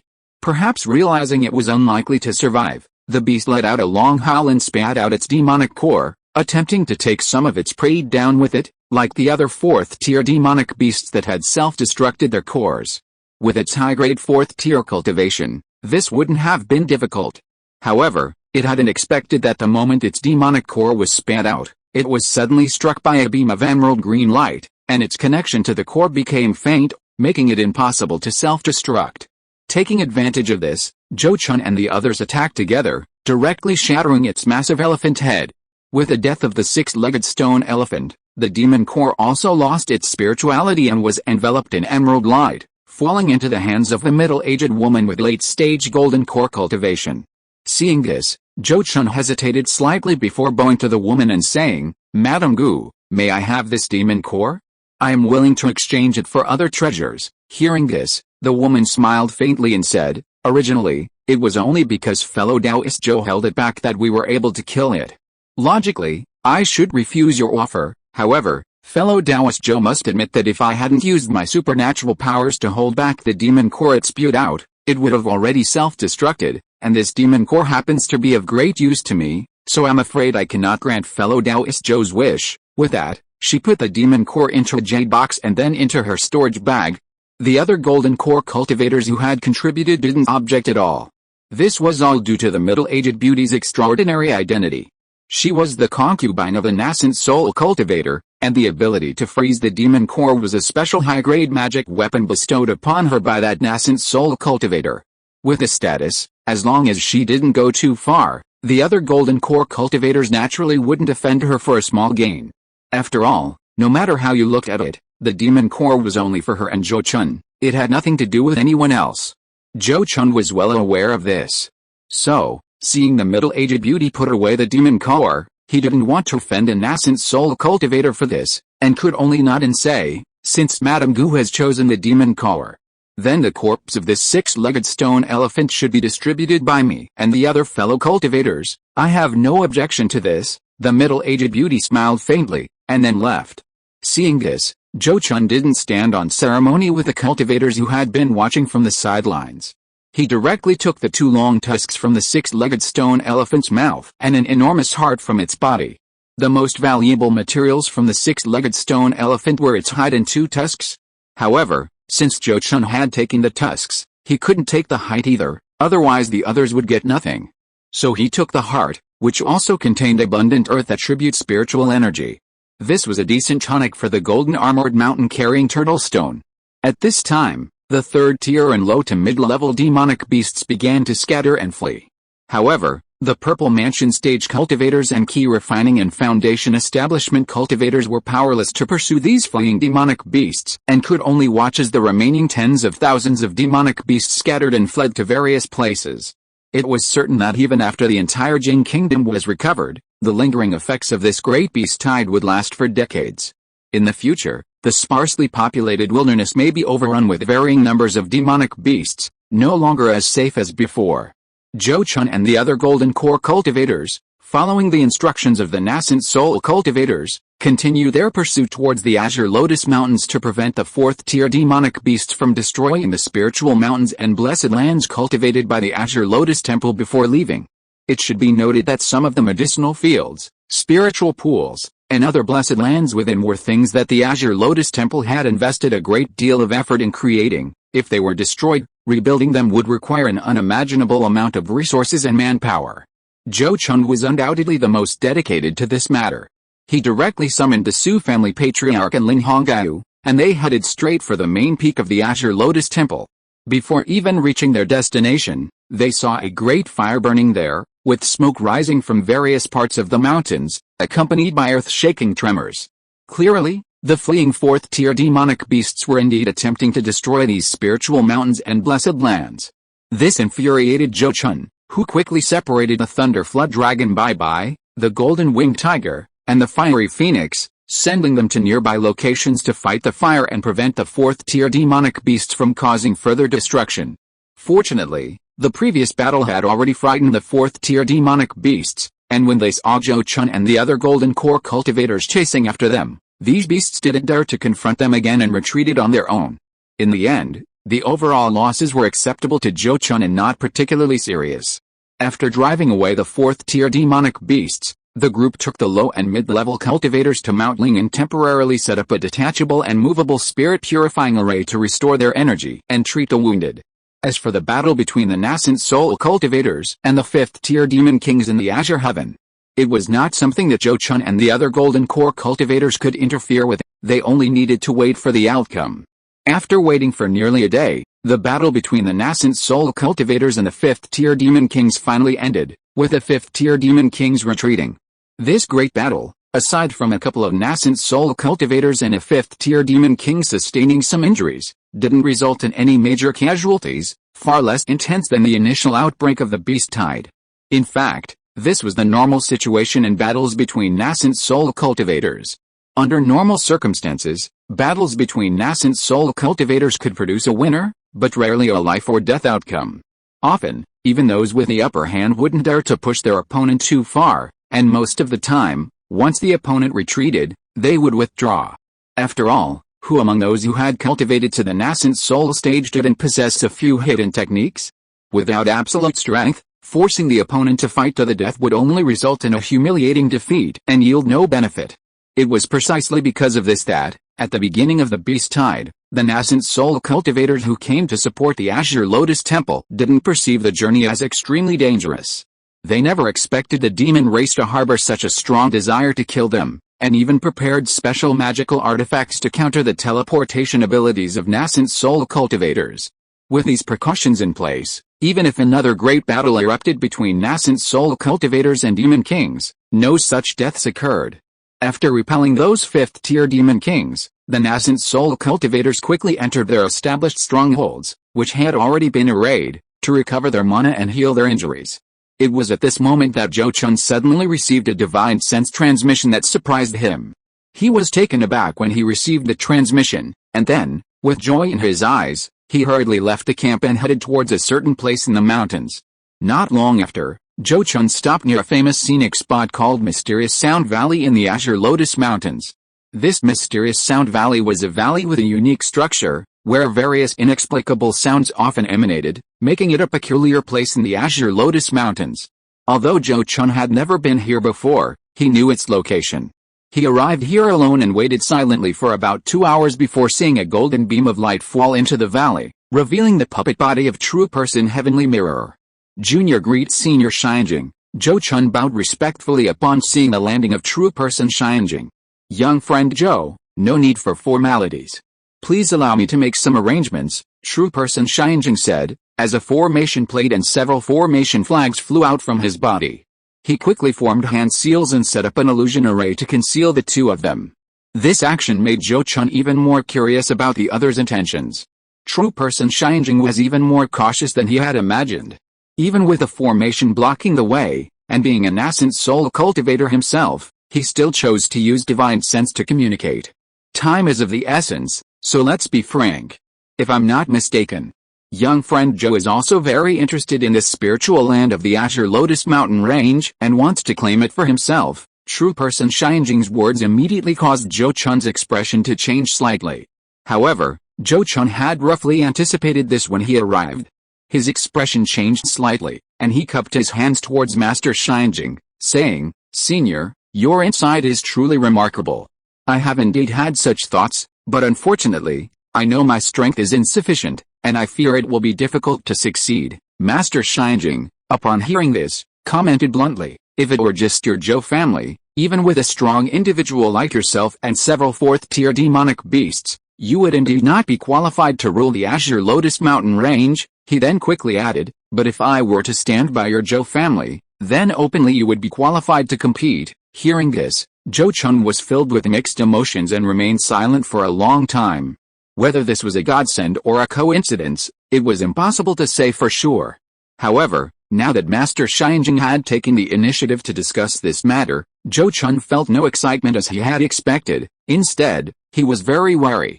He knew very well that in Master Shinjing's current state, the Azure Lotus Mountain Range was no longer a necessary territory for him. In other words, the other party had absolutely no reason to get involved in this mess. Yet, under these circumstances, they proactively approached him, offering to support him and the Zhou family in the struggle for control of the Azure Lotus Mountain Range. How could this not make him wary? After a long silence, Zhou Chun calmly met his gaze and said, Senior, your willingness to support the Zhou family is naturally of utmost gratitude. However, I wonder what our family and I need to offer in return. Seeing his attitude, Master Shinjing not only wasn't angry, but nodded and said, Very good, it seems you are quite clear-headed. He then leisurely said, My willingness to help your Zhou family take control of the Azure Lotus Mountain Range is naturally not without conditions. In fact, if it weren't for the strength you displayed in this war, successfully attracting my attention, I wouldn't have had this idea at all. At this point, Master Shinjing paused slightly, then suddenly looked at Zhou Chun and asked, May I ask first, how confident are you about your future core formation in nascent soul stage? Upon hearing this, Zhou Chun's heart skipped a beat. And he immediately shook his head with a wry smile, saying, Senior overestimates me. I haven't even reached the late stage of the Golden Core realm yet. How dare I dream of the nascent soul stage? Hearing his reply, true person Shinjing said calmly, You were able to break through to the mid-stage of the Golden Core realm after just over 100 years of core formation, and now you have combat power exceeding that of a late-stage Golden Core cultivator. The late-stage Golden Core barrier certainly won't stop you. You can even force your way through with the aid of pills. He then shook his head again, saying, But the nascent soul stage is different. The spiritual objects that can assist cultivators in the nascent soul stage are all rare and precious treasures. With your background, without the support of a noble person or a stroke of good fortune, you have virtually no chance of obtaining one. Senior is absolutely right. I also know how difficult the nascent soul stage is, so I really dare not have too much hope now. Zhou Chun nodded repeatedly, replying in a low voice with a sigh.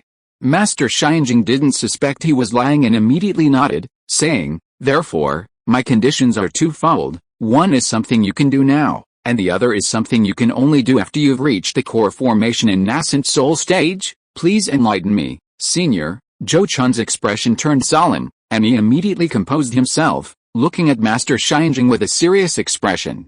Master Shinjing calmly said, Although the Kinglian Temple's gate was breached before, some people still escaped, and several branches were arranged to cultivate in seclusion outside. I don't want to see this force continue to exist in the cultivation world. These calm words revealed an intention that startled Zhou Chun. But upon closer reflection, if the Zhou family were to take control of the Qinglian mountain range, this matter was indeed necessary.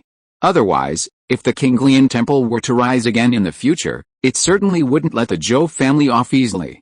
Therefore, he quickly said, "This junior understands. If this junior and the Zhou family successfully take control of the Azure Lotus mountain range, it will naturally be our duty to eliminate these remnants of the Azure Lotus." After saying that, he looked at True Person Shinjing with a nervous expression and asked, "But what is your second condition, senior?" Chapter 622 The War Ends. Zhuanyin Valley. When Zhou Chun inquired about the second condition from True Person Shinjing, the other party stared at him, remaining silent for a long time, seemingly weighing his options. This made Zhou Chun even more uneasy. Even a nascent soul cultivator like True Person Shinjing was so cautious about something, even a fool could tell it must be a momentous event. Could he, for the sake of taking control of the Azure Lotus mountain range, plunge himself and the Zhou family into such a turbulent situation? Thinking this, he felt a little intimidated and couldn't help but say, "Senior, if..." Unexpectedly, he was interrupted by True Person Shinjing. "Actually, there's nothing I can't say." His eyes were fixed on Zhou Chun as he said, "My second condition is actually quite simple, and it's also very beneficial to your Zhou family. That is, after you reach the core formation in nascent soul stage, I want you to lead the Zhou family to become the #1 power in the Jing Kingdom." What? Zhou Chun's face paled in shock, his mouth agape as he looked at True Person Shinjing, almost thinking the other was joking. High emotional intelligence, hoping the Zhou family will become the #1 power in the Jing Kingdom in the future. Low emotional intelligence, he hoped the Zhou family would destroy the Moon Wheel Sect in the future. This was the second condition that True Person Shinjing had so called. Zhou Chun never expected that the other party would make such a condition. To be honest, Zhou Chun could completely understand True Person Shinjing's first condition. After all, True Person King Xiao had destroyed his physical body and captured his nascent soul alive, cutting off his path to advancement. This enmity was irreconcilable. So now that the Green Lotus Sect was in trouble, it wasn't surprising that True Person Shinjing wanted to take advantage of its misfortune and destroy it. But the second condition was too incomprehensible. What grudge did the Moon Wheel Sect have against True Person Shinjing that would make him do this? Zhou Chun didn't understand and was greatly shocked. Then he shook his head repeatedly, saying, "Senior, are you joking with me? What merit or ability do I, the Zhou family, have to even dream of such a thing?" he added, somewhat agitated, "let alone whether I can successfully form a nascent soul in the future. Even if I do, so what? With the foundation and resources of my Zhou family, to be fortunate enough to produce even one nascent soul cultivator is already a stroke of good fortune. How could I dare to dream of something that would bring about the destruction of our family? Furthermore, senior, have you forgotten the simultaneous fall of several fifth-tier demon kings?" His words were absolutely heartfelt, representing his true thoughts, without a trace of falsehood. Although he was currently very strong and possessed many trump cards, he was very clear that while his trump cards might not be inferior to those of ordinary major sects, they were simply not enough to compare with a powerful, long-established force like the Moon Wheel Sect. The Moon Wheel Sect already had several spiritual treasures on the surface. Even if he successfully forms his nascent soul and golden core in the future, he would only be barely comparable to a nascent soul cultivator from the Moon Wheel Sect in terms of magical treasures. Given the Moon Wheel Sect's previously revealed formidable resources, even if he raised several spirit pets to fifth-tier demon kings, he might not be able to take over the Moon Wheel Sect's gate. Zhou Chun didn't know where True Person Shinjing got the courage and confidence to think he and the Zhou family could challenge the Moon Wheel Sect, but he knew that the Azure Lotus mountain range was absolutely not enough to make the Zhou family create such a powerful enemy. Therefore, no matter how eloquently True Person Shinjing spoke, it was impossible to get him to agree to the second condition. Seeing Zhou Chun's intense reaction, True Person Shinjing's expression remained unchanged. After all, he was currently in a puppet body, and his expression couldn't change with his mood. He raised his hand and said in a low voice, "Young friend Zhou, please calm down and let me finish what I have to say. You may have misunderstood me just now. The Zhou family becoming the most powerful force in Jing Kingdom doesn't mean we have to destroy the legacy of the previous Overlord sect. We only need to possess the actual strength to subdue other forces. The Moonwheel Sect's treasure is indeed powerful, but its use is bound to have many limitations. It's probably difficult to leave its mountain gate, so it can only be used to guard the gate. If you, young friend Zhou, can eventually achieve the core formation in nascent soul stage, and cultivate 1 or 2 spirit pets to advance to the 5th rank, then you will possess the strength to dominate an entire kingdom. At that time, by forming alliances and squeezing the Moon Wheel Sect's power down to only 1 or 2 states, the Zhou family can naturally replace it as the most powerful force in Jing Kingdom. Hearing this, Zhou Chun indeed calmed down considerably. However, he quickly added, even if, as you say, I do achieve the core formation in nascent soul stage in the future, there's absolutely no need for me to take such a huge risk to compete for that empty fame. He then sincerely sighed, my Zhou family's foundation is ultimately shallow. If I were to one day achieve the core formation in nascent soul stage and possess several states, that would be enough to support the family's development for 1,000 years. What you're talking about is something only a power like the Yan Yang sect, which has cultivated nascent soul cultivators for generations, could consider. Hearing his sigh, true person Xianjing remained silent for a long time. In truth, he also agreed with Zhou Chun's words. After all, with the Moonwheel Sect's strong foundation and resources, even a late-stage nascent soul cultivator might not be able to overthrow its sect originally. The Yan Yang sect might have wanted to compete. However, after the world-destroying Moonwheel appeared and instantly killed 4 5th-tier demon kings and injured a 5th-tier high-grade demon king, the Flame Sun sect was probably quite frightened and would have to continue to be the second in command. But acknowledging this was one thing, the resentment he harbored wouldn't stop him from tripping up the Moonwheel sect and sowing discord.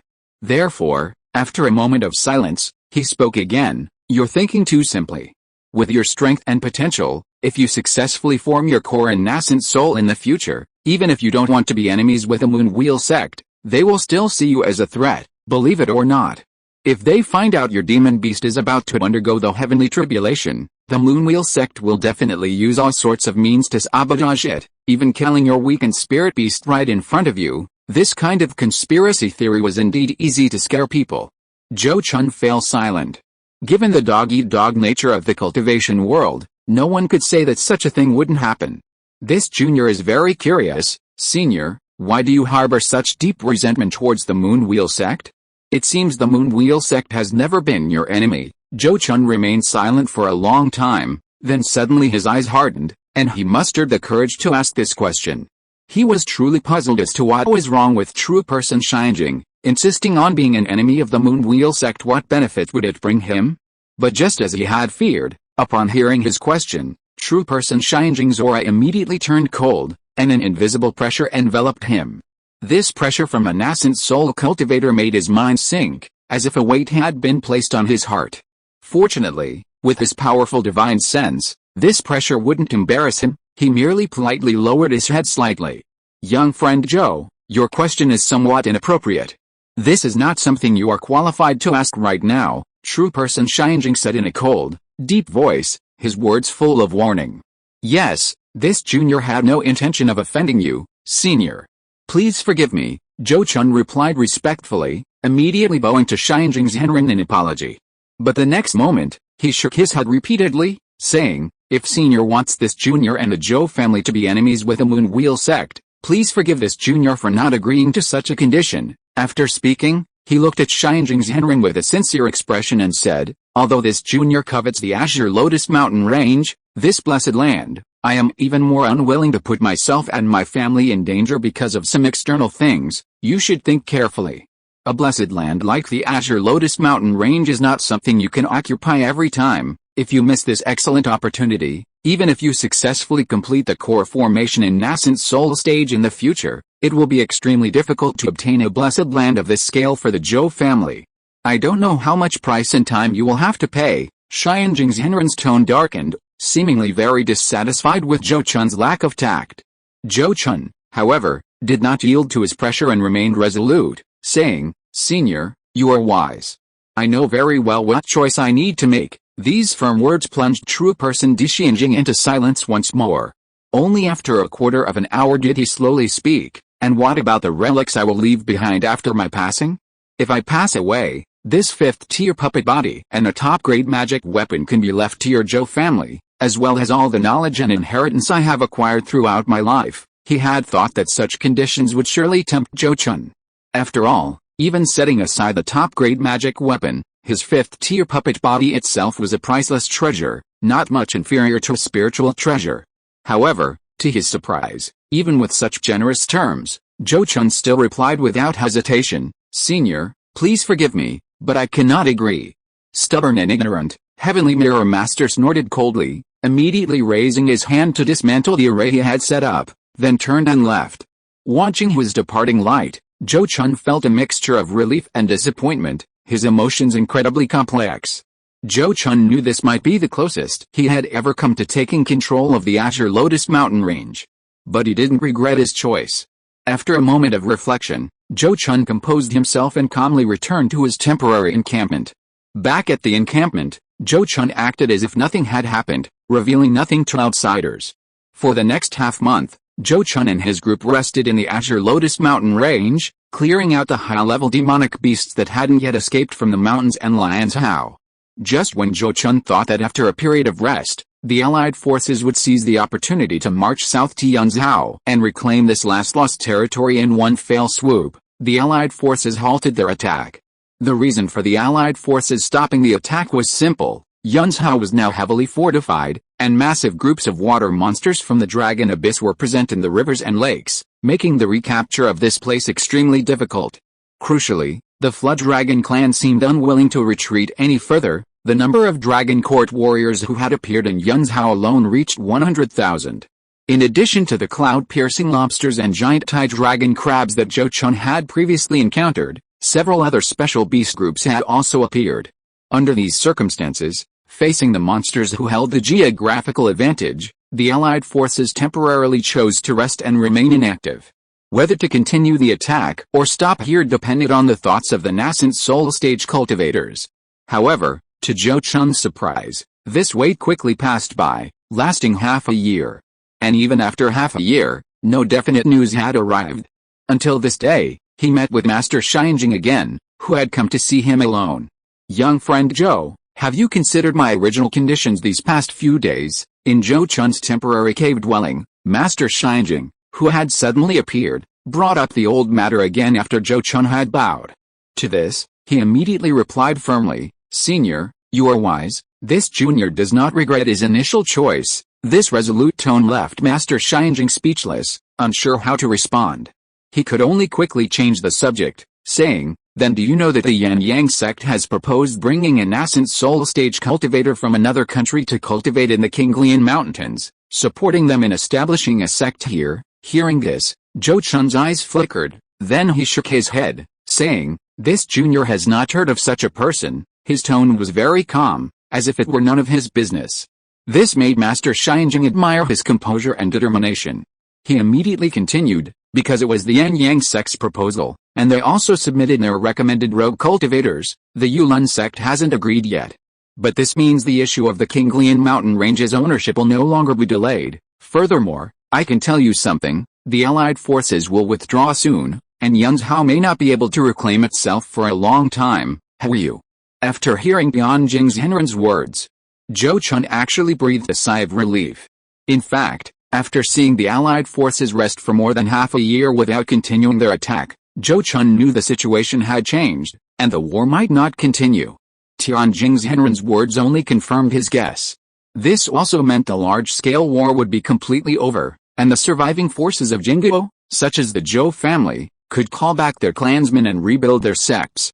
Naturally, he was relieved. As for the Kinglian mountain range, he had already given up hope after rejecting Tianjing Zhenren's conditions, and didn't care much about it now.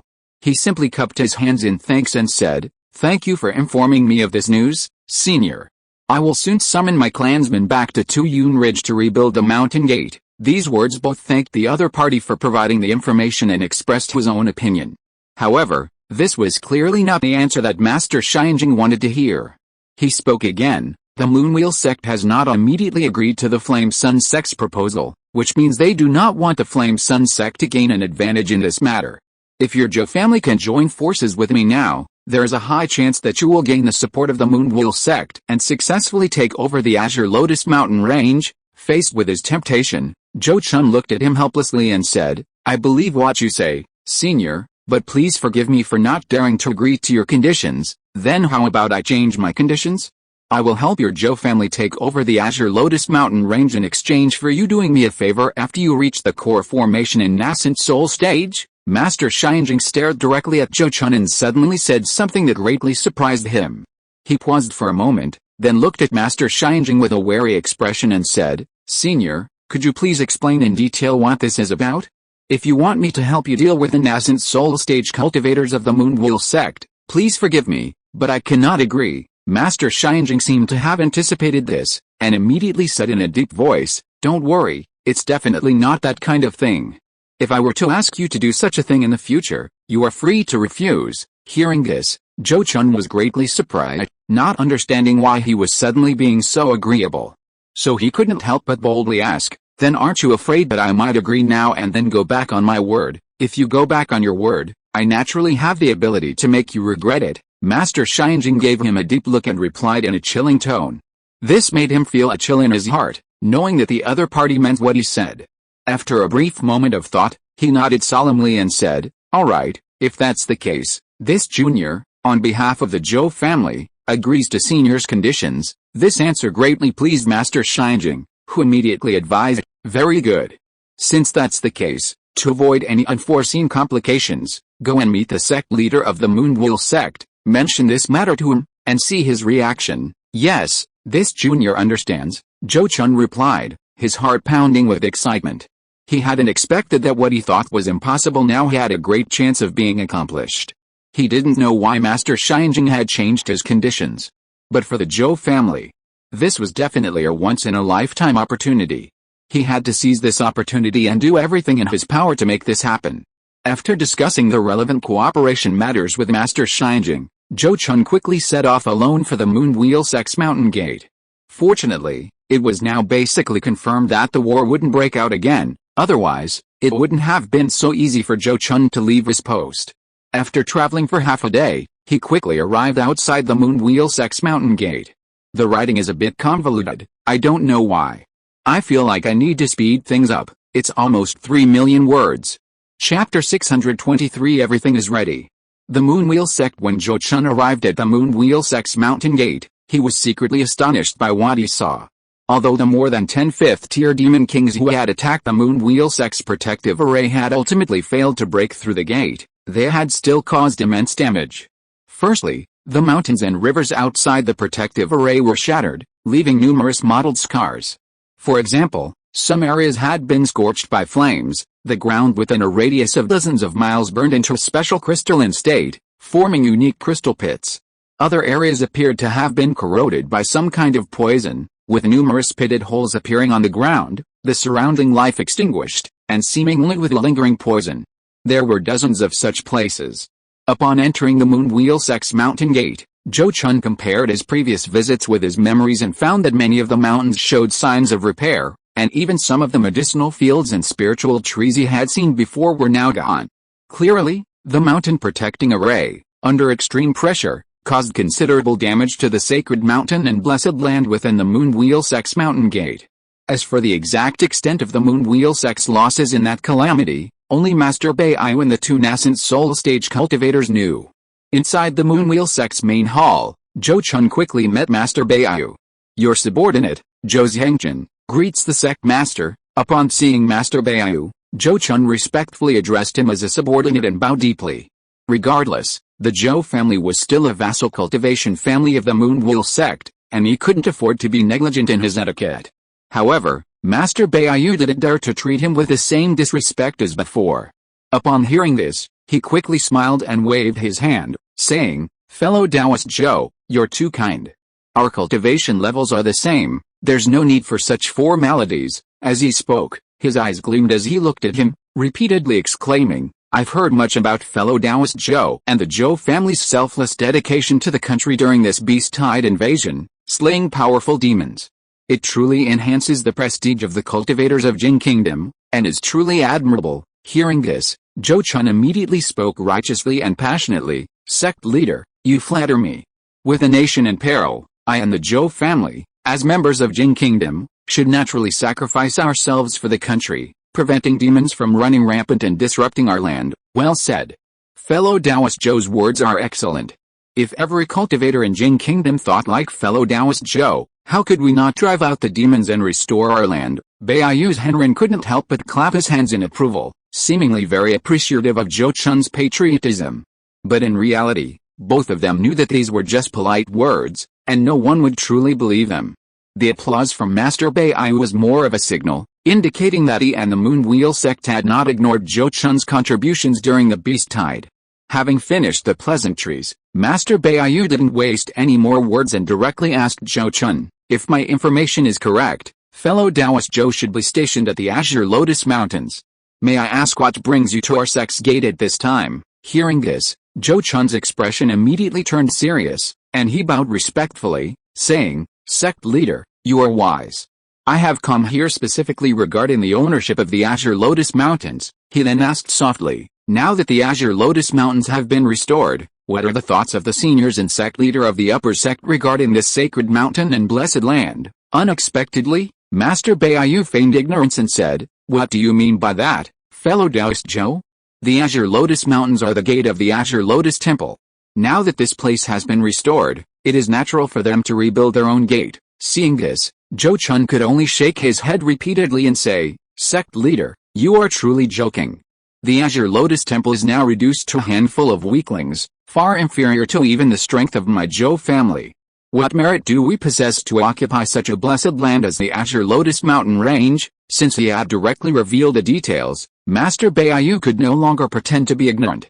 He immediately looked at him with sharp eyes and said, "Does fellow Taoist Zhou mean that the Zhou family wants to take over the Azure Lotus Mountain Range?" "Yes, that is exactly what I intend to do." Zhou Chun took a deep breath and nodded solemnly in acknowledgement. Upon seeing this, Master Beiyu nodded slightly and said, "Fellow Taoist Zhou's strength has been proven by this beast tide. He is indeed a formidable opponent among those in the Golden Core stage. The Zhou family, with 3 Golden Core cultivators, is truly a unique cultivation family in the Jing Kingdom's 1,000-year history." He then quickly shook his head, saying, "However, even so, I'm afraid you're still not qualified to take control of the Azure Lotus Mountain Range. You must understand that once you take control of the Azure Lotus Mountain Range, you will have the responsibility to protect Lian's Hao, Lanzhou, Ling's Hao, and even the still unrecovered Yun's Hao. The Zhou family is merely a single family, with less than 1,000 members. How can they shoulder this responsibility?" Master Beiyu's tone became very serious at the end. Regardless of his true opinion on the matter, the problems he raised were indeed real. With the current number of members in the Zhou family, managing just the Azure Lotus Mountain Range alone was insufficient, let alone protecting the territories of 3 states. Even though the Qinglian Temple had declined, it still maintained at least 200 to 300 disciples in each state to guard key locations like markets. However, since Zhou Chun wanted to take control of the Qinglian Mountains, he had naturally considered these issues. He immediately replied, "Sect leader, you are wise. If the Zhou family can take control of the Qinglian Mountains, we can certainly open the door wide, recruiting many rogue cultivators and small families as guest retainers to guard key locations in each state. Furthermore, Ling's Hao was originally the territory of the Zhuanzhu Palace. If my Zhou family takes control of the Qinglian Mountains, the Zhuanzhu Palace can return to its ancestral home in Ling's Hao and protect this state," he added meaningfully. "Moreover, the problems the Zhou family will face are the same problems other forces will face when taking control of the Qinglian Mountains. They may not have as many people as my Zhou family." "What fellow Taoist Zhou says makes some sense." Beiyu's Henren nodded slightly, acknowledging Zhou Chun's answer. Then, he quickly frowned, a regretful expression on his face, and said, "However, a blessed land like the Azure Lotus Mountains generally requires a nascent soul stage cultivator to oversee it and prevent others from coveting it. The Zhou family is severely lacking in this aspect." Unexpectedly, this was exactly what Zhou Chun had been waiting for. He immediately looked at him intently and said, "Does the sect leader mean that as long as my Zhou family can find a nascent soul stage cultivator to oversee the Azure Lotus Mountains, we can take control of this place?" Hearing Zhou Chun's words, Beiyu's Henren was slightly taken aback, then looked him up and down with a mixture of surprise and uncertainty. The Zhou family has other nascent soul stage cultivators as backers? How come he didn't know this? For a moment, various thoughts flashed through Beiyu's Henren's mind, leaving him speechless for a long time. After a silence of about 15 minutes, Beiyu's Henren finally came to his senses and looked at Zhou Chun with surprise, asking, "What did you mean by what you just said? Does your Zhou family have a hidden nascent soul cultivator?" Upon hearing this, Zhou Chun smiled slightly and said, "Sect leader, you are wise. Although the Zhou family does not have a nascent soul cultivator, inviting one to oversee the Azure Lotus Mountain range should not be a problem." His appearance actually intimidated Beiyu's Henren, who then looked at him with unusual politeness and asked, "Then may I ask where the nascent soul cultivator you intend to invite comes from? What is his title? I dare not deceive the sect leader. I once killed Zhu Jinghua, a thief wanted by Senior Xianjing's Henren, and thus I became quite fond of Xianjing's Henren. He even considered taking me as his disciple. Therefore, I think that if I invite him to join me in governing the Azure Lotus Mountain range, such a mutually beneficial arrangement would be something he would be happy to agree to." As Zhou Chun spoke, he noticed that Master Beiyu's expression suddenly turned strange. He couldn't quite describe it, but it lacked any real reverence for a nascent soul cultivator, a stark contrast to his previous cautious and polite demeanor. This further confirmed his suspicions. After staring at him with a strange expression for a while, Master Beiyu said calmly, "Master Xianjing is indeed a good choice. After all, he is also from our Jing Kingdom." He then waved his hand and said, "This matter is of great importance, and I cannot make a decision on it. Fellow Taoist Zhou, please stay at our sect for now.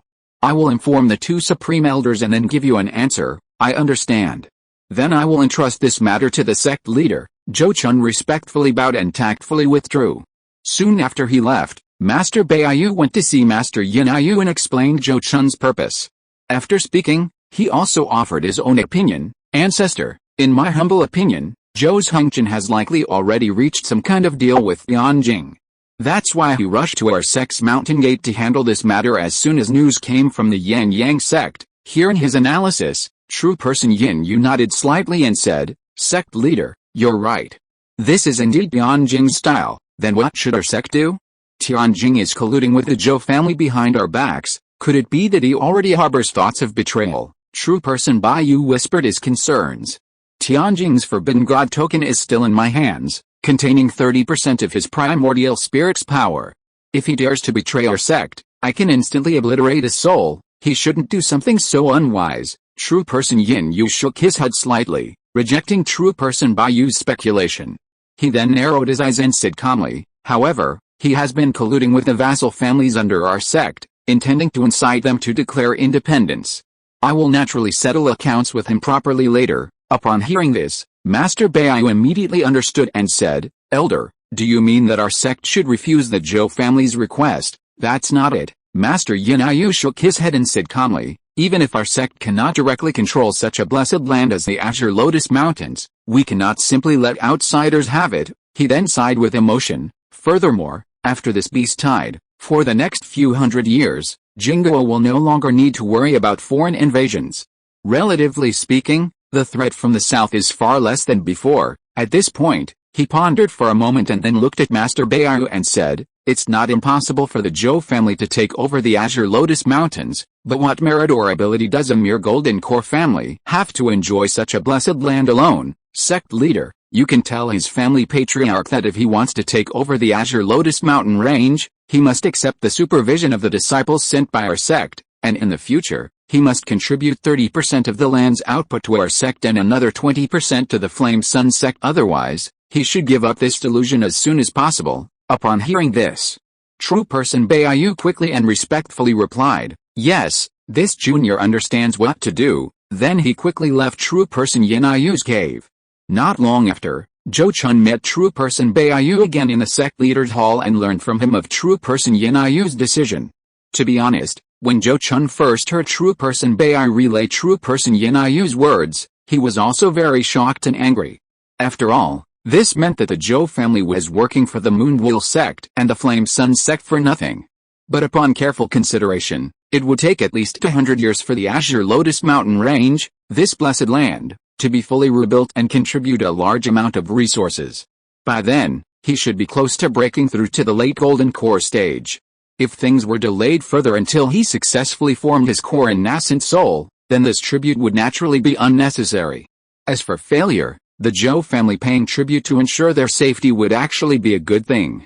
Therefore, He quickly smiled with delight and nodded repeatedly, saying, "That's only right."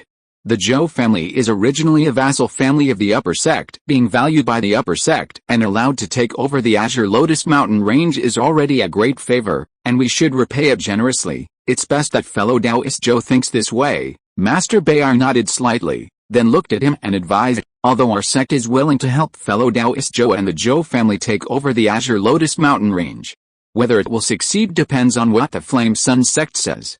Therefore, fellow Taoist Zhou should refrain from publicizing this matter to avoid future complications. Sect leader, rest assured, I understand the importance of this matter and will certainly not publicize it recklessly." Zhou Chun's expression hardened, and he solemnly agreed.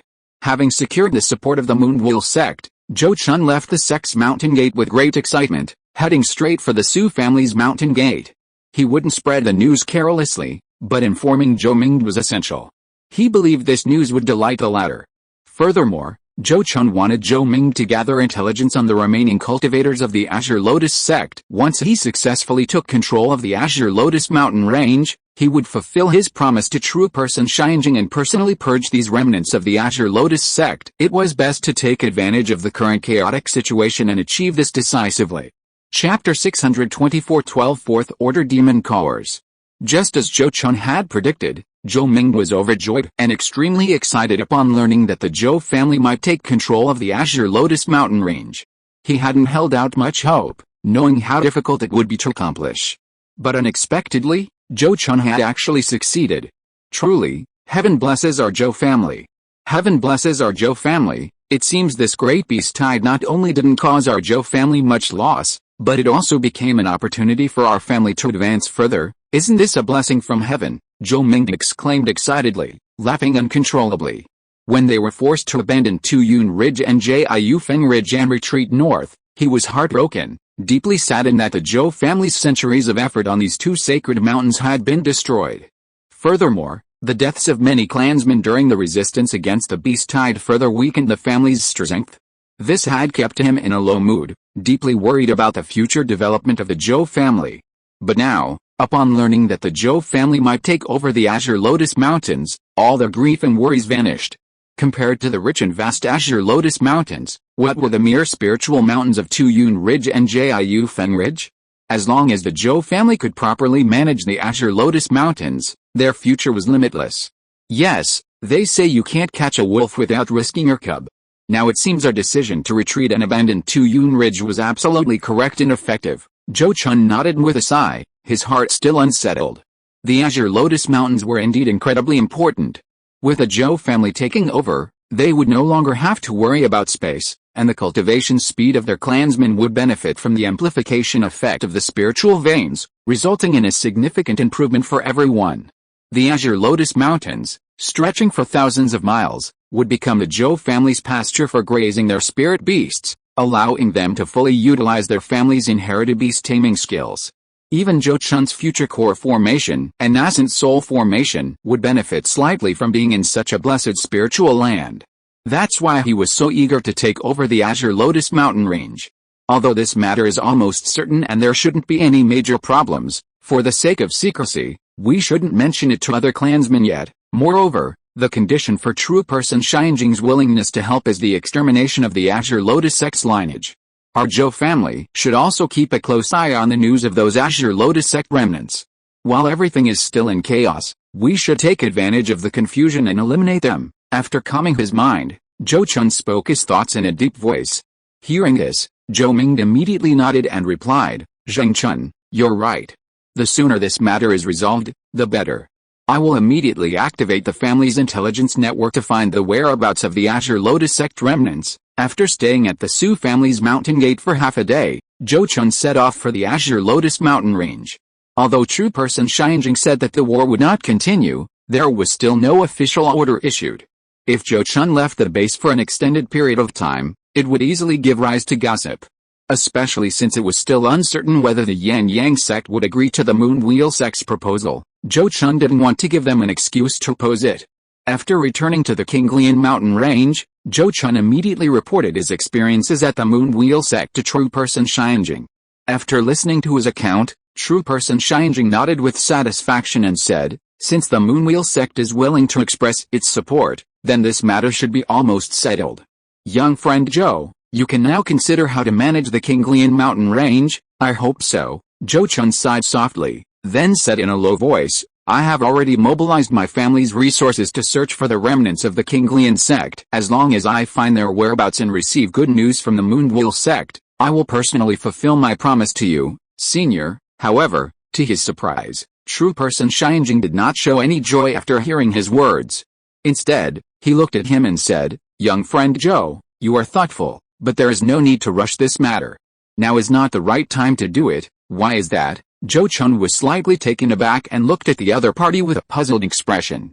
However, Master Xianjing said in a slightly cold tone, Old Ghost King Xiao had an agreement with the Moonwheel sect and the Flame Sun sect that after his death, the two sects would not attack Kinglian Temple and would take care of it for 200 years. During this beast tide, the two sects were also struggling to protect themselves, which is why they couldn't keep their promise to protect Kinglian Temple. Afterwards, if Kinglian Temple comes to them for help, they will certainly still protect it to some extent. However, Old Ghost King Xiao has been dead for many years, and more than half of the 200-year period has passed. When the time is right, young friend Zhou, you can act without any problem. Zhou Chun had never heard of this before and was somewhat surprised. However, this also explained why the Moonwheel sect hadn't truly fulfilled its sect leader's duties when Kinglian Temple openly targeted the Zhou family. After his initial surprise, he said with a look of relief, so that's how it is. Fortunately, Senior reminded me, otherwise I would have almost made a grave mistake. Since I have chosen you and the Zhou family as my partners, I will naturally not let anything happen to you. True person Xianjing replied meaningfully, and then ended the conversation with Zhou Chun. In the following days, Zhou Chun traveled around the Kinglian mountains, exploring the situation of the spiritual mountains in various places. He also participated in some exchange meetings between Golden Core cultivators, exchanging treasures with each other. After waiting for about 3 months, the order to disband the Allied forces was finally officially issued.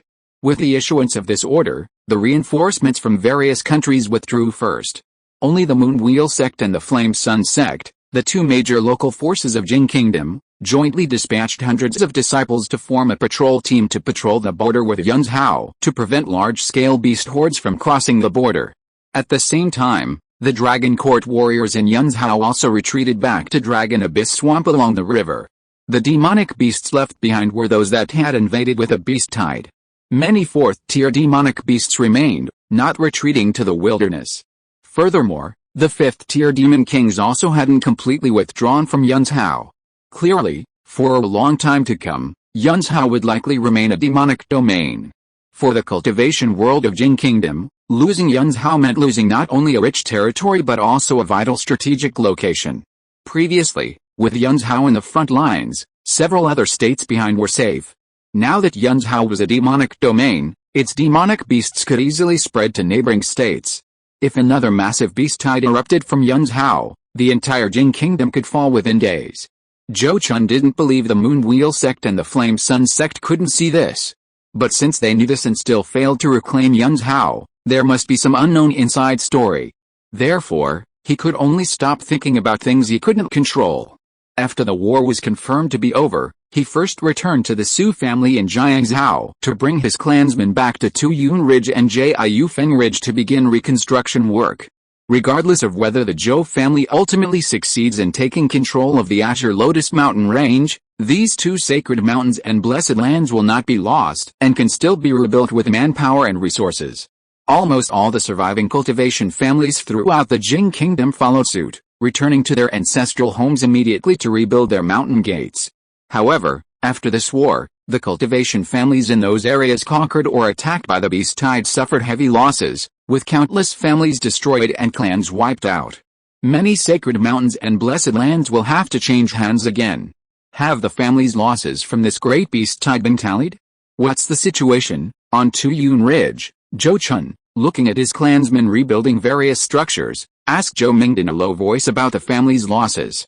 Since the outbreak of the beast tide, he had been busy traveling to various places, slaying demonic beasts, and hadn't paid much attention to the situation of his clansmen. But the disappearance of certain faces told him that the Zhou family's losses were probably not small. Sure enough, After hearing his words, Zhou Ming sighed softly and said, "The family's losses are not small, they can even be described as huge. Although we knew about the beast tide several years in advance and made various preparations, the intensity of this beast tide is undoubtedly much stronger than we expected. In this war, although no family elders or high-ranking members died, Zhang Yong and his son were both seriously injured, and as many as 7 Foundation Establishment stage members perished. As for the family's key refining stage cultivators who fell, including some family relatives, the number is close to 300, not to mention the various property losses. The family's gains this time are more than enough to offset, or even far exceed, these losses." Zhou Chun's expression changed slightly, and he said in surprise, "The losses are that serious?" Then he shook his head and said with a wry smile, "It seems that the family will have to strongly encourage its members to marry and have children again from now on." Hearing this, Zhou Ming immediately replied in a heavy tone, "Encouraging the clansmen to reproduce is absolutely necessary.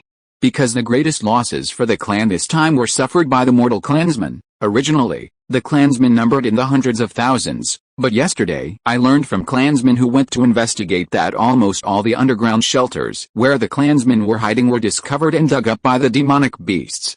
More than 80% of the mortals perished in this beast tide. Therefore, not only do the number of the clansmen cultivators urgently need to be replenished, but the number of mortals also needs to be restored as soon as possible." Zhou Chun was speechless for a long time upon hearing this. Indeed, although the number of cultivators who perished in the Jing Kingdom's cultivation world during this beast tide invasion was large, they were not the most tragic victims. The most tragic victims were the mortals. Places like Yunzhou, Lanzhou, and Lianzhou originally had no fewer than tens of millions of mortals. However, during the beast tide, almost every large mortal settlement was turned into a meal by the demonic beasts. Those mortals who survived were practically 1 in 10. 4 miles around, not a rooster crows, white bones lie exposed in the wilderness. This is the current state of affairs in Lingzhou and surrounding areas. Zhou Chun didn't dwell on the topic any longer and immediately went to visit Zhou Zhengang and his son. The father and son had encountered a 3rd-tier high-grade demonic beast that had self-destructed its demonic core during a previous battle. If it weren't for their numerous protective magical artifacts and talismans, they would have been killed along with it. Even so, both of them suffered considerable internal injuries. After checking on the father and son and confirming that their injuries were not serious, Zhou Chun returned to his residence and began to tally his spoils. This beast tide had clearly been incredibly fruitful for Zhou Chun. He had single-handedly killed more than 10 4th-tier demonic beasts during the tide, and now possessed 12 4th-tier demonic cores. Among these 12 cores were 2 4th-tier high-grade demonic cores, from the Golden Unicorn and the Azure-eyed Golden Ape. There are also 4 mid-grade 4th-tier demon cores, obtained from the slain Blue Dragon, Armadillo Demon Beast, and 3-legged Thunder Gull, as well as a Fire Attribute Demon core obtained through exchange with a Water Attribute Demon core. After Zhou Chun's exchange, these 12 demon cores can be directly refined and consumed by his spirit pets to enhance their cultivation. Among them, there are 3 Metal Attribute Demon cores, 2 high-grade 4th tier and 1 low-grade 4th tier. There are 2 Earth Attribute Demon cores, 1 mid-grade 4th tier and 1 low-grade 4th tier. There are 2 Wind Attribute Demon cores, both low-grade 4th tier. There are 2 Fire Attribute Demon cores, 1 mid-grade 4th tier and 1 low-grade 4th tier. There are 2 Lightning Attribute Demon cores, 1 mid-grade 4th tier and 1 low-grade 4th tier. There is 1 Water Attribute Demon core, obtained from a mid-grade 4th tier Blue Dragon. Besides these 4th tier demon cores, Zhou Chun's personal storage bag now contains as many as 23 3rd tier demon cores, accumulated from casually slaying some 3rd tier demon beasts. With demon cores, there's no shortage of demon beast corpses. Although Zhou Chun had several demon cores obtained through collaborations with others to kill 4th tier demon beasts, he now possessed as many as 7 4th tier demon beast corpses, including the corpse of a golden unicorn, a high-grade 4th tier demon beast, and a mid-grade 4th tier blue dragon. These demon beast corpses were also valuable spiritual materials. However, the number of demon beasts that perished in this beast tide was simply too great. It was feared that the price of demon beast materials in the Xianling kingdoms would plummet for a long time to come, even affecting regions like the Great Zhou Kingdom. Fortunately, compared to low and mid-grade demon beast materials, materials from 4th tier demon beasts were easier to preserve for a long time, so Zhou Chun wasn't in a hurry to sell them immediately. After tallying his spoils from the beast tide, Zhou Chun directly fed each of his 4 spirit pets, excluding Mu Mei and Mu Sang, a low-grade 4th-tier demon core as a reward for their contributions in this war. As for the wood spirit, replacing its core with a wood attribute demon core would be wasteful. Zhou Chun planned to compensate for it after his disciple, Zhou Ziying, became the master of that secret island. Meanwhile, as the Zhou family began rebuilding the 2 spiritual lands, Tuyun Ridge and Jiu Feng Ridge, negotiations were underway between the Moonwheel Sect and the Flame Sun Sect regarding the ownership of the Azure Lotus mountain range. Just as the Zhou family had finished repairing all the damaged buildings and setting up the purification array, good news finally arrived from the Moonwheel Sect. The Flame Sun Sect agreed to the Moonwheel Sect's proposal to allow the Zhou family to take control of the Azure Lotus mountain range, but with new conditions. The Zhou family would no longer be a vassal of the Moonwheel Sect, but must become an independent third-party force, with no further subordinate relationship to the Moonwheel Sect, and would also accept their presence to oversee the Azure Lotus mountain range. Furthermore, the Zhou family was required to assume some of the social responsibilities previously undertaken by the Azure Lotus Temple, and every 10 years, to provide a certain number of Foundation establishment pills to benefit the independent cultivators in the several states under their jurisdiction.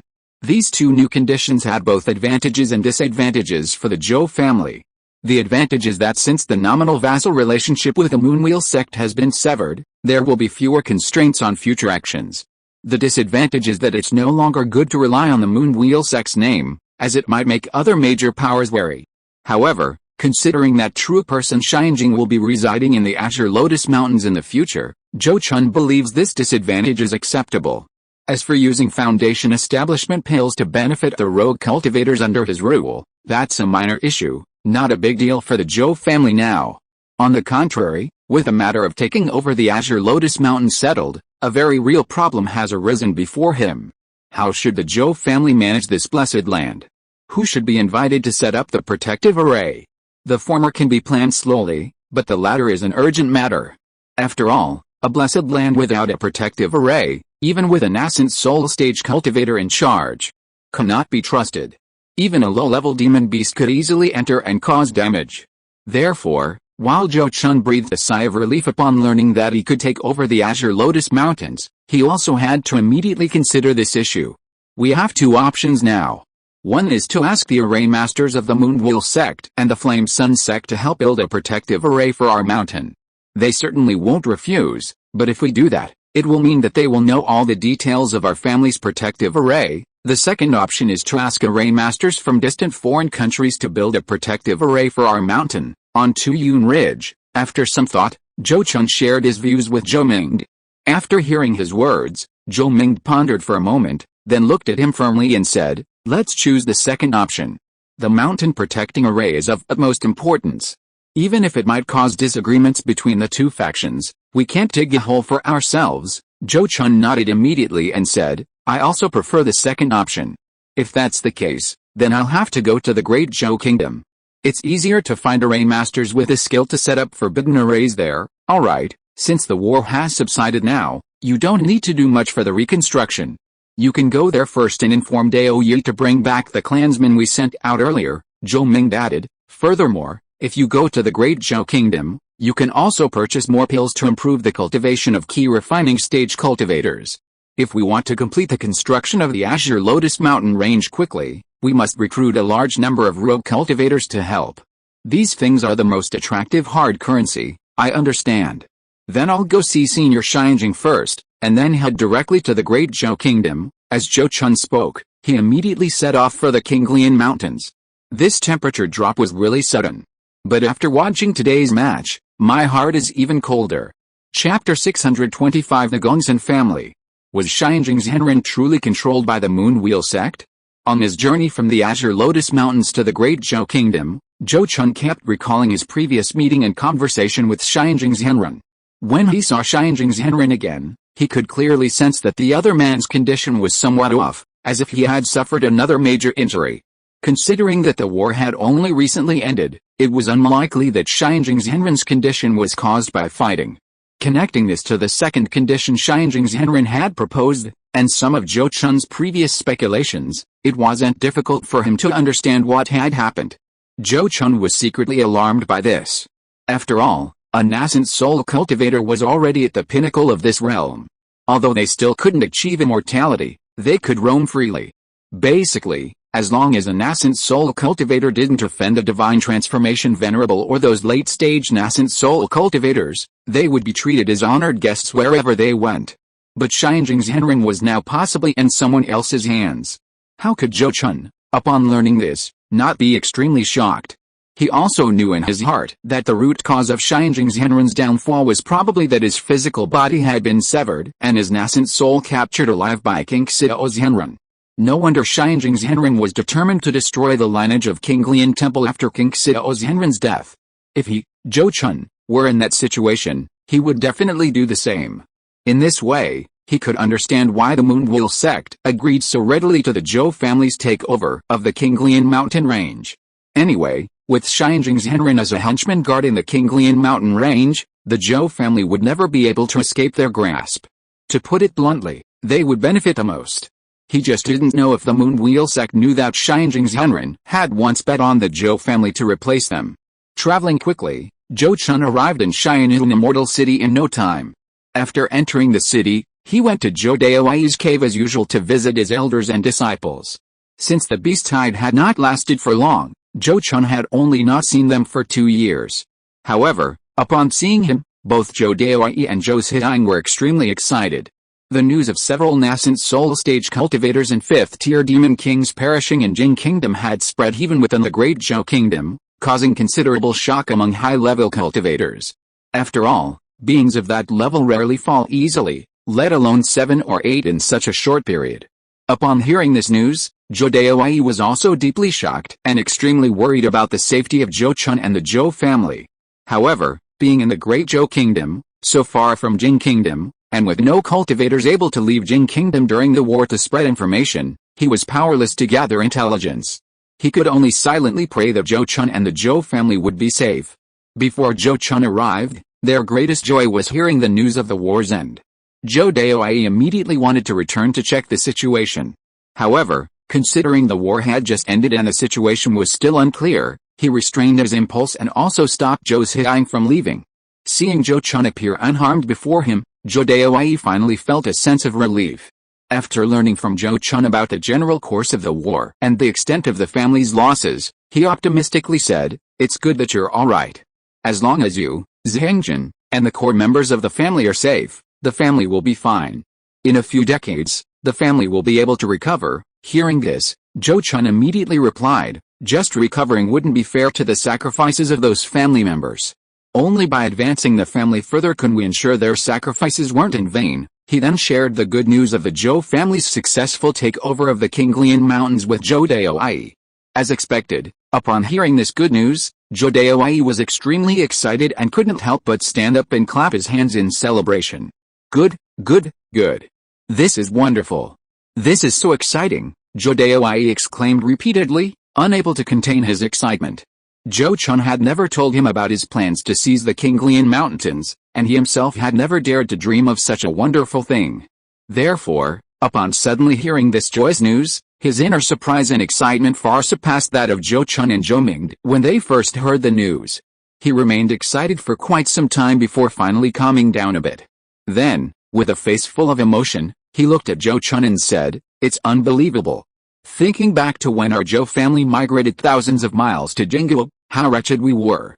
Back then, just to have a sacred mountain as our family's gate, we even risked a life or death battle with the local forces, and it took a great deal of effort to finally secure Jilfang Ridge and establish a foothold. Who could have imagined it back then?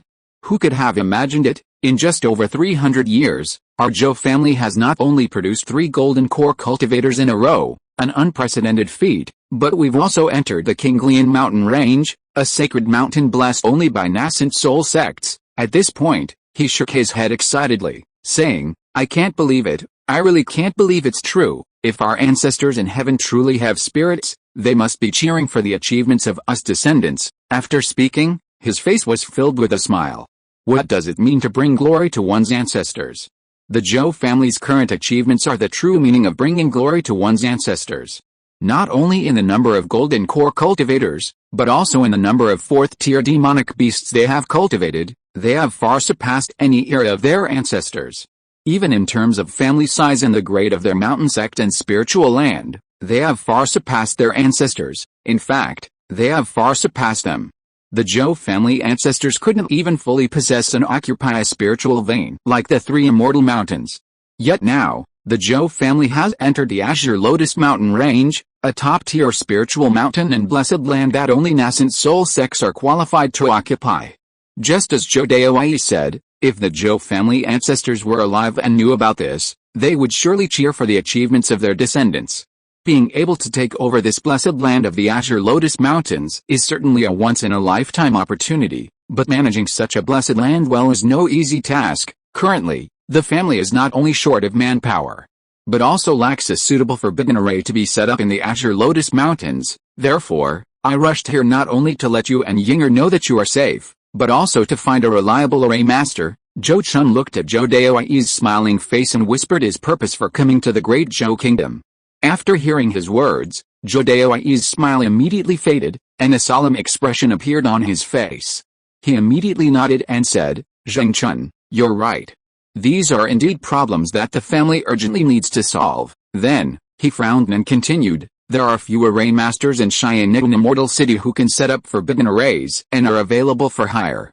However, to hire them, let alone the compensation, it's unknown whether they were even willing to travel to Jing Kingdom. Furthermore, it's uncertain whether they're skilled enough to set up a forbidden array that affects an area of hundreds of miles." Upon hearing this, Zhou Chun immediately replied, "4 forbidden arrays of the same level as the original King Lian Temple's protective array? Let's not consider that for now.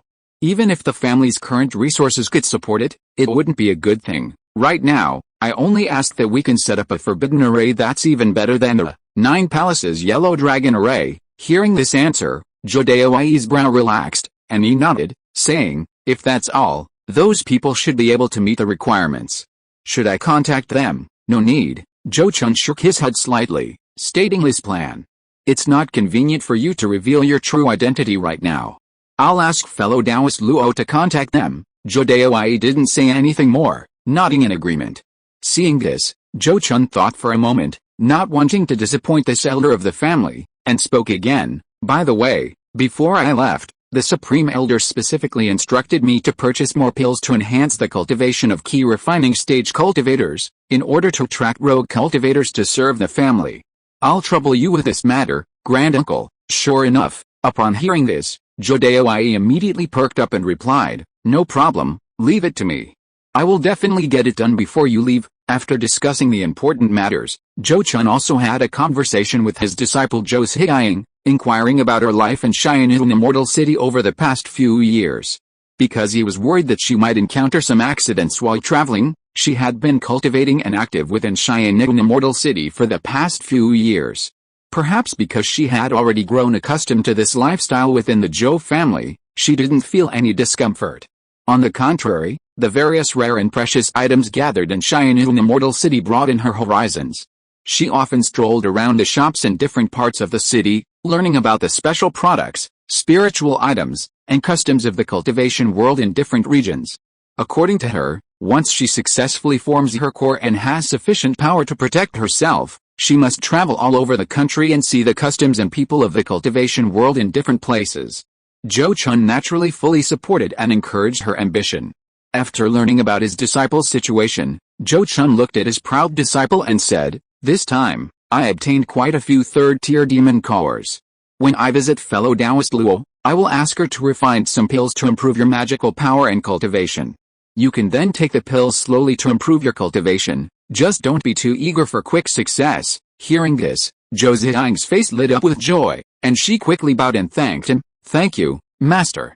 I will definitely cultivate diligently and live up to your expectations." After speaking, she raised her head and looked at Zhou Chun expectantly, saying, "But Master, could you give me a third-tier wind attribute demon core? I want Xiaoyu to advance to the third tier quickly and catch up with my cultivation as soon as possible." The Xiaoyu she mentioned was the high-level demon beast Sky Wind Thunder Eagle that Zhou Daowei had bought for her at a high level, which had now grown into a second-tier high-grade demon beast. With a heavenly Wind Thunder Eagle's talent, Advancing to the third tier would be virtually effortless. It would simply require accumulating power step by step over several years. However, she clearly didn't want to drag it out for that long and wanted to use a demon core to help her spirit pet save that time. To be honest, before the beast tide, even though Zhou Chun doted on her, he wouldn't have let her waste spiritual resources like this. After all, she wouldn't engage in any battles before forming her core, so it wouldn't matter if her spirit pet grew a few steps slower. But now that he had a sufficient number of demon cores and his disciple had made the request, Zhou Chun hesitated for a moment before nodding and saying, "Alright, considering you've been quite obedient these past years, I'll grant your request." With that, he took out a low-grade third-tier wind attribute demon core from his storage bag and rewarded her. Then, amidst his disciples' profuse thanks, he left Zhou Daoi's cave. Not long after, Zhou Chun's figure appeared inside the Azure Rainbow residence. "Congratulations.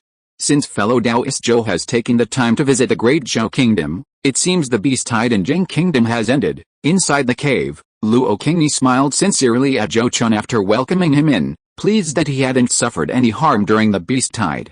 "Yes, the beast tide is finally over," Zhou Chun sighed with emotion, taking the opportunity to express his gratitude to Luo Qingni for her tireless efforts in refining a large number of healing and recovery pills for the Zhou family. After this brief chat, Zhou Chun didn't rush to bring up the matter of hiring a formation master. Instead, he looked at Luo Qingni and said, "During this beast tide, I killed quite a few fourth-tier demonic beasts and have accumulated a considerable number of fourth-tier demonic cores, including some high-grade ones.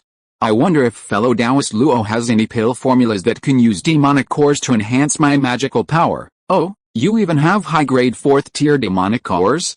It seems fellow Taoist Zhou's strength is much greater than Qingni imagined." Luo Qingni was slightly surprised, looking at Zhou Chun with astonishment, her beautiful eyes sparkling. She only knew that Zhou Chun's strength was considerable and couldn't be measured by ordinary golden core cultivators, but she hadn't expected him to be so strong that he could even obtain demonic cores from high-grade fourth-tier demonic beasts. Faced with her astonishment, Zhou Chun waved his hand modestly and said, "It was just good luck. I joined forces with other fellow Daoists to kill 2 high-grade fourth-tier demonic beasts." However, Luo Qingni had known him for many years and had a deep understanding of his character, so she didn't believe his explanation. She couldn't help but smile and said, "Fellow Taoist Zhou, there's no need to explain. Qingni won't pry." After laughing, she said with a serious face, "Fellow Taoist Zhou, I don't have the pill formula you requested.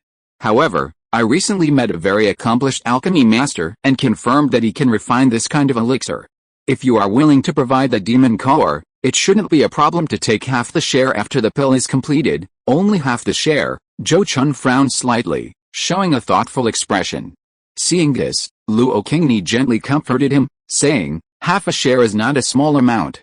Although the auxiliary spiritual herbs needed to refine spirit pills using demon cores are not as rare and hard to find as the Jade Golden Glow pill, it still requires several thousand-year-old precious herbs. Adding the cost of the alchemy master's own contribution, this is already a very reasonable distribution." Zhou Chun nodded with a wry smile, saying, "Fellow Taoist Luo, I understand your meaning. However, I do have a great need for this kind of pill that can improve my magical power cultivation.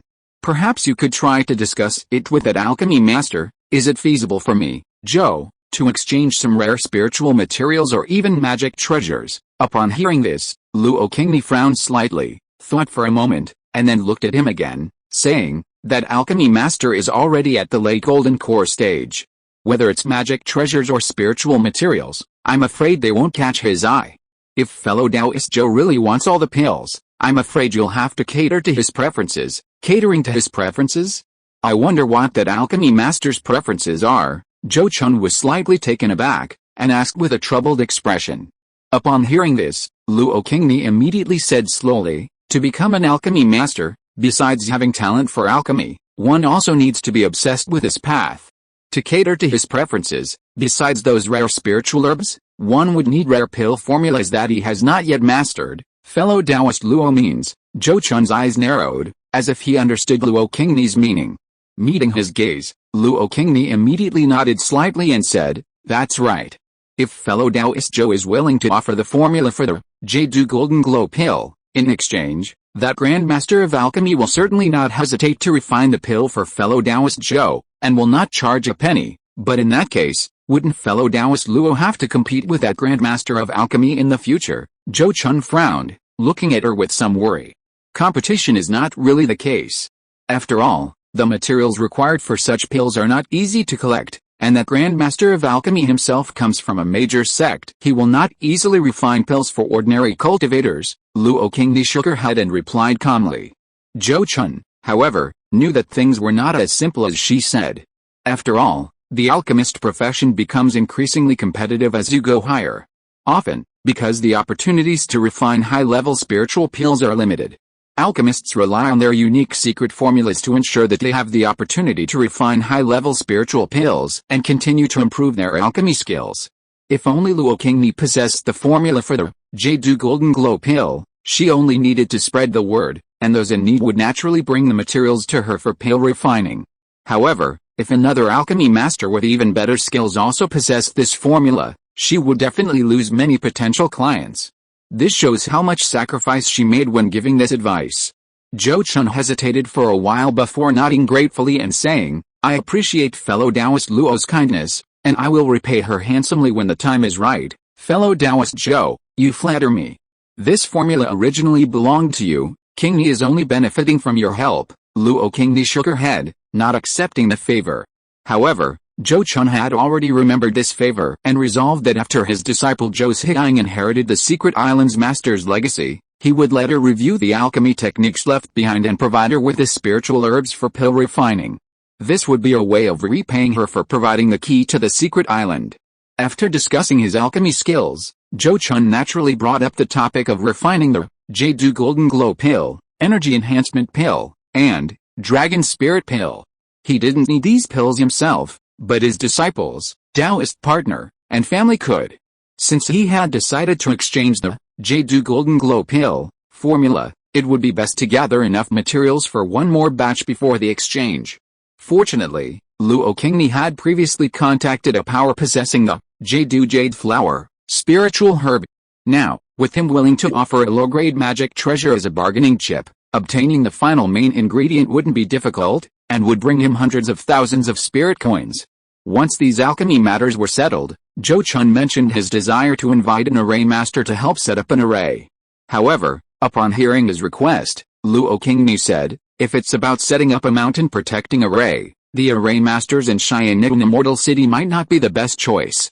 They are more skilled in breaking arrays and refining various array tools. Is that so? Zhou Chun was slightly startled, not expecting this.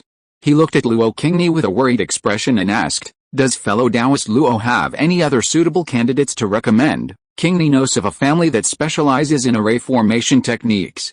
One of their ancestors was a grandmaster of array formations who helped a major sect set up a protective array. They should be able to meet your needs. Fellow Taoist Zhou, Luo Qingni nodded slightly and quickly shared the information she knew. However, she could only provide information and couldn't act as an intermediary for Zhou Chun, as she had no connection with that array formation family. After hearing her information, Zhou Chun could only try his luck and headed to the array formation family's mountain gate.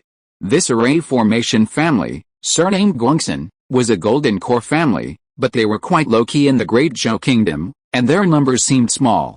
The Gongsun family specialized in array formation techniques, and each generation had array masters. Their mastery of array formations was unmatched even by many major sects. Therefore, even some major sects sometimes seek help from the Gongsun family's array masters to set up or repair arrays. After all, some major sects with weak foundations cannot guarantee that they will have array masters in every generation. Following Luo Qingni's directions, Zhou Chun easily found the location of the Gongsun family's mountain gate and presented his visiting card. Not long after, a white-haired old man with mid-stage golden core cultivation flew out from the Gongsun family's mountain gate and bowed respectfully to Zhou Chun, saying, I am Gongsun Zuanlu. May I ask your name, fellow Taoist? What brings you to my Gongsun family? I am Zhou Zhangchen. Greetings, fellow Taoist Gongsun. Zhou Chun immediately returned the bow and then looked sincerely at the white-haired old man, saying, fellow Taoist Gongsun, please forgive my abrupt visit. It is because the reconstruction of our family's mountain gate requires the setting up of several forbidden arrays, but we are struggling to find a suitable array master. I learned from someone that the Gongsun family has passed down the art of array formations, and that array masters are numerous. Therefore, I have come specifically to request your assistance. End of this chapter. Thank you so much for reading until the end. Don't forget to give it a like. Looking for more exclusive content and immediate access? Subscribe to our Patreon. Remember, every like, subscription or donation encourages us to continue. Thank you all. See you in the next video.